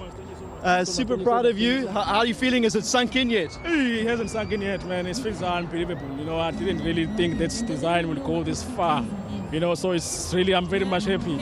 I'm still in a way, I need someone to just pinch me. Just say that. I'm pinching you. It's real. We've just witnessed the birth of a future South African fashion star. Yeah. No, it feels really nice. It feels really nice to be included and also to be seen the work, because there's a lot of hard work that goes into making these beautiful garments. So now it's really very nice to be given that opportunity and win. I can see there's an incredible story behind this. Where did the idea birth? Where did it come from? So the idea was like a rebel touch of country, meaning that I wanted to tell our own African stories in high fashion, in avant-garde, meaning that this design was more inspired by the avant-garde, whereby I used a coffee stain. This is coffee stain, it's not a print. So I used coffee stain because I wanted to highlight the cow, the Nguni cow breed. Yes. The Nguni cow hide. Yeah, so things like that. But it's more like telling our own African stories in avant-garde. Well, the textures are beautiful. Everything about it is beautiful. Congratulations. Makes me proudly African to see things like this. You look like a queen. She's a queen. Congrats. Cheers. Queen indeed. The stunning fashions that we've seen on show today are incredible. The red carpet, as I said earlier on, is hotter than most reds, I can tell you that. But Zanele has been keeping an eye on not only what's happening on red carpets and outside with fashion, but also going inside the Hollywoodbets VIP facility. And that means celebrities. On the racetrack, it's all about those unforgettable winning moments, but here it is all about those unforgettable fashion moments. Earlier on, Tapsi said that she believes the best dressed is going to be Pupo Kumeda. Do you know that? Really? Yes. Oh, she's so kind, but was she wrong though? Exactly. Pupo, you have outdone yourself yet again. Talk to us about this. I mean, are you wearing yourself, and what inspired this look? So this is custom Marizo, and my headpiece is custom Mayhem Couture. The theme is country allure, and I came as a horse, the oldest form of transport in the countryside. Yes, and look, I love what you've done with it. I have to ask you as well, when we talk about fashion at the Hollywoodbets Durban July, as a celebrity stylist, what are you seeing? What are you loving? What are people getting right? I think people are putting in the efforts and going extra. And in recent years as well, we've seen people go out of their way to try and understand the theme and keep to the theme. So now it's not just about looking good, but are you on theme? It is only right that we find our favorite sports stars at a sporting event of this magnitude. Gerda, how are you? I'm good, thank you. And it's lovely to not be the person running today, so having a great time. All of the horses are lucky that you're not running today, okay? Because you would beat them. But my Gerda, I have to ask you, let's talk about the fashion, because for once, you're out of the sweats and you are in a beautiful dress. What inspired this look? Thank you so much. Yes, it's a wonderful change to the regular sporting equipment and sporting gear that you'll normally see me in. The style today was country allure, and we thought, you know what, we might as well go with the trend and dress up a little bit and enjoy ourselves. So what a pleasure. Oh, and Gerda, you look stunning. And I also have to ask you, because I mean, as someone who's such a big sports star, not just in South Africa, in the world, I need to ask you, just when we talk about the Hollywoodbets Durban July, what really makes it so important? I think it just brings the community together, and it just brings the community together together in a fun way. It's nothing serious. No one is here. Of course, it's serious for the jockeys and the owners and the trainers and the breeders, but for everyone here just looking to have a good time. It's the most amazing day, and I mean, it's midwinter, but we are here in Durban, and it's the most amazing day. We're all wearing our dresses and short sleeves, and we're just in this bubble of enjoyment and fun, and I think that's important for us as South Africans. We need that as well. We need that outlet and a time to just enjoy ourselves. 100%. And Magenda, I don't want to take any more time of you enjoying yourself. Thank you so much. You look stunning. Thank you very much, and what a pleasure to be here. Oh man, it is the Hollywoodbets Durban July. All of the greatness continues. Thanks, Anele. That's Gerda Steyn. Well, with me is Stephen, who knows a thing or two about these long-distance ultramarathons. You've run in a few. You didn't run this year, though, eh? I didn't. No, I didn't. But the previous year, I know you I've done 4 comrades. That's good. Nowhere near Gerda, that I can promise you. But what you can do is tell us how good she is. You were telling me she's had 5 comrades wins? 5 comrades wins, 7 Two Oceans. She's an amazing ambassador for Hollywoodbets, but an amazing ambassador for South Africa as well. Yeah, absolutely. So there we go. Well done. Great to have celebrities here. You won't catch her, by the way. She'll, particularly over 42 kilometers, she'll be well gone in front of you. Now, let's talk a little bit about what else has happened today. The mayor of Durban had to be at this race. Why wouldn't he? Why wouldn't he be at one of the greatest, if not the greatest, event in South Africa? And Jonathan caught up with the mayor of Durban. It was great that we had him with us. Mayor, what an exciting race. That was an epic finish, right? Well, indeed. We're excited that it has come this far. A lot of work has gone into it. We can see an amazing crowd inside this place and outside. There's been a number of activation programs just to get people ready for this event. And I know people are not going to sleep after all this. And you know, when you're in Durban, people stay until the early hours of the morning. And there are some programs, activities tomorrow. So Durban is yours. There's vibe. I'm excited about what's happening. Thank you to the mayor. Thank you for coming and your support. We honour you, and great to have you at South Africa's richest race. It's time we took a break, and when you come back, we'll turn our attention back to some horse racing, because we've got this Garden Province coming up, which is a real cracker, where the fillies get a chance to put their or show the shine to their own sex, because it's just a fillies race. So it's 1.5 million, and can Justin Snape keep those winners coming? We shall see. We'll see you after this.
Welcome back. Well, I'm about to ask Stephen probably not the toughest question I've asked him. He should know the answer to this.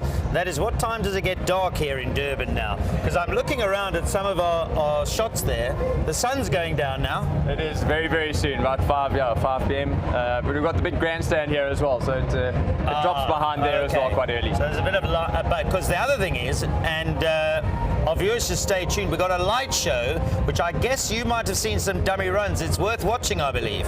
Yeah, it is amazing what they do. The team have added some lasers and some other effects to it, so it'll be an enhanced light show from what we normally show on our Friday night racing. So yeah, something to look forward to there. Definitely 5 to 6, I think, as we sign off. And Mikasa are performing a little bit later on as well. They are. Mikasa's off at just after 5 after this next race, after the 8th race. Zakes Bentwini coming on later as well. Maybe not for the broadcast, but for those who are here tonight. It's a party. It's a party. It is. It's more than a horse race. That's what we say. Well, we've got a big race coming up now, and it is a big race because for those that are uninitiated, let me tell you why I say that. Because we've got the Garden Province coming up, and it's one of those races like the Mallorca Stakes or the Paddock Stakes that you want to win if you are a female horse, because when you retire, as you will do to stud if you have been decorated, as most of these have, then you want to carry that, what we call black type, to the breeding barns. Yeah, and as we were talking off air about Double Grand Slam, look, she's proven everything. She's got nothing left to prove, but and this may well be her swan last song. Yeah, her swan song. I wouldn't be surprised if she went out on top. Justin Snaith, Andrew Fortune. I do also think I do like a little bit of Rainbow Lorikeet though. Maybe it's the father-son, Aldo Domea and Andrew Fortune. They went head-to-head in the Met early on in the year. And you say father and son because I was talking on air before you got here about the Yuppie Syndicate with Zach Block, who's the son of Jonathan. So maybe there's a father. The father's just won and run second in the July, and maybe the young Turk, Zach, will say, well, Dad, whatever you can do, I can do better. Rainbow Lorikeet, certainly on her day, more than capable. She's won 7 races. But she's up against it, of course, because Mon Petit Cherie is no slouch at all. So much investment. We spoke about Hollywood, but of course Ridgemont, which Craig Kisvetter is the nominee of, in partnership with Devon Heifer. Mon Petit Cherie, who was probably a little bit unlucky. She was caught wide, drawn 13 out of 13 in the Tibashina, and I think she'll get a better run in transit today.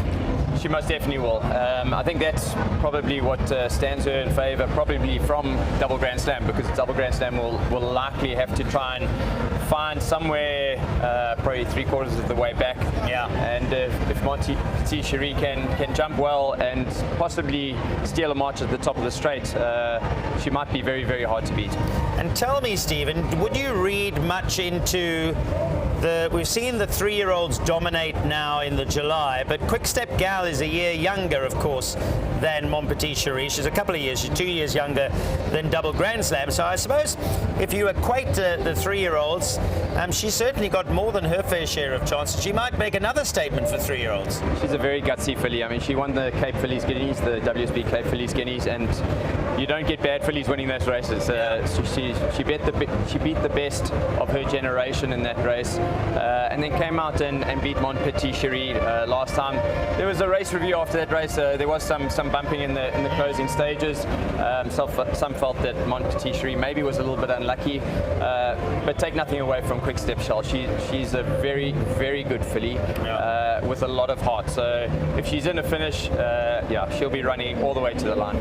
There's Kishoten, who's number 11. Just coming back to Quickstep Gal, it'll be great to see Lawrence Verners, a good friend of racing and a lovely guy, with Harry Wilson. And they, you talk about people pushing money into horses, and of course recently announced Lawrence bought Claverflay studs, showing his intent and his investment. So we love to see the big names and those that support racing and put so much money into it get rewards. So Quickstep Gal for sure. As a matter of interest, I thought that the Stipes got it right on the day, because for me, I kind of mentioned, I think Mon Petit Cherie probably paid for being so wide from the 13 draw. So for me, I know there was a bit of bumping and boring, but I think they got it right.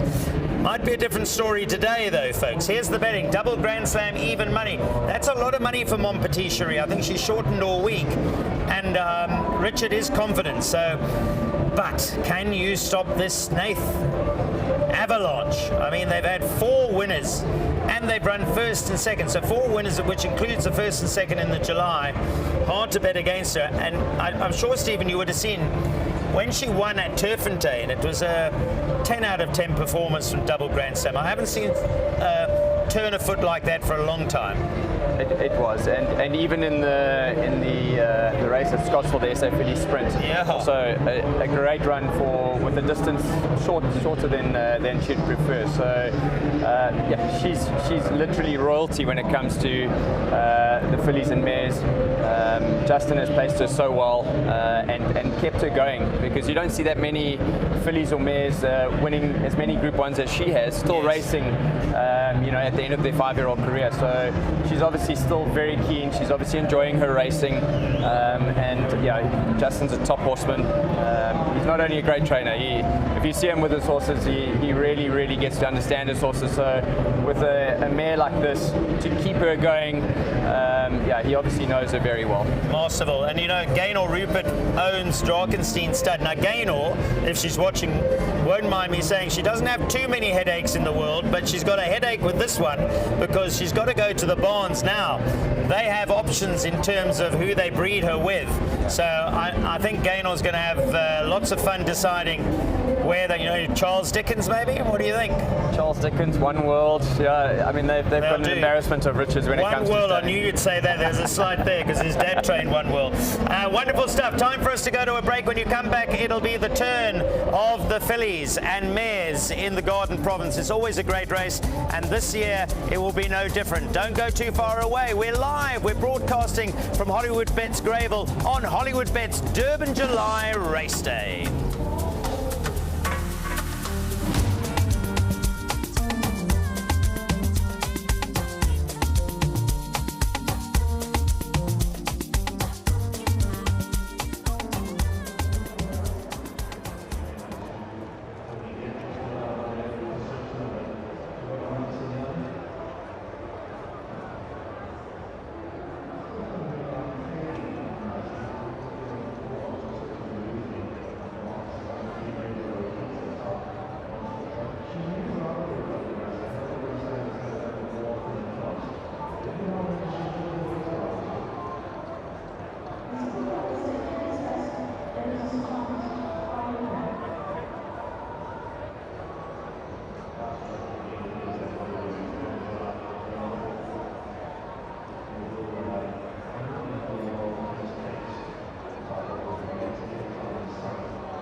Welcome back. It is counting down to the Garden Province, and I mentioned beforehand, such an important race for the fillies because of what it means in the stud book. Can Double Grand Slam win again, bounce back to her best? She's 5 now. She's done her bit, and she probably deep down will herself want to retire, but the way Justin Snaith is producing her again, as Stephen says, she's likely to pull it off. But before we get on to that and have a look at the field, let's get on to what's happening again with the VIPs, because we've got plenty of celebs here. They love coming. You know, it's the age of the content creator and stories to say and spreading the vibes. Well, those celebrities are upstairs with Zanele and they are vibing.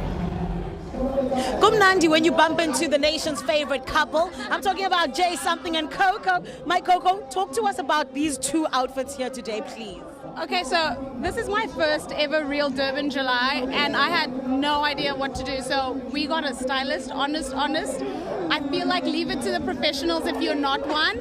And we really enjoyed working with this guy, and I had to trust him. I'm just glad I'm wearing pants because I feel more comfortable in pants, and we really love the look. Yeah. Beyonce, lots of inspiration here for me. Yes. So it looks like Beyonce was right. This ain't Texas. No, this ain't Texas. This is Durban. Thank you very much, Sisete Queenie and Jay. Gotta ask you, because you're going to be on stage very soon.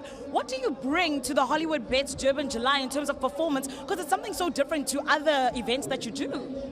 It's always just understanding your role in the whole moment. You know, it's so much bigger than us, but I think it's just about understanding that people are here for a good time, and we are conduits of energy and joy, so we want to bring a good vibe. I love that. Well, let me tell you, Coco, Jay, you've definitely done something.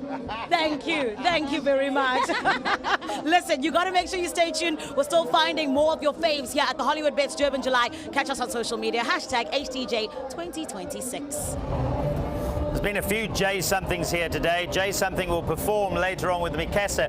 There's a Jay as in something, Justin Snaith and Jono Snaith. The Jays are having a good day of it. Maybe they'll have another winner now, but the VIPs are here. They're having lots of fun. Talking to Stephen, sometimes, Stephen, you see after the main race that there's humans leave. It seems they've all stayed, and that's probably because of the entertainment still to come. Yeah, absolutely. Well, maybe a bit of double Grand Slam as well, but yeah, they definitely stayed on the grandstand side. We've got the main stage on the infield, which is sure to attract, I think, a lot of that crowd after this race with Mikasa playing, and as I said earlier, Zakes Bentwini a little bit later as well.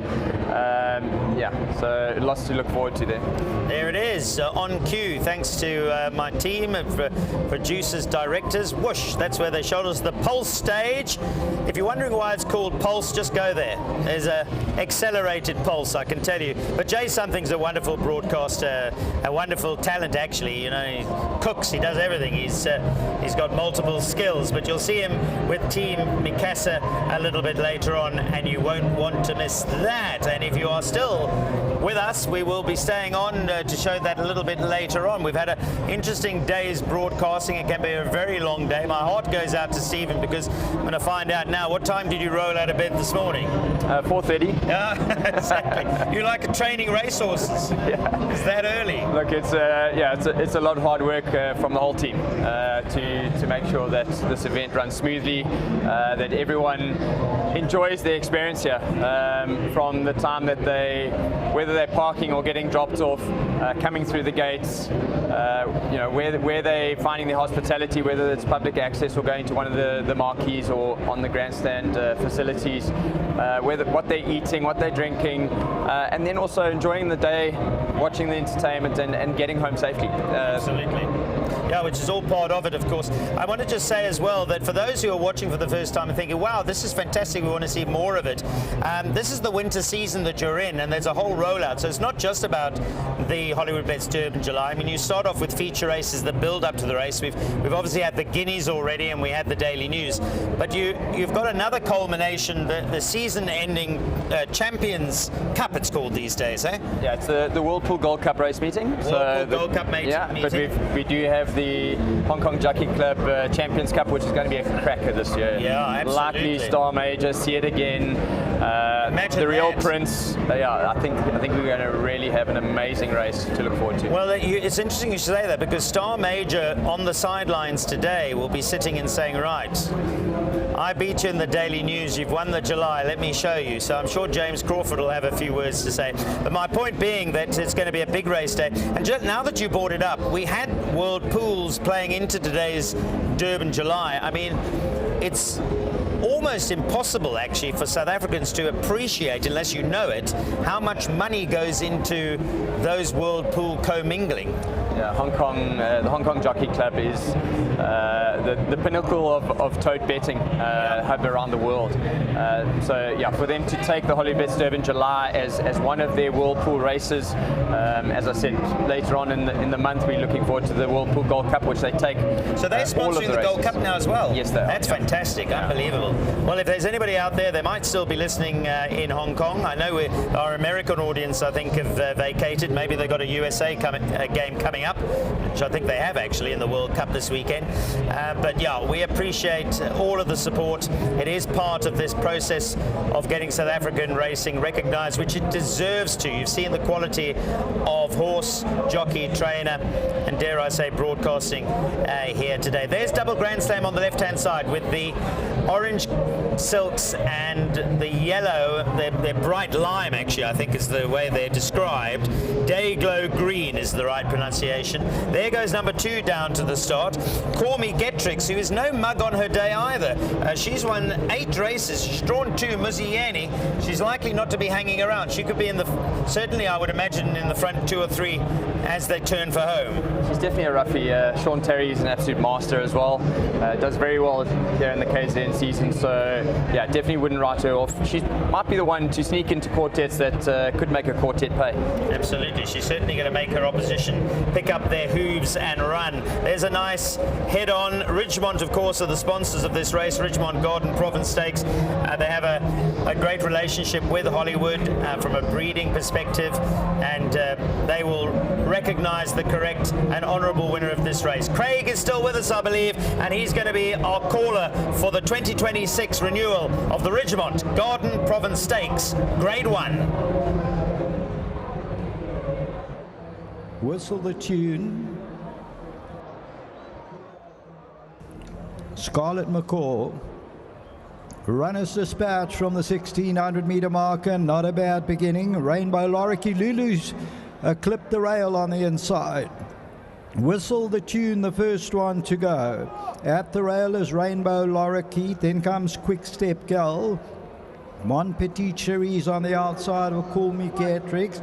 Double Grand Slams racing about 6-7 lengths off the leader. Kirchhoff is on the outside of runners, and then further back Scarlet McCall and Kisharton's the trailer, about 8 or 9 lengths off the leader. Whistle the Tune makes the running. Rainbow Lorikeet is second. On the outside, Quick Step Girl. Mon Petit Cherries further back in the run. Call Me Getrix on the inside. Double Grand Slam's got about 6 to go. Then comes Lulu's further back in the running. Kirchhoff, Scarlet McCall, and at the back Kisharton about 9 or 10 lengths off the leader. As they move to the entrance to the straight, and Whistle the Tune is there by 3. In second, Quick Step Girl, Rainbow Lorikeet, Mon Petit Cherry. Double Grandstand comes out for a run, and behind that one on the inside, Call Me Getrix, and that leader is still Whistle the Tune, Quick Step Girl, Rainbow Lorikeet. Double Grand Slam still got about 3 or 4 lengths to make up. Mon Petit Cherry's running on, but it's still Quick Step Girl past the 200. Mon Petit Cherry is trying to throw out the challenge, and Double Grand Slam is running on late, but it's going to go to Quick Step Girl. Second will go to Mon Petit Cherry, Double Grand Slam, and Kirchhoff.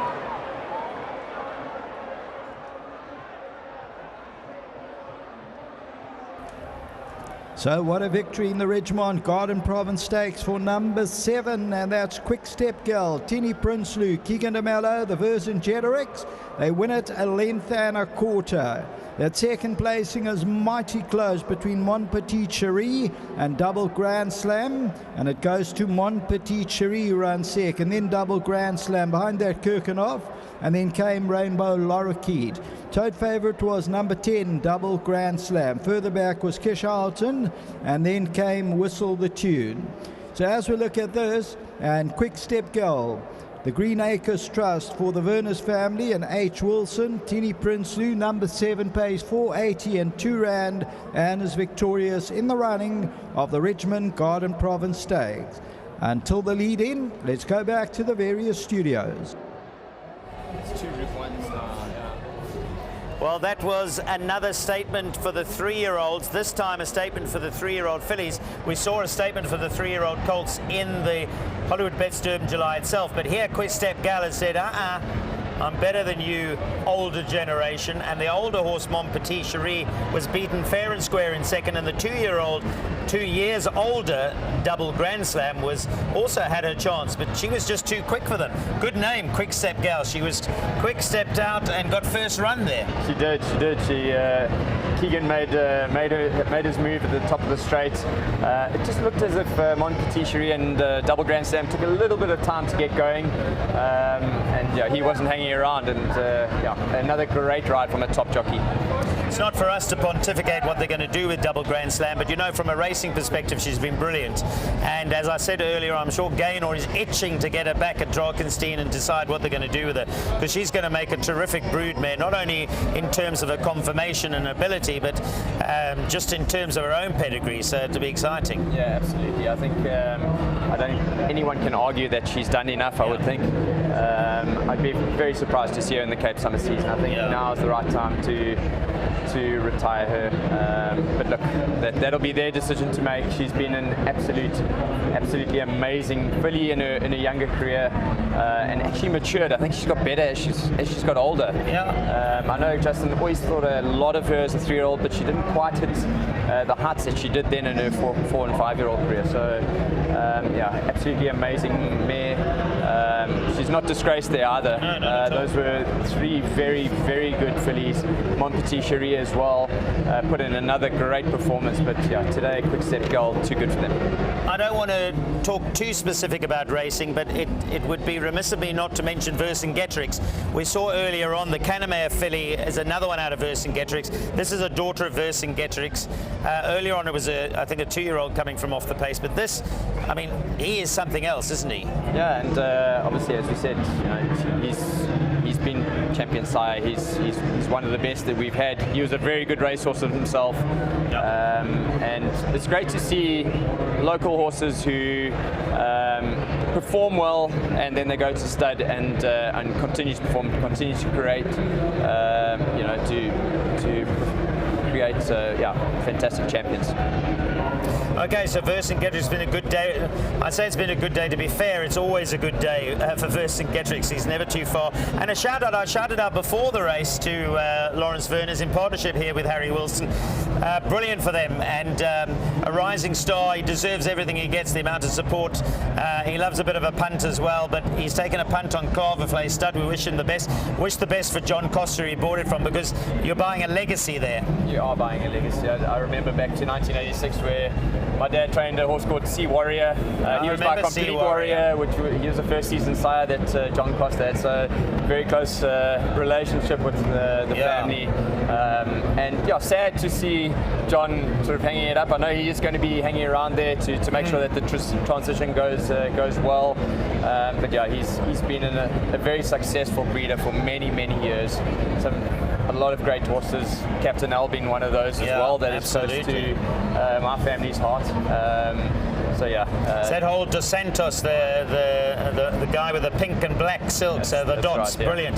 Yeah, and that's, I was saying a little bit earlier on the broadcast, and I think you can identify with this. Some people often ask me who don't know horse racing, what fascinates you about it, and it is the tradition and the history that rolls back years. We spoke about it with Michael Owen earlier on, and we love it because next year's July we'll have new champions, new 2-year-olds. It's always an ever-changing scene, a little bit like what we've seen with the fashion. I think when you've been around it as long as we have, maybe you start to see fillies become mares, having progeny, and you see that generational talent just coming out.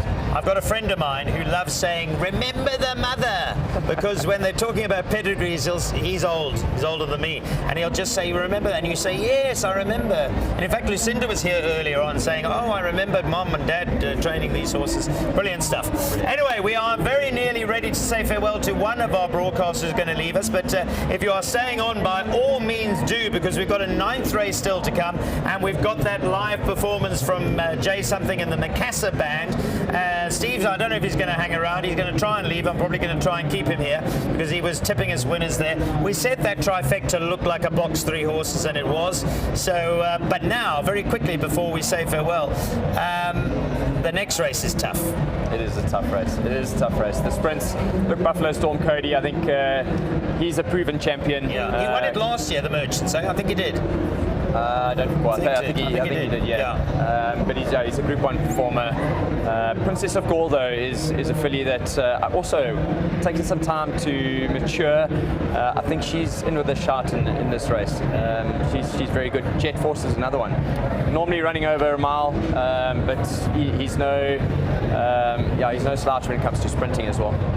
Wonderful. It's time for us now. Thank you, Stephen. Always a pleasure chatting to you. We appreciate his input, and congratulations for everything. It's been a marvellous day. Well done to Race Coast, to Hollywood, to everybody. Now, time for us to say farewell to one of our broadcasters. But if you are hanging on, please stay on because we've got more to come. It's been a brilliant day. It's been spectacular. The weather played, and so did the horses. Before we say farewell, here's a reminder of what we've seen.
Some fantastic scenes from Hollywoodbets Greyville.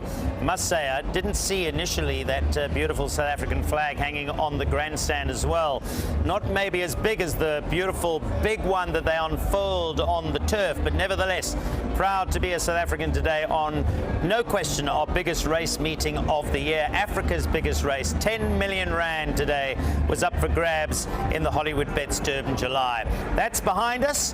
Just to let you know, as you can see at the bottom there, we've still got a race coming up, and we will break away from where we're going to now to show you that. That'll be at about 17:40 at 20 minutes to 6. But you already saw Jay Something and his lovely wife are here, but now he's got to earn the bread, as it were, because he's got to perform for the Pulse fans who are waiting for Mikasa. I believe they've started, so let's join the concert with Mikasa. We'll be back for race 9 at 20 to 6.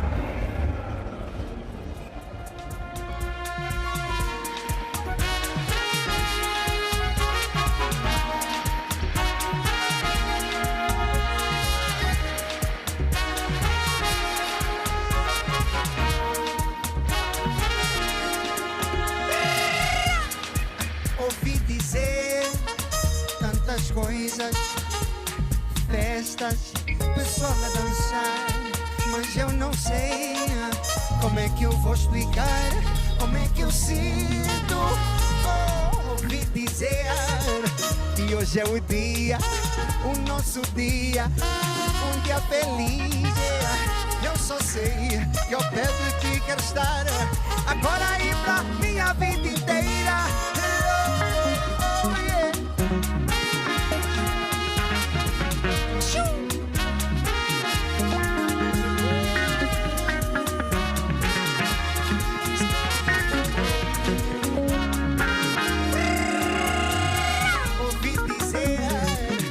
Hoje é o dia, o nosso dia, um dia feliz.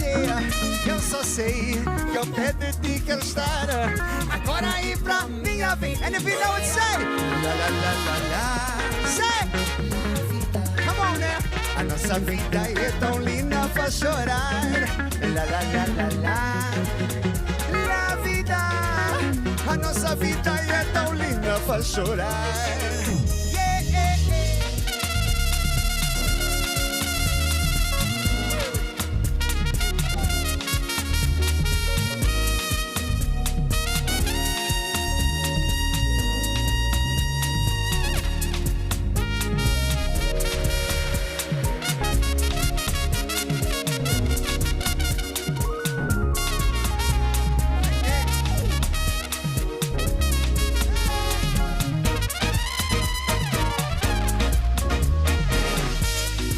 Eu estou a ver o mundo inteiro unido na beleza da vida. Eu estou sentindo neste momento aqui, quando eu te conheci. Oh Maria, vem daí comigo, me deixa te mostrar o mundo inteiro. Oh Maria, me diga o nome da sua bandeira, vou te fazer ver.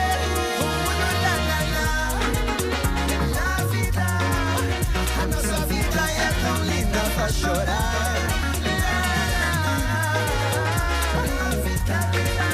Essa vida é tão linda, faz chorar.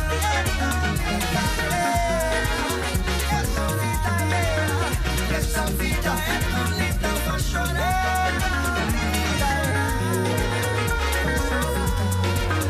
Essa vida é tão linda. Now we get real sexy and then we go like this.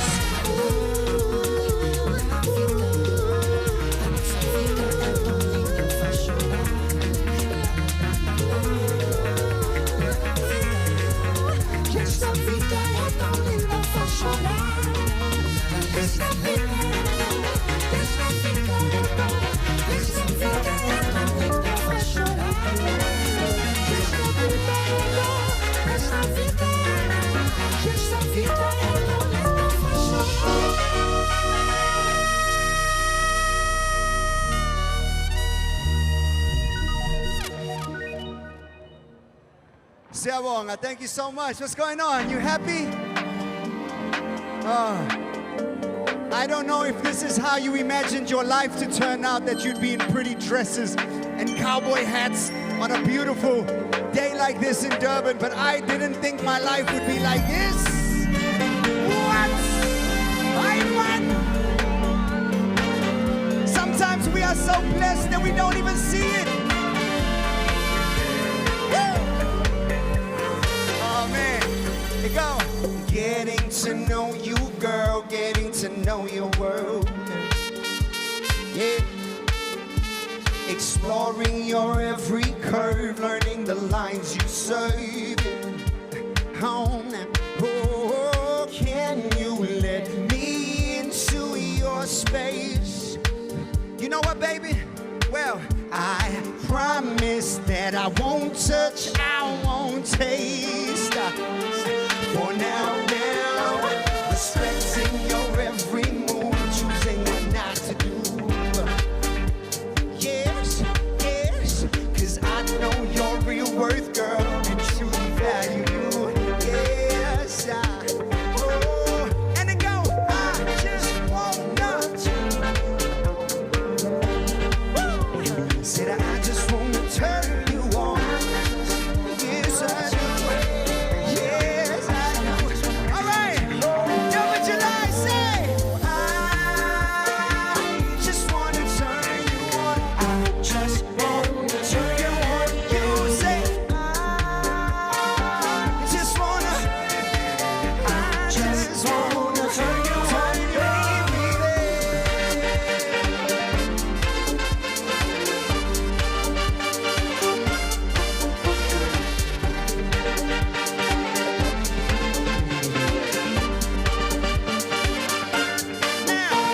My interest is only you and everything you do.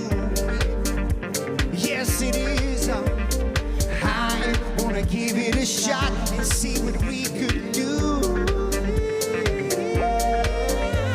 Stretch out your trust and let me in.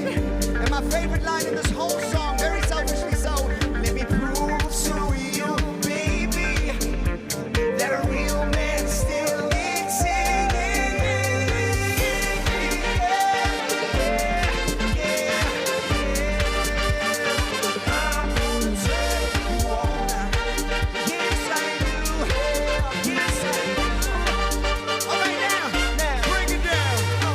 What makes you tick-tock? What makes you fall in love? What makes you wake up? I wanna know how to turn you on. What makes you laugh? What makes you laugh? What do you look for? What's in that life?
Ladies and gentlemen, make some noise for Malteser. Can I tell you a little story? It's a crazy story for us, but as of today, it is 15 years of Mikasa. Which I'm like, how did we get here? But it feels like just the other day that we met for the very first time on a stage. We didn't know one another from a bar of soap. And there was this DJ playing, and I went up to the DJ and I asked him if I could sing over the beats that he was playing. And he said yes. And I was like, oh snap. Now I've got to figure out what to sing. And then I started singing over these beats. And another guy arrived and he put a bag down and he took out a trumpet from the bag. And he's like, hey, can I borrow the mic from you? And I was like, sure. And we started freestyling together. And then everybody was like, oh my God, what's the name of the band? Can we get your album? And I said to these people, I'm like, yay, I don't know these guys. And for the next 3 months, myself and Moti were begging Duda to let us write one song. And this is what we wrote. It went like this. Good morning to the world out there. Can you say? Out there. One more time now. I said good morning to the world out there. Get you. Get you some more.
Give it to me like this. Say la la la la la. Let me give you good. One more time because you sound so sexy. Say they give us la la la la. They give us that we live upon these streets. That we walk upon these streets. That we live upon these streets. Oh,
you so much. What a vibe. What a vibe. Thank you very much.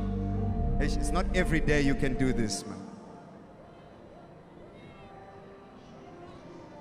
We love you too, dog. With all our hearts too. And you know, every time we sing that song, I'm just like, wow. I can't believe that that's where it started. I didn't know the DJ. The DJ, he goes by the name of Dr. Duda. Say hi, Dr. Duda. He's very focused right now. You can see him there with his captain hat. Wave to the people, Buti.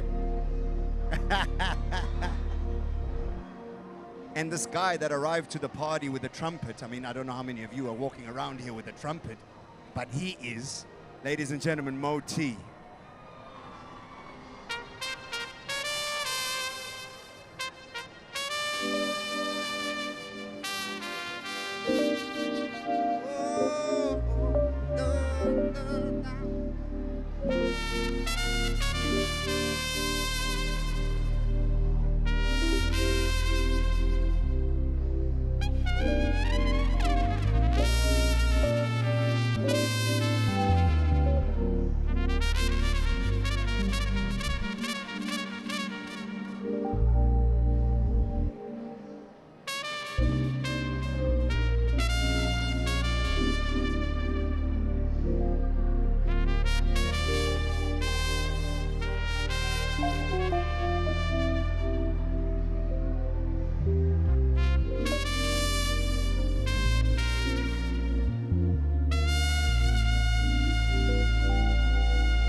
Not too bad, Shem, ne? Ah, my boy. What a blessing it is to be together. Celebrating 130 years. Is it 130 years of the Durban July? Yes! Wow, that's amazing. You know, one of the things that, so as I told you in the beginning, we've been doing this for 15 years, and one of the things that was, I want to say tough, but I mean, I guess a reality of doing this is that every time that I do this, where I'm backstage and they're like, Mikas, I'm always scared as hell. I'm freaking out every time. Because this means something to me, you know? But for a very long time, 15 years, about 13 of those years, I spent so much of my time at all the shows, always looking around, wondering how people were doing. I'd be singing, and then I'd be looking at why is the brother looking like this at me? Why is he standing? Why is he not dancing? What's going on? And then you see the other lady, and she's like, yeah, and you're like, oh, thank God. And then you hear them singing, and you're like, man, this feels good. And then you see the other guy just standing like this the whole time, just looking at you like. And what I was doing was wondering how everybody else was doing. And then I arrived one day and I was like, I'm done. I'm done with what? I'm done caring what other people think about me. And ever since that, it's been about 2 to 3 years that I've been trying this. It's been so freeing.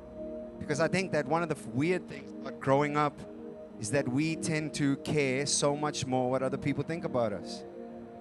We always wondering, I wonder what they think I look like. I wonder what they think, you know. And I wrote a song about how I was feeling. And maybe this song is a little bit about you. I know it's about me, so I'll let you see if you find yourself in the story. But I want you to look back to one day, or to one moment in today when you arrived here. Ne? And this is where the song starts. The story goes like this. So, just arrived at this party. And I must say, everybody's looking lonely. Yes. Grab me a drink just to fit in. You see, the truth is, not in thick. Oh, this drink it be kicking in. Who cares?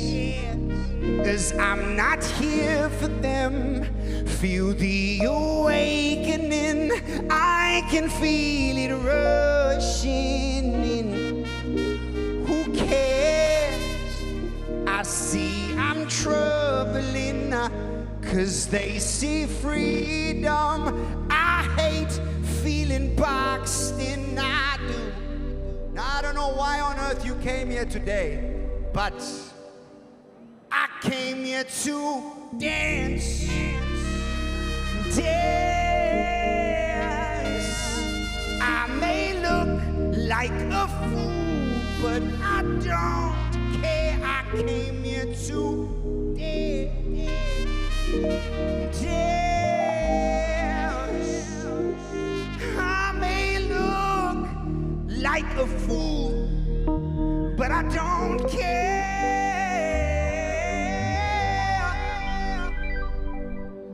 'Cause I came here to dance. So, for all of you that are cheering me on, you are automatically bound by contract that the next 3 minutes you have to do what I say. And here is my challenge to everybody else that did not scream. I want to challenge you to try a little human experiment with me. It will take you 3 minutes. And these next 3 minutes of your entire life will never repeat themselves ever, ever again. If you want to find a unique moment in your life, just look at right now. And you'll find one that will never repeat itself. And what I want you to do, I want you to try. Try your best, however much that is. I'm not going to judge. Try and care just a little less what anybody else here may think about you. And just see how it feels to care just a little less, even if you go like from here to here. Né? Just like that, my sister. And you smile, you see how good it feels? Even if you go from your hands in your pockets to just... Or you are free to go crazy like I'm about to go crazy, because I'm happy to be alive. Are you happy to be alive? All right. Let's see how this little human experiment at Durban July goes. This is a song called Who Cares? Just arrived at this party, and I must say, everybody's looking lonely. Yeah. Grab me a drink just to fit in. Hey!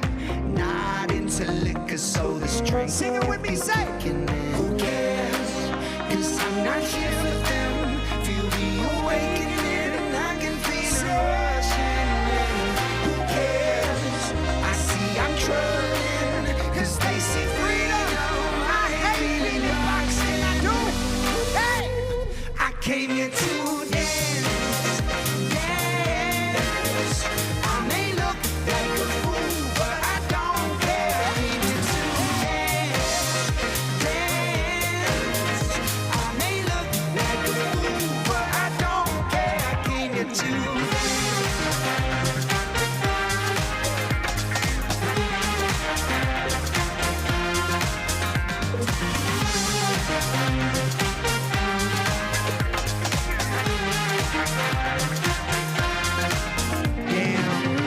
All the girls looking pretty, yes. Nothing's out of place, this feels like a movie. I feel like everybody's staring, 'cause I'm out here on my own, dancing all alone. Who cares? 'Cause I'm not here with them. Feel the awakening, and I can feel it rushing. Who cares? I see I'm trying, 'cause they say freedom. I ain't feeling now if you feel it inside of you too. Say, I came here to dance, dance. I may look like a fool, but I don't care. I came to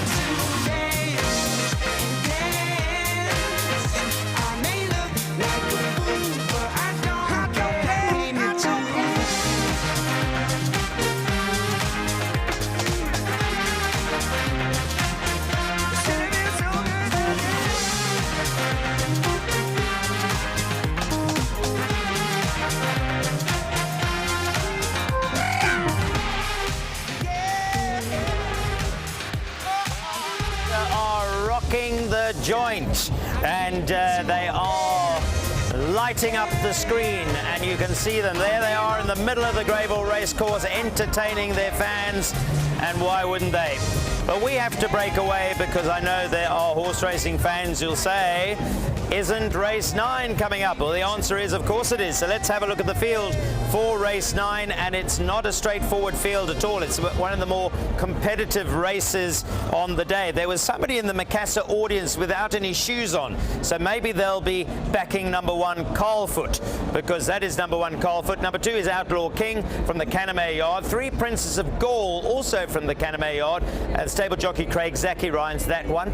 Jet Force, I think, is a bit of a runner here. Grant van Niekerk has flown in from Mauritius to ride this. So number 4 Jet Force. 5 Tenango. Keegan DeMello's had a winner today. Candice Bassey ran 4th in the Durban July earlier on. 6 Jerusalem Rain is a scratching. 7 Dave the King, interesting runner, Mike de Kock. 8 Speedman, Jeff Lloyd, listen to me, that's his dad, Zach Lloyd. He's had a winner today. He rides for Sean Terry. With only 54 kilograms, this 3-year-old has a chance. That's number 8 Speedman. Favorite is number 9 Buffalo Storm Cody. He won the race last year, and he certainly will run a good race in defending that title today. Number 10 Ziasha will run in the Hollywoodbets Silks, the Hollywood Silks. Then over the page, number 11, One Eye on Vegas, same colours actually, also owned by Hollywood Racing. Gavin Lorena rides for Mike de Kock. Great Plains is Justin Snaith. What a day he's had. Tristan Godden rides that. 13 Cafe Culture, Callum Murray for one of our guests on the show, Lucinda Woodruff. It was a great honour for us to have her here today, and she might end off the day with a winner or 2. She's got runners still to come. 14 Cat's Pajamas is ridden by Andrew Fortune, and number 15 Future Variety was a reserve runner but comes into the race on account of the scratching. Let's have a look at the big news on the betting front. What is happening to Buffalo Storm Cody?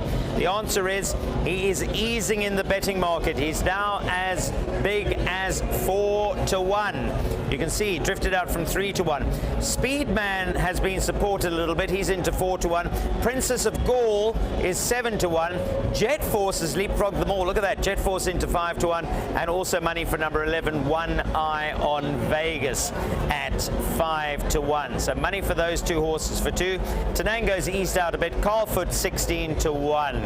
Horses are milling around down at the start. This race, by the way, folks, is a sprint, and it is race 9 on the program. So if you go to your race cards, you will see that this race is contested over what we call 6 furlongs, 1,200 meters. It's the Post Merchants. It's a grade 3. There's Dave the King.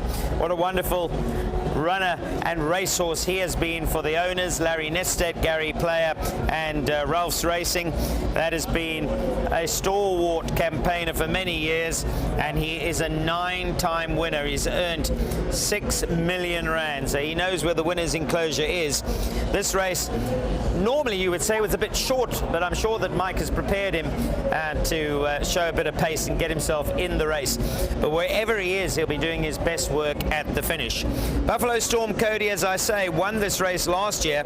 He won comfortably. He beat Tenango, who reopposes this year. But it strikes me that they might not have things their own way this year on account of the likes of Speedman and perhaps a horse like Jet Force. We shall see. But the lights are lighting up. Remember, we've still got a light show to come before we close out. We'll be showing you some of that light show broadcast later. The selections in the race. This is the field that we're scrolling, actually. Number 1, Carlfoot, as I say, 16-1. Outlaw King, 100-1. It's a big price for a horse who is capable on his day. He has won 6 races, but clearly the stable elect is number 3, Princess of Gaul, who is 7-1 in the betting and is ridden by Craig Zaki. I'll let the other betting scroll along the bottom. Well, folks, it's been an unbelievable day, but for those looking to still win, there are races 9, 10, 11 and 12, believe it or not. 4 more races still to come, and there is a jackpot that starts on this race. The pool will be massive, so it's well worth getting involved. For me, I'm going a few horses in the first leg of that jackpot. I'm certainly putting in Buffalo Storm Cody, but I'm adding Speedman, who's probably my first choice in the race, putting in Jet Force as well, and even horses like Tenango and And what else have I put in? One Eye on Vegas is also in my perm. But it doesn't get any easier because races 10, 11 and 12 are very competitive. Well, we're going to go up to the Peters boys again. Father and son have done us a real treat again today calling the races, and we'll be hearing from them as they will call the horses into the starting stalls. From the look of things, it sounds like we're running a few minutes late because it's now already 3 minutes past starting time. But of course that might have something to do with either the lights, but more likely noise or something that could be coming from the pole stage. But obviously horses' welfare always comes first in thoroughbred horse racing. They are the principal players. We love the animals, we love the thoroughbred racehorse, and so we need to make sure that everything is in order for them to run against each other. They enjoy running against each other, they love it, and they want to win. They're herd animals that love racing together and enjoy their opportunity to come out and show their ability and entertain us in one shape or form. There's number 1, Carl Foot, to be ridden by Calvin Habib, who will benefit from the one draw here, and he has got some good sprint form, has Carl Foot. In fact, I would say he's only a 3-year-old, but he's getting better as he gets a bit older.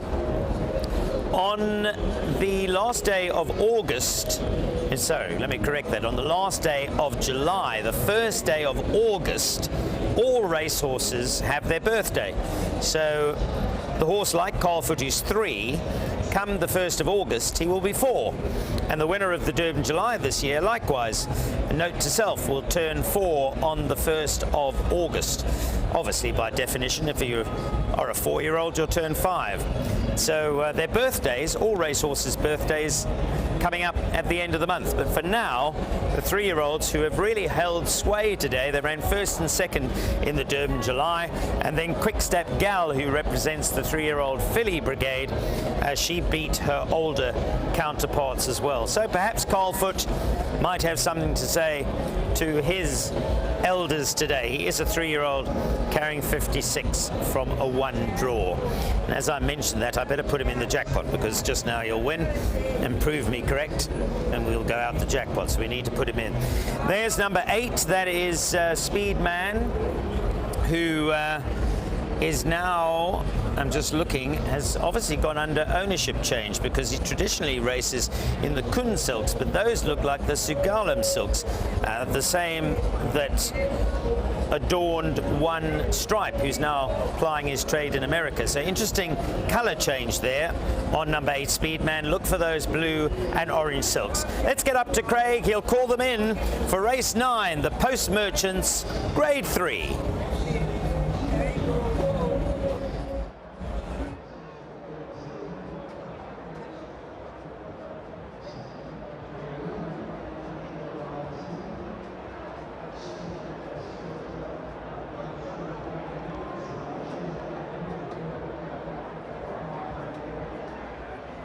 Cafe Culture, Cat's Pajamas,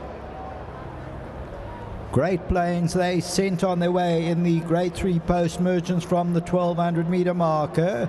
Dave the King is right there, they're lining up for the lead. Carl Foot's well placed. Outlaw Kings near the rail, Speedman between horses. Buffalo Storm Cody, that's the black sleeves and cap. On the outside, Cafe Culture. Ziasha is also prominent shortly after the start. One Eye in Vegas is about 9 or 10 lengths off the leader. And further back in the run is Jet Force. Then we drop back to Future Variety. On the outside of that, Cat's Pajamas. Tenango second to last, Great Plains the trailer. Homeward Bound Cafe Culture brings him in. In second is Ziasha. On the inside of that, Speedman's in the orange. Dave the King goes in for a run. Buffalo Storm Cody gets hooked right out to put in a claim. Princess of Gaul is also trying to run on. On the inside of that one, Outlaw King and Princess of Gaul's running big. Cafe Culture, Jet Force, and Buffalo Storm Cody starting to warm up. Down the inside, Jet Force. Buffalo Storm Cody on the outside. It gets close, but it goes to Jet Force. Close for second, Tenango, Buffalo Storm Cody.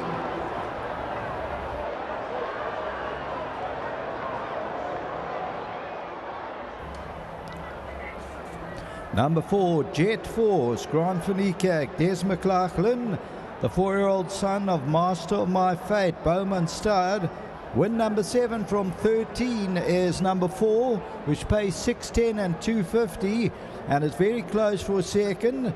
Buffalo Storm Cody nearest us, and on the inside Tenango, and then came Future Variety runs into fourth, Speedman, and further back in the run was Ziasha. The tote favourite was number 9, Buffalo Storm Cody, and Jet Force finds a beautiful split between runners, and this one is for Dennis Le Breton, the Taylors, and Jerimone, and also Hutchinson, and Jet Force under Grand Finikak 7th victory and wins the Grade 3 Post Merchants and exploded into action in the closing stages. That's the running of the Grade 3 Post Merchant. We'll do the leading shortly. We've still got races 10, 11 and 12 to come.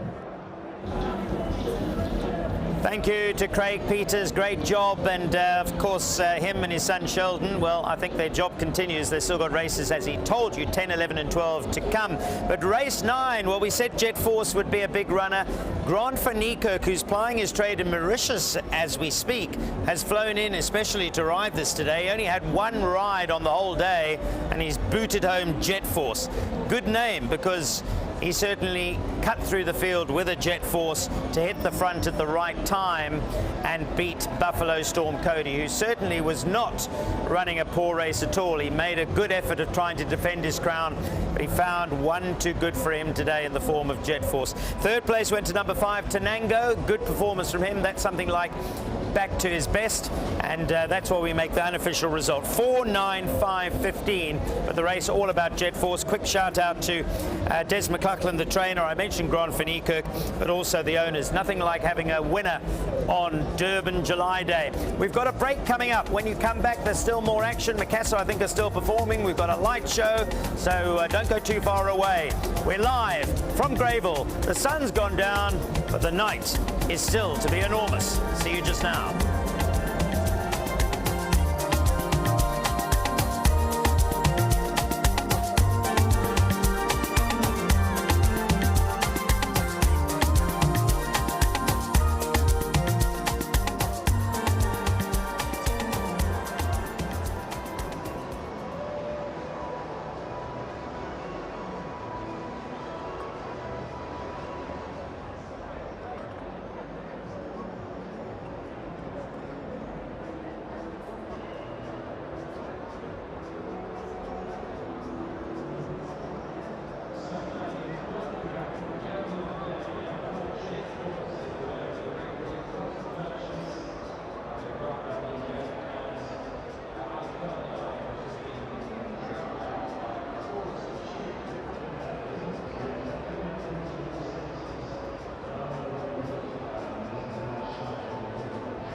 welcome back. We've had race 9. There's still 10, 11 and 12 to come. But if we just turn the clock back a little bit, earlier on this afternoon, we had an opportunity to catch up with Metro FM and the business manager, because they were the brand and the money and the support behind our Young Designers Award.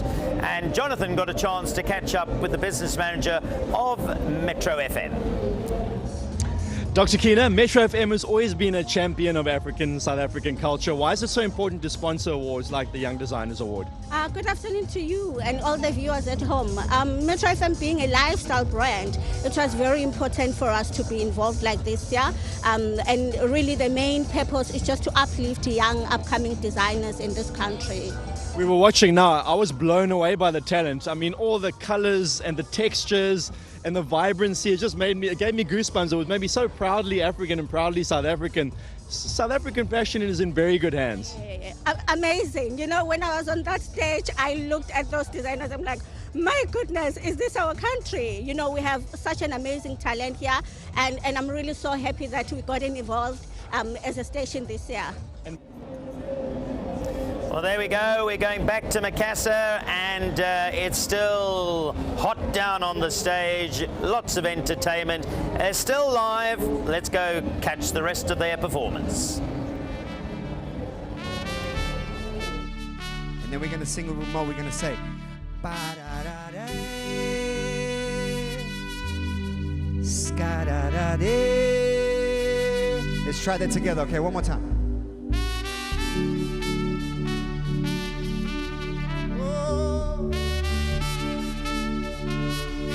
And we all say, la da da dee, la da da dee.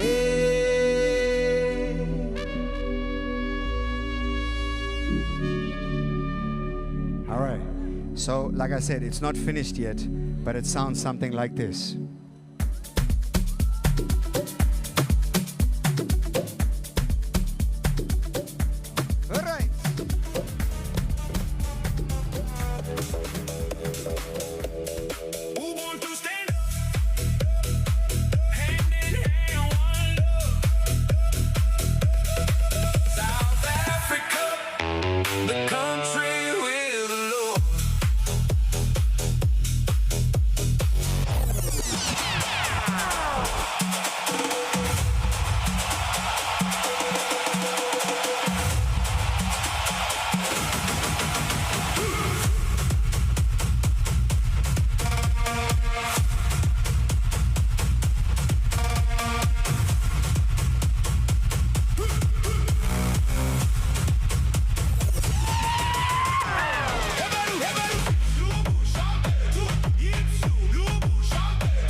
through to win it.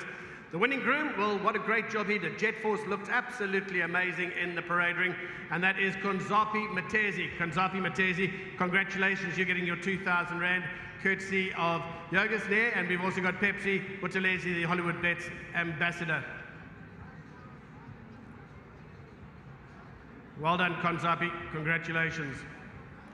Yogas there is the editor of the Post Merchants, and we've got Pepsi Buthelezi, who is the Hollywoodbets brand ambassador. And Konzapi is going to be getting his winning 2,000 Rand. All right, let's call in our winning rider, Grant van Niekerk, fresh from Mauritius. Great that there was no racing in Mauritius today. First, it gives you an opportunity to come today. What a vibe for you to come to. Yeah, no, you know, the Durban July is always a cracker of an event to obviously take part in as a jockey as well. It's just, I'm just so glad I came in for the one ride and I could, you know, I thought I was semi-confident in him. I know there was very good sprinters in this race, especially from him coming back from a mile to 1200. So I thought it might be tough for him, but I backed his capabilities and thank God it paid off. The one thing about this horse, he's got the most electrifying burst of speed towards the end of the race, and you used that today because you had to, because Buffalo Storm Cody seemed to get away at one point. Yeah, you know, I wanted to be a little bit closer to the pace today. I didn't want him to make up the ground, but you know, I just trust his, obviously, as I said, his, you know, his ability, especially I know his turn of foot. Yeah, he's got a good turn of foot. So when I found myself a little bit further back, I just, you know, bided my time and it paid off. He's quite versatile, Grant. He can get the 12, but he can also be really effective over the mile. Yeah, I do believe in this horse. I think he'll pick up his grade one. As I told Des, I said, listen, I'm coming for one ride. Please make sure the horse is at his best. You know, Des is a top trainer. I always love riding for Des. Just thank you to him and his team for allowing me to ride him. Grant, always an absolute pleasure to have you riding here. Great that you're doing so well in Mauritius as well. But please collect your winning trophy on behalf of the sponsor, the Post.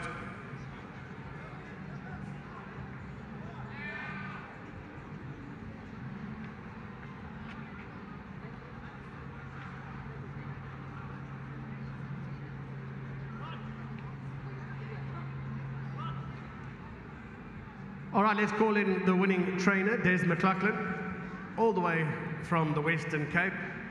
Des, we've spoken plenty of times about this horse. You've always told me that he was a really good group kind of performer, and today he showed that he's really versatile as well. Yeah, look, he's very versatile. Obviously, you know, we had to, this race didn't present itself earlier, so we went for the other two. I think nothing to moan about, but it's just, I'm glad that Grant committed to come down, and we were always confident that he will, you know, make us proud somewhere in the season. So just thanks to Grant, thanks to the owners for allowing us to bring him up, and thanks to Hollywood for a wonderful day. Talk us through the race, because at one point it looked like he was going to maybe struggle to get to those front runners, but he's got some really good acceleration, hasn't he? Yeah, listen, his speed's phenomenal, you know, and I must say thank you to Peter Muscat. He put that monitor on him just to help him assess me. He said, Des, he said, look, what a shame, he's an out-and-out sprinter. So we've been very lucky that he's run us decent races in group races over a little bit of ground, but just well done to the owners, Dennis, Alan, Wayne, Kenny Moy, Kenya, and to Grant as well for making the flight from Mauritius. Brilliant stuff. Collect your trophies on behalf of the sponsor. Wonderful that they're here as well.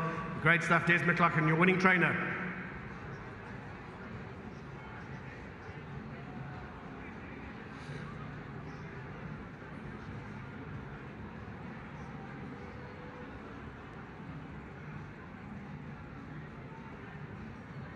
All right, then we're going to chat to the winning owners who are going to come through.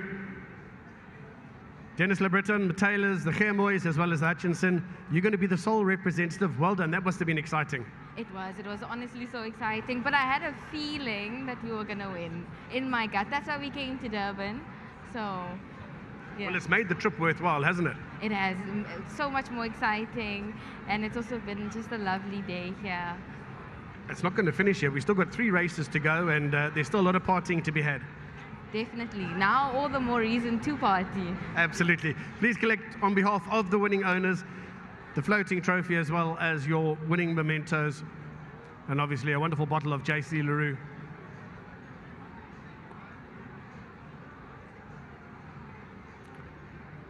Your winning owners for race number 9, the Post Merchants. Yogas, Pepsi, thank you very much for your assistance on stage as well, and that's a wrap from us. Still 3 races to go here at Hollywoodbets Greyville, and we certainly hope you stay forward because plenty of action, and we're going to be back with you shortly.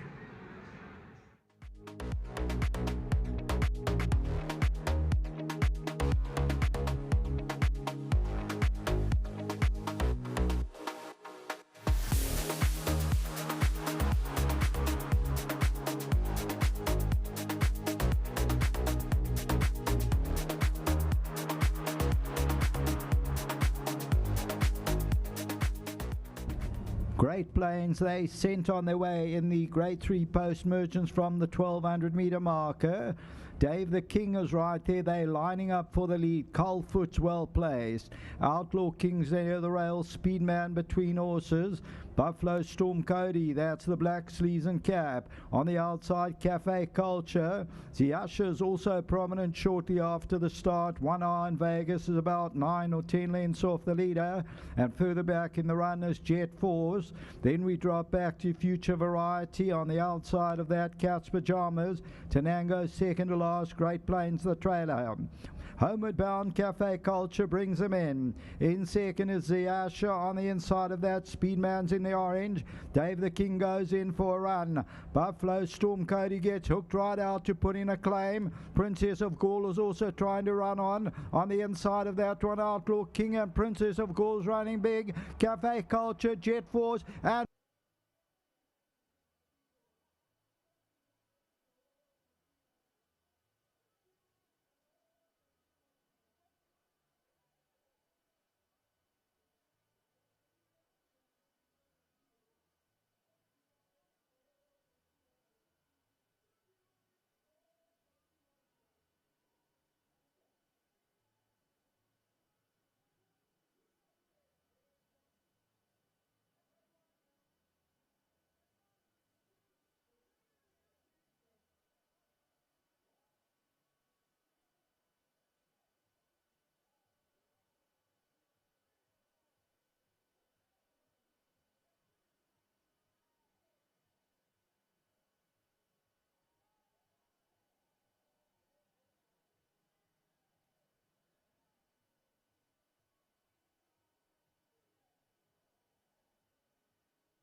through the gears nicely, but he's just gone through the gears a little bit too late as he ran into a little bit of traffic, imposing on the orange, got into the race, didn't kick on over the closing stages, but at this moment in time, all those closers were just left with a length too much to find, with Land of the Rising Sun, JP's Palace, and Better Man now easing outwards. You can see him getting into Daylight 4 off the right-hand side.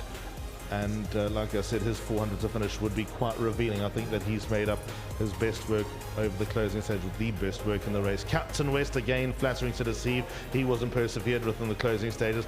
And that would pretty much be the report card when it comes to the listed Premier Gateway International Handicap over 1,600 metres. Vicky Marnot's made her way to the front. She'll be conducting this post-race interview in the not-so-distant future.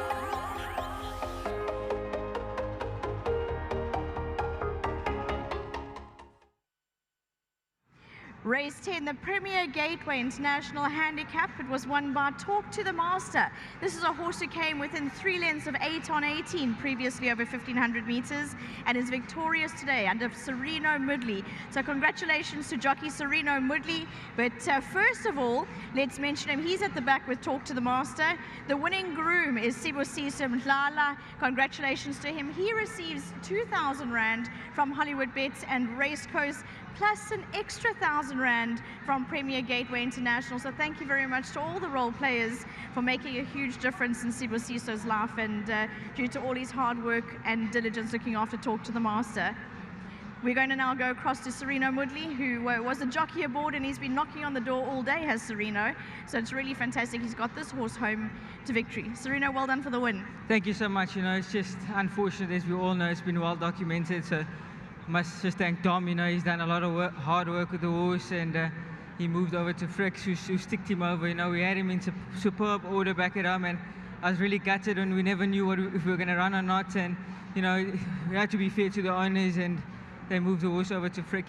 Like I said, he's done the finishing touches on the horse, and yeah, it's a bittersweet moment because I'd have loved Dom to be here, but just glad to bring him home for the team and for the owners. You know, they deserve this today. I thought he was a hard horse to beat on his last run, and I'm just glad I could bring him home today. Sereno, congratulations. Thank you so much, and massive thanks obviously again to the owners, to Fricky and his team, Dom and his family, and to my sponsors, Uniform. Thank you guys. Well done. You can please accept the trophy over there. Thank you very much to Dean Sawaja, Chief Operating Officer of Racecoast, who will present the mementos together with Hollywoodbets brand ambassador Regin Lovu. Congratulations. Next up, we're going to chat to Frikkie Greyling, who is the trainer of Talk to the Master. And Frikkie, congratulations for the win. Yeah, thank you so much. You know what, I can't take any credit for this. I mean, everything's got to go to Dom Lizecki. I've got to say thank you to the owners for trusting me and giving me the opportunity. But once again, getting back to Dom, I mean, when these horses came over to me, they came over in magnificent nick. He was as confident as anything. I mean, it's heartbroken, but you know, Dom's an amazing trainer. He's an amazing person. Well done to him and his family and everybody. And you know what, all I can say is I can take the credit in standing here and taking the photos. I also want to say well done to my sponsors, Blue Sky Thoroughbreds, and also to World Sports Betting. Thank you to Serena. I mean, it was a pearl of a ride. So, you know what? I'll stand and smile for the photo. Congratulations. Thank you very much. Thank you. There you go. Thank you very much once again to Dean Sawaja and Regin Lovu for doing the handover. Frikkie Greyling, currently responsible for Talk to the Master. And then the man who deserves the win, and you very much so do deserve this win. He's a brilliant horse, and he needed the win. Beautiful horse. And I want to thank Dominic Zaki for all the hard work that he's put in the horse, including Caleb and Savannah and the boys at the stable. And I really want to thank my colleague in Mauritius, Germany, Pele. I know you're watching. Thank you so much, ma'am. Is he not the most beautiful horse? The most beautiful horse, ma'am. I'm lost for words. And what does it mean to have a winner on a day like this? I'm lost for words, ma'am. I'm so much excited. Well, you can relive this moment forever now. Congratulations. Thank you so much, ma'am. You can please accept your winning mementos, and thank you very much once again to Dean Sawajith and to Reggie and Lovu.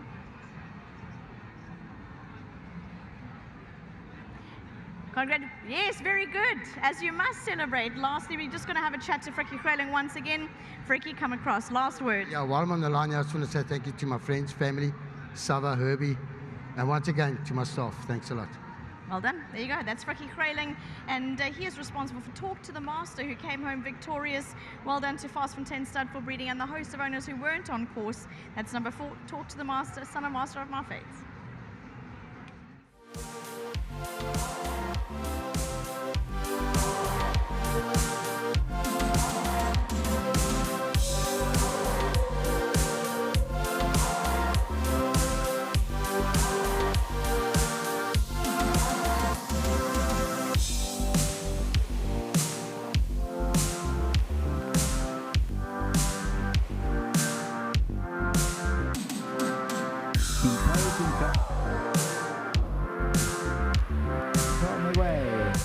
From the 1600 meter marker, forward motion, one of the trailers early on. Early leader, Winter Games, imposing the orange headgear. JP's Palace going around them, and Pay the Palace, the extreme right-hand side. Talk to the Masters near the rail, that's in the yellow. Then we drop further back to Captain West. Vapor Trails between horses, that's got the white cap. On the outside of that one is Forward Motions, hooked the widest of all. Vapor Trail, and then we drop further back to Mojave Prince, who's near the rail. Then Green Gateways, giving them about 9 or 10 lengths start. At this stage, Money Heist is an awkward ride, that's back second to last, giving them about 11, 12 lengths start. And it's Winter Games making the running.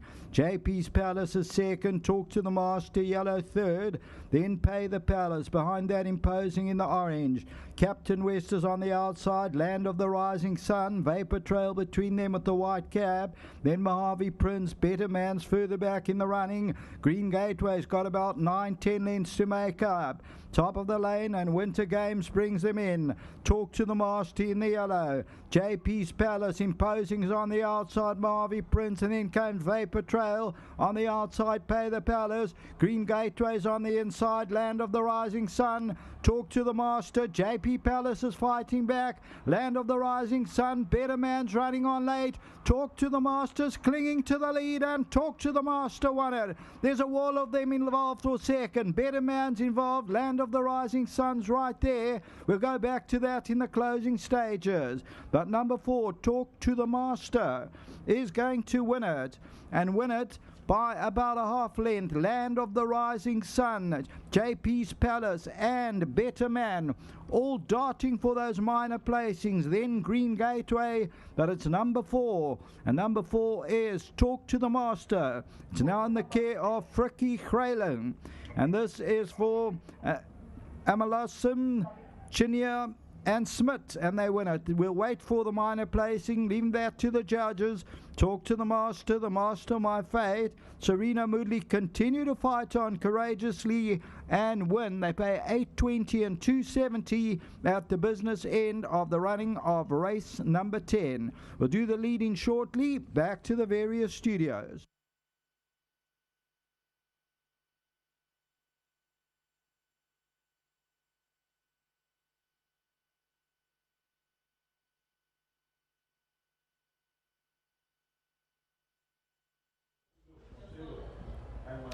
Right, let's move on to our next race. It is going to be race number 11.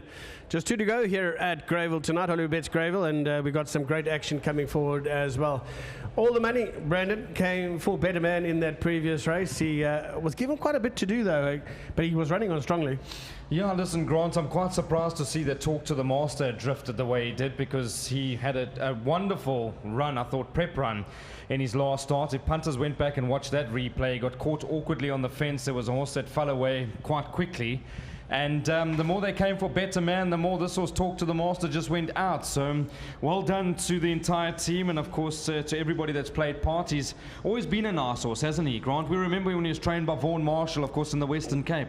Yeah, absolutely. No, listen, he's a decent individual, and he was always going to win a race on a day like this as well. You could just see that type of form line as well. But let's move on to race number 11, because that's the field now. Anchorage, who is level weights where his last run. Serengeti's Son is down 8 kilograms. That's Keegan DeMella for Gavin Fenzell. Gareth's got quite a nice hand the last 2 races. He looks like he could end the day with some success. 3 Buttercup Baby, Rachel Venica for Wendy Whitehead, Captain Selvey, Calvin Abib, Anthony Peter. Lock and Key is another runner who is certainly got some sort of claims if you're looking for some value. One Smart Cookie, Warm Reception is on par with his weight last time out. Disting is down 2. So what? I'll give this one a bit of a shout. He's down 3. And Warrior Royale, he's a big individual, 550 kilograms. A bit like me and you there. More like you, Grant, 550. You must have been gelded. Yeah, and you're battling breathing problems, Granty. Talk about weight. Have you seen Grant in an arm wrestle? Have you seen Grant in an arm wrestle? Tell me powerful, potent. How big is Rod McCurdy? Big man. He was a Mickey Mouse. A Mickey Mouse on a hand wrestle with Grant. Grant, he's a strong man. Listen, he's looking good, Grant. I must just compliment you. Thanks, bro. And don't take it the other way, but really, you put a lot of hard yards, and I can see you doing a lot of paddles, so well done. Yeah, thank you. Yeah, it's working, so all good on that front. But we need to find a few more winners. There's 2 races to go, Braden, and who are we going to be siding with? Who are you leaning towards here? We're going to get some graph from Dees, because I know Dees knows a lot from the Gareth Van Zyl yard. Are we on the right track, thinking that he's the yard to follow the last 2? There have been a few talking horses that have, gone wayward. Few horses that there've been a lot of hype for.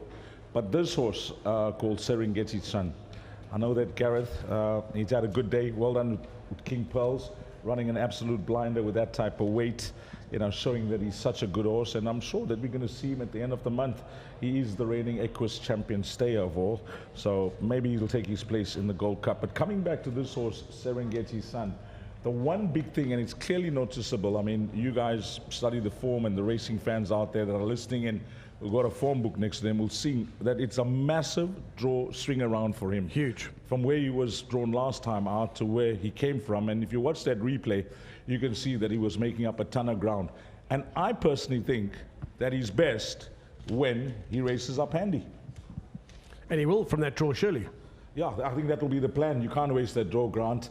He's currently playing R5.50 for a win, but the places are narrow there at R1.70. I'm going to say that he is the horse to beat. Serengeti's Son to possibly close things off, on a nice note. I think if you're in the green, you can capitalize on it, but if you're in the red, you can possibly get into the green now. It's only the last 2 races on the card. What about Scarlet Starlet? Yeah, that's the other horse in the last race that Garrett likes. I couldn't bring myself to be convinced when I heard that the horse is fancied, because the Snake Camp, who've had a wonderful afternoon, they tell me that their best runner on the day comes up in the last, Claire de Lune. Yeah, I've heard that from a couple of people today. Yeah, absolutely flying back home is the comment, a winning chance, and possibly their best runner on the day. And the day that they've been having, it just shows the well-being of their horses. So Claire de Lune is the horse that I'll be siding with in the Lance. Not that I'm going against the talk for Garrett's horse there, Grant, but if you guys want to play a double, I think we're going to go here with this horse Serengeti's Son and Claire de Lune at the back. All right, so that's it from Dees. There's Disting, number 8 on the card for race number 11. And looks well, doesn't he? Look at the dapples there. Yeah, that's the 5 in shot, Lock and Key. Grant, just having a look at Lock and Key. Always been held in high regard by Glenn Cotson and the team. Very good winner last time, beating This Is What It Means. I don't know where she fits into the pecking order, to be quite honest. I know she got 3 points for that one. She's off a 90 now. But a good draw is a good draw here at Hollywoodbets Greyville, so I'm sure she'll find herself with similar tactics. There is number 5, Lock and Key once again. In the background is the 7 horse. Nice, strong, robust individual there, and there comes number 4 making its way into the lineup. Are you in the camp with D's there? Do you think Serengeti could be the right one here? I do, Grant. I thought 12-1 initially was the wrong price. I see punters have latched onto that. All they need to do is go and watch that replay last time. You'll see it was 5-6 wide, just had no luck in running. Today, different altogether. Got the draw. I'm not worried about the poly. I did catch up with Gareth at Summerfeld during the course of the week, and I posed the question. I said, listen, are we worried at all? And he confirmed no problem. From that draw, it's very uncomplicated, isn't it, Grant? Here's a runner that I've certainly give a chance to. Lucinda's Yard's been in really good form here. She's had a winner already today, and So Hot, So What, to me, represents solid enough form to be competitive here. And Lucinda's Yard firing. They're really doing well at the moment. Of course, in the Western Cape and Jane KZN, so well done to her and the team. This is 3 Buttercup Baby. Vicky Marnot mentioned Buttercup Baby in the car on the way to the track this morning. Ignore that last run, ran 10 lengths behind Quickstep Girl. But before that, 4 lengths, 5 lengths to Asia Pambili. If she brings that form to the track today, she'll run a big race at a decent price. All right, you should be seeing the jocks get on board as we just have. It's not going to be long. They're going to be making their way down the chute and heading on to the track to be cooled down to the start.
Okay, here are the horses stepping onto the track for the penultimate race.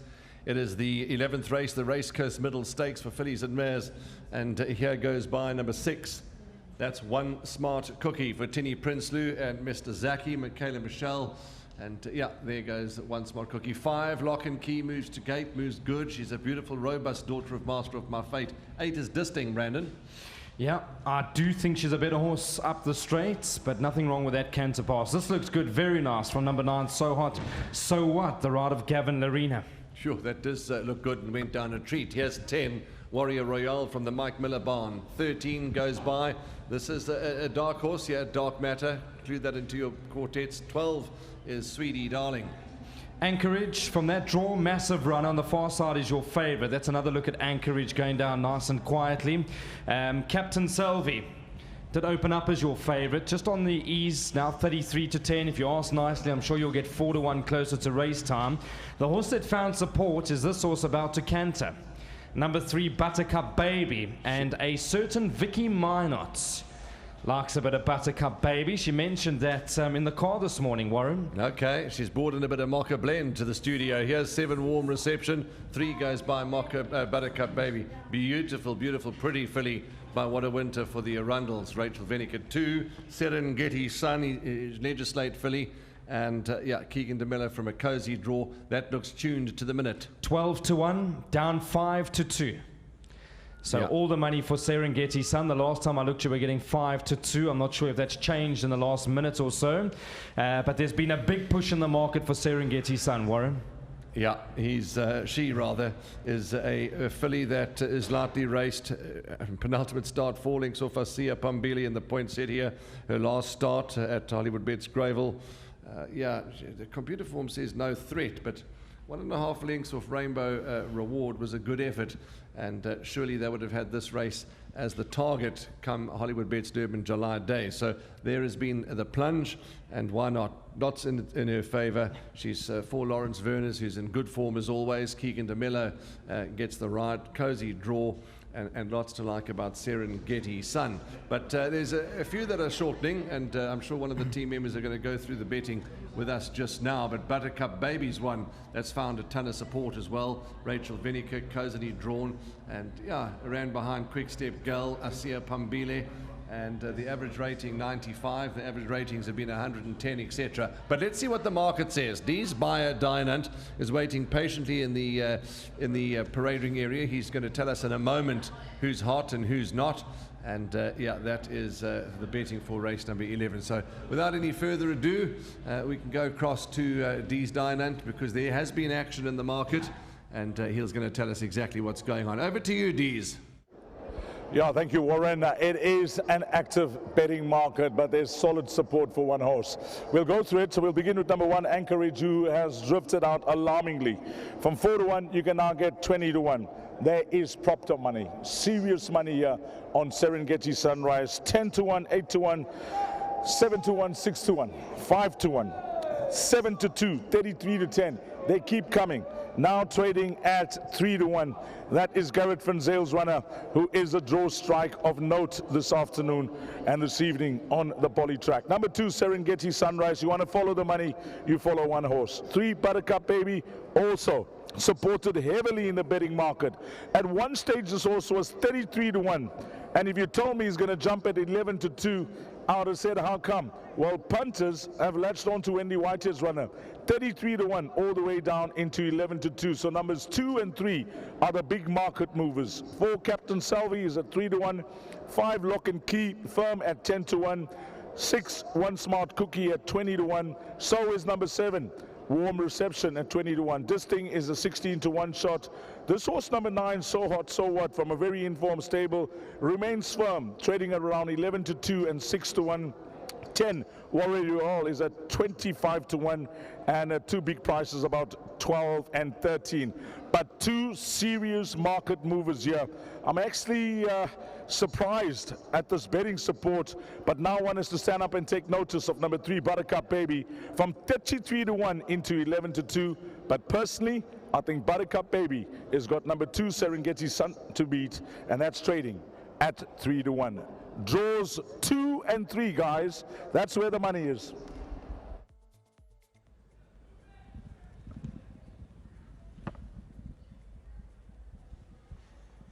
Okay, thanks very much to Dees with regards to the betting. There's some trainer comments on screen. Candice and Tammy Dawson with regards to Warm Reception. Seriously unlucky last time. If she takes to the surface, she has to be included in everything. She is more than good enough to run a big race, and we can't help but agree with that comment.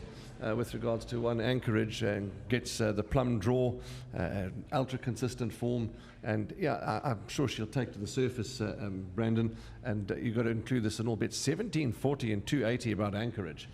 Yeah, she's a nice filly. I was actually chatting to Alistair at length about 3-4 days ago, because both these horses I think will be super competitive. I want to actually go straight to Alistair. I think that's the right thing to do. Ali, I think wonderful initiative to put up those trainer comments on screen so that punters can see it.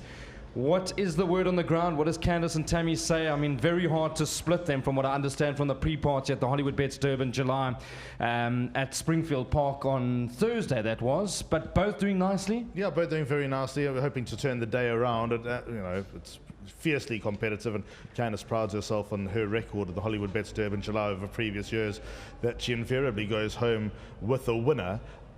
Warm Reception's probably got a touch more ability, but Anchorage has probably got a touch more heart, if that's any way to describe it. Warm Reception, of course, won the Mother Russia Stakes, the Wilkeborgsdrift Mother Russia Stakes at Turfentine at the start of the year. Last time she was a winner the whole way until she hit a hole or just lost her stride and wobbled over the closing stages. Otherwise, it's the belief of Muzi, who rode her, Candice, and lots who watched, that she would have been a winner. So she might even come in here without a penalty. But yeah, but number one, Anchorage, she's got every opportunity from the draw. The only time she's been this distance, she turned over Alpine Jet at Turfentine. She loves the inside track, and you can draw similarities between the inside track and Hollywoodbets Greyville. But yeah, it's a wide open race at a push here, Brandon. Now, I think both of them are competitive, but number 9, So Hot, So What, makes some appeal here. Gavin Lorena takes a ride for Lucinda Woodruff last start in the middle stakes, where she would have taken on some male opposition. She ran 4th behind runaway winner in the ever-improving Victory in Orleans. So, yeah, she's a horse that certainly warrants a lot of consideration. 2 rand 90 a place makes some ears prick for number 9, So Hot, So What. Ellie, I don't want to hijack the anchor role. I know Warren will come to you in a moment, but I just want some feedback quickly, because I watched the race with Warm Reception last time. She went through the hands with Muzayeni that last 400 meters on the inside track at Turfentine. What was the feedback? It looked like she had taken an awkward stride at about the 300. Yeah, well, even closer to home. She moved up under the hands, and yeah, she just sadly took an awkward stride with 150 left to go. Otherwise, it's the opinion of everyone, including Muzi, who rode her, that she would have and probably should have won the race. Warning Sound ran at the Val during the week, but she is up and down as Warning Sound, so I wouldn't read too much into the fact that she ran a disappointing race subsequently. But yeah, she's definitely got the capabilities, does Warm Reception. She's a very, very good filly. There we go, Warren. Good to get that opinion, because I think both horses are very much alive. If I was pushed into a corner and said please split them, based on what I've seen going down to the starts, I think Warm Reception at 12-1 now, also some decent value. Yeah, absolutely. Candice and Tammy hold a strong hand, Brandon, and that is huge, valuable feedback indeed. This, just going back, I know we're going back to the favourite at 3.6 and 1.8, number 2, Serengeti Sun. She was well backed on debut. She was backed in actual fact from, I think, 5, 6, 7 to 1 down 8 to 10, and beat Perfume Power in a great run. And then 2 lengths off Princess of Gaul in the second start, lightly raced. They took the foot off the accelerator a bit with the Legislate filly. She's got ability, having a word with Gareth Van Zyl in the lead-up. They upbeat, the money's down, and yeah, I think she's the one they're probably going to have to all set their sights on. I couldn't believe she was initially 12-1. Warren, if you go back and watch her last race, you'll see that nothing went according to plan. She over-raced for the first parts. Keegan obviously tried to muster into a good position, found itself 4-5 deep, and I like the way she still travelled into the straight and still found towards the end. So I think from a good draw today, it's a different ball game altogether. She'll be there for nothing. She'll be on speed. I did mention to the punters, I did speak to Gareth Van Zyl during the course of the week at Summerveld, and I asked if the poly will be some sort of a concern, and the answer was no. So you can see why there's lots of money around. I mean, tote favourite now. 3 rand 60 a win and 1 rand 60 a place. So there's lots of volume around for this horse. Yeah, there certainly is, as Zach comes striding into the parade ring with his Hollywoodbets Durban July sash. And that party is going to be good, and he says he's never going to take that off. A lurker for the quartets. Do you have a lurker for the quartets? I do. The 13 Dark Matter, that's got a run now, is having the second, third run up. Dark Matter for back end of quartets, never too far off, and this is the kind of horse that has some ability, could lurk in for 4th. Yeah, just having a look, I mean, is it Mark Duplessis that's picked up the ride? Correct. Okay, so let's see. Wide draw, that's my only concern. But they are loading, Warren, so let's go up to the commentary box. It's been a fantastic day. There's just 2 more to come. So off the field already installed. Anchorage is in, Serengeti Sun, Buttercup Baby has gone in. Disting walks up. Warrior Royale, they sent on their way from the 1200 meter marker. Not a bad beginning, this one. Anchorage is along the inside. Captain Selvey goes off to lead them.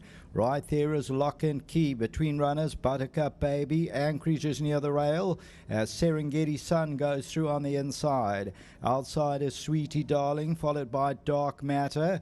Then we drop back to Warm Reception. Disting's now about 7 or 8 lengths off the leader at this stage. Then Warrior Royale. Behind that one is So Hot, So What, and One Smart Cook is about 10 lengths off the leader. The homeward bound Serengeti Sun is the leader. Captain Selvey's back in that second position. Anchorage, Warm Reception goes in for a run. The outside is Sweetie Darling, Disting, then So Hot, So What. Coming to the 200 meter marker, Serengeti Sun. Warm Reception's a big runner on the inside. And Warm Reception now hits the front over the 200. And Warm Reception, So Hot, So What is running on. But Warm Reception is coming home lonely. And Warm Reception wins it by about 3. So Hot, So What, Disting, and then Buttercup Baby.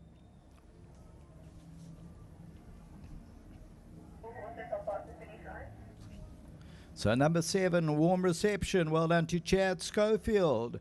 For Candice and Tammy Dawson, and this one is for Bulgabostrift, who also bred with Maritzfontein, and number 7 wins it by about 3 lengths. Well done Chad Schofield, well done to Candice and Tammy Dawson, and this is win number 4 from 9.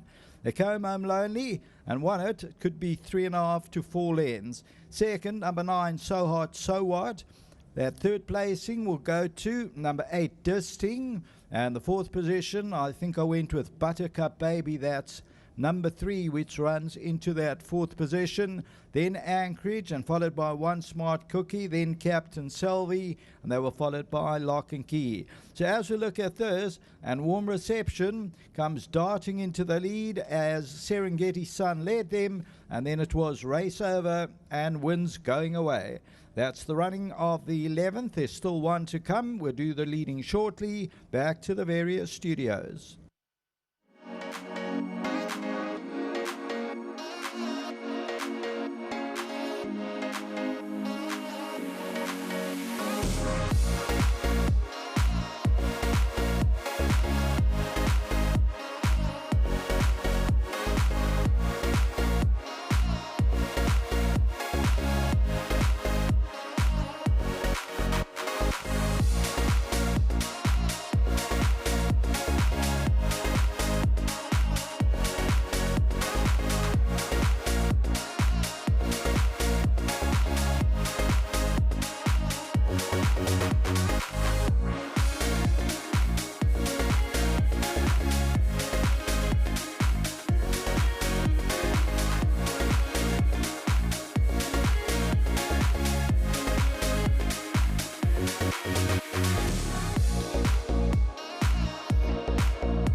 To return to the winners' enclosure, number 7, Warm Reception. Candice and Tammy Dawson, Chad Schofield, the Fire Away. Well done to Bulgabostrift, who also bred with Maritzfontein. Win number 4 from 9, came home lonely. Returning to the winners' enclosure, race 11, number 7, Warm Reception.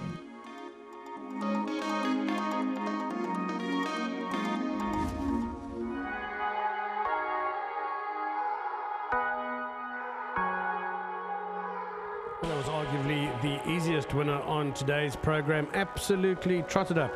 And very nice win for the 7-horse Warm Reception. Candice Dawson, wonderful to have her in the winner's enclosure. And Chad Schofield, the jockey on board, who also will be absolutely delighted that the trip here has ended in a winner for him. I'm sure Alistair Cohen's delighted as well. He should have absolutely got the lot, Brandon. Yeah, I couldn't believe this horse was paid. has. I think over 18 rand a win, 18.70 a win and 4 rand 50 a place. I did pick the brain of Alistair Cohen just to see if he could split this in Anchorage, but on the canter pass it was evident that Warm Reception was going to take all the beating. Good ride, Chad Schofield. They did go some decent fractions on the poly this afternoon, of course, or this evening, Grant. That was Serengeti Sun, who was crunched in the market. Just maybe doing it too fiercely out there. Yeah, no, he went very quick up front there, and probably the first time today that there's been a genuine pace in a race, and it certainly paid dividends for Chad. And we've had to wait to almost the last. Yes, absolutely. To get that. I think the Cape Crawl came to Greyville. Yeah, and it's, look, I mean, Grant, it's easy. We're not couch jockeys. Mind you, we are, aren't we? We're all couch jockeys at the end of the day. We sit and we criticize, but you want the best horses to win. I think today in the July, I'm of the opinion that Note to Self and Wishlist were probably the standouts, so things have gone according to plan there. Double Grand Slams race, Quick Step Galmon, Petit Cherie. I know they fought it out, but the pace wasn't on, Grant, which is most unfortunate. No, absolutely. But this winner, delighted for Mary Slack, who's on course today as well. She'll be over the moon. So well done to Candice, well done to the whole Dawson Racing team, to Tammy. There they are in picture, along with Alistair Cohen. It's a fine way to end proceedings for them on this wonderful Hollywoodbets Durban July evening.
Race number 11 on the day over the 1200 meter trip on the poly track, and it is horse number 7, Warm Reception, who gets the job done here for Candice and Tammy Dawson. The Storter of Fire Away now becomes a 4-time winner. Chad Schofield, well, he's made his way to South Africa. He ran a super race in the Hollywoodbets Durban July, and he's got one on the board here, and a Warm Reception gets the job done.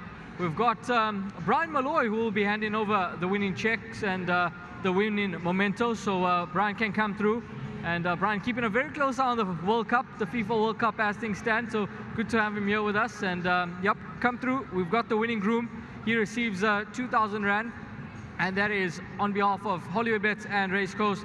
And your winning groom getting over that winning check from Brian Malloy, and he's done a terrific job with this filly, this Daughter of Fire Away. And things didn't go according to plan last time out, but she's been able to put it all together today, and she gets the job done quite emphatically.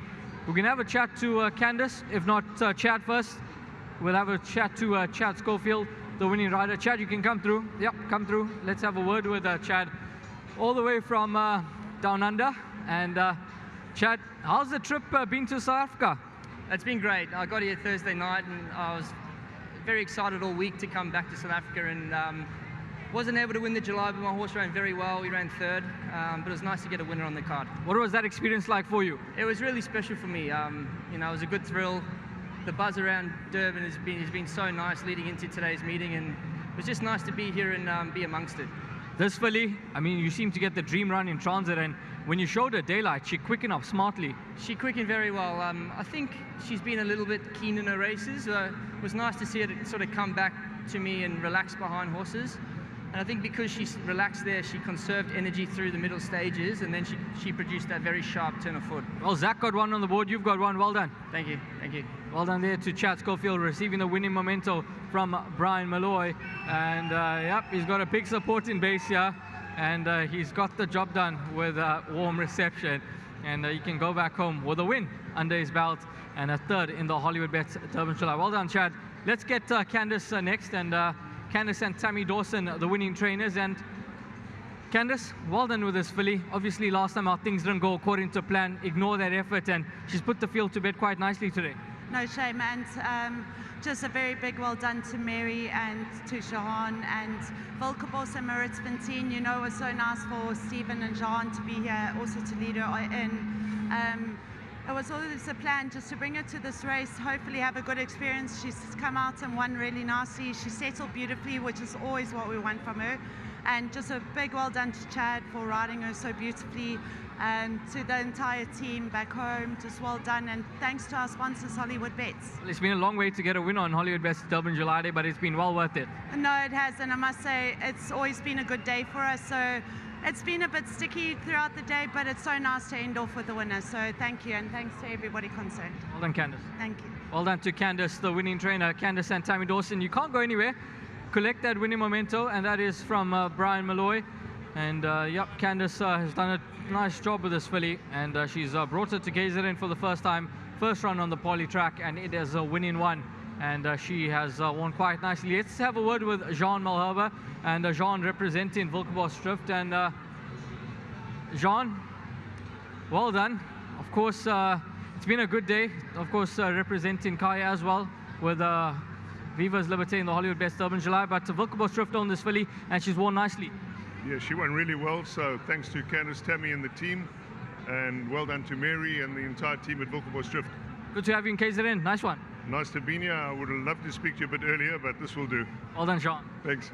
Well done there to Jean Malherbe. Well done to Mrs. Mary Slack as well, and Volkerbos Drift Pty Limited, the winning owners here with horse number 7, Warm Reception. And Jean, yep, full of smiles, and he gets a bottle of champagne there and a winning memento from Brian. Thanks very much to Brian Malloy, and well done to the winning connections. Well done to Candice and Tammy Dawson. Chad Schofield, the winning rider, and horse number 7, Warm Reception, your winner in race number 11. There's just one race left on Hollywoodbets Durban July Day, race number 12.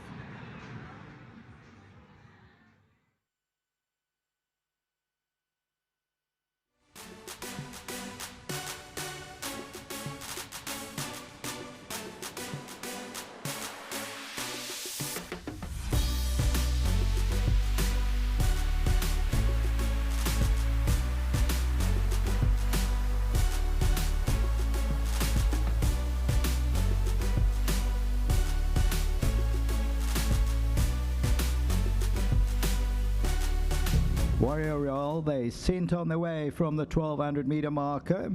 Not a bad beginning this one. Anchorage is along the inside. Captain Selvey goes off to lead them.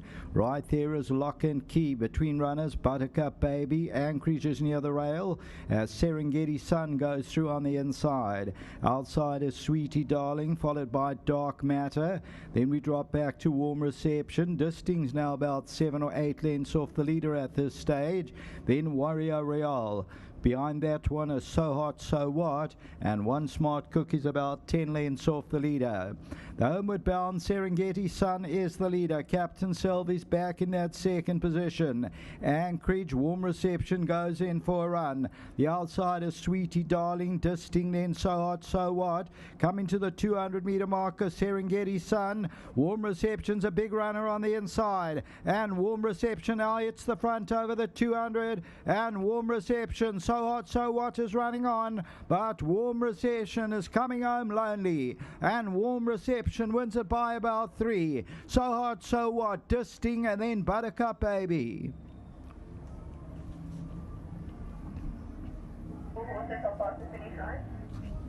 So number 7, Warm Reception. Well done to Chad Schofield. For Candace and Tammy Dawson. And this one is for Bulgabush Drift, who also bred with Maritzfontein. And number 7 wins it by about 3 lengths. Well done, Chad Schofield.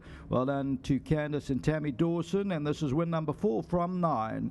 They came home lonely and won it. It could be 3.5 to 4 lengths. Second, number 9, So Hot, So What. That third placing will go to number 8, Disting. And the fourth position, I think I went with Buttercup Baby. That's number 3, which runs into that fourth position. Then Anchorage, and followed by One Smart Cookie. Then Captain Selvey, and they were followed by Lock and Key. So as we look at this, and Warm Reception comes darting into the lead as Serengeti Sun led them, and then it was Race Over and Wins Going Away. That's the running of the 11th. There's still one to come. We'll do the leading shortly. Back to the various studios.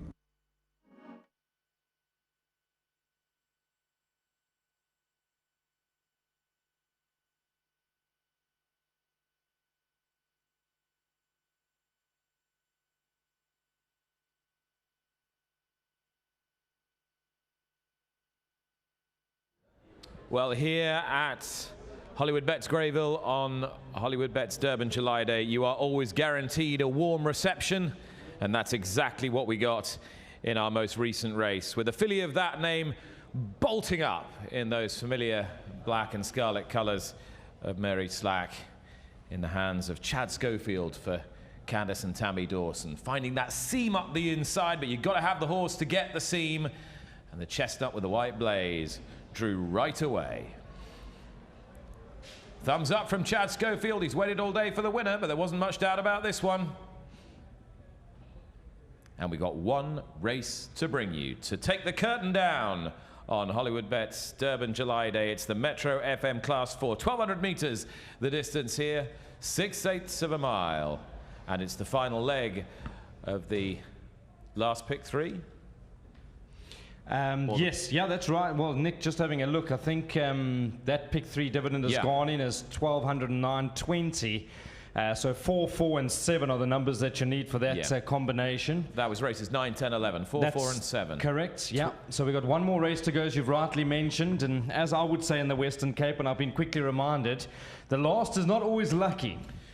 Indeed not. Pour some sugar on me heads them here. Scarlet Starlet is the 2. Chad Schofield looking to double up in the last 2 races. Rachel Fenneker takes the ride on the heavyweight Siberian Winter, weighing in at 502 kilos. What a Star is the 4 here. Claire de Lune is the current favourite. Claire de Lune, your current favourite for the Snaith Farie team, whose day it has been. Sign of Fate for Zaki and Puller. Thought Control, December Dawn. And 3 more over the page, the shortest price of whom is the 13 horse here, who is currently around a 6-to-1 shot. And that is Wedding Vow. Andrew Fortune has come in for the ride. The 2 scratched horses here, Jeanne d'Arc and Ruby Rising. So a reminder that your favorite is number 6 here, Claire de Lune. All right, where do you dive into this one, Brandon? So I can tell you there's been lots of money around for Claire de Lune. There's the balance of the runners for race 12. You've mentioned 11 Quarter the Karoo Scratch. 12 Captain's Pride at 445 kilograms, which means 4 up from its last run. Keegan de Mello for Louis Goosen. 13 Wedding Vow. Good to see Dane and Lauren Peterson at the course today. Just up 1, 496 on the scale. Andrew Fortune for Lucinda Woodruff. And then 14 Izzy Bulos at 472 and up 8 from its last run. Gavin Larina for Garth Puller with 15, 1 path being scratched. Nick, 17 to 10, that's the price about this horse Claire de Lune. Justin Snaith did say in his comments that have been disseminated for punters to read long before the meeting started that this is their best runner on the day, and they've already had a few winners today. Richard Fury has been super patient today, but this one showed quite a bit of pace last time. How do you anticipate on this relatively speed-favouring poly track that he'll play this? I think tactics will be the same, Nick. I know this filly very well from the Western Cape. That's her standard. She loves to jump and go. She shows any amount of speed, and I think the poly's going to be right up her alley. Very shrewd of Justin to bring her to the poly surface, because we know it's quite a quick surface, and you generally want to be on speed. You'd say, Brandon, you're lying, because in the previous race, the horses that went out there and were burning rubber came back to the field, and of course the eventual winner picked it up to win going away. But she is naturally very fast, Nick, and she fights all the way to the line. We know plenty about most of these. We know relatively little about Scarlet Starlet, who is taking plenty of support. Currently the second choice, Chad Schofield taking the ride. He's just won our previous race. Now, she's only run a couple of times. She's back up to her debut distance of 1,200 metres here. Is that going to bring about the requisite return to form? I think all that punters need to do, if they are listening up, go and watch, quickly pull up the replay of Scarlet Starlet's last starts. I see down 11, so 492 on the scale. Chad Schofield, fresh off victory in the previous race, rides for Gareth Van Zyl Jr. This horse was very unlucky, Nick. Was at the back of the field, had absolutely nowhere to go when they swung for home, and eventually the door opened up and she seemed through to finish off her race nicely. From a good draw today, in hope that she doesn't miss the break, I think she's going to give Claire de Lune something to think about. And sliding back at a realistic level as well. Absolutely. I did speak to Gareth, just for punters that want some reassurance. We did spend some time about Scarlet Starlet, and he did advise to me, Brandon, you just go and watch the replay and you can make your mind up, and from there you'll see what I'm talking about. So they are quietly confident that she's going to go close to winning. The riders have beaten the horses into the paddock for the final race of 12 here, the Metro FM Class 4 fillies and mares. And as we said, good support for the 6 here. Claire de Lune for Justin Snaith and Richard Farid, continuing to be well backed. Second in is number 2, Scarlet Starlet, who is completely unexposed and was a big eye catcher over the 5 furlongs, over the 1,000 metres last time. So they're the two that seem to be capturing the punters' imaginations, but it is no 2-horse race, and there are others at bigger prices that you might be interested in. I was quite interested that even though this horse is a big price in the win market, it's taking a fair bit in exotics and in the place market. The 10 here, December Dawn, Candice Bass's filly by Master of My Fate. She was 3rd last time over this distance, and seems to be a solid choice to place. Yeah, good friend Chase Liebenberg has got a share in this horse, December Dawn. I think he'll be here somewhere in the parade ring. A nice hold-up sort of filly, Nick. I'd watch her closely. She's a bigger price, as you mentioned, but she can turn it on late. All right, the runners are in the parade ring now. There is 12, Captain's Pride. Now she's on her toes. I'll watch her closely. She looks outstanding. Louis Wilson, also a yard that's doing very well at the moment in KZN. Nothing wrong with the way that she's been presented. It's just that draw 12, which is a concern. Part wide today, Captain's Pride. 1,200 on the poly here. Make life pretty difficult for her. She can be ridden prominent, but not always.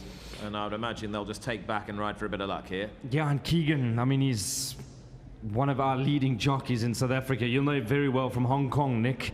A nice patient rider, so you'll just slot this one in, take their medicine, give her a chance, and wherever she's comfortable, if she's good enough, she's got to go through them, but she'll have a few to find in that final furlong. Here we go. Here's Sereno Mudley's mount, Thought Control, a filly who has been running perfectly respectably of late, and she's generally speaking been doing her best work late. I would imagine that'll be the case again today. The only concern is she can be a step slow out of the gates, and you don't want to be doing that on the poly surface, but as you rightly mentioned, she does run on strongly. Here's What a Star, number 4, Candice Bass and Sean Veal. So What a Star, Nick, I know her also from the Western Cape. Funny enough, since she's come to Durban, she's hardly put a foot wrong. She's got a couple of lengths to find on Sign of Fate on that last run, but from a good draw, huge respect. Sean Veal, a man that does lots of work back at Summerveld, and I'm sure you would have been able to work this filly. All right, didn't get the clearest of trips last time either, and is about to get the leg up here.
Runners are out on the course then for our final race, 12th and final race of Hollywoodbets Durban July Day.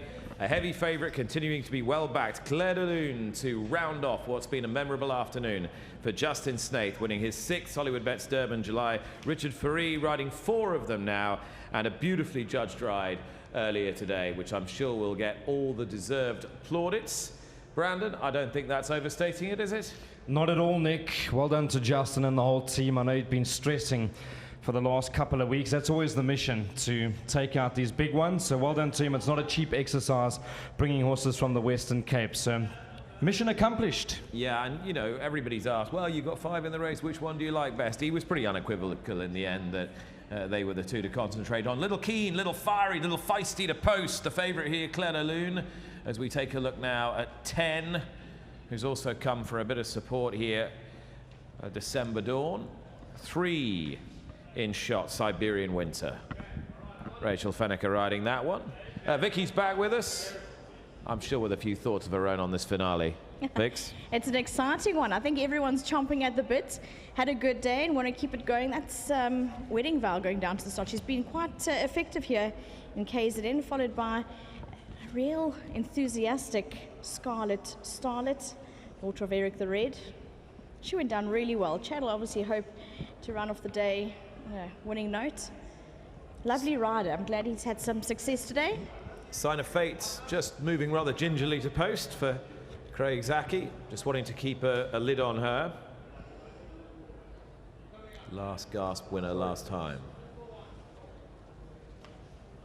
Yeah, she's hard held going down to the start, wanting to get on with it.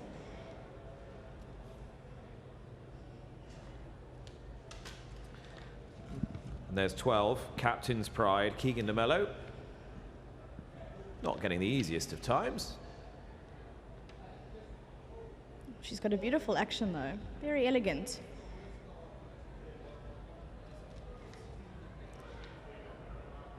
That's number 14, Izibulo, the daughter of Lancaster Bomber. Blinkers now fitted. Yeah, it'll be interesting to see what effect they have today. She's just been leaving it all a little bit late, and I wonder whether they'll just get her to jump a bit sharper.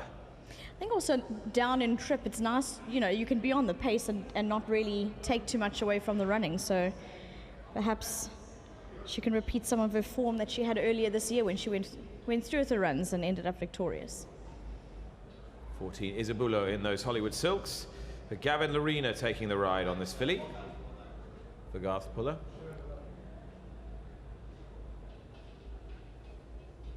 Moving beautifully to post. And there's the top filly here, or mare I should say, Pour Some Sugar on Me. Great song. Yep, Alice is going to sing for us. Hello, Ali. Blinkers fitted. He's back. All waiting. Oh, there you go. Sing. Pour some sugar on me. There you go, everybody. I didn't think that would happen today. Alistair Cohen singing Def Leppard in front of 50,000 people. But there you are, when your wife's just trained a winner on Hollywoodbets Durban July Day, you can afford to have a little spring in your step. I don't know how she does it. It's another year, another Hollywoodbets Durban July winner for the Dawsons. Yeah, well done. I let it run loose, but I'm a believer that my money weighs them down. Hope someone took advantage because the hints were there. All right. Think we're nearly ready to get a betting show. Here's Dees. Yeah, thank you, Nick. It's the last chance, the last race on the polytrack, race number 12, as we bring the curtain down on what has been a tremendous day. I must just congratulate everybody involved, that's Race Coast and Hollywoodbets, on putting on a tremendous show. And if you, the valued racing fan, find yourself in the winner's queue, well played. If not, you are still looking to break even or try and get into the green, well, maybe the betting is going to help you here to make your final decision. Number 1, Pour Some Sugar on Me, 8-1 was the opening price, now 25-1. Horse number 2 is Scarlet Starlet, the talking horse. Well, we had one in the previous race from the same stable called Serengeti Sun. That missed. Could this one deliver? 10-1, shortest price was 5-2. Race time, I'll tell you, There's a drift about this horse, Scarlet Starlet, that's trading at 9-2. Number 3, Siberian Winter, is at 12-1. We go on to horse number 4, What a Star, at 20-1. 6, Claire de Lune. Yeah, this is a very interesting runner, because if you just go to the comments from the Snates, who've had a wonderful afternoon, just showing the well-being of their horses, they really thought that they could end the day off on a high with this individual, Claire de Lune, who was priced up at 5-2. The lowest price was 14-10, and now trading at 15-10. Sign of Fate, DJ Jazzy D is in town. He tells me, I'm here to lead in a winner before I'm off to the after party. That's trading at 12-1. Anything else significant? 12, Captain's Pride, if you like that, 16-1. Wedding Vow has gone walkabout, right out, 3-1. You can now get 10-1, and 14, Izibulo, is trading at 6-1. You know, guys, I've had a look at the field. I've walked around the parade ring. I've had a chat with a few. A lot of stables are fancying their horses. I've done a change now. I'm going with Rachel Vinegar to add to the storyline of today's Hollywoodbets Durban July Day. So I'm going with number 3, Siberian Winter, currently trading at 12-1. And there is money, 20-1, 16-1, 14-1, 12-1. Maybe Rachel Vinegar can end the evening off on a high and just fill in the puzzle.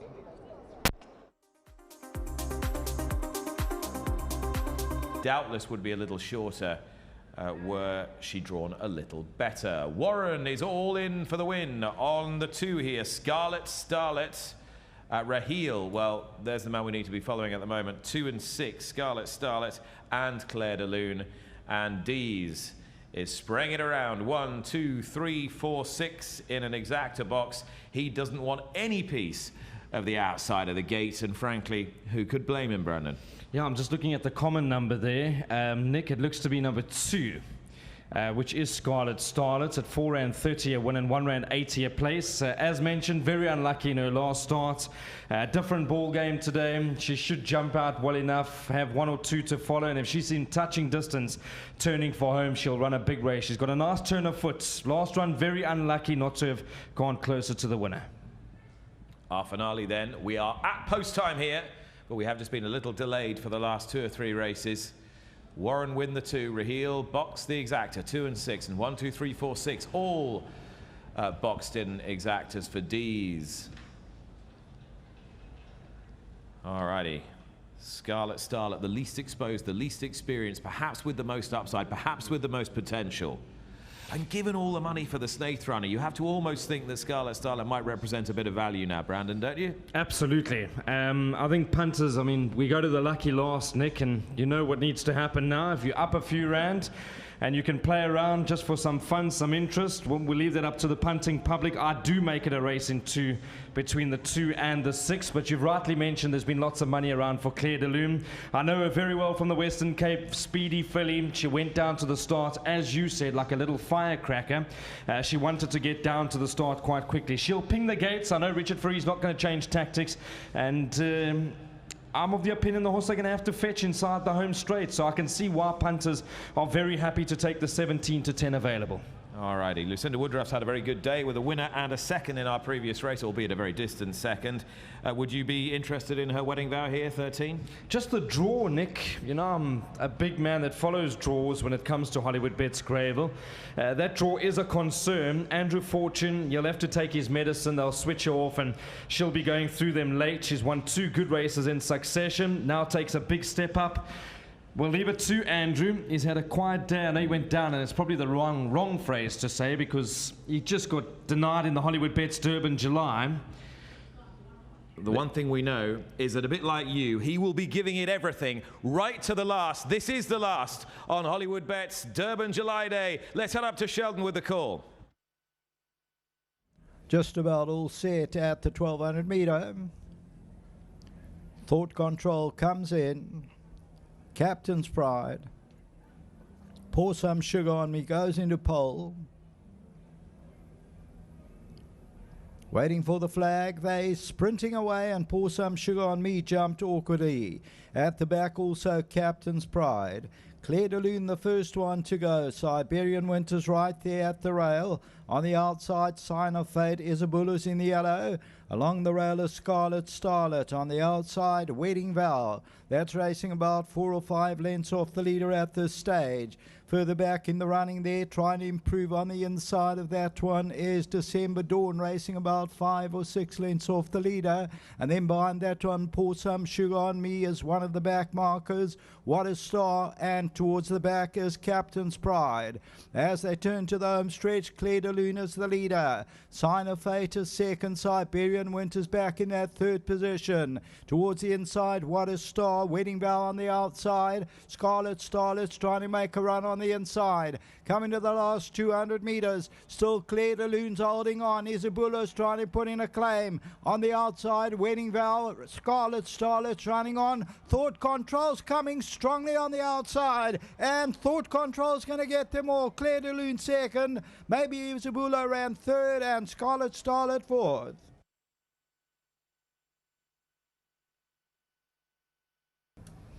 Number 9, and it is Thought Control, who explodes into action. Thought Control for Adam Azzi, Sereno Moodley, the What a Winter, and wins Going Away. Drakenstein Stud also bred, and this becomes 2-time winner from 8, and really went away from him in the closing stages. And at this stage, the split opens, a narrow gap. That's with the white noseband and the light blue sleeves and cap. And that's very tight by Thought Control. Takes that split and goes on to catch Claire de Lune, who looked to win her at this stage. Isabulos towards the outside and Scarlet Starlet on the inside. But Thought Control, number 9, pays 14.60 and 4.30 and is victorious in the 12th and last. And goes into action in the closing stages. Claire de Lune second. The tote favourite was number 6, Claire de Lune. 12th and last time, we're handing back to the various studios, and then we'll do the lead-in.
And returning to the winner's enclosure for the 12th and last race is number 9, Thought Control, the 3-year-old bay filly by What a Winter, out of the Savannah Mare Platinum class, bred by Drakenstein Stud, and also the owner is Drakenstein Stud. Adam Azzi is the winning conditioner and ridden by Sereno Moodley. Second victory from 8 outings, and number 9 went till 14.60 and 4.30 as they return to the winner's enclosure. And that brings to an end horse racing here at Hollywoodbets Greyville on a fantastic 12-race program. Well done to Hollywoodbets for the Hollywoodbets Durban July, and have a safe trip home with lots of partying.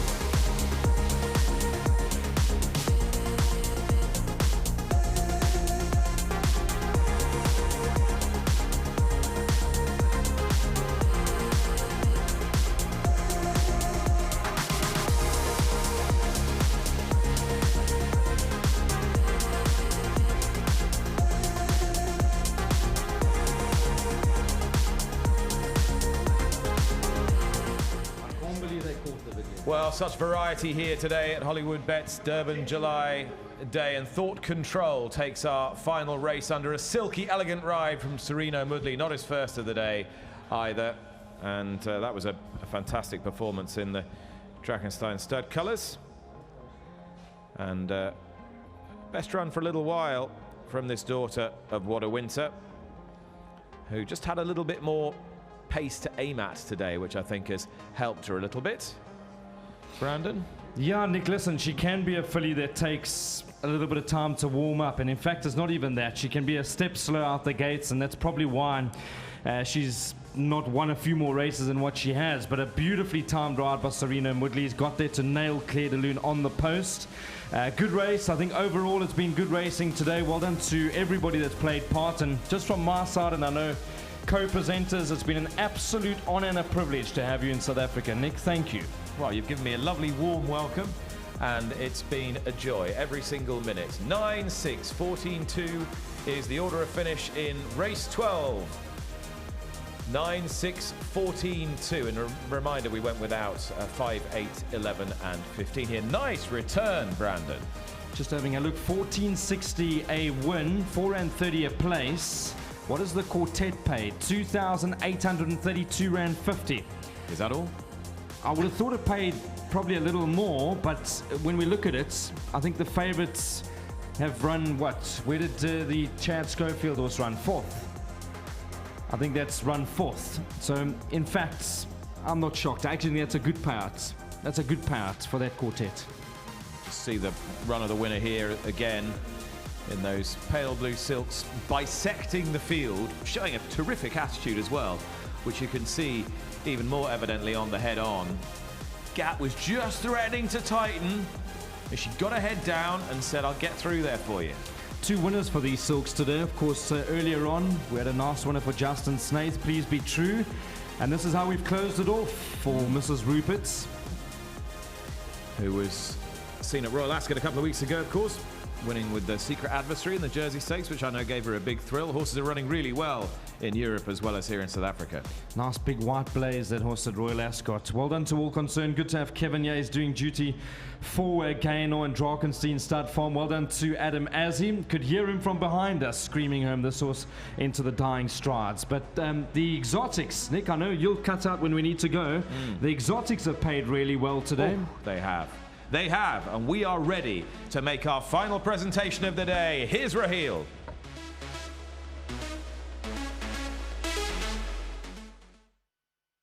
Thanks very much, guys. Yep, the final race on the day has gone the way of Thought Control here for Adam Azzi and Serena Woodley, Drakenstein Stud owned, and this filly has got the job done. Nice win here, now a 2-time winner.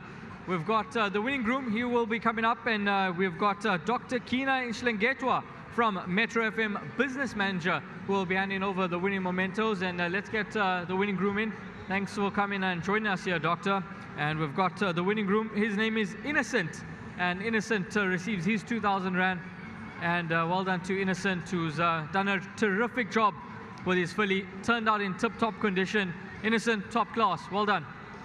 Well done to Innocent, and that is Innocent Motshoba, who receives 2,000 Rand on behalf of Hollywoodbets and Racecourse. Well done to Innocent, and yep, Innocent, big smiles for his photos, and he's got 2,000 Rand in the bank, and he has got Thought Control to the races in a fine order today, as well as Adam Azzi team. Let's get Serena in, and we'll have a chat to Serena Woodley, who's it's been a good day for you, Moods.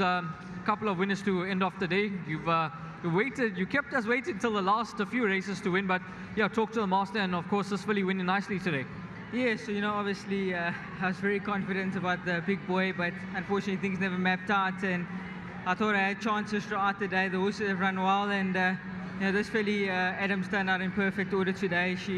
We gave her 2 nice runs. She just to teach her to settle and run on, and today she was full of running top of the straight. You know, there wasn't much gaps, and I just had to wait, and there was a slight gap, and I said, I got to get her head in there, and once I get it in there, she'll get through there. And I must thank Drakenstein Stud, you know, to Kevin Somerville and his team. Massive thanks for this opportunity. I really do appreciate it. Overall, as a day, it was a good one. You as in the jockey room, the boys all enjoyed it.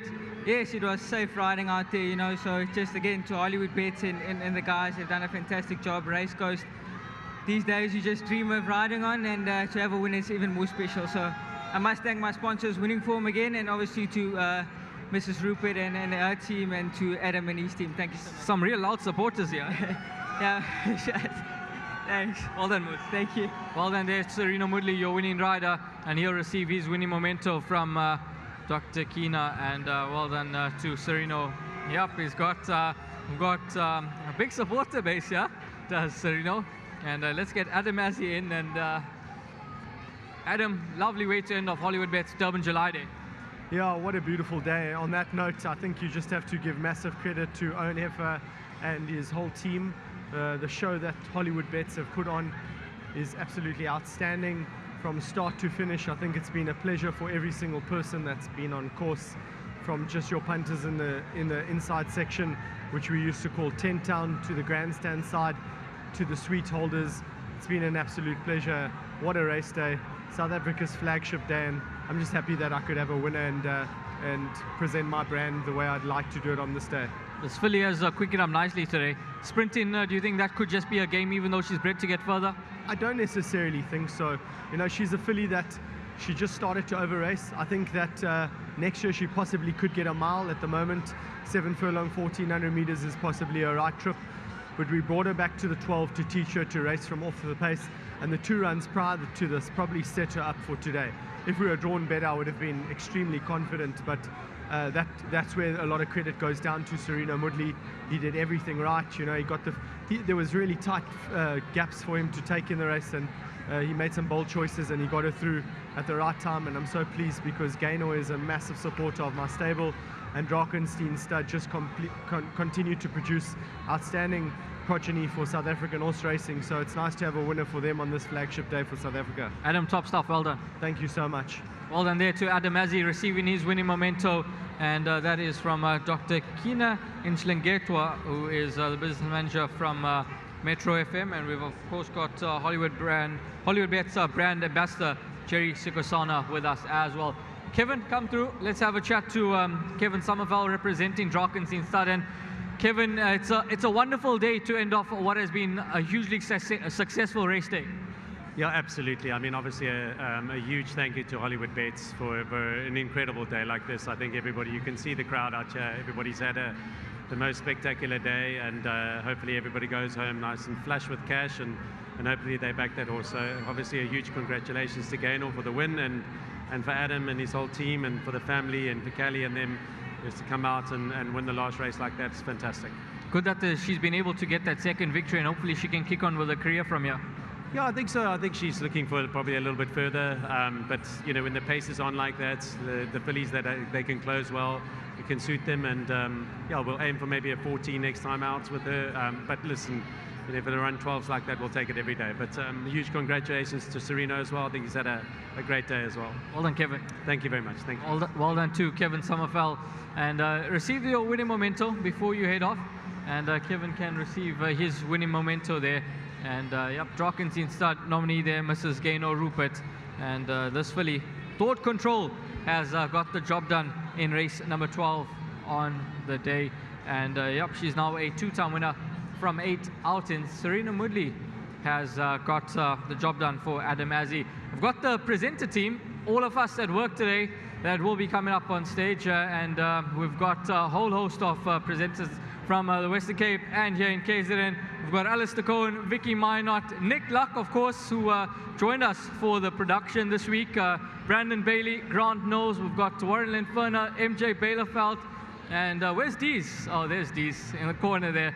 And we've got Dees as well. I'll hand over to Nick Luck, who can take us through his thoughts. And Nick, what was your experience like here in South Africa for the first time? Well, look at this.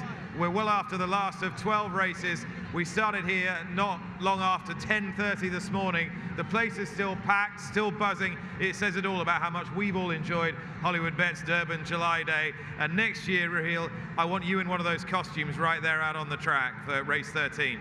Sure, might need to be, can't be sober for that. Ali, it's been a great day. Let me just slip in here in between you guys.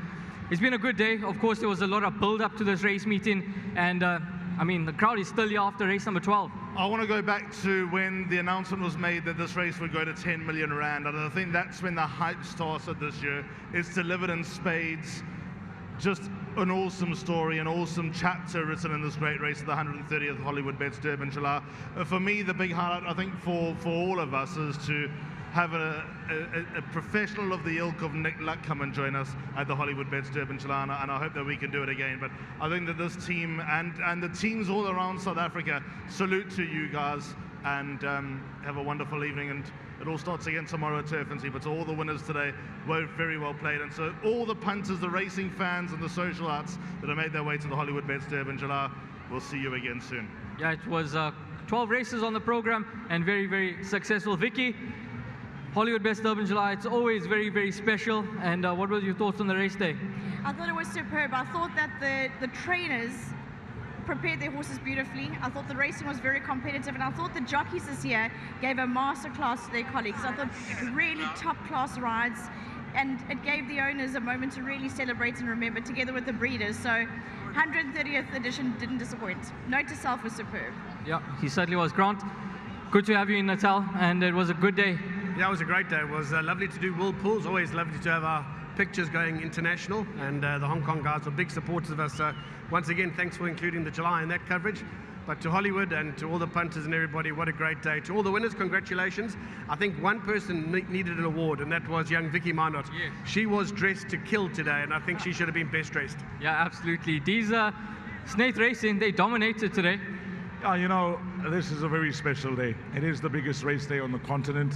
I'd like to congratulate all the winners of the day, both equine and the connections that are involved. But more importantly, the success of this race meeting cannot be without a title sponsor, Hollywoodbets. Biggest race meetings around the world. He's the face of Nick Luck. So for all of us, I think we can take a feather out of his cap, and we've learned so much. Thank you, Nick. Warren, Hollywoodbets Durban July, always a good day, and we've loved the atmosphere. All right, Hill, proudly South African, proudly KZN, proudly Durban, proudly Hollywoodbets Durban July. Every single year it gets bigger and better. 10 bar they raised it to. They certainly have raised the bar, and they continue doing it. What a great day. And a production like this, of course, we, you know, the OB van, the team in the OB van, the producers, the ones that push the buttons, the ones that talk to us in our ear, they've been at it tirelessly. Without them, we couldn't do it. We thank them for all their goodness and guidance. It's been a fabulous, fabulous day. We look forward to next year. MJ, last word from you. You had a special seat in the house, been at the start for a number of the races. What was it like there? Yeah, real different and different class, I think. Very good the way we approached it, and it's come out very well. And we can only get, it's the first time we've done it, it'll only get better. Jocks are comfortable with it, and it can only work. I mean, it was fantastic. I really enjoyed chatting to the jocks and just looking at horses and the horse flesh at the start. To give feedback, I think it's a great idea of initiative from the whole team, and it can only get better. Well, I'd like to thank all of the sponsors on the day. Yeah, Rail, I think before we go anywhere, the FA family, Hollywoodbets, every single person that works for Hollywood, you can really, guys, thank you. We've been here for a week. I've never been so excited to get to a race meeting than this week. It's just been Hollywoodbets Durban July the whole week. There's been Geers around, and I mean, having Nick around, having everyone, Michael Owen, just we've really spoiled in having Hollywoodbets and the FA family to what they do for horse racing. I mean, look what it looks like. Before, there used to be no people here. It's the last race, and it's been packed, jam-packed the whole day. So thank you very much, and everyone watching, it has really been fun today. Yep, thanks very much to all of the sponsors. Hollywoodbets for the Hollywoodbets annual Hollywoodbets Durban July 2026. 10 million rand on offer, and note to self, got the job done, beating Stable Companion. Wish list to all of the sponsors for this massive race day. Thanks very much. Dees Dainan, Grant Knowles, Vicky Minot, Alistair Coe, Nick Luck, Brandon Bailey, Warren Lenferner, MJ Bailefeld, myself, Rahil Radhakrishnan, and the entire team behind the scenes that put up hours and hours of hard work to get this race day on track. Thanks very much, and hope that everyone here who has joined us has enjoyed it.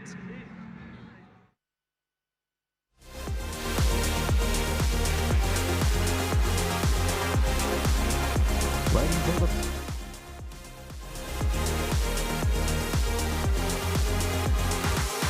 flag, they sprint sprinting away, and Pour Some Sugar on Me jumped awkwardly. At the back also Captain's Pride. Claire de Lune the first one to go. Siberian Winters right there at the rail. On the outside, Sign of Fate, Isabula's in the yellow. Along the rail is Scarlet Starlet. On the outside, Wedding Vow. That's racing about 4 or 5 lengths off the leader at this stage. Further back in the running there, trying to improve on the inside of that one is December Dawn, racing about 5 or 6 lengths off the leader. And then behind that one, Pour Some Sugar on Me is one of the back markers. What a Star, and towards the back is Captain's Pride. As they turn to the home stretch, Claire de Lune is the leader. Sign of Fate is second. Siberian Winters back in that third position. Towards the inside, What a Star, Wedding Vow on the outside. Scarlet Starlet's trying to make a run on the inside. Coming to the last 200 meters, still Claire de Lune's holding on. Isabula's trying to put in a claim. On the outside, Wedding Vow, Scarlet Starlet's running on. Thought Control's coming strongly on the outside, and Thought Control's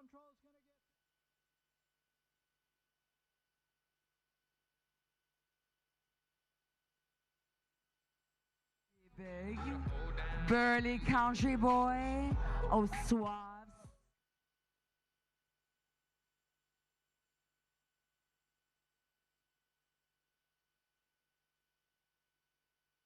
To win the giant jackpot. Let's go. Countdown, go. Make no conditions, get a little out of line. The best thing about being 1 minute and 23 seconds. Oh, they're totally crazy. Looking at my lady. Men, shirt, short skirts. I wanna be free, yeah. Feel the way. Runners, are you ready? You have 1 minute. We suggest you stretch, my boys.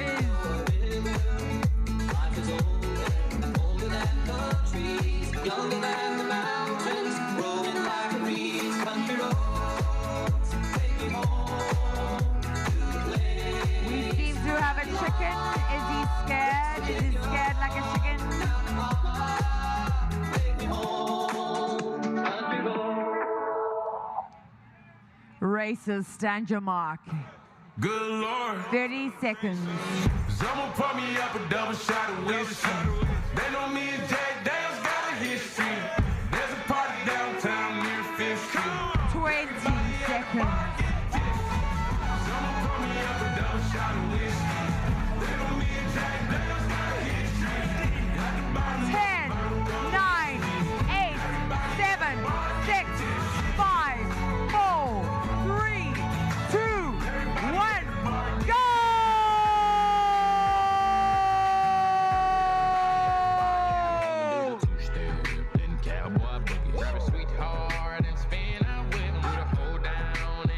Give it up, ladies and gentlemen!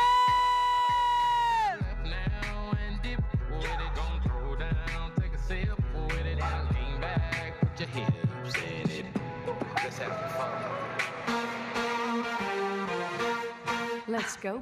No inhibitions, make no conditions, get a little out of line.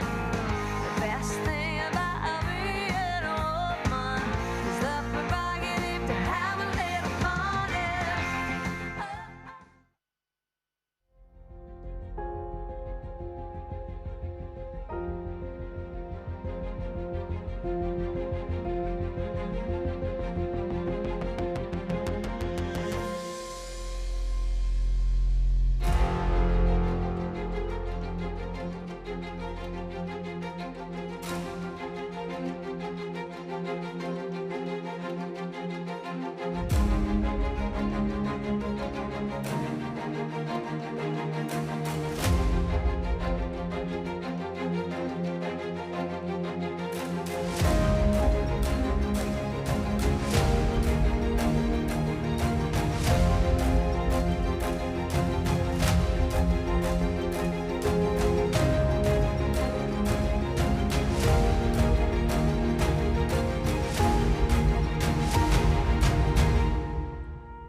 Okay, so welcome to a mini recap of what's happened on Hollywoodbets Durban July Day for 2026. We'll jump straight into it. Race 1, the well-supported Sommer Stone went down to the start a little bit fiercely, but in the end, Alistair, very good winner. Very good winner, made his way towards the outside, and Callum Murray for Lucinda Woodruff to start the day on a good note, came from the second half of the field. The pace was on for closes, and Sommer Stone kicked off the day at the Hollywoodbets Durban July. Town Crier, Dubai Dude, they got their work to do. 250 to go. United Front, Sommer Stone now with an electric finish on the outside. And here's Sommer Stone erupting into action for the glory in race number 1. Sommer Stone, game, set and match. Active Grace second. Photos. Let's go to race number 2, Justin Snaith, the start of a good day for him on Hollywoodbets Durban July Day. Of course, Please Be True. Ridden by Keegan DeMello, well done to the Drakenstein stud farm, Kalinga and Neville Isdale. A lovely horse, we know him very well from the Western Cape. He's got a wonderful turn of foot, Alistair. Brought in some strong Western Cape form. He was a long way back early, but he flashed up late. Yeah, some ride from Keegan DeMello. Came out just maybe a step slow by design. Made up a lot of ground in between runners. Not the most confident horse around, but I think this will do him a world of good. He defeats number 1 Open Highway, 7 World of Our Own, and 12 Sundance Kid completed the quartet. A big race on the grandstand side. Please Be True now starting to weave through at the 200. Open Highway with a target on the back, and Please Be True and Keegan DeMello taking one big breath. Please Be True and Open Highway. Please Be True won it. Open Highway second. Let's go to race number 3. Lovely to have Zach Lloyd out in South Africa. Of course, great to catch up with him, and he's given Magic Verse a wonderful ride. 5-year-old son of Verse and Geartrix. There's another one for Justin Snaith. Ali, lovely horse. I know that he's probably a horse that's been bubbling under the radar. He's run against some very nice horses, but just given a peach of a ride by Zach this afternoon. Yeah, absolutely. Probably just below that that elite level as Magic Verse, but it was a cheeky win. Zach gave him a little easy over the final few strides to make him look impressive. Second win on what was a memorable day for Justin Snaith. Johnny the Thief stuck around for second. Otto Lucan, number 12, was third, and Tintin was in fourth. Inside, Tintin's trying to close in. 150 to go, and here's Magic Verse putting in a scintillating run. And Zach Lloyd and Magic Verse pick it up. Johnny the Thief's on the inside, but it's 3 Magic Verse for the win. Johnny the Thief second. Then came Otto Lucan in behind these, and the big pick 6, well, that was underway. Race number 4. There's a few nice horses that I think will be eyeing the Gold Cup at the end of July. I thought a cracking run from Master Redoute. A very good win from Ahead of the Facts. There was another one for Richard Faree and for Justin Snaith. Ali, there's a few here that I think we need to put into the black book for next time out, but ultimately this also Ahead of the Facts just given the perfect prep going into today's race. Yeah, Richard's winners were both masterful rides. This was another case in point from Richard aboard Ahead of the Facts, who takes out victory in the first leg of the pick 6. He will be the hunted when it comes to the Gold Cup at the end of the month. But Master Redoute showing signs of life. A former Equus champion, Stayer in second. Shoot the Rapids, Mighty Horse, Mighty running third. He'll always punch above his weight. And fourth, number 13, Vion's Bomb. Fax is running a race. Master Redoute on the outside. Master Redoute Ahead of the Facts is making a bold bit on the inside. And Ahead of the Facts has the high octane the last 100. Ahead of the Facts from Master Redoute. That's the way it stays. Then came Shoot the Rapids. Vion's. Let's go to race 5. Good win from the 2-year-olds. Came from a long way back. Palace of Avernia. Well done to Dean Kahneman, to Craig Zaki. Again, Ali, the yards turn for the better, and she looks to be a filly that we can follow closely. Yeah, from a deep draw, Palace of Avernia shows her value to win the Amused Golden Slipper. Unlucky in second was number 7, Alice B. Totler. She was bumped around throughout most of the home straight, and would she have got the better of the winner? Probably not. Palace of Avernia won with her head in her chest, but she definitely should have shaved off the length of the deficit. Third, number 2, Tudor Roy, straight out the maidens. Good run, something about her. And fourth, number 12, No Drama. Alice B. Tockless is going to come out for a run. Coming to the last 200. It's No Drama about Palace of Avernia. Ocean Mistress running on the inside, Royal Tiara. But it is Palace of Avernia. And Palace of Avernia has won it. Alice B. Tockless second. Tudor. Vibe Check, well, that's 3 on the bounce. Nice big horse, good looking horse. Vaughan Marshall, Seanville. Good draw, Uncomplicated Alley. I'm not sure how far he'll go, but he's nowhere near hit the ceiling. Yeah, a bit wayward in running. Still green Vibe Check, and he was still able to win it on a Seanville for Vaughan Marshall. I know it's not grade 1 level, it's grade 2 level, but this will be some tonic for Vaughan. He's obviously got Rich Man's World still back at home with some bright days ahead. 8 Green Energy ran second with a big withering run in second. He'll be interesting on Gold Cup Day in the mile grade 1. Third, number 5 was Secretary Bird, the filly, and fourth went to number 7 Red Spice, who caught the eye late. Bizou on the outside, Secretary Bird's running on, past the 200 Vibe Check, but here comes Secretary Bird with a big run. Green Energy, and on the inside Red Spice. Red Spice is running on, but it's Vibe Check holding on. Down the inside, Green Energy, Vibe Check from Green Energy. Then it was time for the Hollywoodbets Durban July. Top ride. This is going to go down as one of the better rides we've seen this season. Richard Faree, Note to Self, another one for Justin Snaith. Ali, they crawled. Let's make no bones about it. But the winning move came at the top of the lane. Yeah, this is a snap blitz, so obviously we're not going to show you the entire race, just the closing stages. But when you go back and recollect what happened in the Hollywoodbets Durban July, Richard hooking out of the 800, you don't do that. But it worked an absolute charm this yard. Note to Self. He's got so many big things to come, winning the Hollywoodbets Durban July now as a 3-year-old. He's set for a massive 4-year-old campaign wherever he goes. He's beaten number 7 Wishless. What a run. Salute to Justin Snaith. A 1-2 in Africa's greatest horse race. King Pels was 3rd. Aviva's Liberté, mighty run in 4th. Gladiatorian, Note to Self's running on. It's Wishless past the 200. Note to Self with the black cap. King Pearls between them. Viva's Liberté on the inside. Wishless just the leader. Note to Self's coming home strongly on the outside. It's going to go to Note to Self. Second Wishless, King Pearls. Let's go to the Grade 1 Garden Province Stakes. Of course, thanks to Ridgemont for sponsoring the race. Again, they crawled. Good win from Quickstep Gal. Well done to Tini Prinsloo. Good ride, Keegan DeMello. She's proving to be a nice filly, this alley. She's an elite filly. Now a 2-time Grade 1 winner, won the World Sports Betting Cape Fillies Guineas, now won the Ridgemont Garden Province, getting the better of 2 brilliant fillies. Mon Petit Cherie second in this race again. Double Grand Slam off the pace, maybe caught a little bit out of her ground.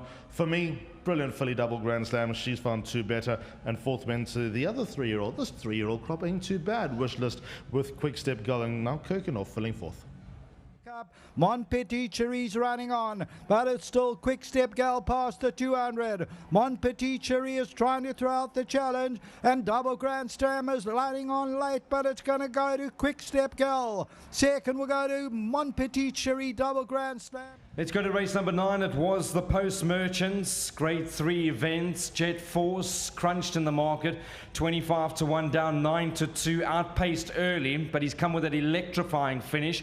1 ride, 1 winner for Grant van Niekerk. Much to the delight of the crowd at Hollywoodbets Greyville, and quite a few in the parade ring. Jet Force is obviously a really, really good horse, and maybe grows an extra leg in a sprint. A few options unlocked for him here. Buffalo Storm Cody, highest rated horse in the land. Quick spin about around Hollywoodbets Greyville before the Mercury Sprint. Big run in second. Tanango number 5 was 3rd. He's back on track. And 4th, a good run from a big outsider. 15, Future Variety.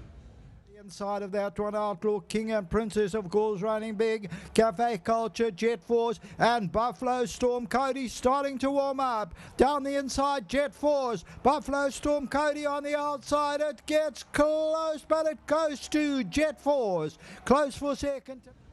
Let's go to the 10th race. The unfortunate scratching in the race obviously being Major Master, who was one of the leading lights, but Talk to the Master has come through with flying colours. A big well done to, of course, this 4-year-old son of Master of My Fate, Sereno Moodley, doing duty. He's always been a nice horse, Alistair. Yep. I remember when trained by Vaughan Marshall, he looked like he was going to be a quality horse. He ran behind the likes of 8 on 18 and 1 stripe. Yeah, that was the capabilities. Fricky Crayley now trains him. Sereno Moodley rode him a double, but he had to wait until the lights were on. But yeah, Talk to the Master, head and shoulders above the rest. Second full by 15, Land of the Rising Sun. JP's Palace does Dinkum not know how to run a bad race. And then Better Man, the heavily supported, ran 4th, ran into a bit of traffic and did enough for quartets. Prince, and then came Vapor Trail on the outside. Pay the Palace, Green Gateways on the inside. Land of the Rising Sun, Talk to the Master. JP Palace is fighting back. Land of the Rising Sun, Better Man's running on late. Talk to the Master's clinging to the lead, and Talk to the Master won it. There's a wall of them involved for second. Penultimate race, race 11, very good winner, probably one of the easiest winners of the afternoon. Warm reception, lovely to have Chad Schofield booting one home for Candice and Tammy Dawson. Ali, lovely filly this. Yeah, very good filly. She never ran a place. How's that? Either wins or bust for this daughter of Fire Away. Chad Schofield did duty, settled her in midfield, climbed up the inside and ran away for a 3.5 length victory to continue this unbelievable run of Candice and Tammy on July Day. Second, number 9, So Hot, So What. Disting ran into third, and fourth was number 3, Buttercup Baby, but this really was a dominant performance. Serengeti Sun, Warm Reception's a big runner on the inside, and Warm Reception now hits the front over the 200, and Warm Reception, So Hot, So What is running on, but Warm Reception is coming home lonely, and Warm Reception wins it by about 3. So Hot, So What, Disting, and then Buttercup Baby. Let's go to the final race, race number 12, and it was a good finish. Claire de Lune was crunched in the market, did everything right, but it was Sereno Moodley on Thought Control who's come with a devastating turn of foot to grab her late. Well done to the Drakenstein Stud Farm, well done to Adam Azzi. Ali, Sereno Moodley, this is what he's capable of. Great that his confidence is now up again after being a little bit quiet. He's given this one a good ride. 98 winners now for the season for Sereno. He's going to get to triple figures.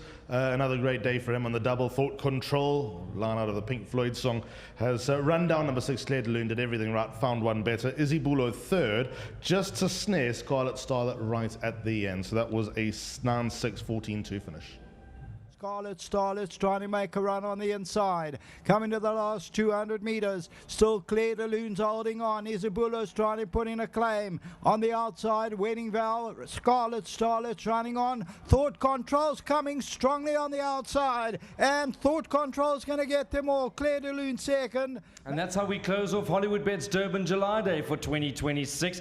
It's been an absolute privilege. Really been a good time. I think, Ali, we've had a great time over the last couple of days.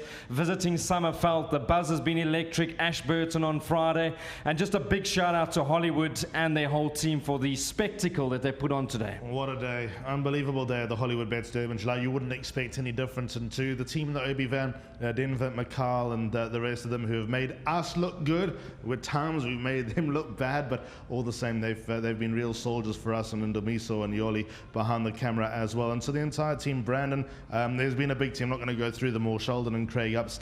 It takes an army to put days like this together, and to all the racing folk out there, just keep loving the sport. It will love you back, and we start again tomorrow at Turfentine. But yeah, Africa's greatest race day is done, and people are going to leave this great place thinking of what are we going to do in 2027 for chapter 131.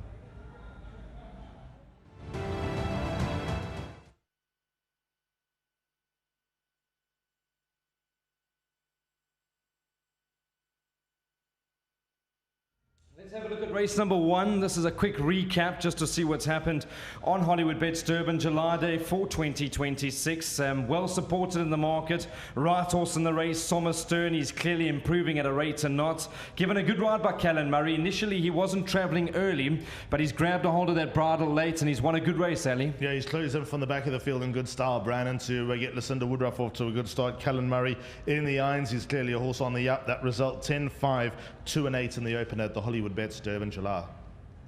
Town Crier, Dubai Dude, they got their work to do. 250 to go. United Front, Sommer Stern now with an electric finish on the outside. And yes, Sommer Stern erupting into action for the glory in race number 1. Sommer Stern, game, set and match. Active Grace second. Let's go to race number 2. Again, crunched in the markets. There were a few horses early in the program where the punters got the money. This is one of them. Please Be True. 4-year-old son of One World. Closed in nicely, given a good ride by Keegan de Mello. It was the start of a good day for Justin Snaith. He's a nice horse, Sally. I know his race day manners we need to keep a good close eye on. But when he settles and they go fast up in front, that's when he's at his best. Yeah, Justin absolutely had a field day from here. But Please Be True, I thought a masterful ride from Keegan de Mello. Stepped slow slow, potentially by design. He's not been the most confident and genuine horse around, but he's been asked to close the deficit on Open Highway, who got first run, and he just got the edge over the closing stages. I think this one will bring him along. 3-1, 7 and 12 finished to race number 2. Running a big race on the grandstand side. Please Be True now starting to weave through at the 200. Open Highway with a target on the back, and Please Be True and Keegan DeMello taking one big breath. Please Be True and Open Highway. Please Be True won it. Open Highway and will devour.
pad.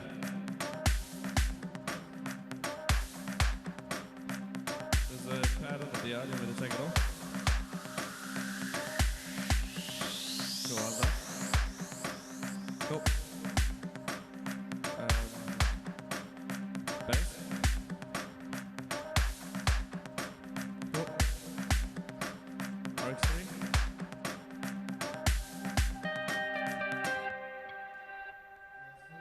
Cool.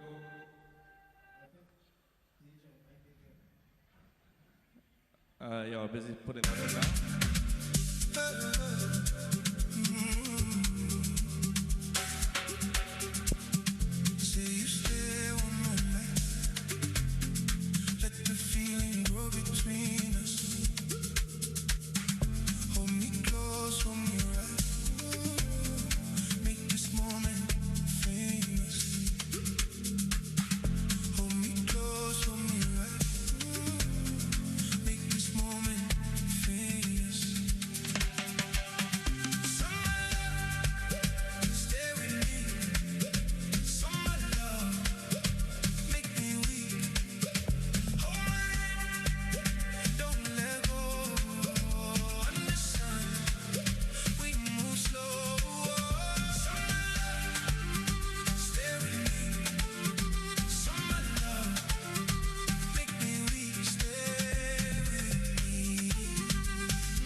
He said, baby, come closer.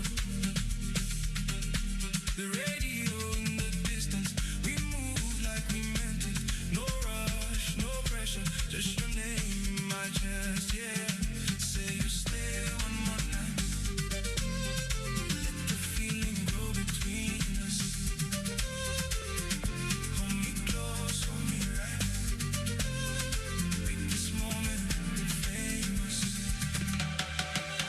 Summer love, stay with me. Summer love, make me weak.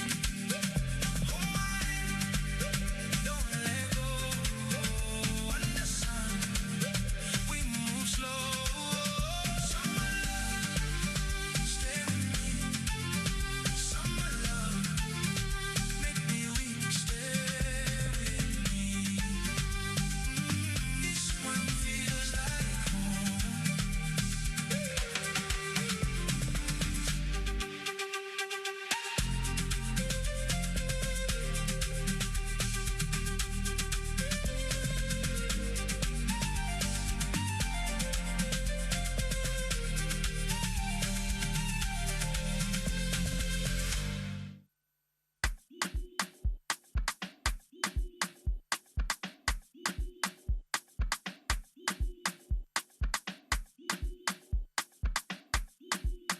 It's DJ Bolt.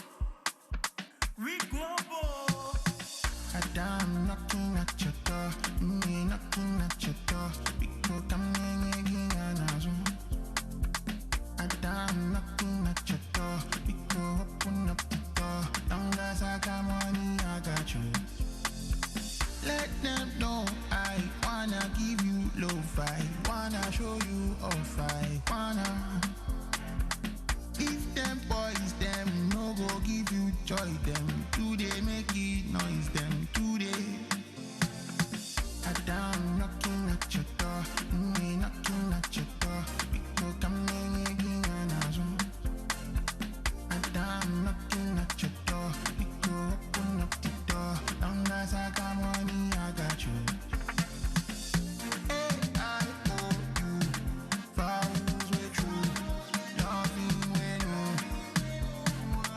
roses are red, violet are blue. Baby, show your focus, make I show you. I'm knocking at your door, me knocking at your door, because I'm hanging on a Zoom. I'm knocking at your door, because open up the door. Long as I got money, I got you. Let them know I wanna give you low five, wanna show you off, I wanna. If them boys, them no go give you joy, them today make it noise, them today. One day go come where you go be my wife. Today I done ready to lay my life. Oh, material girl, lucky go day alright. Turn me up, turn me on, turn me round, turn me on. I'm knocking at your door, because open your door.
don't charge, voodoo don't charge, voodoo don't charge, voodoo don't charge, voodoo don't charge, voodoo don't charge. I got too much blessing, I'm bending my life.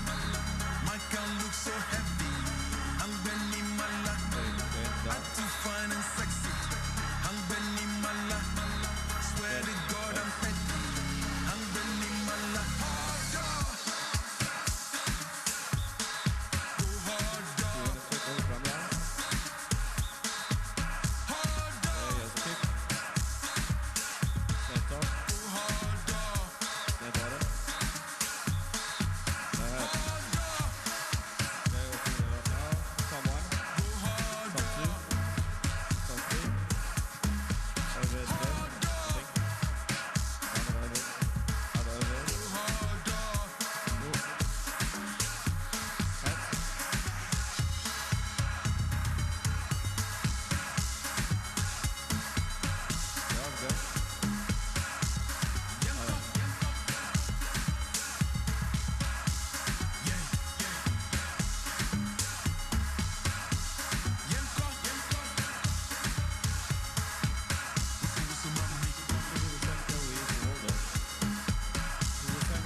Swear to God I'm petty, I'm bending my life.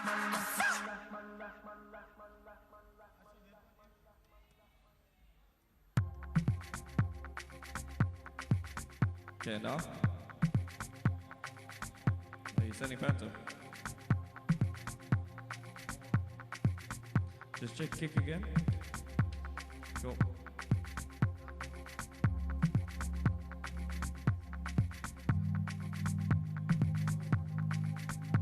Yeah. Let me plug it back in. Anything? Nothing.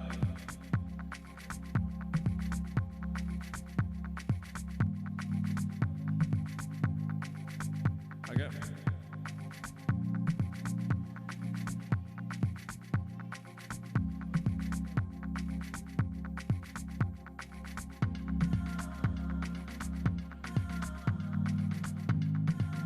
Anything else you want to check? 600. Cool. Okay.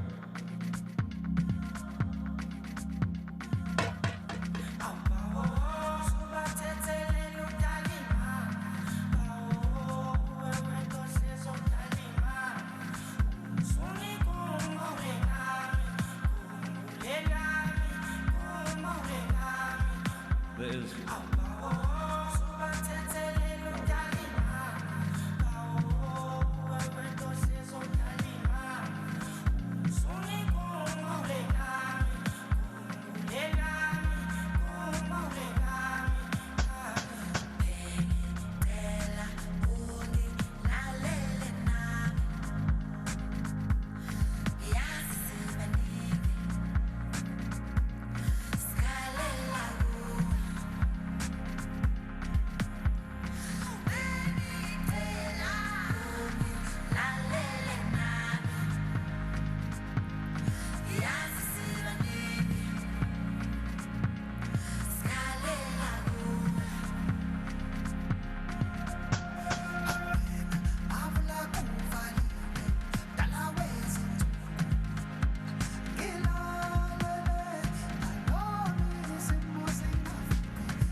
Can you unmute motor who just wants to test it? Can you unmute the motor who just wants to check it?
Yeah, see any killer I go find, I go close with motion.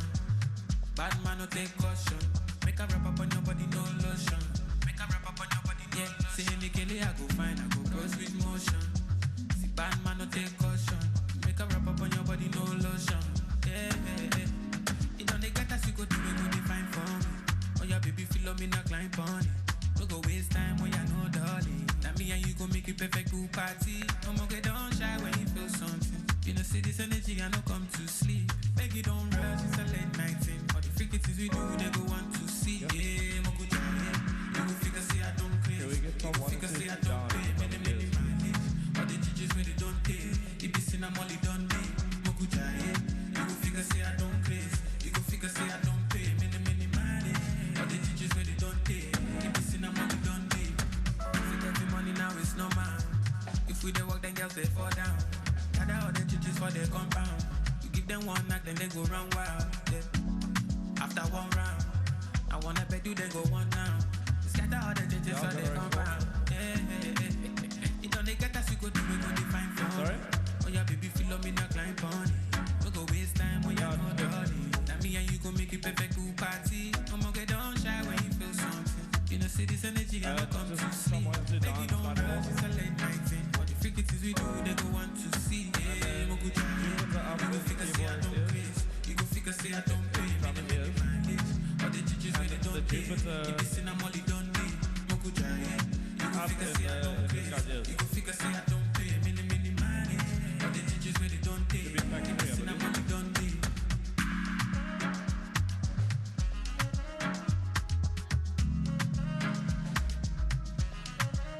It says it's not there.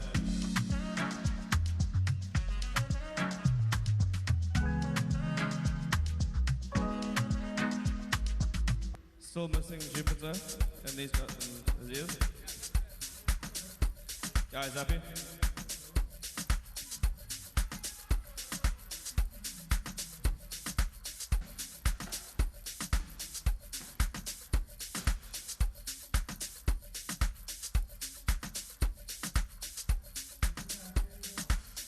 Can we do Voice of God? Cool, Voice of God incoming.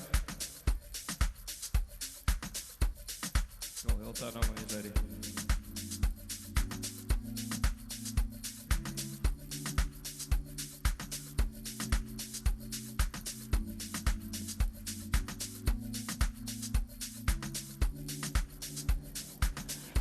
He's on MC2, by the way.